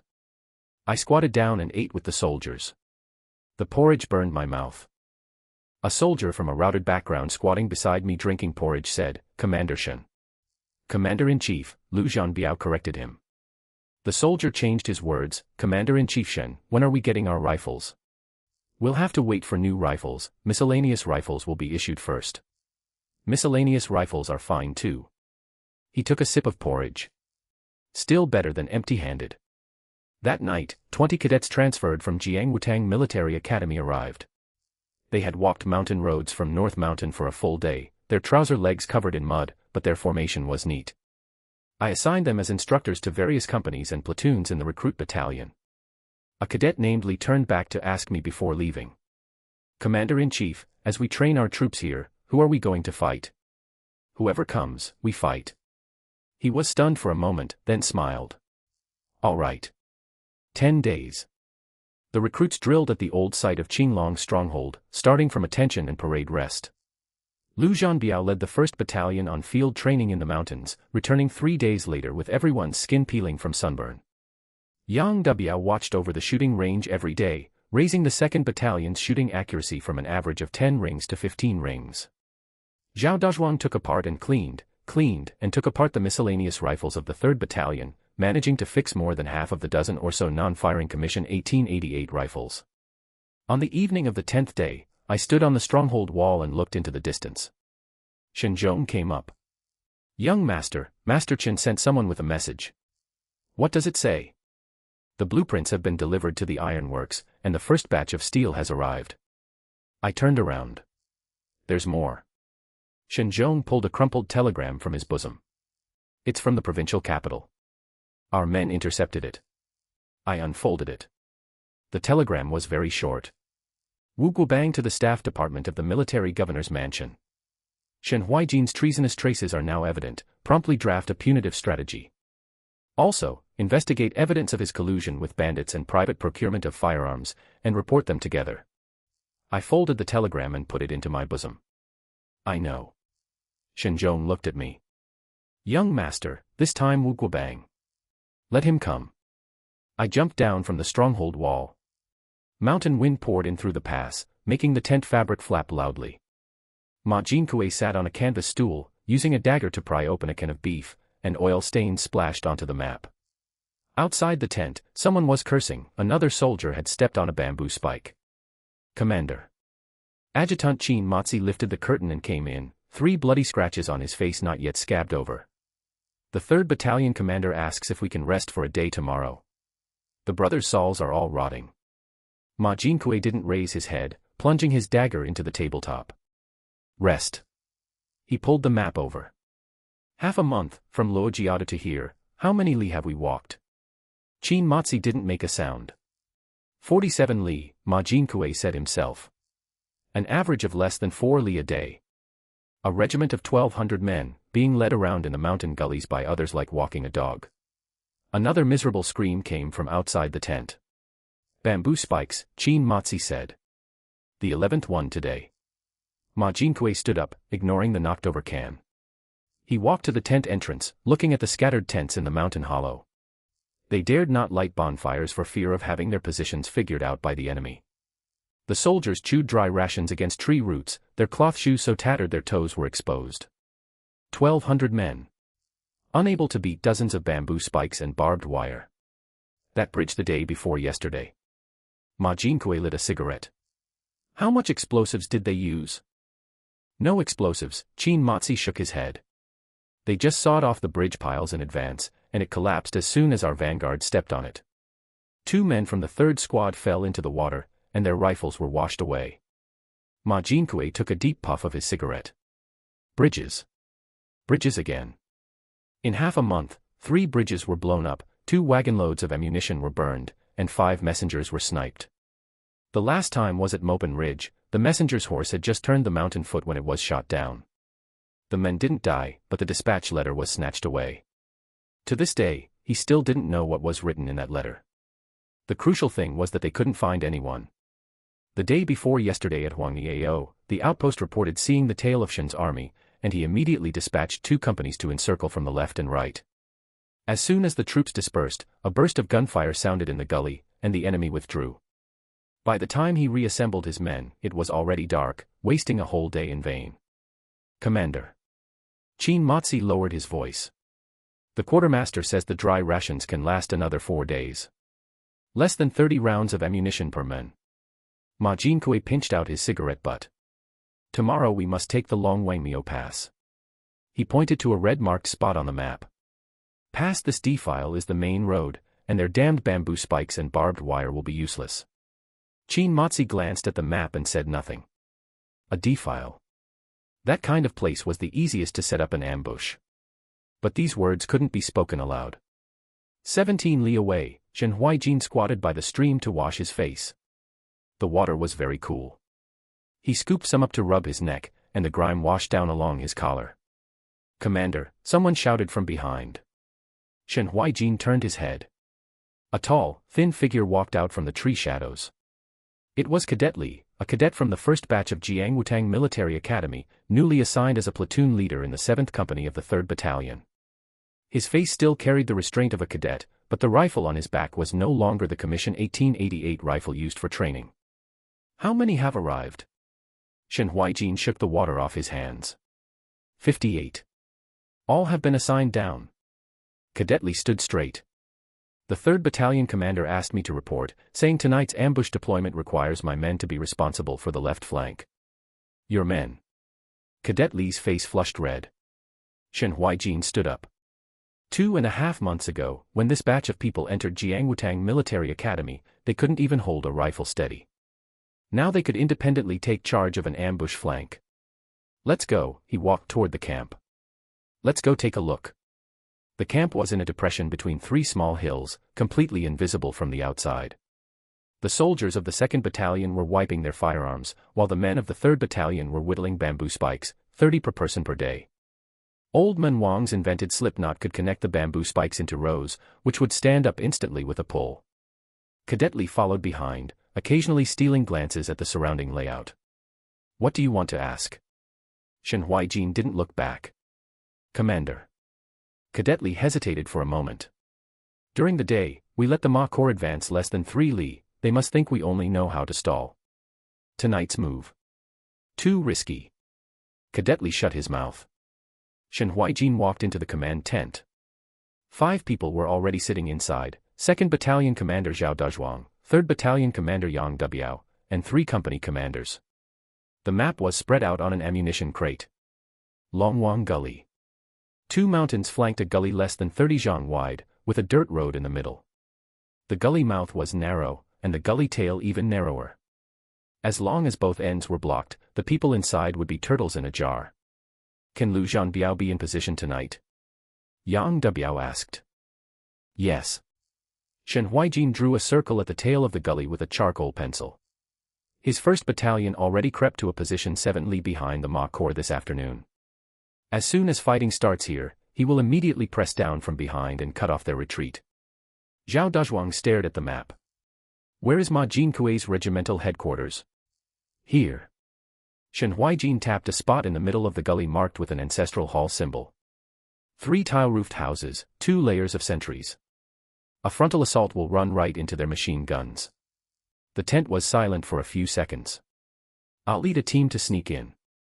The one speaking was Cadet Li. Everyone looked at him. Jiang Wutang Military Academy taught night raid infiltration. He straightened his back. 12 of us cadets in this batch have practiced dagger combat. As long as the frontal feint holds their attention, we can scale down the cliff from the side and sneak into the ancestral hall in 10 minutes. Shen Huaijin looked at him for 3 seconds. Zhao Sanyang's men found a dry gully on the west side of the ancestral hall, he marked it on the map. Waist high, you can crawl across. It's a blind spot for the sentry's line of sight. I'll go, Cadet Li said again. Zhao Dezhuang and Yang Dubiao exchanged a glance. Shen Huaijin put down the charcoal pencil.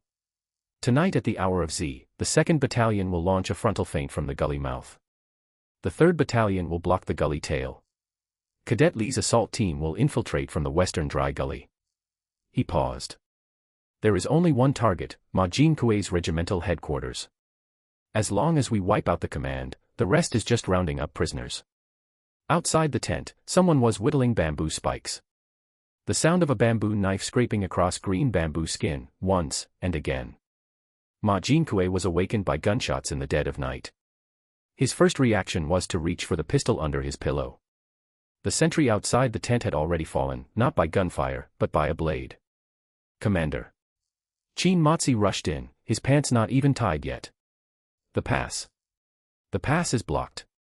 Ma Jinkuei kicked away the canvas stool with one foot and grabbed his ammunition belt. Outside the tent, it was a chaotic mess. Soldiers crawled out of their bedding, some barefoot, others running around hugging their rifles. In the direction of the gully mouth, flames shot into the sky, and gunshots crackled like popping beans.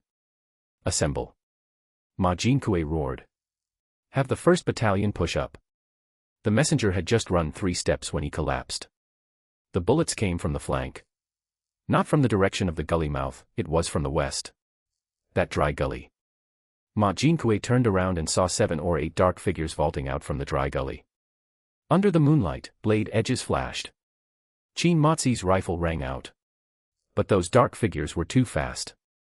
3 people lunged straight for the machine gun nest, while the rest hugged the base of the wall and crept toward the ancestral hall. Bullets struck the earthen wall behind them, kicking up puffs of flying dirt. Ma Jinkuei retreated toward the ancestral hall. He still had 3 guard squads under his command, as long as he could hold out until the 1st Battalion returned to reinforce. The door of the ancestral hall opened from the inside. A tall, thin figure blocked the doorway, the muzzle of a rifle pressing against Ma Jinkuei's chest. Commander Ma, Cadet Li's voice was a bit hoarse. You have been captured. Ma Jinkuei saw that his hand holding the gun was trembling. Not out of fear. Because of youth. The gunfire outside the ancestral hall hadn't stopped yet, but it had thinned out. Someone yelled at the top of their lungs, the regimental headquarters is done for. Surrender. The first voice shouted from Lu Zhanbiao's side. The second was Zhao Dazhuang at the gully mouth. After the third voice, the gunfire stopped. Ma Jinkuei threw his gun onto the ground. When Shen Huaijin walked into the ancestral hall, the prisoners inside had already lined up. Over 30 officers, some wearing shirts, others not even having time to put on coats. A map was still spread out on the table, covered in red-penciled arrows all pointing toward the south of Yining Prefecture. Now those arrows were useless. Cadet Li stood by the door, holding his rifle horizontally, his wrist wrapped in a blood-seeping bandage. How did you get hurt? Shen Huaijin asked. Scraped it when vaulting the dry gully. He pulled his hand back a little. Shen Huaijin said nothing. He walked to the table, rolled up the map, and put it away. Outside, people were tallying the captured loot. Over 400 rifles, 4 machine guns, and 2 mortars. The ammunition was still being counted, starting at roughly 100,000 rounds. Zhao Dazhuang ran in from the gully mouth, his shoes covered in mud. A total of 507 captured, he panted. More than 100 ran away in the chaos, too late to chase. No need to chase, Shen Huaijin tucked the map under his arm. Let them go back and report the news. He walked to the entrance of the ancestral hall. Daybreak was approaching. Captured supplies were everywhere in the mountain gully, and soldiers were tying the arms of prisoners. Someone rummaged 2 boxes of canned beef out of a supply wagon and called out to distribute them to the wounded. Cadet Li stood behind him, hesitating for a moment. Commander, after this battle is fought, will Wu Guobang come personally? Shen Huaijin looked at the eastern hilltops. On the other side of the mountains was the provincial capital. Let him come, he said. Cadet Li hesitated behind me for a long time. Dawn was approaching, and the smell of gunpowder in the mountain gully had not yet fully dissipated. Prisoners squatted on the ground in several rows, each hugging their heads, and some were still trembling. The captured firearms were piled at the entrance of the ancestral hall like stacks of firewood. Commander. Cadet Li finally spoke. I did not turn around. The eastern mountain peak was already turning pale, and the layer of mist on the treetops was dissipating. After this battle, Ma Kor was completely finished. Speak. There are more than 30 officers among the prisoners. What should we do with them, along with Ma Jinkui? I turned around. Cadet Li stood straight, but his fingers kept rubbing against the seams of his trousers. That was his bad habit when he was nervous. Lock them up in the ancestral hall first. Have Lu Zhanbiao interrogate them later to see if there are any we can use. What about Ma Jinkui? Lock him up with them. Cadet Li acknowledged and turned to leave. Wait. I stopped him. How many casualties did you suffer last night when you led the infiltration squad sneakily through the dry gully? 2 were injured. 1 sprained his ankle, and 1 bumped his head while scaling a wall. No deaths. None. I nodded. Cadet Li waited for a moment, and seeing that I didn't speak further, turned to make the arrangements. This kid had made considerable progress. 2 months ago, he was still attending lectures at the Jiangwutang Military Academy, and now leading a team to scout out sentries was already looking quite professional. Last night, when he sneaked in through the dry gully, I led the main force to fire guns from the front to attract firepower, and his side quietly eliminated all the sentries on the periphery of the ancestral hall. By the time Ma Jinkui heard the gunshots and leaped out of his bedding without even pulling up his trousers, Cadet Li's gun muzzle was already pressed against his forehead. I walked toward the ancestral hall. Half a footprint remained on the threshold, probably stepped on by some prisoner. The incense burner on the offering table inside the ancestral hall was knocked over, and the incense ashes were scattered all over the floor. Ma Jinkui's military uniform draped over the back of the chair, with the belt still hanging with the holster, which was empty. The gun had already been confiscated. Commander. Lu Zhanbiao came in through the side door of the ancestral hall, carrying a cloth bag in his hand. These are the documents of the headquarters, as well as Ma Jinkui's personal seal. I took it and flipped through it. It was nothing more than troop transfer documents and grain accounts, not of much use. But Ma Jinkui's personal seal, keeping this thing might come in handy. How is the inventory outside going? Over 400 rifles, 4 machine guns, 2 mortars, bullet count not yet finished, estimated at over 100,000 rounds. Lu Zhanbiao grinned, the scars on his face wrinkling along. Over 500 prisoners, about 100 escaped. Let them run if they want. I tucked the personal seal into my pocket, just in time to let Wu Guobang know the news early.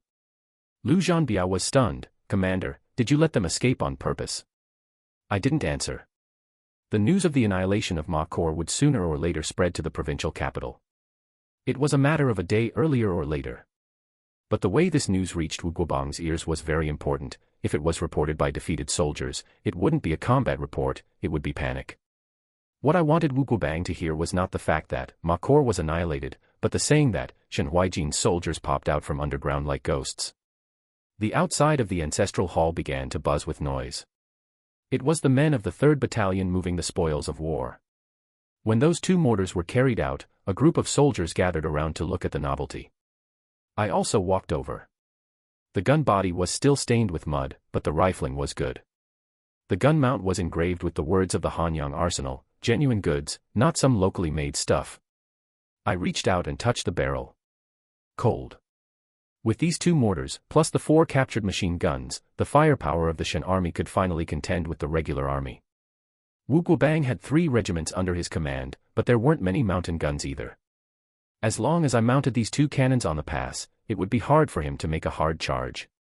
Commander. Shen Zhong didn't know when he walked up behind me. There is an adjutant among the prisoners who says he wants to see you. Ma Jinkui's adjutant. Yes. He says he has something to say. I turned around. Shen Zhong was still holding an account book in his hand, probably recording the captured supplies. Bring him over. When the adjutant was escorted over, his face was as pale as paper. He wasn't very old, in his early 20s, wearing a yellow woolen military uniform, but a button on the sleeve had fallen off, and his collar was crooked. Shen. Commander Shen. He stammered. I didn't speak, waiting. Commander Ma. Commander Ma asked me to convey to you that he wants to talk with you. Talk about what? He said, as long as you spare his life, he is willing to write a letter back and let the remaining 2 battalions lay down their arms on the spot. I looked at him. How much troop strength does your corps have left? The adjutant swallowed. Commander Ma brought out 1 battalion, and the other 2 battalions are still at their original garrison. Add them up, less than 600 people. Less than 600.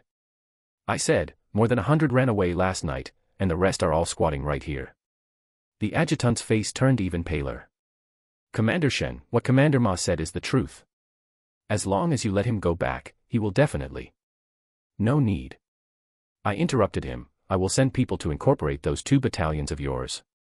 As for Ma Jinkui, I won't kill him. The adjutant was stunned. Go back and tell Ma Jinkui to stay obediently in the ancestral hall. When I retake the 3 eastern townships, I will deal with him then. The adjutant was led away. Lu Zhanbiao leaned over, Commander, the 3 eastern townships really should be struck while the iron is hot. The Ma army is leaderless over there, and pushing over now is just right. You lead the 1st battalion, departing at noon today. I glanced at the eastern mountain peak, within 3 days, retake all 3 townships occupied by the Ma army. Yes. The sun had already popped up from the mountain peak.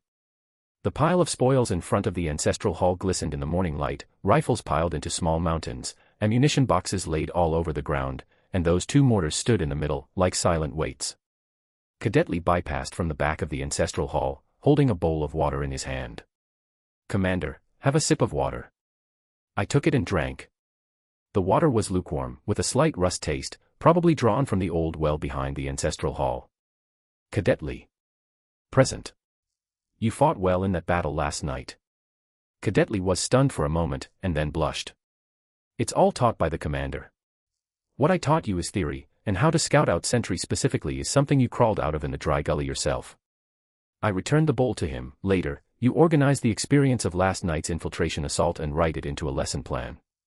The next batch of cadets at the Shen Wantang Military Academy will need it. Yes. Cadet Li walked away with the bowl, his footsteps much lighter than before. I looked at his back, recalling the scene of giving the 1st class at the Shen Wantang Military Academy 2 months ago. At that time, those sitting off the stage were all greenhorns, their eyes filled with curiosity, and some disbelief. Now they themselves had become teaching materials. Shen Zhong walked to my side, still holding that account book in his hand. Young master. He lowered his voice, the statistics are almost finished. There are 412 rifles in total, 4 machine guns, 2 mortars, and 113,000 rounds of bullets. In addition, there are grain accounts left by the Ma army, and there should be stored grain in the warehouse. Send people to take over the warehouse. Already sent. I nodded. Shen Zhong always handled things reliably, so I didn't need to worry about these. There is another matter. Shen Zhong hesitated for a moment, as for Wu Guobang. No hurry. I said, he doesn't know the news yet. By the time the defeated soldiers run back to the provincial capital, it will take at least 2 days. By the time he receives the news and dispatches troops over, it will be another 3 days. Then we have 5 days. 5 days are enough to retake the 3 eastern townships and build fortifications at the pass along the way. Shen Zhong nodded and made a few notes in the account book. I turned around, walked back to the entrance of the ancestral hall, and stood on the threshold looking down. People were still busy in the mountain gully, prisoners were moving supplies, and several soldiers were guarding them with guns nearby. Someone was standing guard on a distant mountain peak, the gun barrels flashing in the morning light. This place was called Longwangu. A battle was fought here last night, annihilating one of Ma Jinkui's regiments. Now this mountain gully belonged to me. The next thing to do was to retake the 3 eastern townships, then mount those 2 mortars at the pass, and wait for Wu Guobang to come. If he wanted to come, let him come. I reached my hand into my pocket and touched Ma Jinkui's personal seal. The icy copper seal, its edges pressing against the palm of my hand. This thing might really come in handy after all. Shen Zhong pushed the kerosene lamp closer to the map. News from the provincial capital. He placed a crumpled telegraph on the table, received early this morning. I took it. There were 3 lines of text on the paper, copied by the cryptographer. First line, Ma Corps annihilated, routed soldiers entered the city yesterday.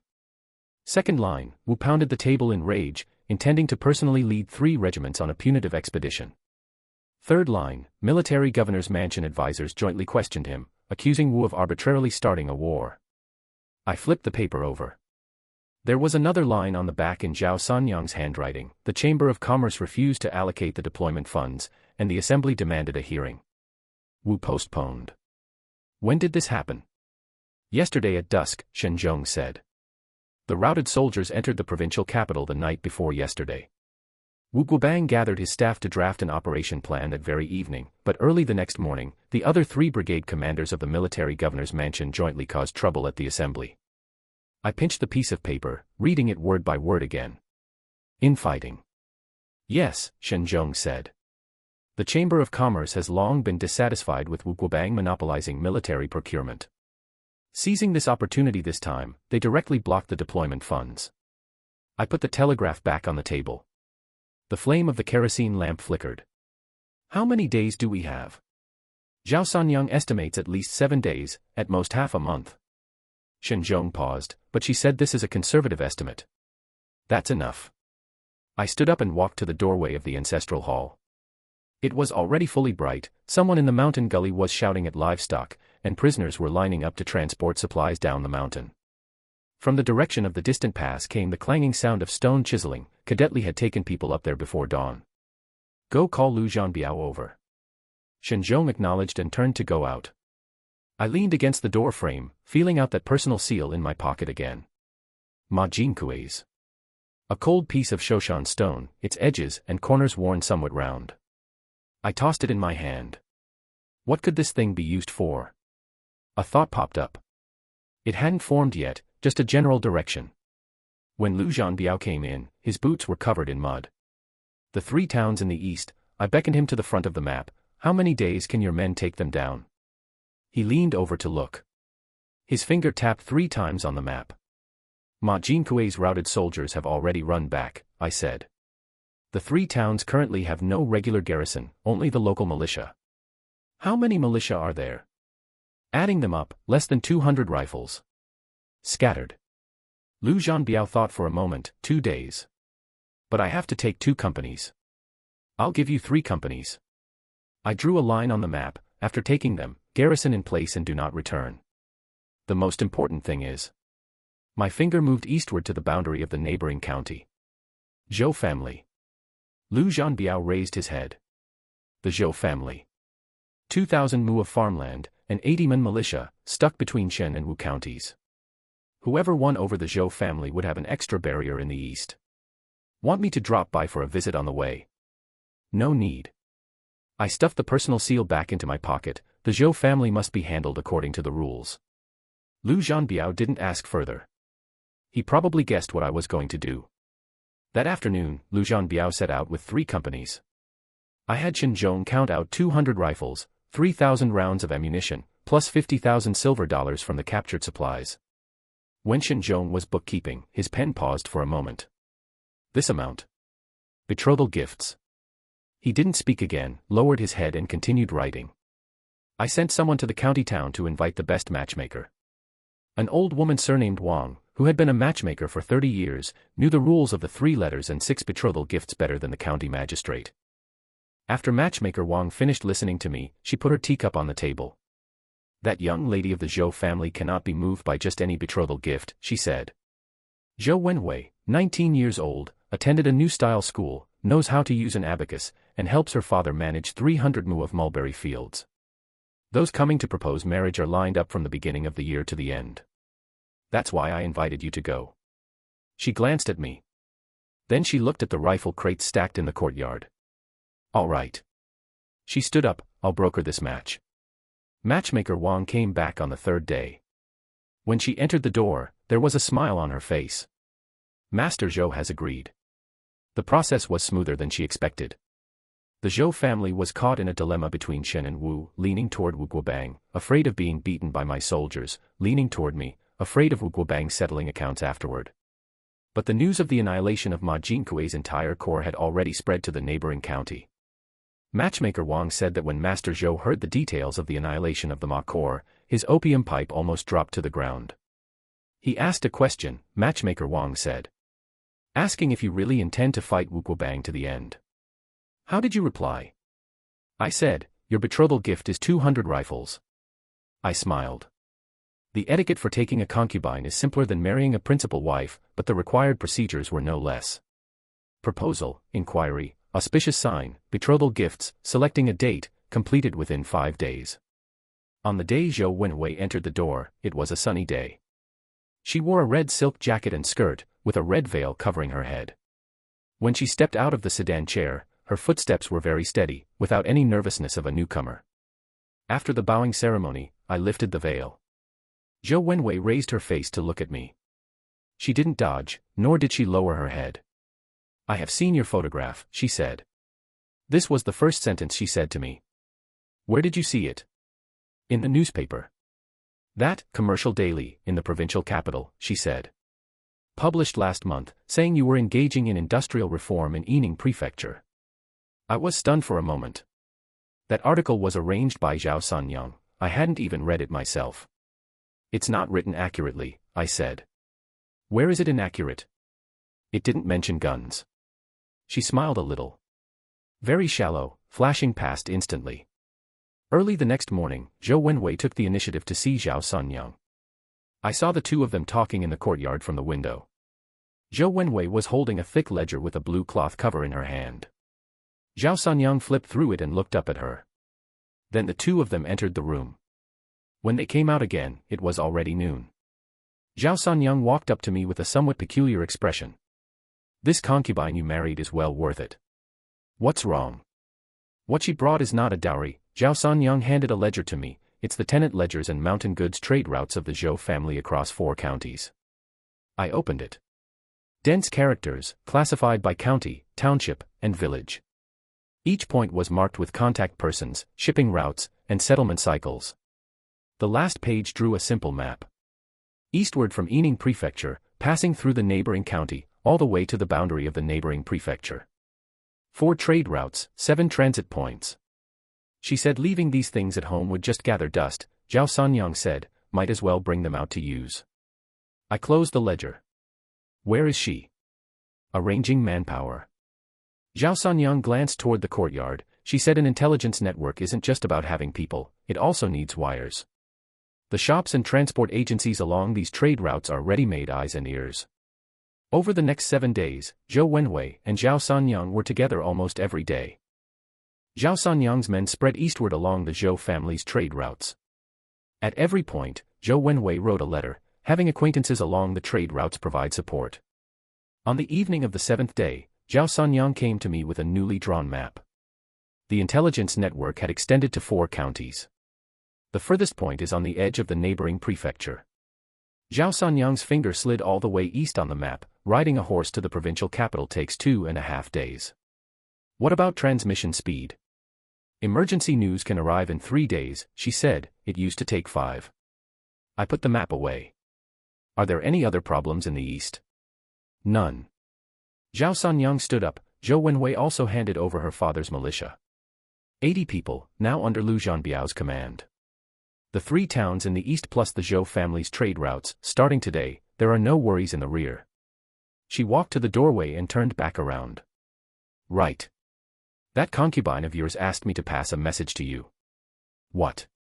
She said this year's spring silkworms from the mulberry fields have already been harvested. If fighting requires bandage cloth, she can allocate 3,000 bolts. Lifting the door curtain, she went out. I stood in the room for a moment. Then I spread the map of the intelligence network on the table and picked up a pen. On the border of the 4 eastern counties, I drew a thick line. Written next to it were 2 words, connected. Then I shifted my gaze back to the front. The direction of the provincial capital. Now, all energy could be poured into the front. The auditorium of the silk mill was filled with the smell of boiling cocoons. I stood on the podium, a stack of documents spread out on the desk beside my hand. The audience below was packed with people, gentry representatives from the entire county, all of whom I recognized in the front few rows. Old Master Zhao of the Zhao family compound, manager son of the South City rice shop, and a few silent old faces from back when Zhou Jingting was alive. Now their eyes were all fixed on me. The auditorium converted from a factory building was not fancy. There was still rust on the corrugated iron roof overhead, piles of empty cocoon baskets stacked against the walls on both sides, and in the furthest corner, a silk reeling machine that had not been moved away could even be seen. I left these things here on purpose. Gentlemen. The audience instantly fell silent. Someone holding a tea bowl froze midair. I invited everyone here today to discuss only one matter. I picked up the topmost sheet of paper. The Jiangnan Joint Defense Headquarters is officially established today. The sound of the paper shaking open was crisp. The headquarters is established in Yining Prefecture, and I shall serve as commander. It has 4 subordinate departments: the Staff Department, with Lu Zhanbiao as director in charge of military affairs, the Quartermaster Department, with Shen Zhong as director in charge of logistics, the Civil Administration Department, with Lin Rulan concurrently managing civil affairs, and the Education Department. I paused, glanced at the left side of the audience, which will be presided over by Mr. Chen Wenyuan, who has just returned from France. A young man wearing round-framed glasses stood up and nodded to the surroundings. Some people whispered to each other in the audience. This person looked unfamiliar and was not a local. I tapped the desktop with my knuckles. The buzzing sound disappeared. Starting today, all old subordinates of the Zhou family are dismissed from their posts. Those willing to return home will be given 3 months of pay. Those willing to stay will be re-evaluated and recruited. Old Master Zhao's lips moved, but he did not make a sound. Sitting next to him was Zhou Jingting's former accountant, whose face had already turned pale. I picked up the second piece of paper. I will read the 12 articles of the county governance regulations. Someone in the audience pulled out a handkerchief to wipe away sweat. Article 1. Farm rents shall not exceed 40%, and all rent arrears from previous years are completely waived. The crowd exploded. Manager Sun stood up directly. Commander Shen, this. Sit down. He froze for half a second, and his buttocks fell back into the chair. Article 2. For those water conservancy projects in the county that have been in disrepair for more than 3 years, the Civil Administration Department shall organize their repairs, with funds allocated from the public treasury without levying additional apportionments on the populace. Article 3. Encourage industry and commerce. Newly opened shops are exempt from taxes and fees for 1 year, and the pricing power of the 3 industry guilds, silk reeling, tea making, and mountain goods, shall be brought under the supervision of the Civil Administration Department. Article 4. Establish 3 fair price granaries to purchase and store grain in bountiful years and sell it at stable prices in famine years, eradicating hoarding and profiteering. Article 5. Strictly ban opium dens and gambling houses. Existing opium dens and gambling houses are restricted to close within 10 days, and will be sealed up if overdue. Article 6. Open free night schools. Anyone aged 12 to 25, regardless of gender, may enroll, with literacy, arithmetic, and bookkeeping as 3 compulsory subjects. When it came to Article 6, the audience became quiet instead. The few people who were just wiping sweat now lowered their hands. There was a silk store manager sitting in the back row with his mouth open and eyes wide. Article 7. I read down item by item. When reading Article 11, no gentry member is allowed to privately raise armed forces, and existing private soldiers must disarm and be incorporated within a time limit. Old Master Zhao's expression could no longer be told whether it was cyan or purple. Manager Sun rubbed his hands back and forth on his knees. After reading the 12 articles, I put the documents back on the table. The corrugated iron on the roof of the auditorium could be heard humming slightly in the wind. Then applause sounded.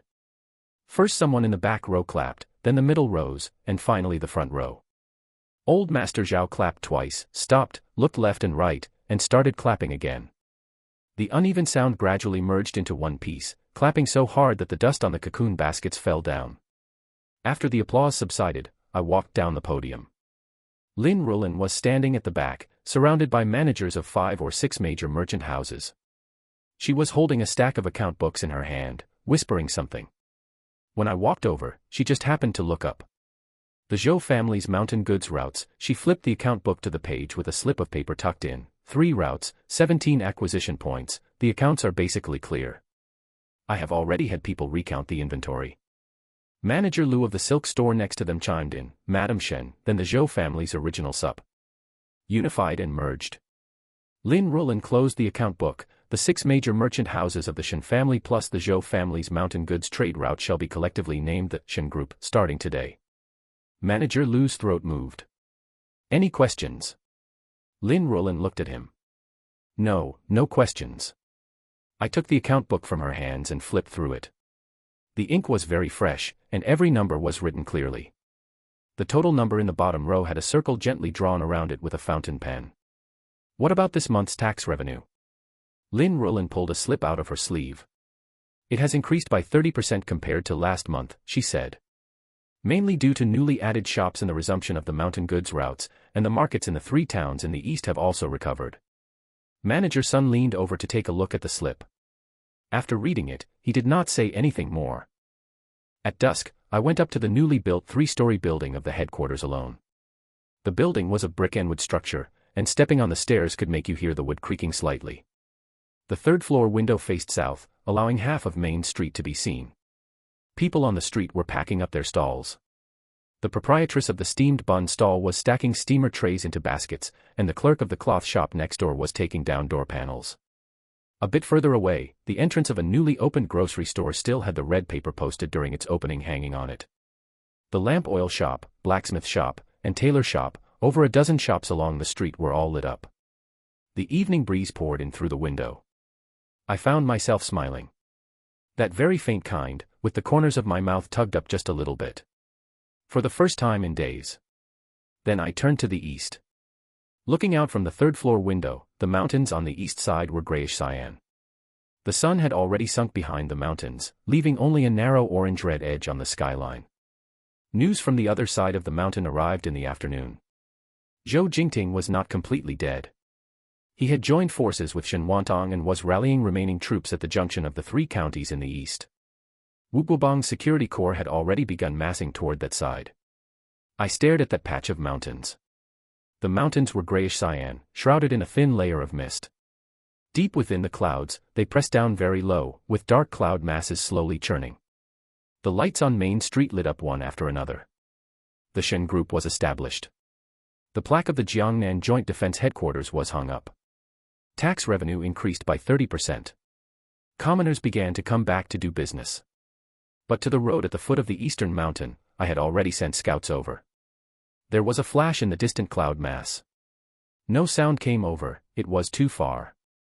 I closed the window and turned to go downstairs. When my footsteps reached the 7th step of the stairs, Lu Zhanbiao called out to me in the second-floor corridor. "Commander, the East," he clenched a telegram in his hand, "the security corps has already crossed the border." "How many people?" "3 regiments. I took the telegram and glanced at it. The kerosene lamp in the corridor flickered, its flame shrinking to the size of a soybean before slowly growing back. I folded the telegram and stuffed it into my pocket. "Tell the directors of all departments to come to a meeting tomorrow morning. Tonight, have the frontline reconnaissance posts report back every 2 hours." Yes. There were 9 steps left on the stairs. As I walked down, my pace was much faster than when I came up. The password of the guards changing shifts came from downstairs. I pushed open the building door. The sky outside was pitch black. The kerosene street lamp at the street corner cast a circle of yellow light, outlining the silhouettes of 2 changing sentries. One of them was quite young, whispering to the veteran taking over the post. The voice wasn't loud, but in the quiet night, it could be heard very clearly. "Squad leader, is it really going to start fighting on the east side?" The veteran didn't make a sound. He switched his rifle to his left hand and wiped the sweat off his right hand on his trousers. When I walked past the sentry box, the younger one saw me. He snapped to attention with a smack. The veteran was half a beat slower and also straightened up. I waved my hand. The shops on the street were mostly all closed. Only the grocery store at the street corner still had its lights on, and the shopkeeper was pasting something onto the door panel. When I got closer, I saw clearly that it was a notice, imprinted with the official seal of the Jiangnan Joint Defense Headquarters. "Commander." The shopkeeper recognized me and hurriedly put down the paste brush. "It's so late and you're still not closing the door." "I'll close as soon as I finish posting this." He pressed the notice down tightly. "This is the county governance regulations issued this afternoon. I have to let people know our shop does business by the rules." I looked at that notice. The ink wasn't completely dry yet, and the red stamp at the end was a bit blurred, but the characters could still be seen clearly. Turning the street corner, the operations room of the headquarters was lit. When I entered the door, Lu Zhanbiao was leaning over the map with a pencil, outlining something. Zhao Dazhuang stood to one side, gripping a newly translated telegram draft in his hand. "Read it." Zhao Dazhuang held the paper up to the light. "Urgent telegram from the provincial capital. Wuguobang set out from the military governor's mansion at 8 o'clock this morning, accompanied by 3 regiments, about 3,600 people. The vanguard has already crossed the Beima River, marching speed." "How fast?" 40 li a day. "Calculated, they will arrive in 7 days." I took off my hat and placed it on the corner of the table. The red arrows drawn by Lu Zhanbiao on the map went all the way down from the provincial capital, pointing straight at Yining Prefecture. Beima River, Qingshi Town, Lao Weipo, dates were marked under every place name. How much ammunition is left? Lu Zhanbiao raised his head. We just counted. There are less than 110,000 commission 1888 rifle rounds, just over 30,000 Hanyang rifle sharp-nosed bullets, 700 grenades, and 30 explosive charges. He flipped a page in his notebook. There are only 8 machine gun ammunition belts. Mortars. He paused for a moment. 32 mortar shells. I quickly went over these numbers in my head. 3rd Battalion, 1st Unit, 1,800 people. Fighting a 3-day war, each person would fire at least 60 rounds of ammunition. Calculated, it's just enough. But this is calculated based on target practice. When real fighting starts, once the machine gun sounds, a belt is gone in 10 minutes. Not enough. Have Shenzhong check the warehouse again, I said. Cottonseed oil, saltpeter, sulfur, make as much makeshift explosive as you can. Inventory the iron materials from the silk mill as well, and take anything that can be forged into shrapnel to the blacksmith shop. Zhao Dezhuang acknowledged and walked outside. And one more thing, I stopped him. Have Jiangwutang Military Academy tell Chen Taizhan to come see me early tomorrow morning. He nodded and went out. Only Lu Zhanbiao and I were left in the room. The lamp wick had burned a bit long, and the flame was jumping. 3 regiments. Lu Zhanbiao put down his pencil. He really emptied out his family fortune. He smoothed things over in the provincial capital. Smooth things over? Lu Zhanbiao snorted. I'd say he bit everyone else to death. What he said didn't sound pleasant, but it was accurate. Wu Guobang being able to pour out his entire nest showed that there was no one left at the military governor's mansion to hold him back. That bunch of old foxes in the Chamber of Commerce couldn't hold out, and the one surnamed Li at the military supplies department could hold out even less. Are you afraid? Lu Zhanbiao was stunned for a moment. He looked up at me. Under the lamplight, the scar on his forehead appeared deeper. What is there to fear, he said. Last time at Longwang Gulu, the one surnamed Ma also thought his side had more people. But this time was different. This time, the opponent was not 1 regiment, but 3. It wasn't like Ma Jinkui who was forced to come, it was Wu Guobang, arrogant, domineering, gritting his teeth to crush us in one breath. After dawn, the number of people on the street noticeably increased. Once the news of Shenzhong leading people to inventory the warehouse spread, the entire Yining prefecture was like it had been wound up. The shopkeeper of the grain store ran over to find me, asking if he could credit the grain to the headquarters first. More than a dozen apprentices at the blacksmith shop worked through the night to build furnaces, changing the materials for forging hose into shrapnel molds. The boilers of the silk mill were burned more intensively, and Lin Rulin personally supervised the female workers to dismantle the silk spools. The hard cardboard in the middle of those silk spools, once taken apart, was just right for wrapping makeshift explosives. I strolled around outside the operations room. 3 carts of newly unloaded sandbags were piled in the courtyard. A soldier was tying hemp rope to the mouth of a bag, and couldn't pull it tight after trying 3 times. His hands were shaking. How old are you? He looked up and saw it was me, hurriedly standing up. Say 17. Are you afraid? He didn't speak. I bent down to pick up that sandbag, rolled up the mouth of the bag, wrapped the hemp rope around twice, and tightened it. Remember. Standing behind you are your parents and your family's farmland. I handed the bag to him. If you can't hold it, there will be nothing left. His hands were still shaking when he took it, but he hugged the bag tightly. At 10 in the morning, all the cadets of the Jiangwutang Military Academy arrived. 120 people stood in 4 rows on the training ground. The youngest had just turned 16, and the oldest was barely over 18. They wore newly issued khaki uniforms, and the collars hadn't been washed soft yet. Chen Taizhan stood at the far left of the first row. 2 months ago, he was still a farming youth carrying a hoe, but standing there now, his waist was as straight as a rifle barrel. All units, attention. The on-duty platoon leader was about to shout report, but I interrupted him. Never mind. I walked to the front of the formation. The sun had already risen high, shining on the rammed earth ground and reflecting a layer of white light. How long have you stayed in the Jiangwutang Military Academy? No one made a sound. 2 months. Someone quietly shifted their feet. According to the normal semester, it would take another 2 months to graduate. But that person surnamed Wu outside won't wait. I pointed to the east. His soldiers are already on the road and will arrive in 7 days. A few people in the formation looked at each other. Therefore, you graduate early today. I took the roster handed over by Shen Huaijin and placed it on the table. Starting tomorrow, you will all be assigned to frontline companies, as deputy platoon leaders and shooting instructors. Opening the roster, the first page was the list of names. Shen Huaijin. Present. He stepped out. I remembered this cadet. In that battle of Longwang-Gulu, the vanguard squad he led took less than 3 minutes to infiltrate the enemy regimental headquarters. You are assigned to the 3rd Company of the 1st Battalion, acting as the 1st platoon leader. His lips moved, he swallowed a mouthful of saliva, and then shouted, "Yes." The booklet was turned page by page. Liu Tian, Wang Shuisheng, Zhao Shirtu, I read them one by one, and they answered one by one. There were 5 people left at the end. When closing the roster, the wind blew over a piece of paper. It was a torn-off calendar, printed with July 23rd of the 5th year of the Republic of China. Today. I picked up that piece of paper and pressed it onto the roster. Here, you are still cadets. But once you walk out this door. I paused. You are platoon leaders and instructors.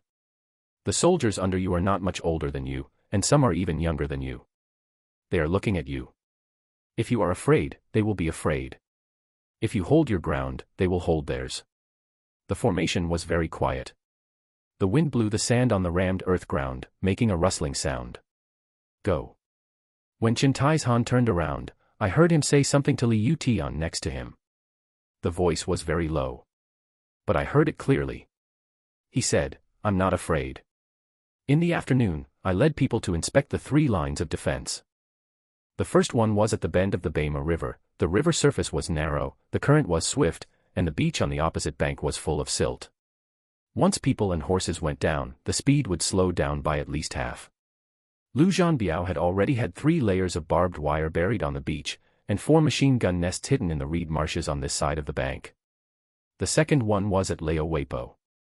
This place was good, mountains on both sides, and an official road winding through the middle.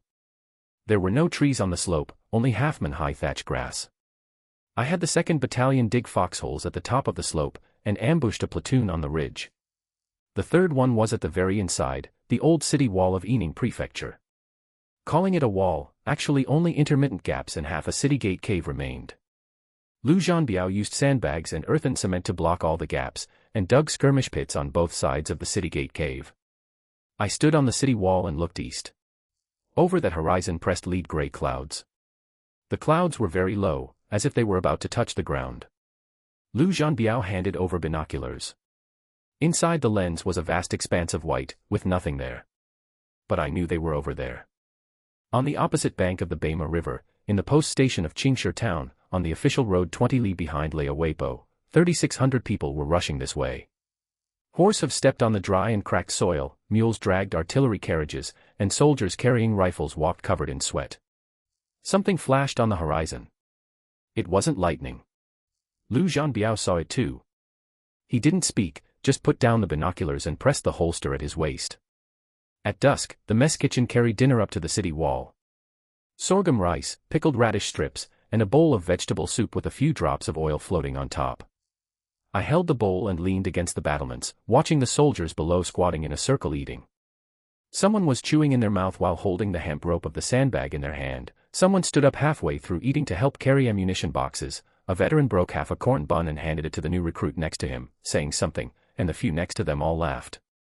I didn't know what they were laughing at. But listening to that laughter, I suddenly felt a lump in my throat.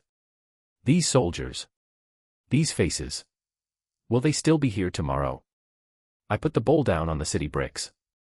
The sound of artillery rang out in the latter half of the night. When I raised my head from the city battlement, the eastern sky was still dark. But there was a flashing fire in the direction of Beima River, as if something was burning. Liu Zhanbiao ran over in 2 or 3 steps, his soles scraping rustling sounds against the broken bricks. They have started crossing the river. I grabbed the binoculars and looked east. Dense black dots could be seen on the river surface through the lenses. Those were human heads and horse heads mixed together. The river water was stirred white, and a mule slipped, plunging man and beast into the water and splashing up a sheet of water. No one stopped to pull it out. 3,600 people crossing the river was no child's play. I put down the binoculars, my right hand instinctively feeling for the holster strap at my waist, my fingers digging in and then loosening. Have the 2nd Battalion move 50 steps toward the east side of Leachapo. Push those 2 cannons behind the old brick kiln, and do not open fire until dawn. Lu Zhanbiao turned and ran, shouting the name of the messenger in his mouth. The soldiers on the city wall were all awake. Someone poked half their head out from behind the sandbags to look outside, only to be slapped back by the platoon leader. The lids of the ammunition boxes were lifted, and the brass shells reflected light under the torches, neatly stacked pile by pile. I walked over and glanced. The bullets in every box were only 70% full. When Shen Zhong gave me the bottom line the day before yesterday, I still remembered that number. 37 rounds. 37 bullets allocated per person. The sound of artillery rang out again. This time it was closer. An artillery shell smashed into the ground 20 zhang outside the north city wall, and mud and gravel flew 3 zhang high. The city bricks beneath my feet shook slightly, and my knees bent unconsciously. The soldier nearby covered his ears, his mouth wide open. Don't cover your ears. Covering your ears prevents you from hearing where the shells land. He put his hand down, his lips somewhat pale. The second shell landed even closer. A brick shattered off the city battlement, and the gravel hit my face, burning hot. I wiped my face with my sleeve. It didn't bleed, just broke some skin. Cadet Li ran over from the east end of the city wall, stooping low, a piece of paper tucked under his arm. When he ran up to me, he panted twice and shoved the paper over. Sent by Zhao Sanyang's people. The enemy supply convoy will take the post road south of Qingshi town before dawn, with 15 carriages and 30 guards. I looked at the paper by the light of the torch. A route map was drawn on it, the time and place were clearly marked, and it even wrote that 2 of the guarding soldiers were newly press-ganged able-bodied men. Zhao Sanyang's people had put real thought into this. Call Lu Zhanbiao back. I folded the paper and tucked it into my bosom. When Lu Zhanbiao ran back, his forehead was covered in sweat, streaming down his eyebrows. He glanced at me and said nothing. Take your men. I pulled out the paper and gave it to him. 50 men, detour behind Leachapo. You must reach the post road before dawn and burn their grain carts for me. He stared at the route map for a full several seconds. 50 men fighting 30 guards. Is it enough? Enough. His answer was as crisp as an iron block hitting the ground. When he turned around, his heel knocked against the broken bricks of the city wall, staggering half a step, but he immediately steadied himself. A sense of confidence in my heart stabilized. This man knew how to fight. There was a glimmer of light on the horizon that made poor people's hearts ache. The enemy forces on the Bema River side began to regroup after landing ashore. Looking through the binoculars, they pushed mountain cannons with mud-wrapped wheels to set them up in the middle of the fields here. The rice seedlings in the fields were trampled into mud. That plot of land belonged to old Zhang Tu, and it had lain fallow after his son died. Now it still couldn't be saved. The artillery fire grew denser. 3 shells landed right at the base of the city wall one after another, and the blasted mud splashed up to coat the sandbags in a layer. A soldier's rifle barrel knocked against the city brick with a snap, startling himself. A veteran nearby made a silent mocking remark.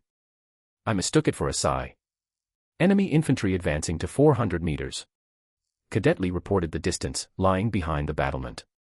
Let them advance to 200 paces. 200 paces is too close. Only when they are too close can they step on our field of fire markers.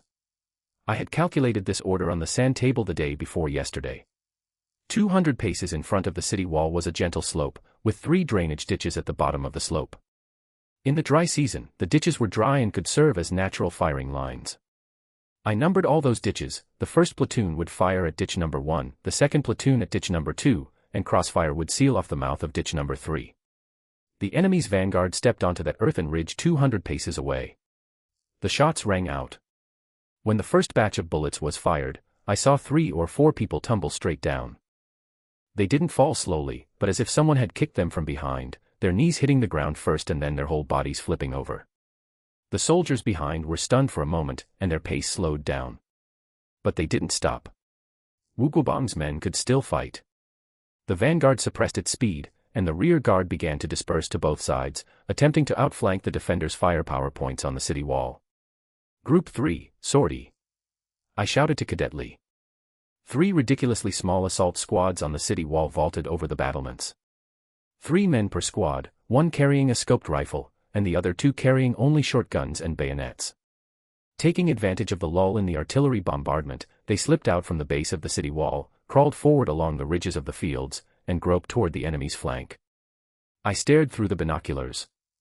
Watching those people move forward in the mud like snakes, their backs pressed against the ground, their fingers digging into the edge of every field ridge they could use for leverage. The leading squad vaulted over a dry ditch and disappeared. After about half a pipe's worth of time, the enemy's left wing suddenly fell into chaos. The officer in the peaked cap first shouted something to the right, and then his whole body tumbled to the left. The soldiers around him dropped to the ground in clattering succession, and someone opened fire into the left field, but couldn't see where the target was at all. The second gunshot came from another direction, and another person fell to the ground. The three squads drove into the enemy's flank like nails. Unseen, unreachable. The enemy offensive stagnated. Some soldiers began to shrink back, only to be barked at by the disciplined squad. The shelling still hadn't stopped, but the shells began to fall on the street behind the city wall. Their observers couldn't find targets and were shooting blindly. When the sun rose, the eastern sky changed from leaden gray to pale orange. Then I saw black smoke rising from the direction of the post road. The thick smoke suddenly emerged, first as a line, and then as entire rolls of blackness surging up, like a basin of ink splashed across the horizon. Separated by such a distance, I could still hear the shouts over there. Lu Zhanbiao had made his move. The soldiers on the city wall also saw that plume of smoke. It was quiet for a few seconds, and then someone let out a howl. The 2nd Battalion position started shouting, "Burned! The grain carts are burned!" I stared through the binoculars at the black smoke rising from the post road. Carriages were overturned in the middle of the road, horses panicked and rushed into the fields, and the sacks on the carts overturned and scattered all over the ground. Tongues of fire coiled over the sacks, and the leaping flames swallowed several surrounding flatbed carts. The enemy defense line began to waver. The attacking infantry stopped at the position of 250 paces, and someone looked back toward the post road. Battalion and company commanders ran back and forth in front of the battle line, their throats shouting hoarsely, but they couldn't call the wildfire to a halt. A stray bullet flying crookedly punched a hole in the military flag, and they frowned, staring at the tear on the flag. "Have the artillery turn their barrels?" I shouted to the messenger beside me. The 2 cannons behind the brick kiln were pushed out. The muzzles aimed at an enemy assembly point that was contracting back. 2 shots were fired, the first shot missed, exploding in the field and splashing up a clump of mud.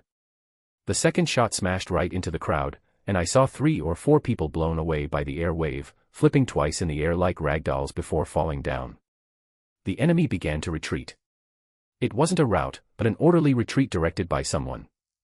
The rear guard fought while retreating, the gunshots scattered but never stopping. Wu Guobang was indeed a man who knew how to lead troops in battle. His men retreated without collapsing, leaving me no way to pursue. I put down the binoculars. My fingers were a bit stiff from holding them for too long. When Cadet Li ran over, his face was covered in black ash, but his mouth split all the way to the roots of his ears. "The grain carts are all burned, and 2 ammunition carts exploded," he said, panting. 3 of Lu Zhanbiao's men were injured, lightly injured, able to walk. The battle was fought until noon, and the enemy retreated back to the east bank of the Beima River. The artillery fire stopped. The city wall was full of the smell of gunpowder smoke and explosives. A soldier fell asleep leaning against a sandbag, still clutching half an unfinished steamed corn bun in his hand. I didn't wake him up. I checked the ammunition consumption. 12,000 bullets were expended in 2 hours, accounting for 40% of the total inventory. 16 shells were fired, leaving 9. This round was won, but the numbers on the ledger didn't look good. After night fell, I stood by the city battlement, and a few bonfires were sparsely lit in the enemy camp to the east. The firelight in the direction of the post road had not completely extinguished, and the embers flickered in the night wind, like someone smoking in the dark. Tomorrow they will have to fight again. Whether our bullets will be enough tomorrow, I dare not calculate too closely. When dawn was approaching, Lu Zhanbiao came back. As he climbed over the sandbags, he tripped and almost fell flat on his face. I reached out and grabbed his arm, my hand brushing against a mess of mud and blood. "It's done," his voice was as hoarse as sandpaper scraping against iron. 21 grain carts, all burned. 3 ammunition carts were blown up, and the rest were pushed into the river by the brothers. Having said that, he sat down on the ground, the back of his head hitting the battlement, and closed his eyes as he panted heavily. I didn't speak. The bonfire in the enemy camp to the east was even sparser than last night, with only 3 or 4 piles left, their flames feeble. We ran into their patrol on the way, Lu Zhanbiao said with his eyes closed. They chased us for 3 miles. Zhang Youcai's leg wound couldn't hold out on the way back. He handed over what he had been clenching in his hand, half a charred grain bag cloth piece, with the characters Wu Ji still visible on it. Got it. I folded the cloth piece and tucked it into my pocket. Get some sleep first. He grunted in acknowledgement, leaned against the battlement, and became motionless. After dawn, the enemy did not attack. There was no movement in the afternoon either.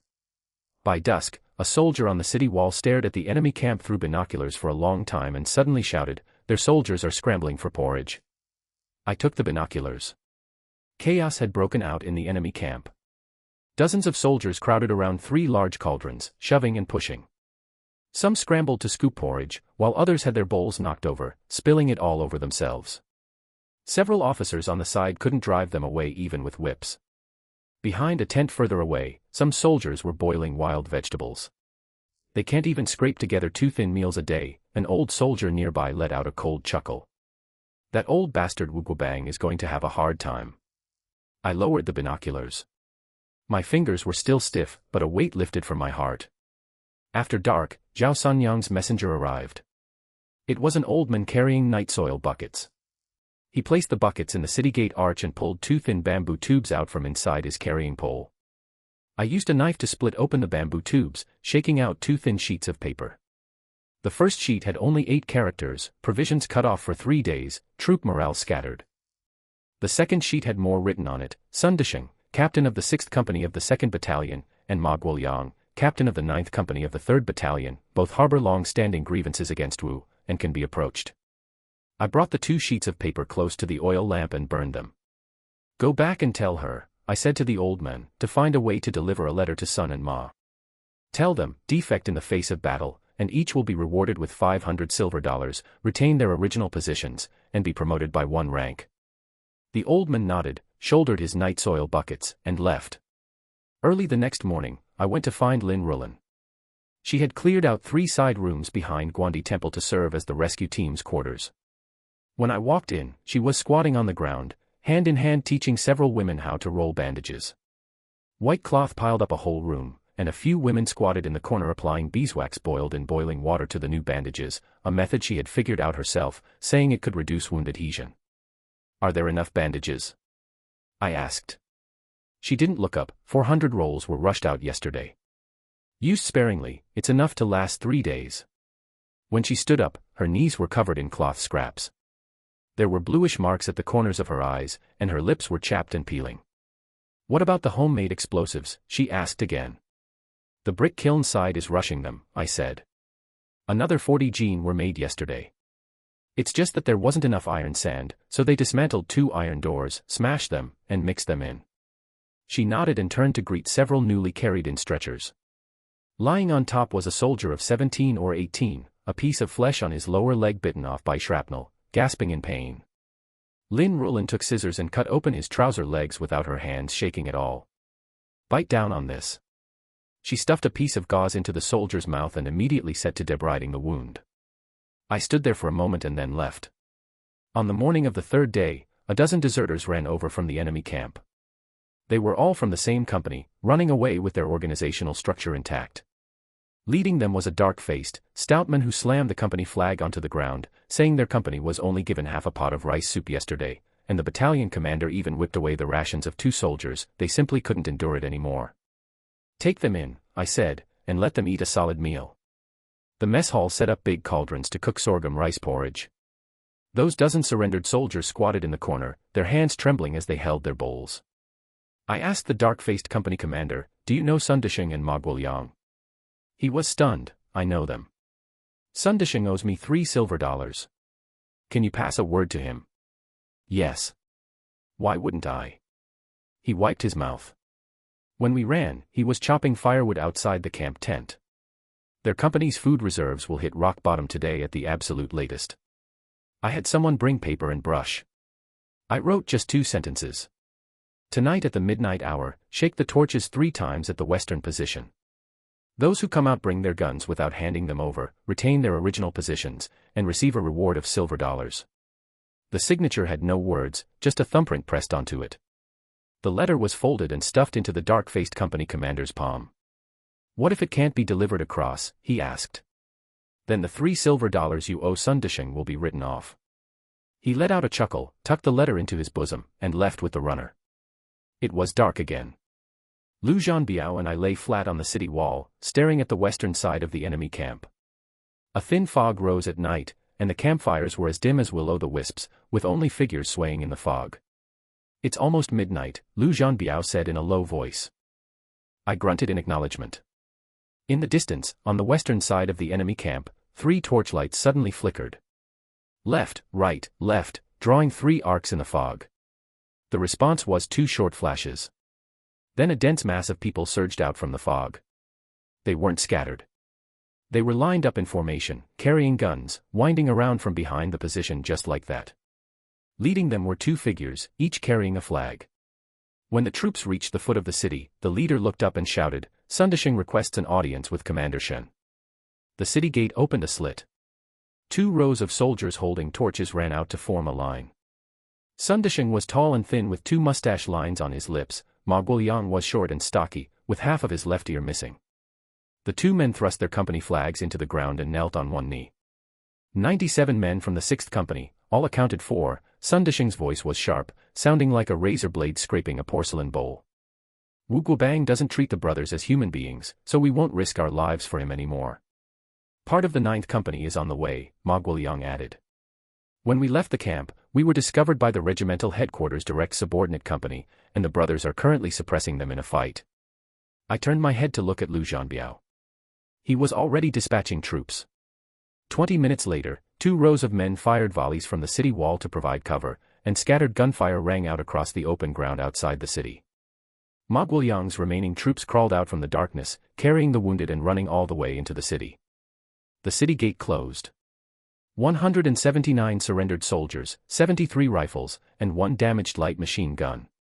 The wounded soldiers were carried into Guandi Temple. Lin Ruolin's rescue team ran to receive the stretchers, and the sound of tearing bandages echoed throughout the temple hall. I stood at the temple entrance and glanced inside. Under the kerosene lamp, Lin Ruolin had her sleeves rolled up to her elbows, her hands covered in blood. She was stitching up a wounded soldier's abdomen, and the sound of the needle-piercing skin and flesh was like puncturing ripe cowhide. Beside her sat a basket of used bandages, soaked in blood and dripping down. She raised her hand to wipe the sweat from her forehead with her elbow, and looked up just in time to see me. "Don't stand here blocking the way," she said. I withdrew.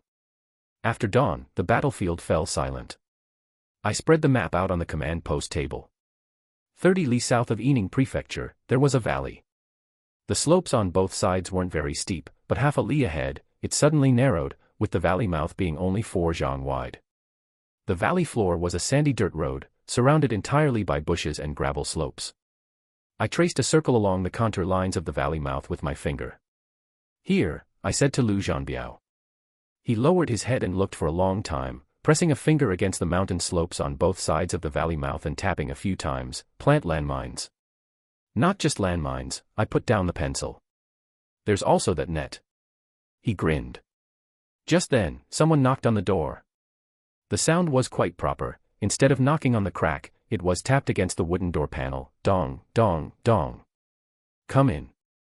The person who came in was Chen Taizhan. This kid was only 19, dark and lean, with a newly formed scab on his neck. He stood straight, his left hand pressed against the seam of his trousers. "Report, Commander," his voice was tight.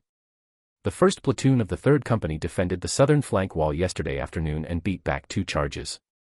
15 men against over 100 on the opposite side, and they didn't lose the position." "You commanded it?" "Yes." I looked at his face, which still had acne scars.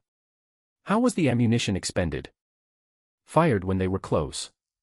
We didn't open fire until within 30 paces," he swallowed. "We saved the grenades to throw until they were clumped together." "How many were wounded?" 2 lightly wounded, 1 heavily wounded. The heavily wounded one has been sent away." He clutched his military cap in his hand, his knuckles turning white. I raised my hand and pressed it on his shoulder. "Starting today, "You are the acting captain of the first company." He was stunned for 2 seconds. "Commander, If you can block 100 men with 15, giving you a company will allow you to block even more." I pushed the stamped appointment letter on the table toward him. "Your name is on it, take it." When Shen Huaijin took the paper, his hands were trembling. He lowered his head and glanced at it, the corners of his mouth twitching without being able to smile, stepped back and snapped a salute, and almost tripped over the threshold when he turned around to go out. The door wasn't shut tightly. Someone outside let out a chuckle. I closed the door and walked back to the table. The map was still spread out there. My finger slid down along the terrain of the valley, and my fingertips stopped at the narrow point of the valley mouth. The mountain wind blew into the window crack, lifting a corner of the paper. Shen Huaijin walked out of the command post, and the harsh sunlight outside dazzled his eyes. An old veteran was squatting at the base of the wall cleaning his rifle, and stood up when he saw him. "Company Commander Chen." Shen Huaijin was stunned for a moment before realizing they were calling him. The veteran said, "The first company's ammunition is still piled by Bema River. Should we go take inventory now?" "Go." Shen Huaijin wiped the sweat off his face. "Call your platoon leader, and let's leave right now." The veteran slung his rifle over his back and followed behind him. Shen Huaijin walked a few steps and stopped again. He turned back to glance at the half-open window of the command post. The light inside was still on. "Forget it," he said. "Let's not take inventory just yet." The veteran was taken aback. Shen Huaijin was already walking in another direction. He didn't even know where he was going, and the small gravel under his feet felt uncomfortable. After walking about a dozen steps, he ran into Lu Zhanbiao coming from the direction of the cooking squad, clutching half a piece of scorched rice in his hand. "Huaijin," Lu Zhanbiao said, chewing on the scorched rice, "I checked the men in your company, and half of them didn't clean their rifles properly." "I know. Knowing doesn't help. Make them clean them." Shen Huaijin nodded. Lu Zhanbiao shoved the remaining scorched rice into his mouth and patted the crumbs off his hands. "Come over later to pick up the barbed wire. The regimental commander says we need to set up 3 lines in the valley." 3 lines. 3. 50 meters apart each. Shen Huaijin calculated in his mind. 50 meters, 3 lines. That would be enough to slow those soldiers down for a while. The sun had already risen high into the sky, baking his neck until it hurt. He walked toward the encampment of the 3rd Company's 1st Platoon, running into several familiar veterans along the way who all called out to him as Company Commander Chen. At first, he nodded and acknowledged them, but later he stopped responding. There were too many to respond to. The soldiers of the 1st Platoon were squatting in the shade of the trees taking apart their rifles. A soldier was clutching a rifle bolt in his hand. When he saw Shen Huaijin approach, he stood up to salute, and the bolt dropped to the ground, getting covered in dirt. "Pick it up," Shen Huaijin said. The soldier hurried to pick it up. Shen Huaijin squatted down and took the bolt to look at it. There was rust inside. It wasn't new rust, but the dark brown kind that had accumulated over a long time. "How many days has your rifle gone without cleaning?" "Report, Company Commander, 3 days. 3 days and it looks like this." The soldier didn't dare utter a sound. Shen Huaijin handed the bolt back to him. "Take it apart. Soak it in kerosene. Soak it until noon." "Yes." He stood up and glanced in the direction of the valley. Shen Huaijin hadn't explained the overall plan to him. He only spoke of barbed wire, landmines, and waiting for the signal. As for how to fight and when to press forward, it all depended on the battle situation. The landmines were planted last night. They were homemade, packed with explosives and scrap iron pieces in tin cans, with pull cords connected to the fuses. Shen Huaijin personally oversaw the planting, marking the location of every single one for fear that their own men might step on them. Shen Huaijin had seen a test explosion of those landmines. It blew a bole-thick tree right in half. The barbed wire had also been strung up. 3 lines, 50 meters apart from each other. The meshes were small, and people couldn't crawl through. "Company Commander Chen." He turned around. It was a messenger. "The regimental commander is calling you back to the command post." There were more people in the command post than before. Shen Huaijin stood before the map, flanked by Lu Zhanbiao and 2 defected company commanders. Company Commander Feng had a large face, and the knife wound on Company Commander Chui's face had scabbed over, making it look even more prominent.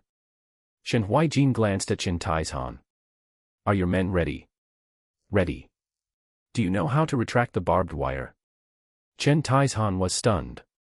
The rope for the third line of barbed wire is a slipknot, Shen Huaijin said. It loosens with a single pull.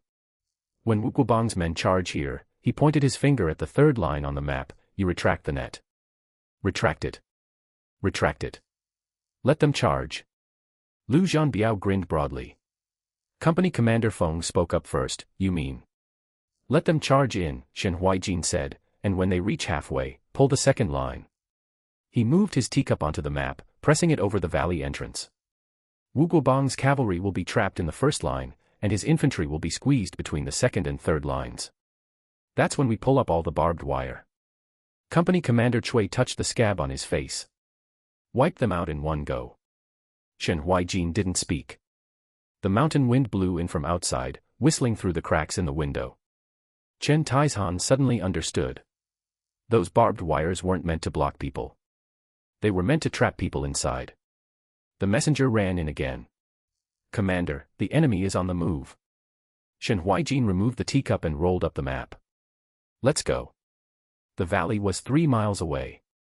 To get there from the command post, one had to pass through a forest of masan pines. Shen Huaijin ran along behind, not caring as pine needles scratched his face. Arriving at the hillside on the east side of the valley, Shen Huaijin squatted down and raised his binoculars. The Lus road at the valley entrance was still empty. Lu Zhanbiao lay down beside him, pressing the barrels of the 2 machine guns slightly downward. What if they don't come? They will come. What if they don't? Shen Huaijin didn't answer. When the sun climbed overhead, dust rose at the end of the Lus road. First came the cavalry. About 200 or 300 of them, horses running at top speed with the riders keeping their bodies pressed very low. Then came the infantry columns, their marching footsteps sounding like muffled thunder, making the ground tremble even from afar. Wu Guobang's main force. 3,000 men. Chen Tieshan's breathing grew heavy. The cavalry didn't stop when they entered the valley entrance.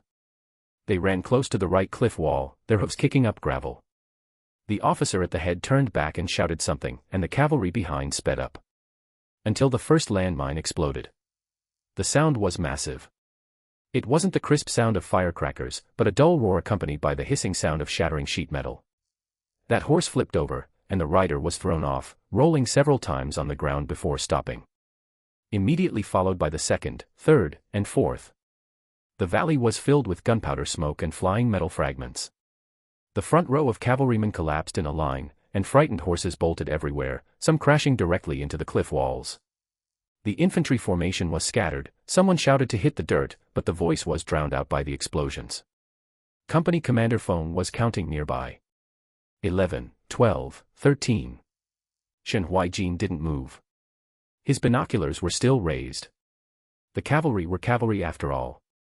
After less than half a minute of chaos, someone organized a charge. They wanted to get past the barbed wire. The first rank of cavalry charged to the front of the first line of barbed wire, yanking hard on their reins as their horses reared their front hooves. Then the second rank charged up, crashing into the horses ahead. Crossfire commenced. On the hillsides on both sides of the valley, Shen Huaijin's machine gunners opened fire simultaneously. Bullets swept across from the flanks, and the cavalry in front of the barbed wire fell like rice crops cut down by a sickle. Shen Huaijin lay prone on the slope, his eyes wide open. He had never seen so many people fall at the same time. The rear guard of the cavalry began to retreat, but the infantry was still charging forward. People were crammed together, shoving and pushing, and some were pushed onto the barbed wire and hung up there. Shen Huaijin lowered his binoculars. Retract the third line. The messenger raised his flag and waved it. Someone on the hillside pulled the ropes. The third line of barbed wire loosened and collapsed onto the ground. Wu Guobang's infantry saw the gap. They began to surge toward that direction. Someone screamed, "Charge out," until their voice cracked. The crowd rushed toward the third line of barbed wire like water from an open sluice gate. Shen Huaijin waited until they had crammed the 50-meter open space full. Pull the second line. Another rope was pulled. The barbed wire at the valley entrance was completely raised. Advancing, retreating, all paths were sealed off. The valley turned into a rectangular cage. Company Commander Cui spat a mouthful of saliva. It's our turn. He stood up and drew his sidearm. Company Commander Feng stood up as well. Down the hillside, Wu Guobang's troops were already in chaos. Some tried to climb over the barbed wire, only to be struck by bullets. Some lay motionless in shell craters, playing dead.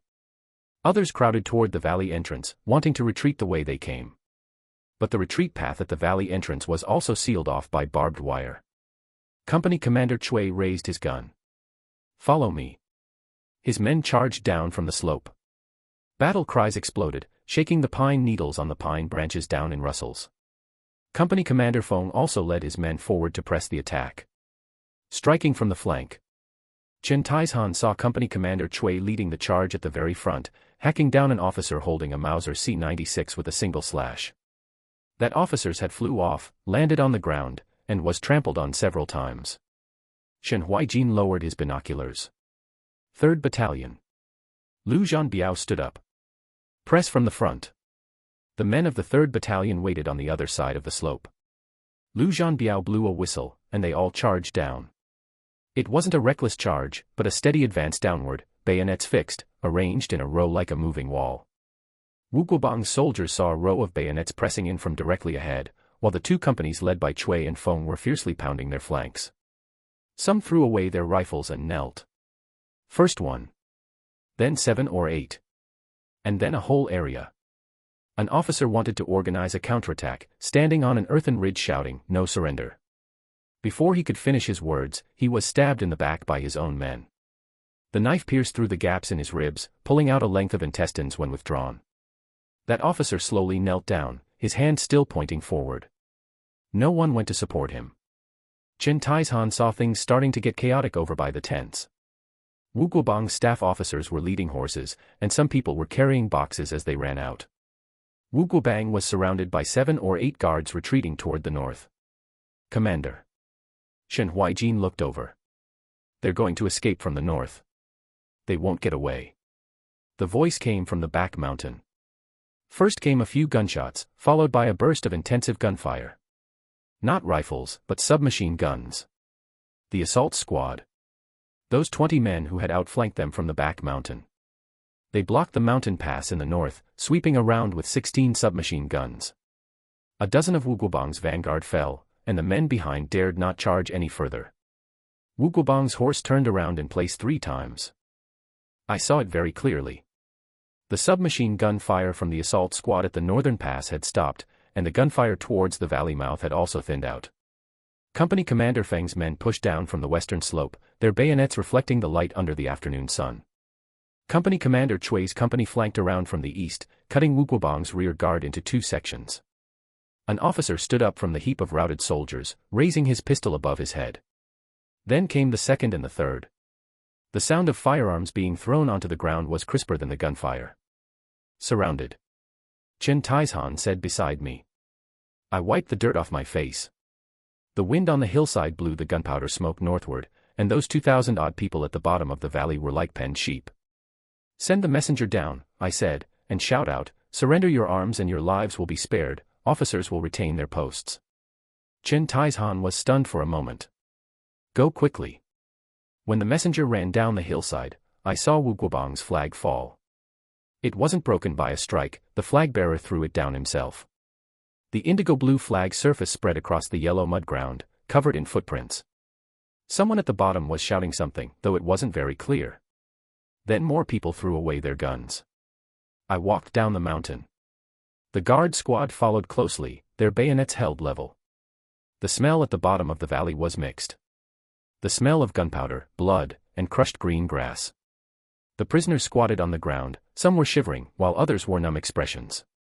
Company Commander Feng led his men to disarm them, tying the rifles into bundles. Wu Guobang was pinned next to a stone. His horse had long since run out of sight, his military cap was tilted to one side, and there was blood on his right arm. The ones pinning him down were men from the assault squad, and that squad leader thrust the submachine gun in his hand onto the ground. "Your Commander Shen." Wu Guobang raised his head. "I want to see your Commander Shen." I walked up to him. Wu Guobang looked up at me, the bloodshot veins in his eyes very obvious. His lips moved, but no sound came out. "Brigade Commander Wu." I squatted down, meeting him at eye level. Your men have surrendered, and you have been captured. Whatever you have to say, save it for evening. Take him away. I stood up. After Wu Guobang was dragged away, Lu Zhanbiao ran over from the north. His boots were covered in mud, and that old scar on his face shone in the sweat. There are over 2,300 prisoners, and the firearms are still being counted. He caught his breath. Wu's messenger said that the provincial capital didn't know he was dispatching troops. I looked towards the north. They didn't know. That's what his messenger said. Wu Guobang didn't ask the military governor's mansion for orders, he raised the troop on his own accord. I didn't speak. The clouds on the horizon hung very low, and the wind from the foot of the mountain blew over, carrying the fishy scent of earth. Where is Sun Yang? I asked. In Yining. Have someone send a message to her. Release the news of Wu Guobang's capture. From now on, she must find a way to know about every single matter over at the provincial capital. Lu Zhanbiao nodded and turned to run off.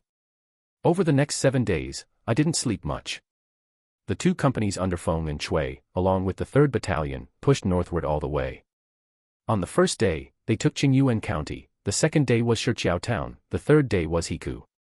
The routed soldiers under Wu Guobang were like beads with a snapped string, surrendering wherever they went. Some people didn't even fire their guns, opening the stockade gates as soon as they saw our flag from afar. On the 4th day, we arrived in Pingyang. On the 5th day, Yangon. On the 6th day, Changxi. By the afternoon of the 7th day, all 5 outer counties of the provincial capital were in our hands. I had the troops stop at Lijiazwang, 30 li south of the provincial capital. There was an abandoned ancestral hall at the village entrance, and I had people clear out the incense table and spread out the map. Let the brothers rest and reorganize for 2 days, I said to Lu Zhanbiao, we won't enter the city. Not enter the city. We won't enter the city. On the morning of the 8th day, people came from the provincial capital. The ones who came were people from the military governor's mansion. A black car, flying the flag of the military governor's mansion, bounced all the way along the dirt road, its body covered in mud splatters. When the car stopped, 3 people crawled out from inside. The one leading the way wore a dark blue Zhongshan suit, looked around 50 years old, and had the smoothness on his face that came from long immersion in officialdom. He pulled out a handkerchief to wipe his forehead and walked toward the ancestral hall. Commander Shen. He extended his hand from afar. I am Military Governor Zhao Zhenting, Deputy Military Governor of the Provincial Military Governor's Mansion. The person beside me is Speaker Qian Shirong of the Provincial Assembly. I stood at the entrance of the ancestral hall without extending my hand. Military Governor Zhao Zhenting's hand paused for 2 seconds before he pulled it back himself. He smiled, the arc of his mouth very polite. Commander Shen's majestic might is well known, we have all heard about Wu Guobang's affair. This person disobeyed military orders and arbitrarily initiated hostilities, truly deserving execution for his crimes. Fortunately, Commander Shen has acted on behalf of heaven, eliminating this fiend in one stroke. All the gentry and scholars in the entire city are clapping and rejoicing. I still didn't speak. Military Governor Zhao Zhenting looked at Qian Shirong. Qian Shirong was slightly shorter, wore a pair of glasses, and looked like he used to be a schoolteacher. Commander Shen, Qian Shirong stepped forward half a step. Wu Guobang has already been removed from his post and detained by the military governor's mansion. Coming here this time, firstly, is to apologize for Wu Guobang offending your esteemed forces, and secondly, to discuss ceasefire matters with Commander Shen. Wu Guobang's actions were his own doing and have nothing to do with the military governor's mansion. Only then did I open my mouth. As for the ceasefire, I turned and walked into the ancestral hall. They followed in as well. A map was spread out on the incense table. I used my finger to tap on the location of the provincial capital. How many troops are still inside the city? Military Governor Zhao Zhenting and Qian exchanged a glance. This. Military Governor Zhao Zhenting gave a dry cough. Commander Shen, please be discerning, the defense of the provincial capital has always focused primarily on public security. 3,000, Qian Shirong said softly, mostly left over from Wu Guobang's old subordinates. Right now, people's hearts are somewhat unsettled. I didn't answer. The ancestral hall fell quiet for a short moment, while sparrows in the outer courtyard chirped. I won't attack the city, I said. Military Governor Zhao Zhenting's shoulders sagged down a bit. However, I drew a circle around the outer perimeter of the provincial capital on the map. My men will stay in their current positions. Of course, of course. Military Governor Zhao Jinting nodded repeatedly, with Commander Shen's military might, the entire provincial capital up and down. What I want is not the provincial capital. I pulled my finger back. What I want is recognition. Go back and tell the military governor's mansion that within 3 days, I, Shen Huaijin, must receive an official document of recognition from the provincial military governor's mansion regarding its jurisdiction over Yining Prefecture and its 5 subordinate counties. In black and white, stamped with the official seal of the military governor's mansion. The ancestral hall fell silent once more. This. Military Governor Zhao Jinting looked at Qian Shirong. Qian Shirong took off his glasses, wiped them, and put them back on. I understand Commander Shen's meaning. He was smarter than Military Governor Zhao Jinting. Infighting was fierce in the provincial capital right now. Once Wuguobang fell, it would be good enough if Military Governor Zhao Jinting and the others could stabilize the situation, let alone having the energy to fight a war. Then please await the good news, Commander Shen. When they left, a high cloud of yellow dust was kicked up behind the back of the car. Chen Taizhan leaned over from the side. Commander, will they really give it? They will. I rolled up the map, they have no other path. That same night, Zhao Sanyang's messenger arrived. It was a vegetable vendor carrying 2 baskets of radishes. He felt out an oiled paper package from beneath the radishes. The letter was very short, the handwriting scrawled. The military governor's mansion has already dismissed Wuguobang, and Military Governor Zhao Jinting is acting as military governor. Most of the officials from Wu's faction inside the city have been cleared out.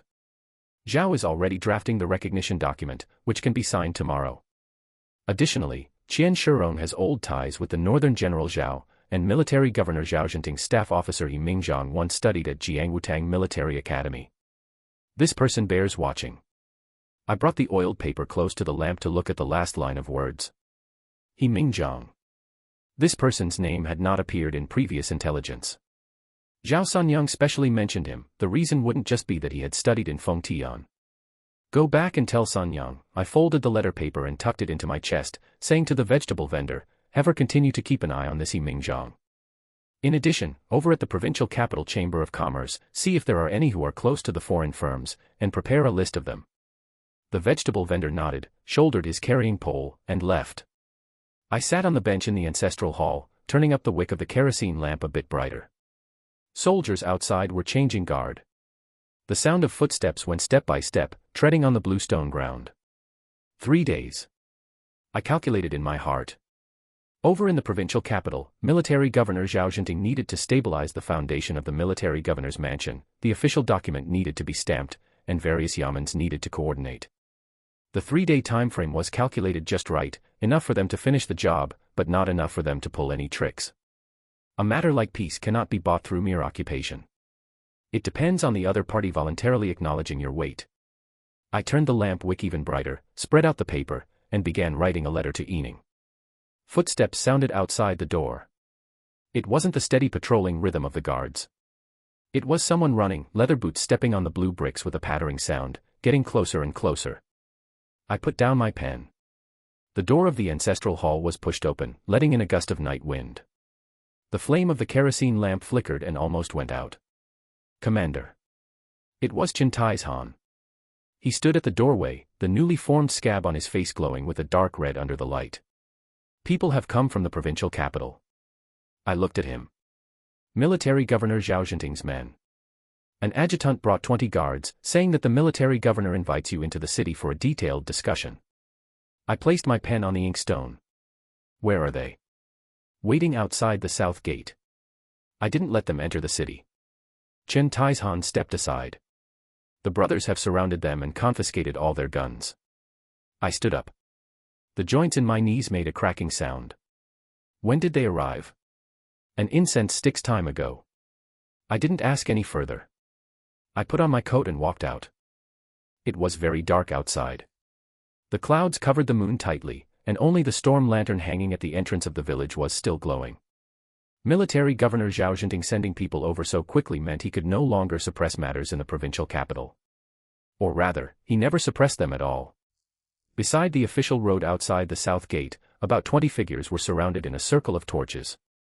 The guards' guns had already been collected, and they squatted on the ground one by one, holding the backs of their heads with their hands. The leader was a short adjutant, his spectacle lenses reflecting the light of the torches. Seeing me, he stood up from the crowd. "Commander Shen." A soldier nearby immediately nudged him with a rifle butt. "Squat down."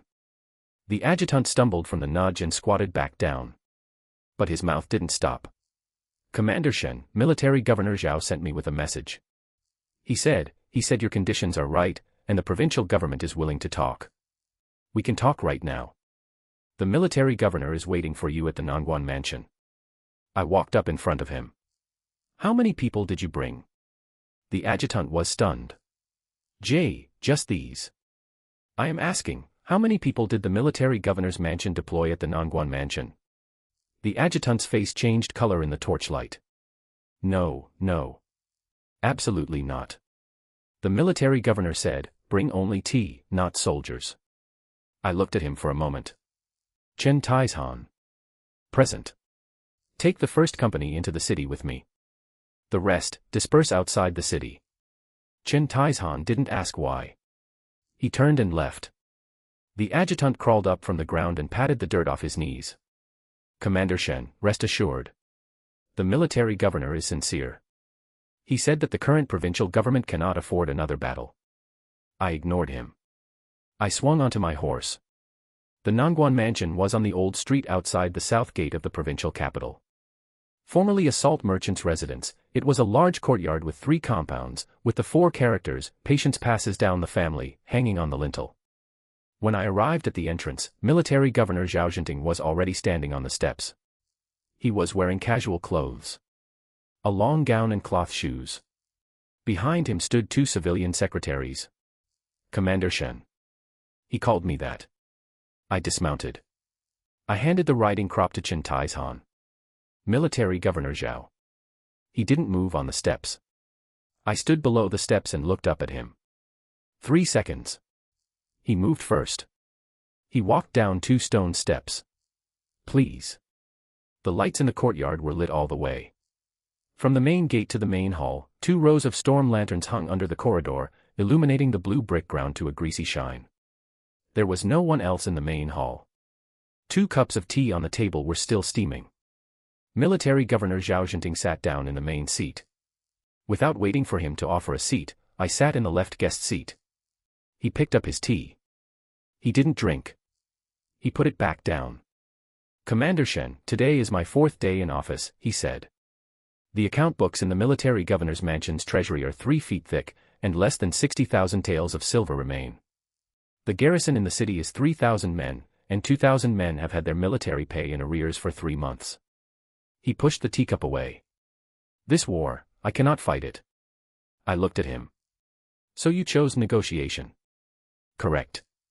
Military Governor Zhao Jinting nodded. "Yining Prefecture, and those 5 counties you conquered, Yunyang, Shangshi, Xinfeng, Baisha, Tiling, are all yours. The provincial government will issue you an official document. In black and white. Demarcating and ruling separately." He spoke very crisply. I was waiting. Sure enough, he paused. "But I have conditions." "Speak." "The commercial route cannot be severed. The provincial capital's granaries rely mostly on the autumn grain from those 6 counties of yours. The official roads and waterways within your controlled area must be open to the provincial capital's caravans." I looked at the 2 untouched cups of tea on the table. "Very well. The commercial routes will remain open as usual. But I also have conditions." Military Governor Zhao Jinting's hands were placed on the table. "Please go ahead. First, redistribute the tax ratio. Of the land tax and commercial tax of the 6 counties, 60% will remain locally, and 40% will be turned over to the provincial government. From now on, it will be negotiated annually." His fingers moved slightly. 60%. "Commander Shen, the yamen in the provincial capital also needs to support troops. You raise your troops, and I raise mine. We mind our own business." Military Governor Zhao Jinting fell silent. The eyes behind his spectacle lenses looked at me, and I looked at him. Perhaps 10 seconds passed. He said, "Very well. But the accounts must be transparent. Each county will report accounts every year after autumn." "All right," I said. "Second, the Shen Group wants to set up a branch in the provincial capital. Commercial firms, freight yards, and warehouses will pay taxes according to the rules and will not be harassed by local authorities. Military Governor Zhao Jinting didn't hesitate this time. This is acceptable. I will coordinate with the provincial capital chamber of commerce over there. Third. I pulled a letter from my bosom. The letter was unsealed. It was the roster sent by Zhao Sanyang 3 days ago, listing those foreign firms in the provincial capital chamber of commerce that secretly communicated with Grand Marshal Zhao in the north. I placed the letter on the table and pushed it across. These foreign firms must issue a public statement in the newspapers to draw a clear line with you, Military Governor Zhao. Military Governor Zhao Jinting took the letter and opened it. His hands didn't shake while reading the letter. But the edge of the letter paper folded slightly. Do you know what this means? He said. I know. It cuts off your retreat in the north. I picked up the tea. It had cooled down. I put it back down. Military Governor Zhao, the reason you came to find me is because you know clearly, no one in the provincial capital listens to you. The Chamber of Commerce doesn't listen, the garrison doesn't listen, and even the bunch of advisors in the military governor's mansion are old men left behind by Wu Guobang. He didn't speak. But once you sign this peace treaty with me, you will be the legitimate military governor. My 6 counties recognize you. What else are you afraid of? Military Governor Zhao Jinting folded the letter properly and put it into his sleeve. As for President Liao. President Liao takes his cues from me. He was stunned. I didn't explain. How about it? Will you sign or not? He stood up. He walked back and forth twice in the hall. Then he stopped. Get paper and pen. The peace treaty was signed before dark. In duplicate. 1 copy for me, 1 for him. The content was very simple. The military, political, and civil affairs of Yining Prefecture and its 5 subordinate counties were completely handed over by the provincial government to the Joint Defense Headquarters for jurisdiction. Both sides would not infringe upon each other. Commercial routes would be open. Taxes would be divided 60-40. Military Governor Zhao Jinting signed the last page and stamped it with the official seal of the military governor's mansion. I signed and pressed my fingerprint. Commander Shen. He put down the writing brush. From now on, you and I are allies. I stood up. Future matters will be discussed in the future. He didn't say anything more. When I walked out of the main hall, it was almost dawn outside. I hadn't slept all night. But my mind was very clear. From the ancestral hall to the Nangguan mansion, from the letter to the peace treaty. 3 days. These 3 days were worth the past 3 years. Walking out of the Nangguan mansion, Chen Taizhan came up to greet me. Commander, is it done? Done. I handed the peace treaty to him. Pass down the order. Let's go home. The flagstone road at the gate of Yining City had been crushed countless times by carriage wheels. Returning this time, there was an extra plaque on the city gate. Black characters on a white background, written in clerical script. Jurisdiction of the Jiangnan Joint Defense Headquarters. Lin Rulin had people carve it. The city gate was crowded with people.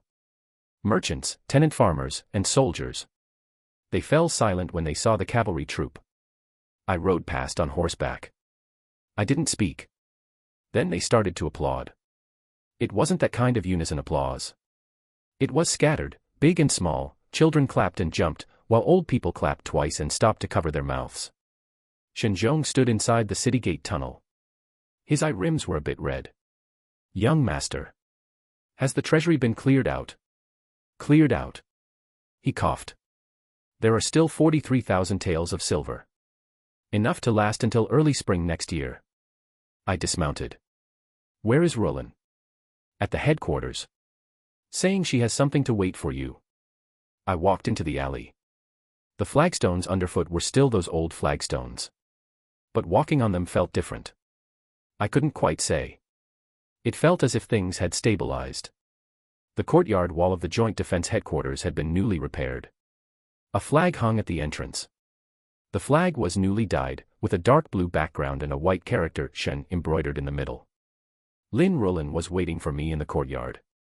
She sat on a rattan chair, holding a stack of account books in her hand. You're back. MHM. Signed. Signed. I placed the peace treaty on the table. She opened it and looked. 60%. She raised her head. You calculated very accurately. Military Governor Zhao Zhenting needs money to raise troops. 60% is enough for him. Any more and it would mean he wants to deal with me. Lin Rulin smiled slightly. She closed the peace treaty. As for the branch in the provincial capital, I've already sent people to look for storefronts. On which street? Dongguan Avenue. The shop that used to be the Zhou family's draper's shop.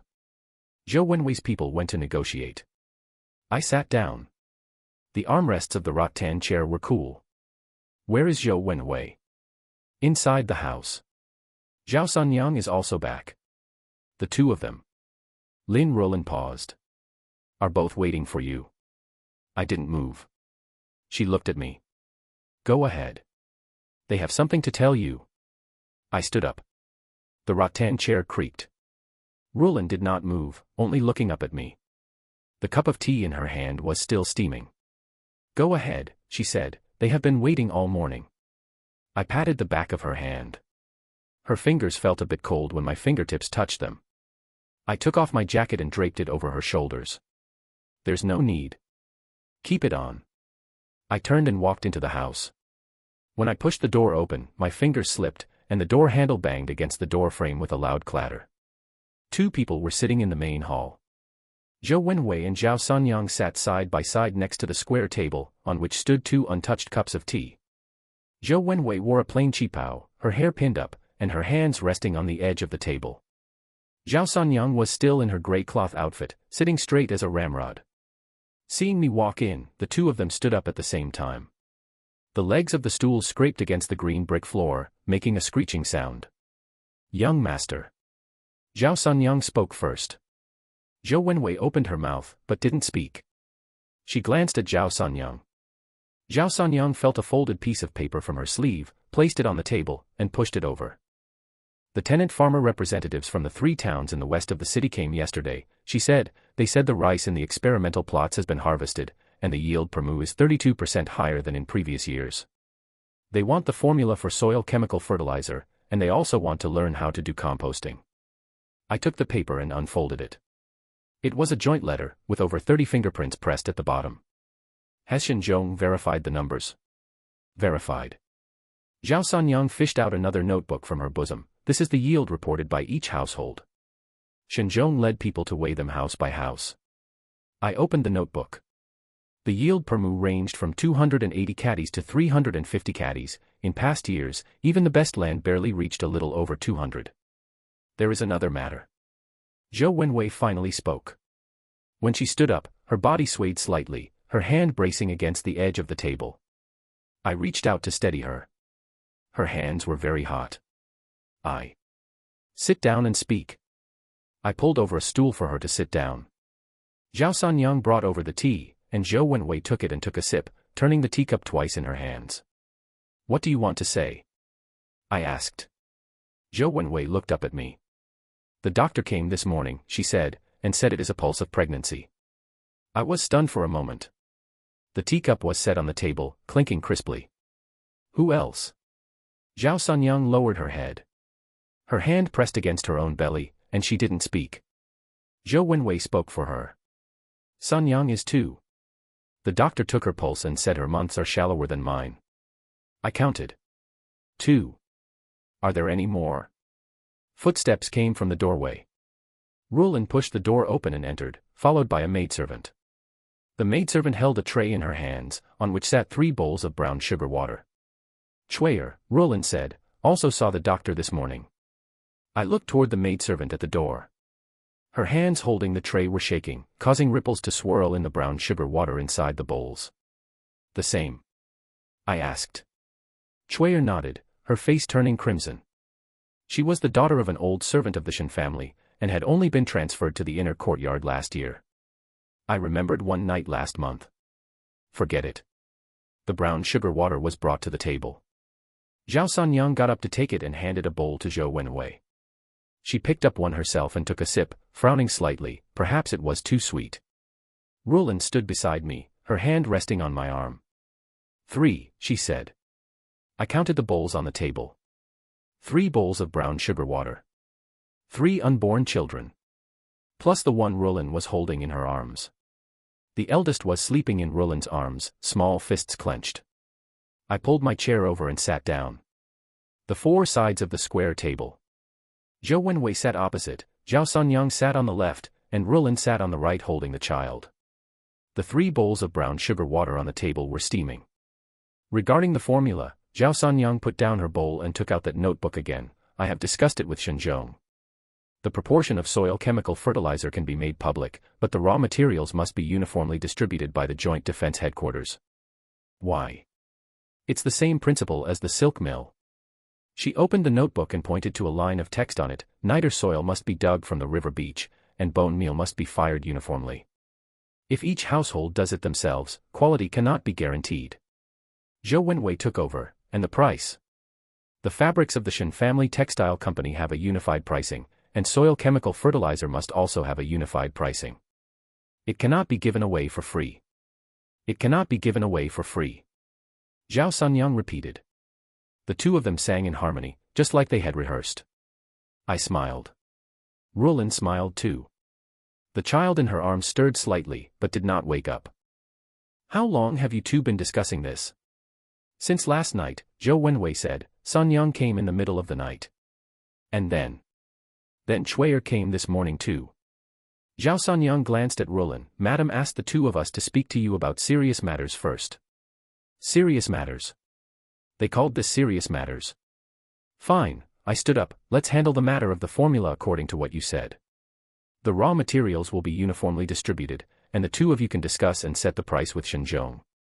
As for the farm, let Shenzhong manage the farm, Rulin said. He has a good memory, and all the data from the experimental plots were recorded by him. Then the textile company. I am doing it.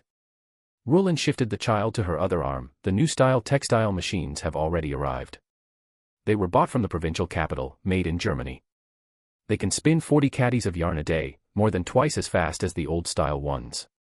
When did they arrive? Yesterday. When you entered the city. Rulin smiled slightly. You were riding a horse in front, and the caravan followed behind. Those 3 machines were in wooden crates bound with iron hoops, and one got damaged on the road from the bumps, only being repaired this morning. Zhou Wenwei felt a piece of paper from her sleeve and handed it over. It was a bill of lading, which read, 3 German textile machines, 3 boxes of parts, and 120 spindles. Below it was stamped with the seal of the Lin family firm from the provincial capital. I am contacting people regarding the fabrics, Zhou Wenwei said. The shop of the Zhou family's draper's shop in the provincial capital is still empty. Second uncle said it can be reopened in the name of the Shen family textile company. The shop rent. No rent needed. She folded the bill of lading and put it back. Second uncle said, consider it as the Zhou family's share. I looked at her. She picked up the brown sugar water and took another sip. The rim of the bowl blocked half of her face. Regarding the renaming of the Huaiyuan filature, Rulin stood up and picked up a sealed notebook from the table. I have thought about it. Let's call it the Shen Family Textile Company. Filature, spinning, and weaving in one continuous line, keeping everything from cocoons to finished cloth in our own hands. She opened the notebook. Inside were tables, line after line of text, from raw material procurement to factory prices, from wage accounting to transportation and sales distribution. Each line was annotated with a date at the end. This is last year's account. She flipped to the last page. This year, with the new style textile machines added, the output can probably double. Double. At least. If the spindles are all running at full capacity. She closed the notebook. But we need to ship out goods. The textile machines spin 40 caddies of yarn a day, which is 120 caddies for 3. The silk mill cannot supply that many cocoons. Then expand the cocoon collection, Zhao Sanyang said. When the autumn silkworms spin cocoons this year, have all the towns send the cocoons over. The price. Unified pricing. The 3 of them started again. I picked up the child in Rulin's arms. The eldest opened his eyes to look at me, then closed them again. His breath puffed against my wrist, feeling warm. Regarding the Jiangwutang Military Academy, Zhao Sanyang suddenly looked up. It needs to be expanded. This was said to me. MHM. The classrooms are not enough. There are only 2 classrooms right now, and 300 people. 300 people. You said so. Recruited by population proportion across the counties, 50 for Yining, and 40 for each of the other 5 counties. I remembered. This was said at the headquarters the day before yesterday. Then build another row of houses next to the silk mill. Have Shen handle it. Zhao Sanyang made a note in her notebook. Rulin stood up and walked to my side. She stroked the child's face. He is teething, she said. When? The day before yesterday. He bit me. She reached out her hand. There was a shallow bite mark on the web of her thumb. The child turned over in my arms, his mouth moving, probably biting on something in his dream. The sky outside was already fully bright. Sunlight leaked through the window lattice, falling on the 3 bowls of brown sugar water on the table, the rims of the bowls reflecting a circle of red. Zhou Wenwei stood up and cleared away the teacups. Zhao Sanyang closed her notebook and tucked it back into her bosom. Chui'er came in to clean the table, moving very lightly without the bowls and dishes making a single clinking sound. Rulin walked to the door and pushed it open. The leaves of the old locust tree in the courtyard had all turned yellow, and when the wind blew, a few pieces fell on the stone steps. When are you going to the farm? She didn't turn back. In the afternoon. What about the Jiangwutang Military Academy? Tomorrow. Go see the machines first. I carried the child into the courtyard. Rulin followed out, her hand resting on my back. Her fingers were finally no longer cold. The voices of Zhao Sanyang and Zhou Wenwei speaking came from the room behind. They kept their voices very low, and it was hard to hear what they were saying. It was probably about next month's accounts. Or maybe about giving the children names. The wind blew over again. A locust leaf fell onto Rulin's shoulder. She didn't brush it off. The window of that office on the 2nd floor of the headquarters was open. The newly painted window frame was not yet completely dry. Standing by the window, I could see the chimney of the silk mill to the east, the flying eaves of the Guandi temple to the south, and that bend of the Beima river further away. The rice paddies on the opposite bank of the river had all been harvested, leaving only rice stubble in the fields. People were turning the soil in a few plots of land, probably doing composting. Rulin stood in the courtyard downstairs, looking up. She was holding the child, followed by Chui'er and 2 stewards. Don't leave the window open for too long, she shouted up to me, the paint smell is strong. I closed the window. Shen was waiting for me at the stairway. He was clutching a piece of paper in his hand, its corners completely crumpled. Seeing me come down, he hurried forward 2 steps, then stopped. Young master, that piece of land for Jiangwutang Military Academy. What's wrong with the land? The section on the west side near the silk mill, old Lu's family graveyard is also in there. Shen handed over the paper. He refuses to let anyone touch it, no matter what. I took the paper. It was a draft of the land deed, drawn in pencil, crooked and warped. A palm-sized area was circled on the west side, with the 3 characters, Lu family graves, written next to it. His family's ancestral graves. 3 graves. Old Lu says moving the graves and breaking ground will ruin the feng shui, and he absolutely refuses to do it. Shen wiped the sweat from his forehead. I haggled with him all morning, but he wouldn't listen to reason at all. I folded the map and tucked it into my pocket. Let's go. The sun outside was already high in the sky. The old locust tree in the yard was still shedding leaves, covering the ground in gold. It rustled underfoot. Shen followed closely behind me, his steps hurried, and the sound of his heavy breathing could be heard.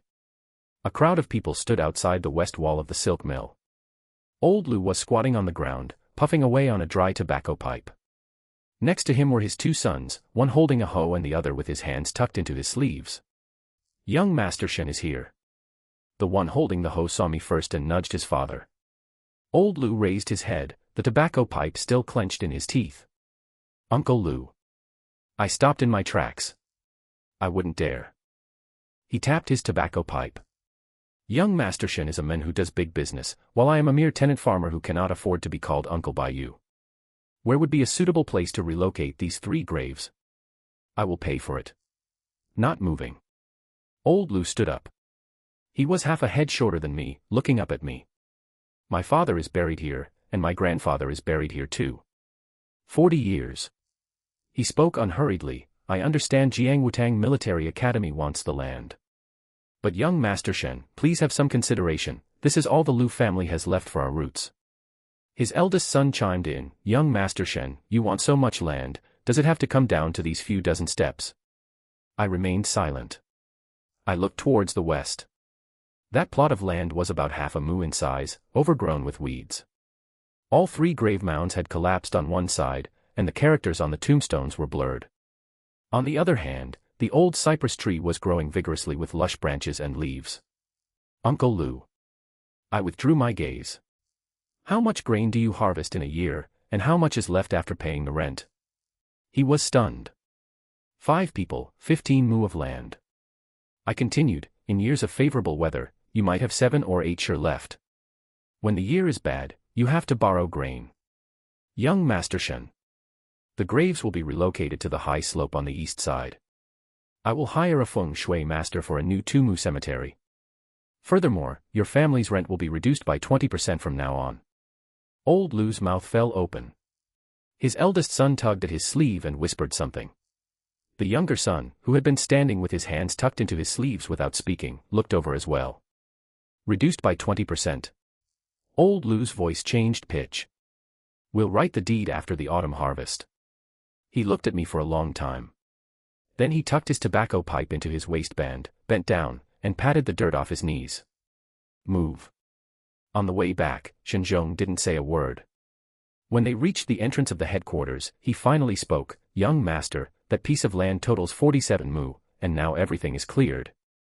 Keep a close eye on the expansion of Jiangwutang Military Academy." I stopped in my tracks. "Lay the foundations first, and if the school buildings aren't enough, set up tents first. 300 students cannot wait. 300. 300. I didn't say anything more. As I went upstairs, the stairs creaked. A stack of newspapers was piled up in the office. The topmost one was the newly released Evening Daily, with the front page carrying the enrollment news for Jiangwutang Military Academy. Huaijin Military Academy permanently establishes 4 departments: infantry, artillery, engineering, and logistics. Starting today, it will recruit the first batch of 300 trainees from the entire county and the subordinate 5 counties, with a 2-year academic system and selection based on merit. Underneath was another recruitment notice in a slightly smaller font, stating the hiring of several military instructors. I picked it up and flipped through it. The layout was decent. The door was pushed open. "Young Master, the 3 instructors have arrived." Shen Zhong led 3 people in. The one leading the way was short, with a dark complexion and a brisk stride.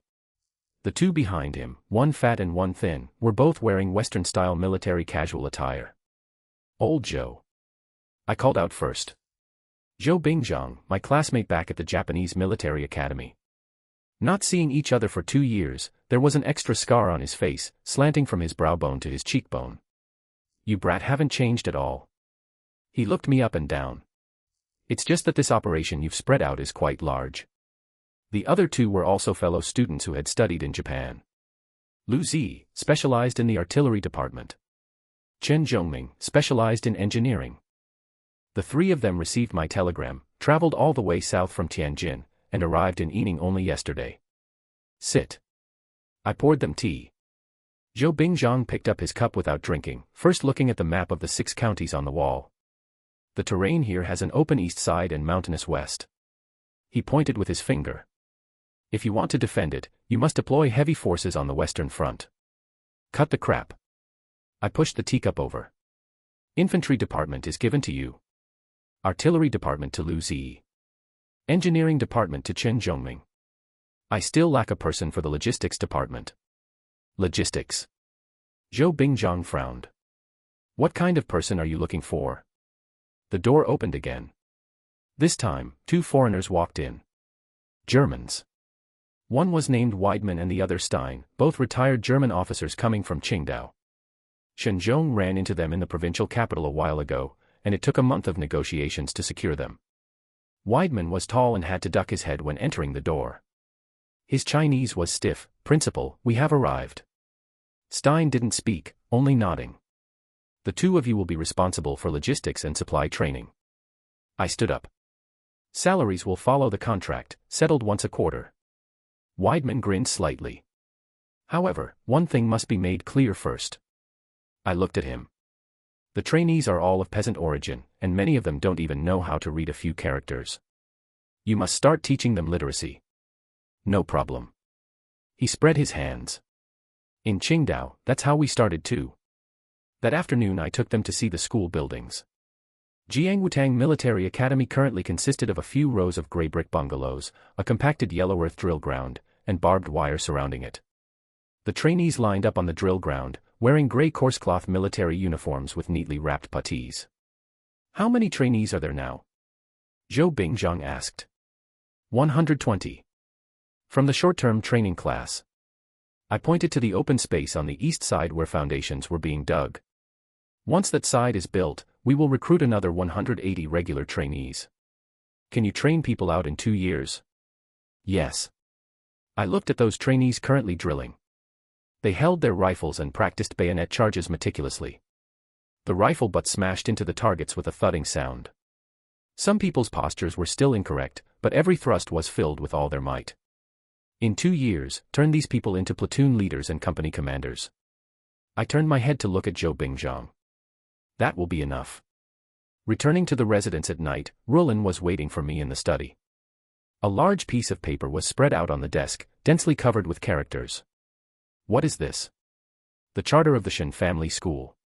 She put down her brush. From enlightenment to studying abroad, a total of 4 levels. Entering school at 6, first attending the primary school to learn literacy and arithmetic. Advancing to the classics and history hall at 10 to practice writing and literature. Entering the practical studies hall at 14 to study economics, law, and science. At 18, selected individuals are sent to the provincial capital or abroad. I read down line by line. What should be learned at each age, how many exams per year, and what the criteria for advancement were all written clearly. How long did you write this? 3 days. Rulin rubbed her wrists. There is also a supplementary clause to the clan rules, requiring all descendants of the Shen family, regardless of whether they are born to the primary wife or concubines, to enroll in school upon reaching the age of 6, studying both literature and martial arts. I put down the charter. Do you plan to have the clan elders sign it? Not just sign.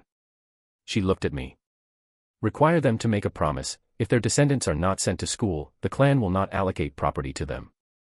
Early the next morning, I had 10 copies of the charter transcribed and distributed to the clan elders of each branch. By noon, third granduncle came looking for me, leaning on his cane. Even girls study books. He slapped the charter onto the desk. What kind of rule is this? Girls in Japan study books too. I poured him tea. Those in Germany and Britain do as well. Those are foreigners. We are the Shen family. Third granduncle. I cut off his words. How old is your grandson this year? He was stunned. 6.5. It's time for him to enter school. If he doesn't enter the school, he won't get a share when the clan divides its property later. Third granduncle's mouth hung open. His cane poked against the ground, tap, tap, tap. Once a young girl reads books, once married off she belongs to someone else's family. A Shen family daughter who marries out is still a member of the Shen family. I pushed the tea toward him. The charter clearly states that the primary school has boys and girls in the same classroom, while the advanced school has separate classes. He didn't speak again. The tea grew cold, he drank it down in one breath, and left. On the 9th day of the 9th month, the opening ceremony of Shen Wantang Military Academy took place. 300 new trainees stood on the drill ground, their grey cloth military uniforms not yet worn properly, and some people's puttees wrapped loosely. But the formation stood straight, and not a single person moved. I walked up to the wooden platform. The wind blew over, whipping up the yellow dust of the drill ground. Those faces below the platform, some tender and some weathered, all looked up at me. Gentlemen, today you are students. The voice was not loud, but the drill ground was silent, and every word carried far. Tomorrow you will be the backbone of the Shen family army. Standing in the front row was a dark and thin lad, looking around 16 or 17 years old. While I was speaking, his shoulders were tightly tensed, and his eye sockets were red. I shifted my gaze away. 2 years. In these 2 years, what you must learn is not waving guns and sticks, but fighting. Real fighting. How to lead troops, how to deploy formations, how to calculate ammunition, how to build fortifications. Those who cannot learn it, get lost. Those who learn it, come out to be platoon leaders. The wind stopped. On the day of graduation, you will stand here as officers to be reviewed by me. On the 10th day of the 9th month, a telegram arrived from the provincial capital. The newly appointed military governor Zhao Zhenting was going to hold the Provincial Rehabilitation Conference on the 15th day of the 9th month, inviting representatives from the 6 counties to attend. The telegram was written politely, to jointly discuss grand plans and pacify the locality, but anyone could see that this was an attempt to probe the bottom line of various factions under the guise of a meeting. I handed the telegram to Rulin to read. She glanced at it and put it down. Are we going? Yes. I took back the telegram, folded it, and put it into my pocket. Not going would instead make us look guilty. Rulin did not ask any more questions. She had been busy grinding out the charter with those clan elders these past few days. Third granduncle had not spoken up again, but over at sixth granduncle's side, he had his grandson pass along a message, saying that girls entering school was fine, but how preposterous is it for boys and girls to attend classes together in the same room? Rulin replied, we have insufficient teaching staff to hold separate classes. If you want separate classes, make sixth granduncle pay to hire teachers.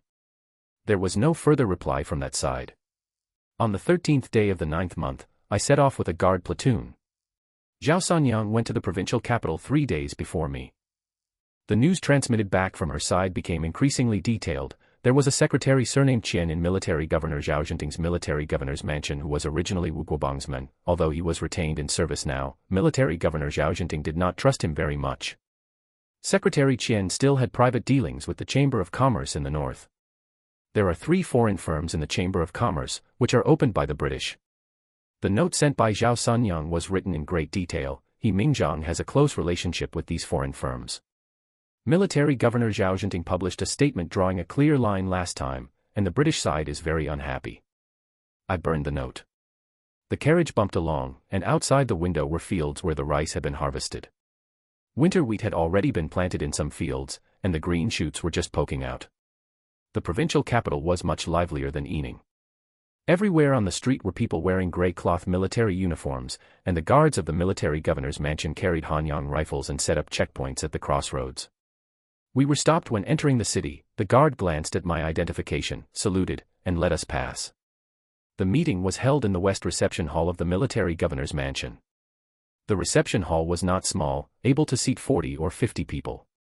When I arrived, more than 20 representatives had already come, all of whom were figures like commanders of county security corps and presidents of chambers of commerce.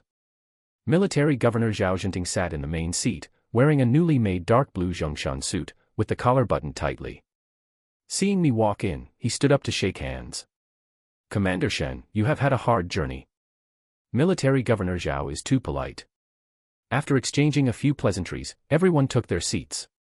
The meeting began, and Military Governor Zhao Zhenting first delivered a string of clichés about rectifying the locality and pacifying the jurisdiction. Then his tone shifted, saying that he wanted to unify the financial taxation of all counties, with personnel dispatched by the provincial government to audit. The expressions of the people below did not look too good. Who did not know what dispatching personnel to audit meant? It meant planting people in your territory and keeping an eye on your money. A county representative stood up and said that Wanning County suffered a drought this year. Its tax revenue had already been reduced by 30%, and it really could not scrape together extra money for overall coordination. Military Governor Zhao Zhenting's face sank slightly. Another representative immediately stood up and said that their county militia had just finished suppressing bandits. The expenses were too large, and they were temporarily unable to hand over revenues. I saw it clearly. These 2 factions had discussed it beforehand. Military Governor Zhao Zhenting coughed and was about to speak. I stood up. Military Governor, I have a proposal. Everyone's gaze is turned over. Instead of discussing how to divide tax revenue, we might as well set the rules first. I leveled my voice. Each province retains military, financial, and administrative autonomy. The provincial government shall not dispatch personnel, make allocations, or interfere in the internal affairs of the counties. However, when encountering foreign enemies or major changes in the overall situation, the 6 counties shall jointly elect an alliance leader to take unified external action. The reception hall fell quiet for an instant. Then that representative from Wanning County fiercely slammed the table. This is a good idea. Then representatives from 3 other counties stood up to second the motion. Military Governor Zhao Zhenting's expression was very ugly. He stared at me for several seconds, the corners of his mouth twitched, and in the end he did not speak. That secretary surnamed Qian next to him leaned over and whispered something, and Military Governor Zhao Jinting waved his hand. Commander Shen's proposal is indeed fresh. His tone was suppressed very flatly. The central government might not necessarily approve. The central government is far away. I said, as for matters within the province, we will discuss and handle them ourselves. Another representative stood up. He was the commander of the Xinjiang County Security Corps, surnamed Ma. He had not uttered a sound before, but now he spoke. I agree with Commander Shen's proposal. Xinjiang County is small and cannot afford the people dispatched by the provincial government. Our own militia will be managed by ourselves. Military Governor Zhao Jinting picked up his teacup and took a sip. His hand was very steady. But I noticed that when he put down the teacup, the lid knocked against the rim of the cup. After the meeting adjourned, I did not return directly to my residence. The representative from Wanning County was surnamed Huang. After the meeting, he pulled me to a corner of the corridor to talk. He said he had 300 men and rifles under his hand, but they were all commission 1888 rifles, and the cost-performance ratio of the bullets was not as good as that batch of goods I got from Dexian last time. Commander Shen, if you still have connections on your side, get a batch for your brother too. I said it could be discussed. Commander Ma of the Xinjiang County Ma Corps also came over. He was even more direct, saying that Military Governor Zhao Jinting was an unreliable person. When Wu Guobang was around, he played both sides, and now that he has become military governor, he will cause even less of a rest. Regarding the proposal of interprovincial autonomy, the few of us have discussed it, and we are all willing to push Commander Shen as the alliance leader. I shook my head. The alliance leader position is not urgent. Let us set the rules first. Commander Ma glanced at me and nodded. That night, Zhao Sanyang had someone deliver a letter. The letter was a draft of a secret dispatch written by Military Governor Zhao Jinting to Military Governor Zhou of the neighboring province. Zhao Sanyang's people copied a copy in the military governor's mansion, and the original was still in Secretary Qian's drawer. The letter was written very bluntly. Military Governor Zhao Jinting said that Shen Huaijin of Yining relied on troops to wait himself, and under the false name of interprovincial autonomy carried out the reality of separatist rule, and requested Military Governor Zhou to send 2 regiments to assist, ceding 2 counties as a reward after the matter was accomplished. I finished reading the letter. The original is still there. It is. The person delivering the letter was a vegetable-selling fellow whose speech was very brisk. Secretary Qian will have someone send it out tomorrow morning. We can intercept it. No need to intercept. I returned the letter to him, put it back. Let it be sent away. The vegetable-selling fellow was stunned for a moment, but did not ask much, nodded, and left. I went to find Representative Huang. He lived in an inn in the south of the city and was eating with a few people. After I sat down, I directly spoke about the matter of the secret letter from the neighboring province. Representative Huang's expression changed. Military Governor Zhao Jinting, is this going to invite wolves into the house?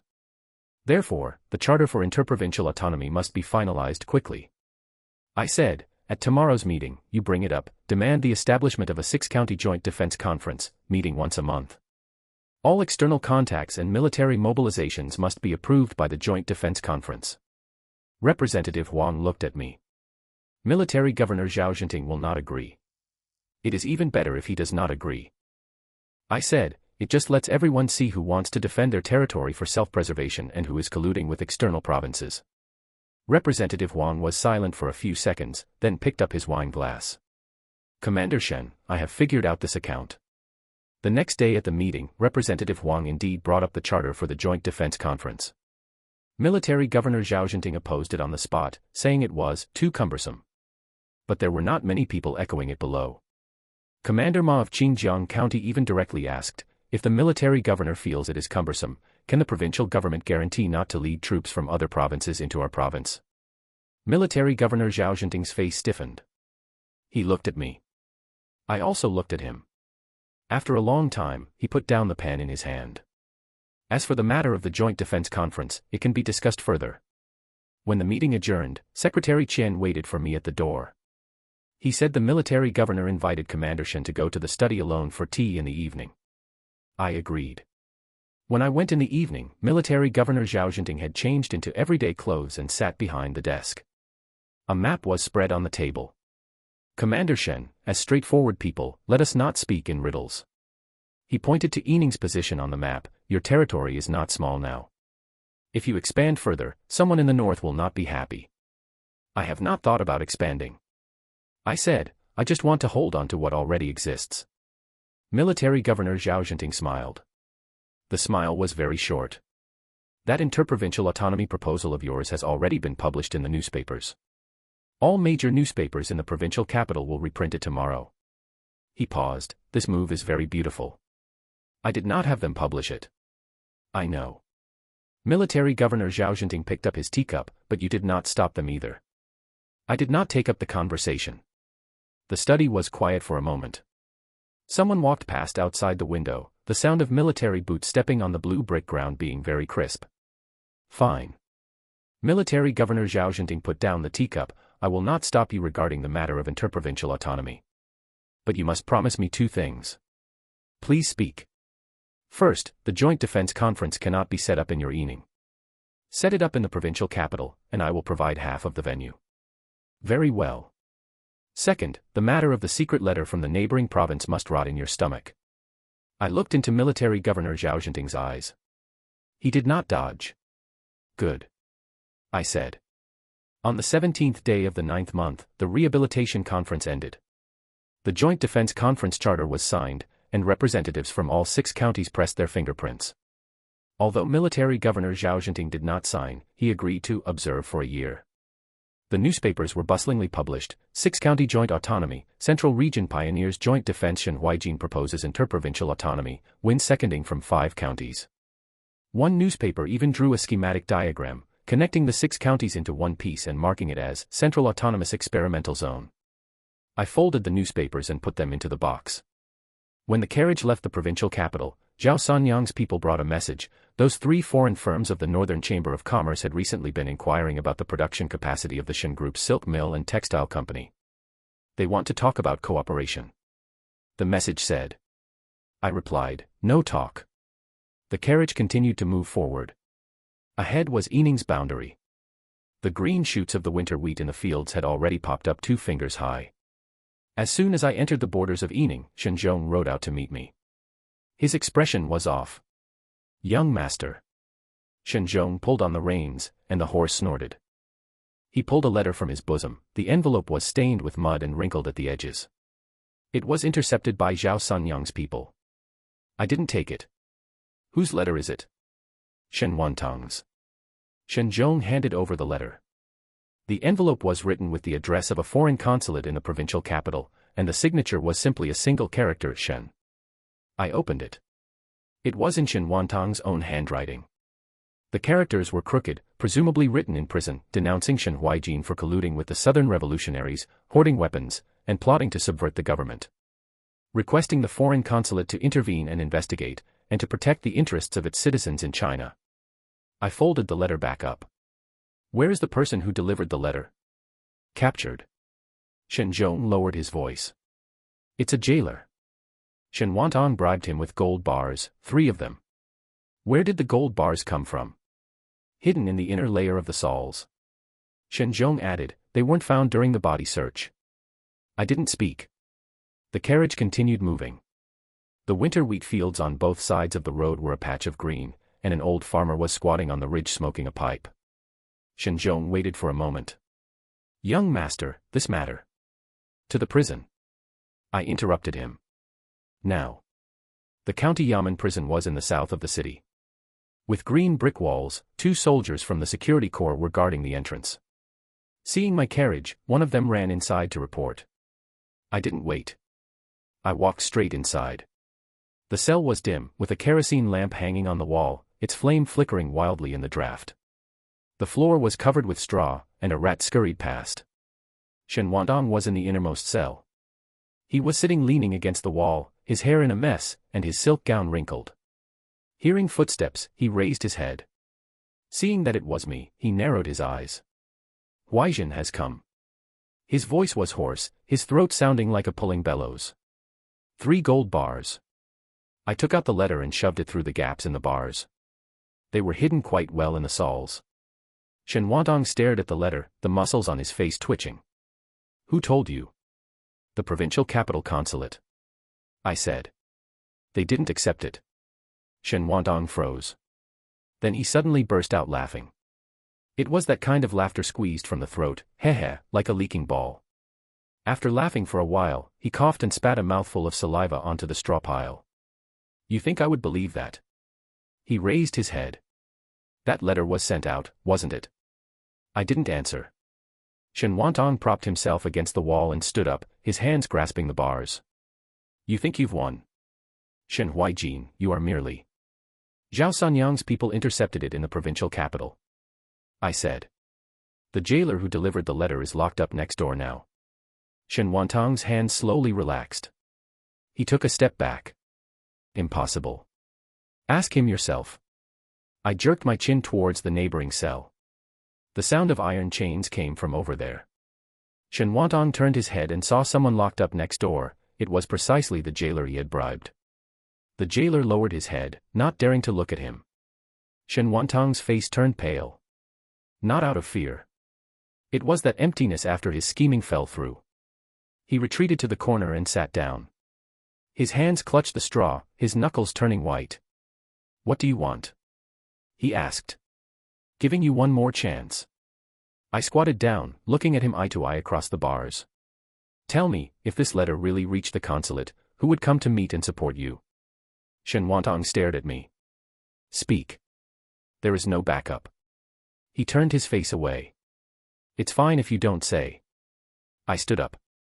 Then I'll investigate it myself. Walking out 2 steps, Shen Zhong behind me followed. At the prison entrance, I paused. Right. Looking back. Those 3 gold bars are confiscated.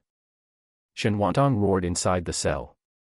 It was the kind of cry like having one's tail stepped on. I ignored him.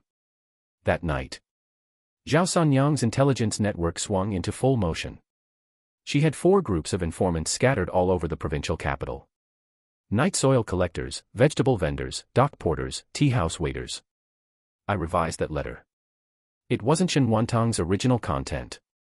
I imitated the tone of that foreign consulate and wrote a reply in their name, expressing gratitude for Shen Wantang's intelligence, and arranging to meet at a certain firm in the provincial capital to discuss matters of cooperation. After finishing, I copied it onto foreign paper. Sealed it with sealing wax. Early the next morning, Zhao Sanyang's people delivered this letter into the provincial capital prison. The person delivering the letter was an unfamiliar face. The jailer was replaced by our own man. When Shen Wantang received the letter, his hands were trembling. He believed it. Because he wanted to win too badly. That very night, news came out from the prison. Shen Wantang confessed. The name of that firm was Yufeng Firm. The boss's surname was Zheng. On the surface, he did foreign cloth business, but in reality, he was a node of a certain country's espionage network in China. Shen Wantang had previously made contact with him because of that batch of swapped goods at the silk mill. A portion of the money Wang Laosi had embezzled back then went into Boss Zheng's pocket. 3 days later, Boss Zheng was captured. He was caught in the backyard warehouse of the Yufeng firm. A cipher codebook, telegraph machine, 6 secret letters, and a detailed economic intelligence survey of the 6 southern provinces were searched out. Docks, railways, mines, and factory production capacities were all clearly marked. I had the security corps escort Boss Zheng into the provincial capital and notified military governor Zhao Zhenting. When military governor Zhao Zhenting's men came to take over, that aide surnamed Qian had a face as green as grass. Commander Shen. He pinched that telegraph cipher codebook, his fingers trembling. This matter. It's handed over to you. I said. The evidence is all here. The press conference was held at the end of September. In the hall of the provincial capital chamber of commerce. Over 20 newspaper offices came, from this province, other provinces, and reporters from several foreign news agencies. I placed the evidence on the table. Secret letters, telegraph records, and that economic intelligence map marked all over with red dots. Just a single sentence. A certain foreign consulate instigated agents in China, bought off local officials, stole our country's economic intelligence, and attempted to control the railway freight rates and cotton yarn pricing power of the 6 southern provinces. The reporters exploded. Magnesium flashes flickered wildly everywhere. A foreign reporter stood up and asked in stiff Mandarin. Mr. Shen, do you have evidence to prove that it was instigated by the consulate? Yes. I pushed a translated telegraph draft across. This is the record of telegrams exchanged between the Zheng fellow and the consulate personnel. What day, what hour and minute, and what content was sent are all on it. That reporter was stunned. Sat down. Another Chinese reporter stood up. Mr. Shen, what do you think is the purpose of the powers doing this? For money. I stared at him. What they want is not territory, but the economic lifeline. Railways, minerals, cotton yarn, kerosene, whosoever controls these controls this country. That same night, major newspaper offices in the provincial capital typeset and printed overnight. Early the next morning, the front page headlines were all, Shen Huaijin uncovers powers espionage case, patriotic industrialist denounces economic aggression, Yufeng firm, a camouflaged espionage den. One newspaper's headline was written particularly bluntly, Shen Huaijin, what the powers want is our lives. Lin Rulin called from Yining. We've all seen the newspapers. Her voice was lowered very much. San Yang said that the Provincial Capital Chamber of Commerce has already begun boycotting foreign goods. Also. She paused. Students have also taken to the streets. Did they make trouble? No trouble, she said, just posting slogans and handing out flyers. A student used a fountain pen to write 4 characters on a foreign firm's billboard. What characters? Chinese citizens do not buy. The sound of turning newspaper pages came from the other end of the phone. The vice president of the Chamber of Commerce Federation issued a statement in the newspaper this morning to establish a domestic goods promotion association. The Textile Industry Federation followed suit. Understood. In addition. Lin Rulin paused. Shen Wantang has fallen ill. When? Last night. News came out from the prison saying that while reading the newspaper, he suddenly collapsed and vomited blood. The phone was quiet for a few seconds. Did a doctor go? Went. Said it was excessive anger attacking the heart, nothing major. But. Lin Rulin's voice sank. He shouldn't have any more moves left. I didn't speak. Hung up the phone. Shen Zhong was waiting at the door. Young master, a plaque was sent by the Provincial Capital Chamber of Commerce. What characters? Protecting merchants and loving the people. Shen Zhong grinned. In addition, there are several telegrams sent by the Chamber of Commerce Federations of the northern provinces, asking when you are free and wanting to invite you to talk about the matter of interprovincial commercial routes. Outside the window, people on the streets of the provincial capital were shouting slogans. The sound was very far away, and it was unclear what they were shouting. But I knew. This battle had only just begun. Shen Wantang wanted to make a comeback in prison, gambling that the powers would help him. But he didn't expect that the powers didn't care about a fallen landlord at all. What they wanted was the production capacity data of the Shen Group, and the freight rate intelligence of the 6 provinces' railways. Shen Wantang was merely an abandoned pawn in their hands. Now the chess piece was useless. The chessboard was still there. I took out the economic intelligence map searched out from Boss Zheng's firm and spread it on the table. The marked points were dense and numerous. Shen Zhong placed the telegram on the table. The Northern 3 Provinces Chamber of Commerce Federation asks when you will be free. I picked up the telegram and glanced at it. The phrasing was very polite, saying they had long admired the reforms of the Shen Group in Yining and hoped to ask for advice in person regarding the interprovincial trade routes. Reply to them. Just say that on the 10th of next month, I will wait for them in Yining. Shen Zhong nodded and handed over another list. This was sent by the Chamber of Commerce this afternoon. The kerosene from the Yingji firm only sold 3 barrels yesterday the entire day. At this time last month, it was at least 20 barrels a day. I looked at that sales report. The numbers were very straightforward. The Yingji firm was British funded. The Yufeng firm was Japanese funded. After Boss Zheng was arrested, the Yufeng firm was directly sealed up, and the inventory of cotton yarn piled up in the warehouse with no one daring to touch it. The Yingji firm was still operating, but business was desolate. The trend of boycotting foreign goods had already risen, but a trend is just a gust of wind. Once it passes, it's gone. What I want is that after this wind blows past, the ordinary people of the 6 counties of Yining will no longer need foreign goods. What is the current situation of Boss Zheng's Yufeng firm? After the seal-up, people from the foreign firm came to say they wanted to redeem the inventory. I didn't agree. Shen Zhong said, the things are still in the warehouse, and the seals haven't been torn. What about Yingji? It is still operating, but the boss looked for the Chamber of Commerce yesterday, wanting to ask someone to intercede. I picked up the economic intelligence map and looked at it again. In the network confessed by Boss Zhang, the Yingji kerosene shop was one of the intelligence transit stations. Hidden in their account books was the 6-province railway freight rate data regularly provided to a certain country's consulate. Raid Yingji. Shen Zhong was stunned for a moment. Now. Right now. Take 2 platoons, seal up all account books and inventory. Bring the people back.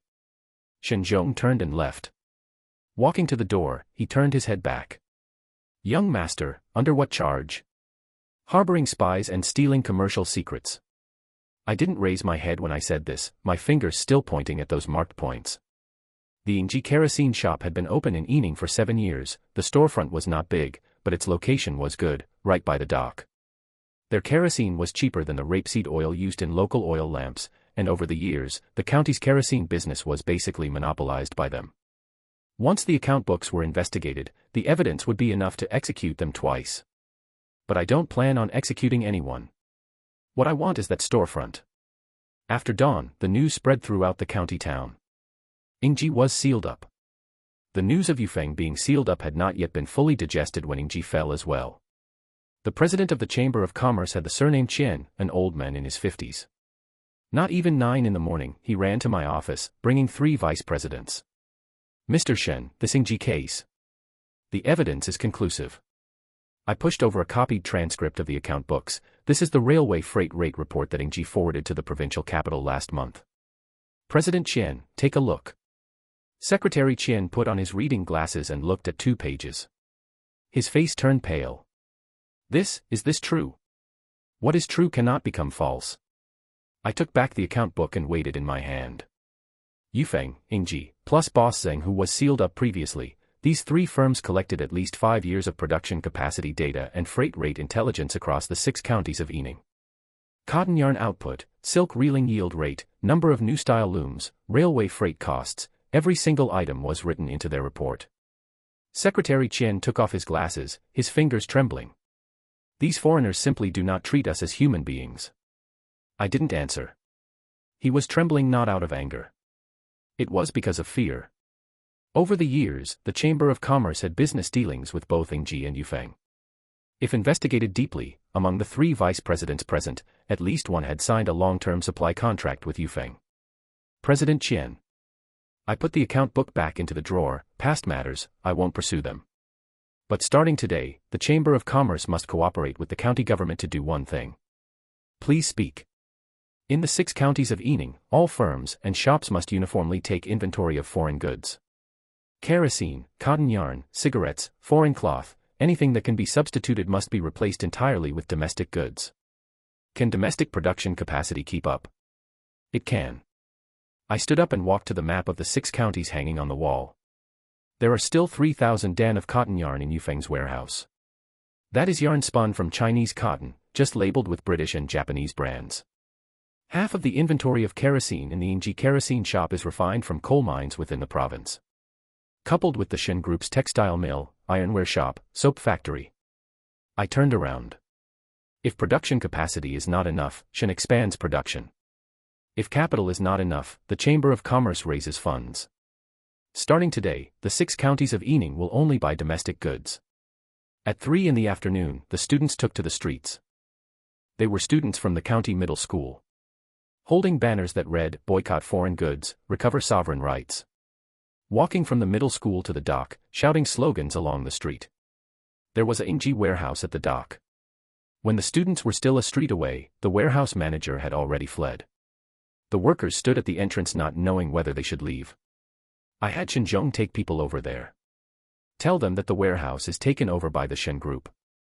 Workers who are willing to stay will be paid as usual. Those who are unwilling will be given 3 months severance pay. When Shen Zhong came back, his footsteps were very heavy. Pushing open the door, he sat on the chair and poured himself a glass of water. Young master, that group of students can really shout. My throat hurts. He placed a stack of papers on the table. This is the inventory list of the Yingji warehouse. 800 barrels of kerosene, 200 bolts of foreign cloth, and a batch of kerosene lamp accessories. Added together, it's worth a lot of money. I picked up the list and finished reading it. Send the accessories to the Shen ironware shop. Have them imitate a batch and paste the Shen brand on them. What about the kerosene? Lower the price. 20% lower than Ingji's original price. But paste on the barrels, Shen domestic kerosene. Shen Zhong smiled. Isn't that just Ingji's oil? Oil doesn't recognize brands, it only recognizes whether it burns brightly. But the people who buy oil recognize them. In the evening, Lin Rulin called. Huaijin, people from the Fulong cloth store in the provincial capital have come. Fulong cloth store was one of the largest cloth merchants in the provincial capital. How much do they want to order? The first batch is 2,000 bolts. But they want us to guarantee the quality is not worse than foreign cloth. What did you say? I let them see the looms. Lin Rulin's voice carried a smile. A German loom can weave 12 bolts a day, of foreign cloth specifications. They signed the deposit on the spot. There was silence on the phone for a moment. There's one more thing. What? The Provincial Capital Chamber of Commerce sent people to deliver a plaque. Protecting merchants and loving the people. I know these 4 characters. They were approved by the provincial government to the county government, and the county government forwarded them to the Chamber of Commerce. Signed by Military Governor Zhao Jinting. Where is it hung? Not hung yet. Waiting for you to come back. Hang it at the entrance of the Shen textile mill. Let everyone passing by see it. Hung up the phone. I walked out of the office and walked west along the street. The county town wasn't big. After walking for 10 minutes, I arrived at the former warehouse of the Yufeng firm. The seal was still there. Standing at the door were 2 soldiers from the security corps, who saluted when they saw me. Cotton yarn was piled up in the warehouse. Neatly stacked up to the roof beams. 3,000 dan. Enough for the whole county to weave for 3 months. Starting tomorrow, this batch of cotton yarn will be sent into the Shen textile mill. Labeled with the Shen brand, the price is 10% lower than Yufeng's original price. Next door was the Ingji kerosene shop. The door panels had been dismantled, and workers were moving shelves inside. I plan to change the storefront into the Shen department store. Exclusively selling iron pots, native cloth, soap, and kerosene lamps produced by Shen. Walking further ahead was the Ingji warehouse. The lights were still on, and Shen Zhong was leading people inside to count the inventory. An old worker was squatting at the doorway smoking. Seeing me stand up, the tobacco pouch in his hand remained raised, not knowing whether he should put it away. Sit down. I walked over to him and sat down on the threshold. How many years have you worked at Ingji? 6 years. Been here since it opened. Are you afraid of losing your rice bowl? The old worker was silent for a moment.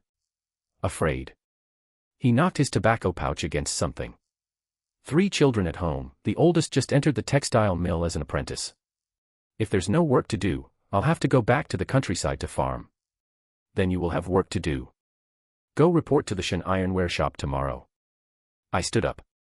The Shen family does not hire foreigners people, but we hire Chinese people. 3 days later, the report came out. British and Japanese kerosene sales dropped by 73%. Foreign cloth sales dropped by 65%. Cigarettes dropped by 80%. Replacing them were native cloth from Shen textile, iron pots from Shen ironware, and soap from Shen daily chemicals. And over 100 small local workshops. The parts previously OEM manufactured for foreign firms are now made directly into finished products. An old man at a blacksmith shop told me that he used to forge 20 iron pots a month, but now forging 8 a day can't keep up with the sales. President Qian's Chamber of Commerce raised $30,000 silver and built a new domestic goods wholesale market in the western suburb of the county town, exclusively supplying products from Shen and local workshops. Every day before dawn, merchants from a dozen surrounding towns would come to stock up. Lin Rulin called again. This time it wasn't just one thing. Fulong Cloth Store added an order of 3,000 bolts. 3 cloth merchants from the provincial capital have come, wanting to sign long-term supply contracts. The textile mill's orders are booked until March next year. In addition, the provincial military governor's mansion sent people to deliver a commendation order. What commendation? Protecting merchants and loving the people. This time it was 4 characters, but not a plaque. It was an official document from the provincial government, commending Shen Industries in Yining County as a model for domestic goods. The 3rd day of the 10th month. I stood in front of the newly acquired factory building for a moment. When Shen Zhong delivered the final invitation, the sky had not yet fully brightened. I stood in the front hall, looking at the replies piled on the table. Gentry from all 7 counties under our jurisdiction had replied, 12 representatives had come from the provincial capital Chamber of Commerce, adjutants had been sent from Wantang and Xinjiang with congratulatory gifts, and even 3 instructors from Shen Wantang Military Academy had said they would come. They have all arrived. Shen Zhong dusted off his cuffs and rubbed his hands together. Lanterns in the courtyard were hung all the way from the second inner gate to the alley entrance. The cooking fumes from the kitchen, wrapped in the steam of the steamer baskets, rolled over from the backyard, the sounds of splitting firewood and spatulas mixing together. A maid ran past the corridor carrying a stack of new bowls, her shoe soles slipping and nearly causing her to fall. Be steady. Lin Ruolin's voice drifted over from the east wing. She came out holding the child, wearing a front-buttoned red silk vest over her cotton jacket. The child was awake, clutching her finger and humming softly. Zhou Wenwei carried a steamer of rolled flour bread out of the kitchen. When she set it down, it was so hot that she shook her hands. Zhao Sanyang leaned against a pillar shelling peanuts, littering the ground with shells. Where are the people from the provincial capital? I asked. They just passed the docks. Zhao Sanyang didn't look up, 3 carriages, with old Qian from the Chamber of Commerce in the lead. What about the instructors from Jiang Wutang Military Academy? They arrived last night and are staying in the backyard. She tossed a peanut kernel into her mouth. The 2 Germans got up early in the morning to go for a run and scared Old Li in the kitchen half to death. Lin Ruolin switched the child to her other arm, freeing a hand to tidy my collar. I looked down at the glutinous rice flour stained on her fingernails and said nothing. She patted off that patch of flour. There. The guests arrived earlier than expected. President Qian of the Provincial Capital Chamber of Commerce arrived in the first batch, bringing 7 people with him. As soon as he stepped into the courtyard, he stopped, looked up at the lanterns, looked down at the blue bricks on the ground, and finally rested his gaze on the new plaque hanging at the entrance of the main hall. Shen Group. He read it once and nodded. The gentry from the 7 counties under our jurisdiction entered one after another. Local gentry member Lu from Yining led the way, followed by a group of people wearing Mandarin jackets and short jackets. I had seen a few of them, but couldn't even name the others. As soon as they sat down, they began to size up the courtyard. The 3-compound courtyard had its walls freshly painted, the east and west wing rooms had new window lattices, and even the couplets on the corridor pillars were written in Ruolin's own hand. They weren't flashy, but they were sturdy. Zhou Wenwei led a group of tenant farmer representatives in through the side door. They stood under the corridor not daring to sit, clutching the hems of their newly issued coarse cloth jackets. Zhou Wenwei pressed their shoulders and pushed them into their seats one by one. Sit. Her voice was not loud, but her movements were brisk. Zhao Sanyang had been standing at the doorway all along. She had changed into a padded jacket with a dark blue background and small white flowers, and a pair of new silver earrings had been pierced into her earlobes. Occasionally, when a stranger entered, she would turn her face slightly to say something to the young man behind her, and that man would retreat into the shadows. Lin Ruolin handed the child to the wet nurse and went to greet the female guests from the provincial capital herself. Her hands were very steady as she served tea. I stood at the entrance of the main hall for a moment. Sunlight spilled over the east wall, illuminating the more than 20 banquet tables laid out in the courtyard. The red lacquer trays beneath the porcelain bowls reflected the light, so bright it was dazzling. The wine and dishes were served. First came the braised pork knuckles, sliced thin and arranged in a round plate. Following them were steamed sea bass, braised pork ribs, and 8 cold dishes. Shen Zhong brought over 2 jars of sealed pot wine from the side door, the red paper seals stamped with the time-honored brand of the Yining winery. The sounds of chopsticks and clinking glasses blended together. I toasted the group from the provincial capital. President Qian stood up and raised his glass, and the people behind him followed suit. Commander Shen, the domestic goods shelves in the provincial capital are empty. He lowered his voice. Ingji's kerosene only sold 2 barrels over at our place this month. That's quite slow. Some people still want to hoard it, he said, but the students won't have it. Last week, students from the provincial normal school ran to the docks and blocked 2 boatloads of foreign cloth in the warehouse. They haven't been unloaded to this day. He drained his wine. Your reporting work as a journalist was brilliantly done. I nodded without responding. When President Qian sat down, his chopsticks accidentally fell to the ground. Bending down to pick them up, he knocked over his wine glass. The person beside him hurriedly propped it up. He said it was fine and used his sleeve to wipe the wine stains off the tablecloth, his movements somewhat clumsy. Gentry member Lu from Yining brought a cup of wine over. Commander Shen, he stood there, the gentry of our 7 counties have deliberated on a matter. Speak. Starting next month, no foreign oil will be sold within the 7 counties. He paused.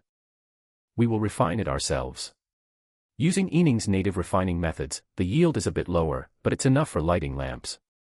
The price will be 30% cheaper than foreign oil. The gentry behind him all stood up. Someone gave the person next to him a nudge, and that person hurriedly raised his cup. I finished my wine. The price can be lowered by another 10%, I said, the Shen family will subsidize the difference. Gentry member Lu was stunned for a moment, and before putting down his cup, he raised it again. He didn't speak, merely raising his wine cup a bit higher. After 3 rounds of drinks, Lin Rulan stood up, walked over to the corridor, and placed a bronze basin down. She struck it once with a pair of chopsticks, the sound thin and crisp. Everyone in the courtyard stopped eating. Everyone. She waited 2 seconds. The Shen group is established today. She drew a square-folded sheet of paper from her sleeve. Our affiliated industries total 6. Shen Textile Company, integrating the 3 factories of reeling, spinning, and weaving, with Lin Rulan serving concurrently as manager. Shen Farm, governing 12 agricultural manors and 3,700 mu of farmland, headed by Zhou Wenwei. Shen Ordnance Repair Bureau, overseeing firearm repair and gunpowder formulation, headed by Shen Zhong. Shen Trading Company, governing 3 lines of general merchandise, transportation, and warehousing, managed in coordination with President Lin from the provincial capital. Shen Academy and Jiang Wutang Military Academy, with academic affairs directly managed by Shen Huaijin. Security Department, headed by Zhao Sunyang. She turned the paper over. Each business firm will practice independent accounting and uniformly report accounts to the group. The shareholders' meeting will be held once every quarter, and dividends will be settled based on shares. The paper fluttered in the wind in her hand. She pressed it down with her palm. I will serve as the Director General. If anyone has any objections, speak up now. No one in the courtyard spoke. The gentry stared at that sheet of paper. Gentry member Lu took off his glasses, wiped them, and put them back on. President Qian leaned back in his chair, his fingers tapping against the edge of the table. On the side of the tenant farmers, someone whispered to the person next to him, "What are shares?" The person next to him couldn't answer. Zhou Wenwei stood up. She took a step forward, her foot kicking the leg of a stool with a somewhat muffled sound. She moved the stool aside and cleared her throat. Regarding the farm, I have a few words to say. Her volume wasn't large, but everyone under the corridor could hear her. Starting next month, the tenant rent will be reduced to 40%. The landlord provides seeds and fertilizer, and the tenants provide the labor. The harvest will be split 460 between tenant and land. The tenant farmers fell silent. The use of chemical fertilizer will be uniformly arranged by the farm, she continued, whose land gets what fertilizer, how much, and when to apply it, listen to the farm. Those who don't listen to the arrangements will bear the consequences of their own harvest. An old tenant farmer slowly stood up. His hands rubbed twice against the seams of his trousers. Director Zhou, he said, then the marginal plots we cleared ourselves belong to the farm. Zhou Wenwei spoke quickly. But the profit sharing is calculated based on the years of reclamation. For land reclaimed for less than 3 years, rent is exempted for the first year, starting from the 3rd year, profit sharing returns to normal. The old tenant farmer sat down. He nudged the person next to him with his elbow. That person hadn't moved the entire time, and only started nodding after a moment. Zhao Sunyang didn't stand up. She finished shelling the last peanut and brushed the shells off her knees. The matters of the security department are simple, she said. Brothers graduating from Jiang Wutang Military Academy should report to my side first. Intelligence posts will be established in each county, with personnel provided by each township. From now on, regardless of which county has bandit trouble, lost firearms, or food riots, the intelligence must reach my desk within half a day. She paused. Right now, only 40% reaches my desk. Zhao Sunyang raised her eyes and swept her gaze around. The gentry didn't make a sound. Gentry member Lu lowered his head to drink tea, the cup lid clinking lightly against the rim of the cup. I stood up and pushed my chair back. The legs of the chair scraped a muffled sound against the blue bricks. There is one more piece of news. The wet nurse brought the child over. The eldest son of the Shen family, who had just turned 1 year old, was awake. He clutched the wet nurse's collar and looked outward, his eyes very bright. Shen Zhong brought over a long table and covered it with red silk. I placed the child on the table. On top of the red silk were placed an abacus, a book, a silver dollar, a seal, and a wooden rifle model. The model was newly made by the Ordnance Bureau, its stock treated with tung oil and its barrel polished. The child lay on the table, first grabbing the abacus, shaking it, and throwing it aside. Then he touched the book, didn't pick it up, and merely flipped a page. Then he saw the gun. His hands were very small. When he clenched the rifle stock, his knuckles turned white. He held up the wooden model and looked back at me. Applause rang out in the courtyard. Someone slapped the table, someone stomped their feet, and several instructors from Shen Wantang Military Academy stood up and applauded. Gentry member Lu took off his glasses and wiped his eyes with his sleeve. President Shen stood up with his cup, a little wine spilling onto the back of his hand. I picked up the child. The top of his head pressed against my chin. The Shen group having one gun, I said, is enough. As soon as the words fell, footsteps came from the side door. A light jog, the steps very mincing. A maid supported Zhou Wenwei's personal maid as they ran in. The maid tripped slightly in the corridor, steadied herself against a pillar with her hand, and gasped for breath twice. The third mistress's pregnancy has stabilized, she said. Zhou Wenwei stood up. She walked 2 steps and then stopped, turning back to look at Lin Rulin. Lin Rulin picked up the bronze basin and struck it heavily. The third branch of the Shen family, rest to secure the pregnancies. Her voice was very clear and bright.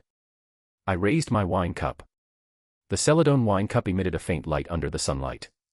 The surface of the wine was steady, without a single ripple. To the Shen family.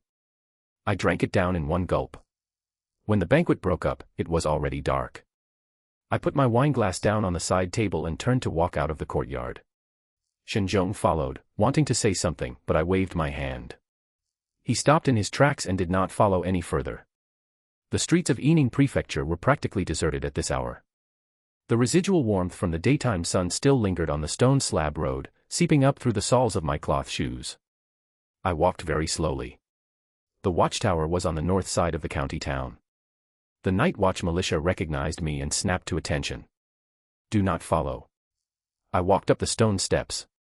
The steps had been worn down into hollows by footsteps, with moss growing along the edges. It felt slightly damp to the touch. The wind was strong atop the watchtower. Distant lights formed patches, spreading from the foot of the city wall to places out of sight. Some were lanterns, some were kerosene lamps, and others were probably just the firelight from kitchen stoves. I leaned against the battlements. The bricks pressed hard against my back, feeling cold.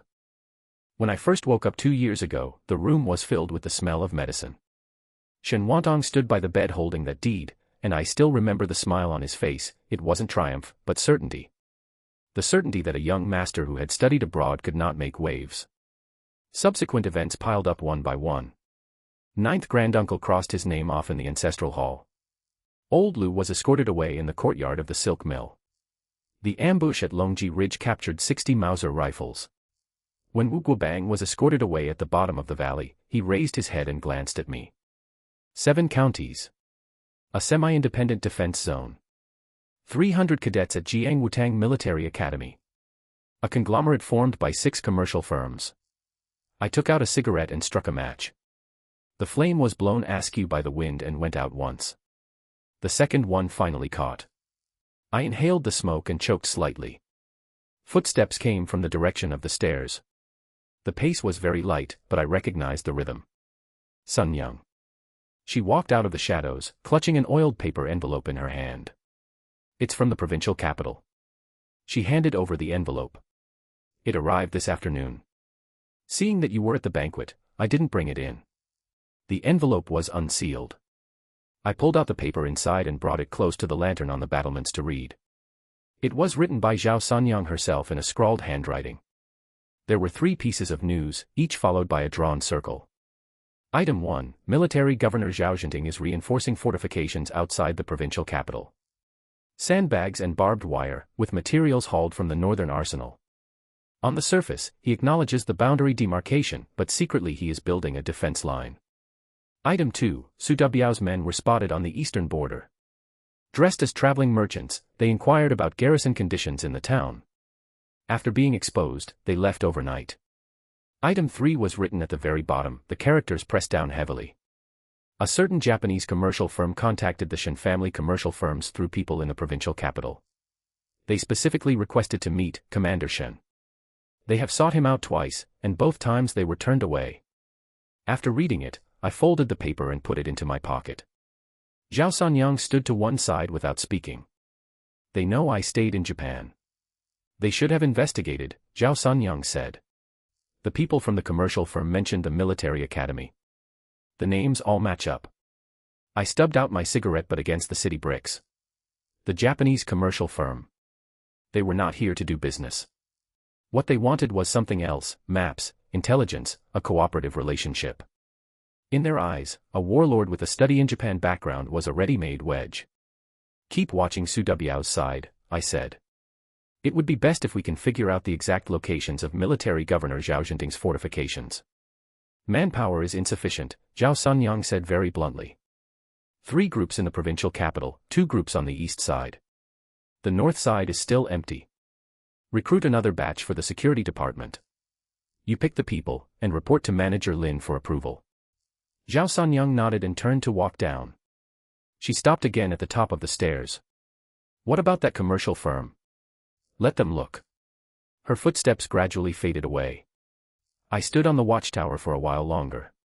The wind grew stronger, blowing the lanterns sway back and forth, their shadows swaying wildly on the brick ground. When I returned to the Shen residence, Shen Zhong was still waiting outside the side door.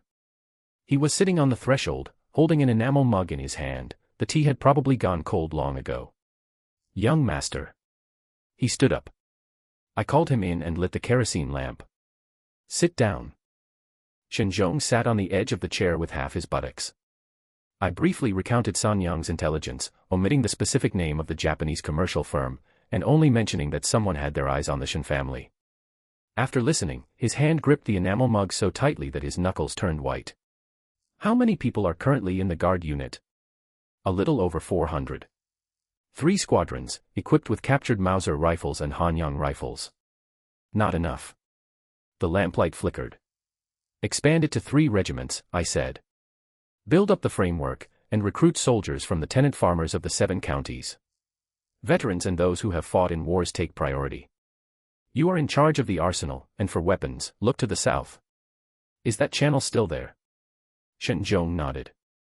Master Chen sent word back last month saying that side still has connections. Primers and rifle barrel steel can both be procured. It's just the price. I'll handle the money with Rulin. You just focus on the guns. 3 regiments. Shen Zhong licked his lips. That would be nearly 2,000 men. As for the military governor's mansion.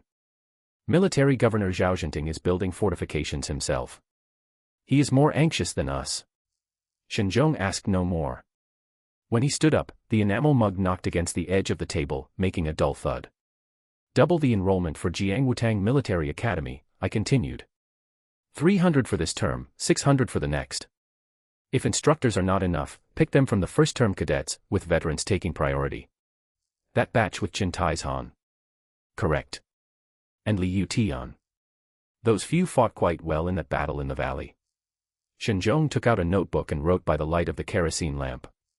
The pencil stub was very short, and every few words he wrote, he moistened it on his tongue. I watched him write. The lamplight cast his shadow onto the wall, his hunching posture looking just like many years ago. Back then, when he followed my father to collect farm rents, he used the exact same notebook and the exact same pencil. Shen Zhong. He raised his head. If the people from the east ask around again, leak some false news out. Just say we only have 600 men, and our equipment is still captured old guns. Understood. He closed the notebook and tucked the pencil behind his ear. Someone coughed in the alley outside. It was probably a night patrol militiaman. Shen Zhong walked to the doorway and turned back. Young master. Tomorrow I will draw up a list for the army expansion numbers. Guns, men, provisions, I will write them down item by item. Good. He left. The flame of the kerosene lamp flickered again. I turned down the wick a bit lower, and the room grew darker. Zhao Sanyang's letter was still in my pocket. I fished it out and read the 3rd item over again. A certain Japanese commercial firm. specifically requesting to meet Commander Shen. The sound of the night watchman came from outside the window. It was the third watch. I folded the letter neatly and tucked it into the innermost part of the drawer. Inside the drawer was a C96 pistol. Its body had been wiped with oil and emitted a faint glow in the dark. When the drawer closed, it jammed for a moment. It took a firm push to close it completely. Shen Zhong's footsteps gradually became inaudible in the alley. There were still many things to do tomorrow. The recruitment notices needed to be written. Contact with the south had to be re-established. The grounds of Shen Wantang Military Academy also needed to be expanded. 300 people turning into 600 meant the dormitories were not enough. But none of these were the most urgent. The most urgent was that commercial firm. Since they had sought us out twice, there would be a third time. I blew out the lamp and leaned back against the chair. In the darkness, the outline of the watchtower outside the window was faintly visible. Outside the city wall were the farmland of the 7 counties. Further out were military governor Zhao Zhenting's fortifications, Su Dubiao's scouts, and even more distant, unseen things. The new journey had already begun in the dark night. When I washed up, the water was a bit cold. I wiped my face with a towel, and the water in the copper basin rippled twice. Outside the window, the sky wasn't fully bright yet, and someone was walking around in the courtyard, a maid sent by Shen Zhong to deliver breakfast. The porridge was made of millet. It came with a dish of pickles and 2 boiled eggs. I peeled the egg, and the egg white burned my hands. I ate half of it and left the rest on the plate. Today I was going to the north to check on the autumn harvest. Shen Zhong said last night that they had already started harvesting rice in the fields, and the tenant farmers had been busy for 3 days. This year there was plenty of rain, the ears of grain were heavy, and each moo could yield 2 more dough.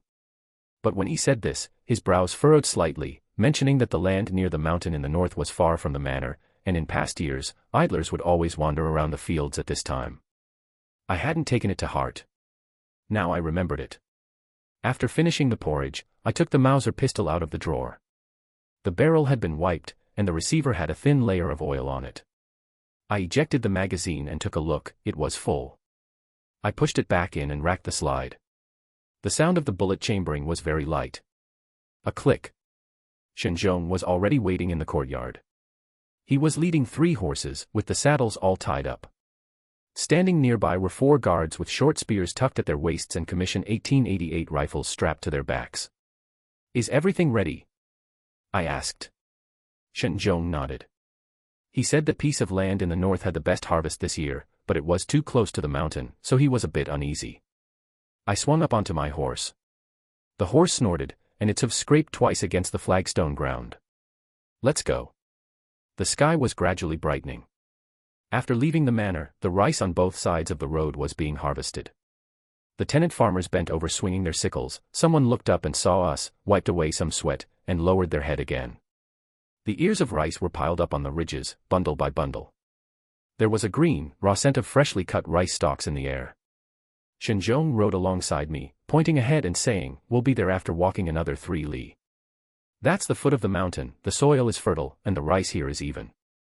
Before he could finish his sentence, a shout came from the distance. It wasn't the sound of working. It was weeping and crying. I reined in my horse. The wind blew from the north, carrying intermittent cries. Someone was shouting for help, and someone was crying. Then came a muffled thud, like a stick hitting something. Damn it. I whipped the horse. The horse's hooves kicked up dust on the dirt road, with Shen Zhong and the others following closely behind. The further we ran, the clearer the sound became. The weeping turned into screams, and then suddenly stopped. Rounding a bend, I saw that the fields were in complete chaos. Tenant farmers were running south, someone fell down and got back up again. Patches of rice were trampled down, the golden ears pressed into the mud. There were a dozen or so people by the ridge. They weren't tenant farmers. They held short knives and clubs in their hands, stuffing ears of rice into sacks. 2 tenant farmers had fallen to the ground, one clutching his head, the other hugging his leg. Blood seeped out between their fingers, staining the soil. One of them holding a knife was raising his foot to kick the fallen tenant farmer. I dismounted. When I drew the Mauser pistol, the barrel grazed my belt buckle. It scraped with a metallic sound. The one with the knife heard it and raised his head. We locked eyes. There was a scar on his face, stretching from beneath his left eye all the way to his chin.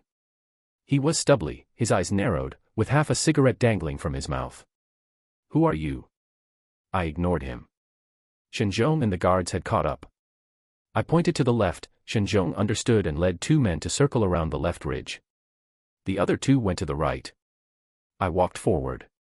"I'm talking to you." Scarface raised his knife. "Are you looking to die?" The dozen or so people behind him all straightened up. Some pulled knives from the sacks, others gripped clubs. I leveled my gun. "Gun." Scarface froze for a moment. Then he laughed. "Who are you trying to scare?" "One person with 1 gun, hitting me." I pulled the trigger. The bullet hit the mud near his feet. Clods of dirt splattered up, and gravel bounced against his lower leg. Scarface took half a step back. The cigarette dropped from his mouth. I didn't fire a second shot. Shen Zhong and the others were already in position. On the left ridge and the right ridge, the 4 guards held their Commission 1888 rifles, their muzzles aimed at the bandits in the field. "You are surrounded," I said. "Put down your knives." Scarface looked to the left, then to the right. The dozen or so people behind him began to back away. "Don't move." I raised the muzzle a bit higher, aiming at his shoulder. "Move again and I'll shoot your knee." He stopped moving. When the wind blew, the ears of rice rustled on the ridge. The fallen tenant farmer slowly climbed up, clutching his head and shuffling into the distance. Scarface threw the knife in his hand onto the ground. Clang. "Brothers, forget it," he said. The others hesitated for a moment. Then one after another they dropped their knives and clubs onto the ground, clattering away. I had Shen Zhong tie the people up. There were 13 in total. After being tied up, they squatted in a row on the ridge. 2 of them tried to run, but were smashed back with a rifle butt by a guard. I asked Scarface, "Where are you from?" He didn't speak. I squatted down and picked up the cigarette that had fallen onto the ground.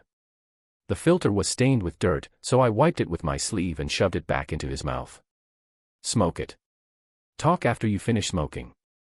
He gripped the cigarette with his teeth, his lips twitching slightly. I went to interrogate the other 2 men. One of the younger ones spoke first.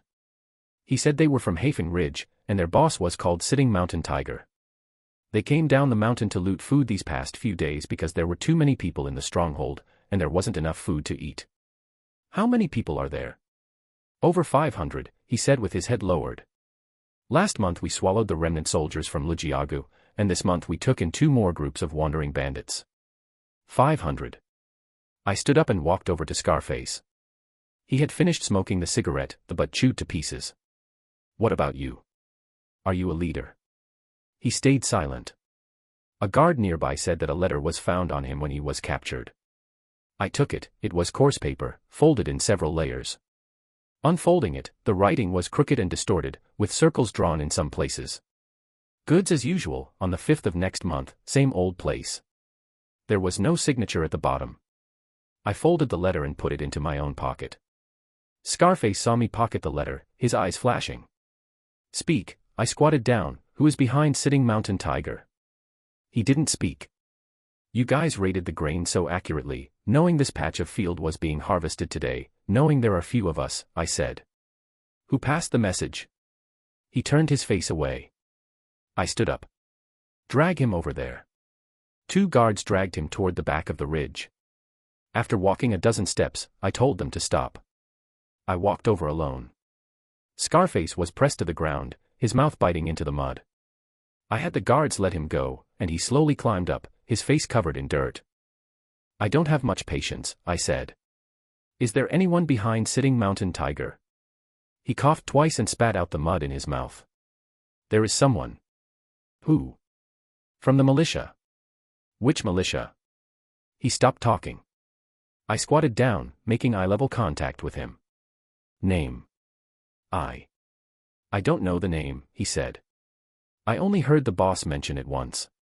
He said their backing is extremely tough, and they're from the neighboring county."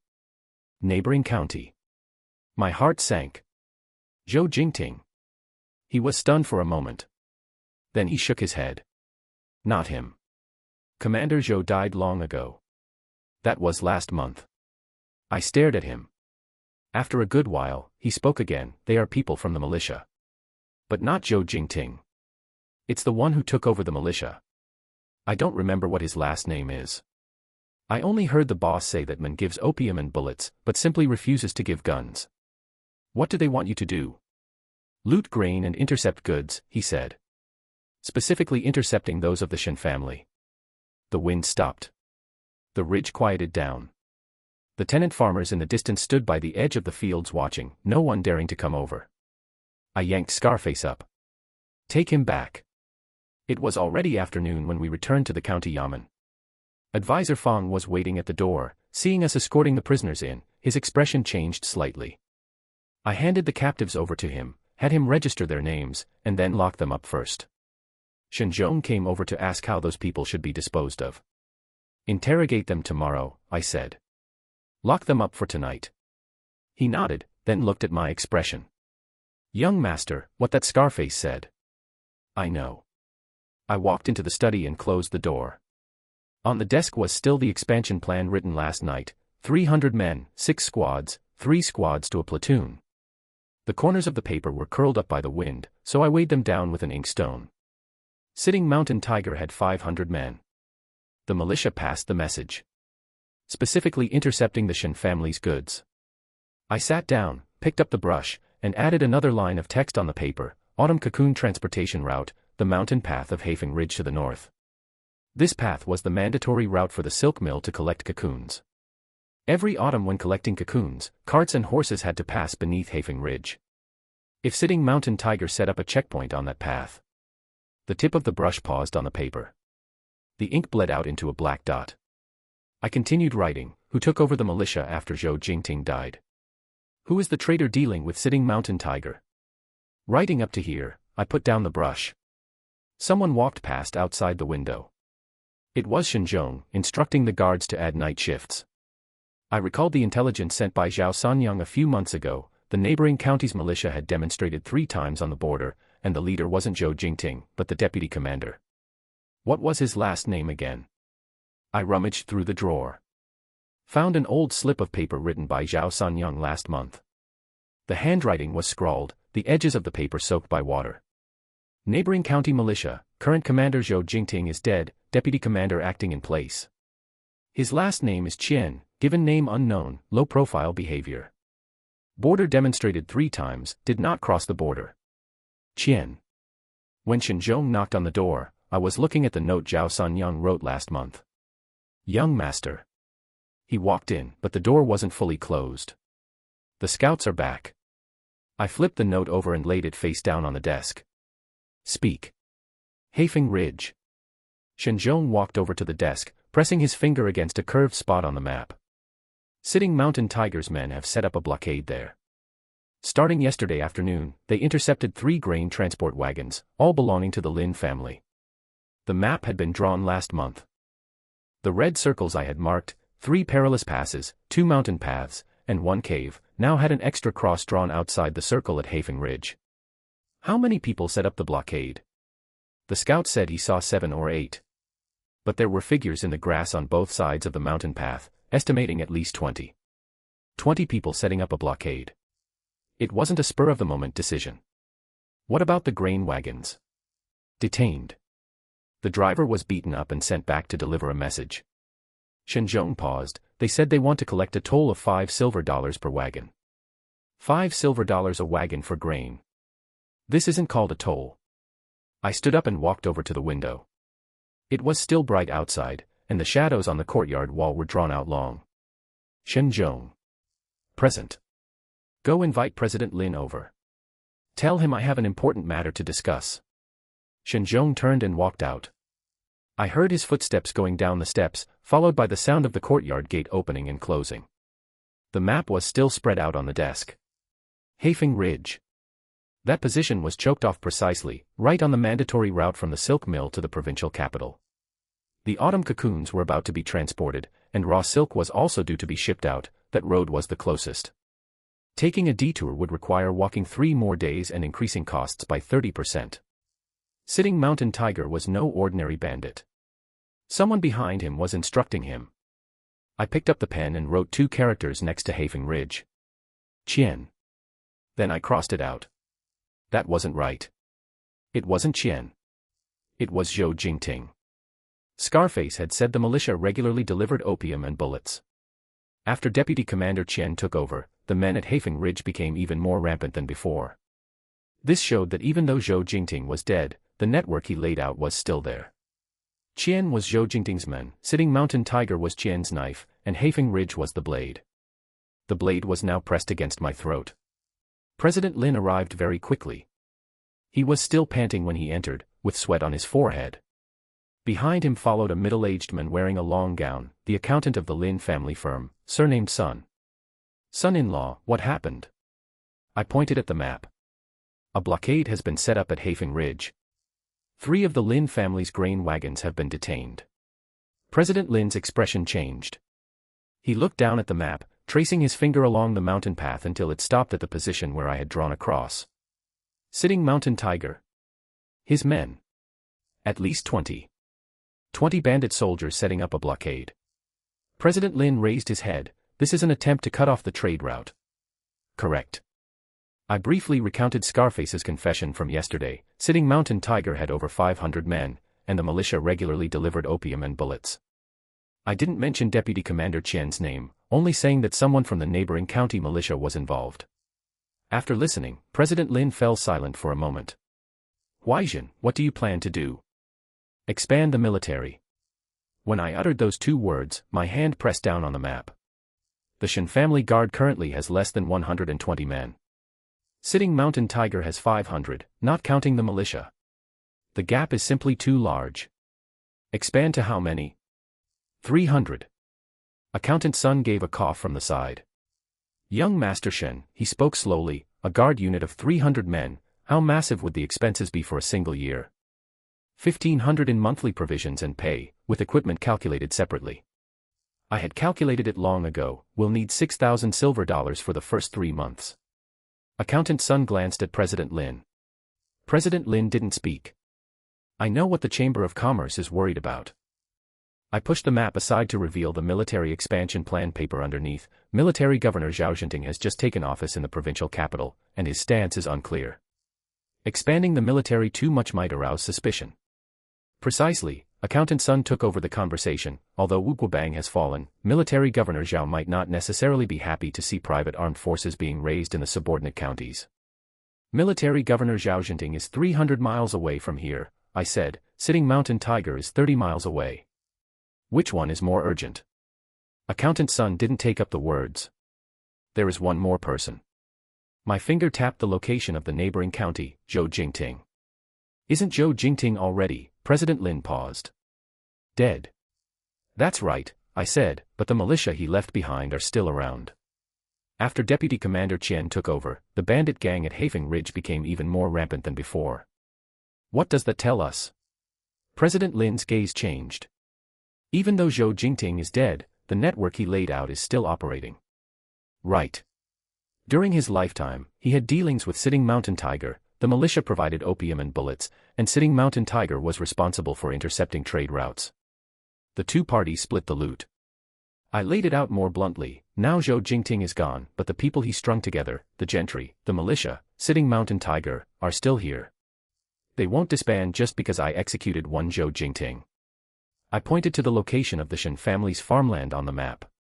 Most of our family's fertile land lies at the border of Yining and the neighboring county. Zhou Jingting's people have been eyeing it all along. If the trade route is cut off, the Shen family's income is cut off. If the farmland is further schemed against and usurped, that would be trapping us from both ends. The study fell silent. President Lin stared at the map, his fingers unconsciously tapping the edge of the desk. If you expand the military, can you stop Sitting Mountain Tiger? Not just stop him, I said, I want to make him not dare touch the Shen family's goods ever again. 300 men against 500 men. Troops aren't valued by numbers. I flipped the military expansion plan over. The back was written with the training syllabus. I plan to train them personally. Drill, marksmanship, mountain tactics. Results in 3 months. President Lin looked at that sheet of paper.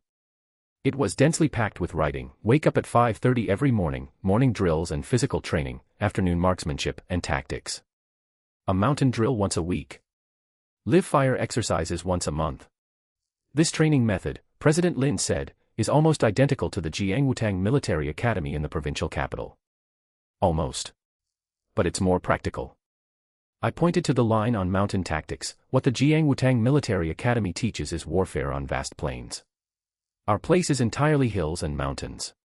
That's why I added mountain sweeping, pass defense, and night infiltration, specifically tailored to terrains like Having Ridge. Accountant Sun leaned over and took a look. Young Master Shen, how much of this expense can our Lin family share?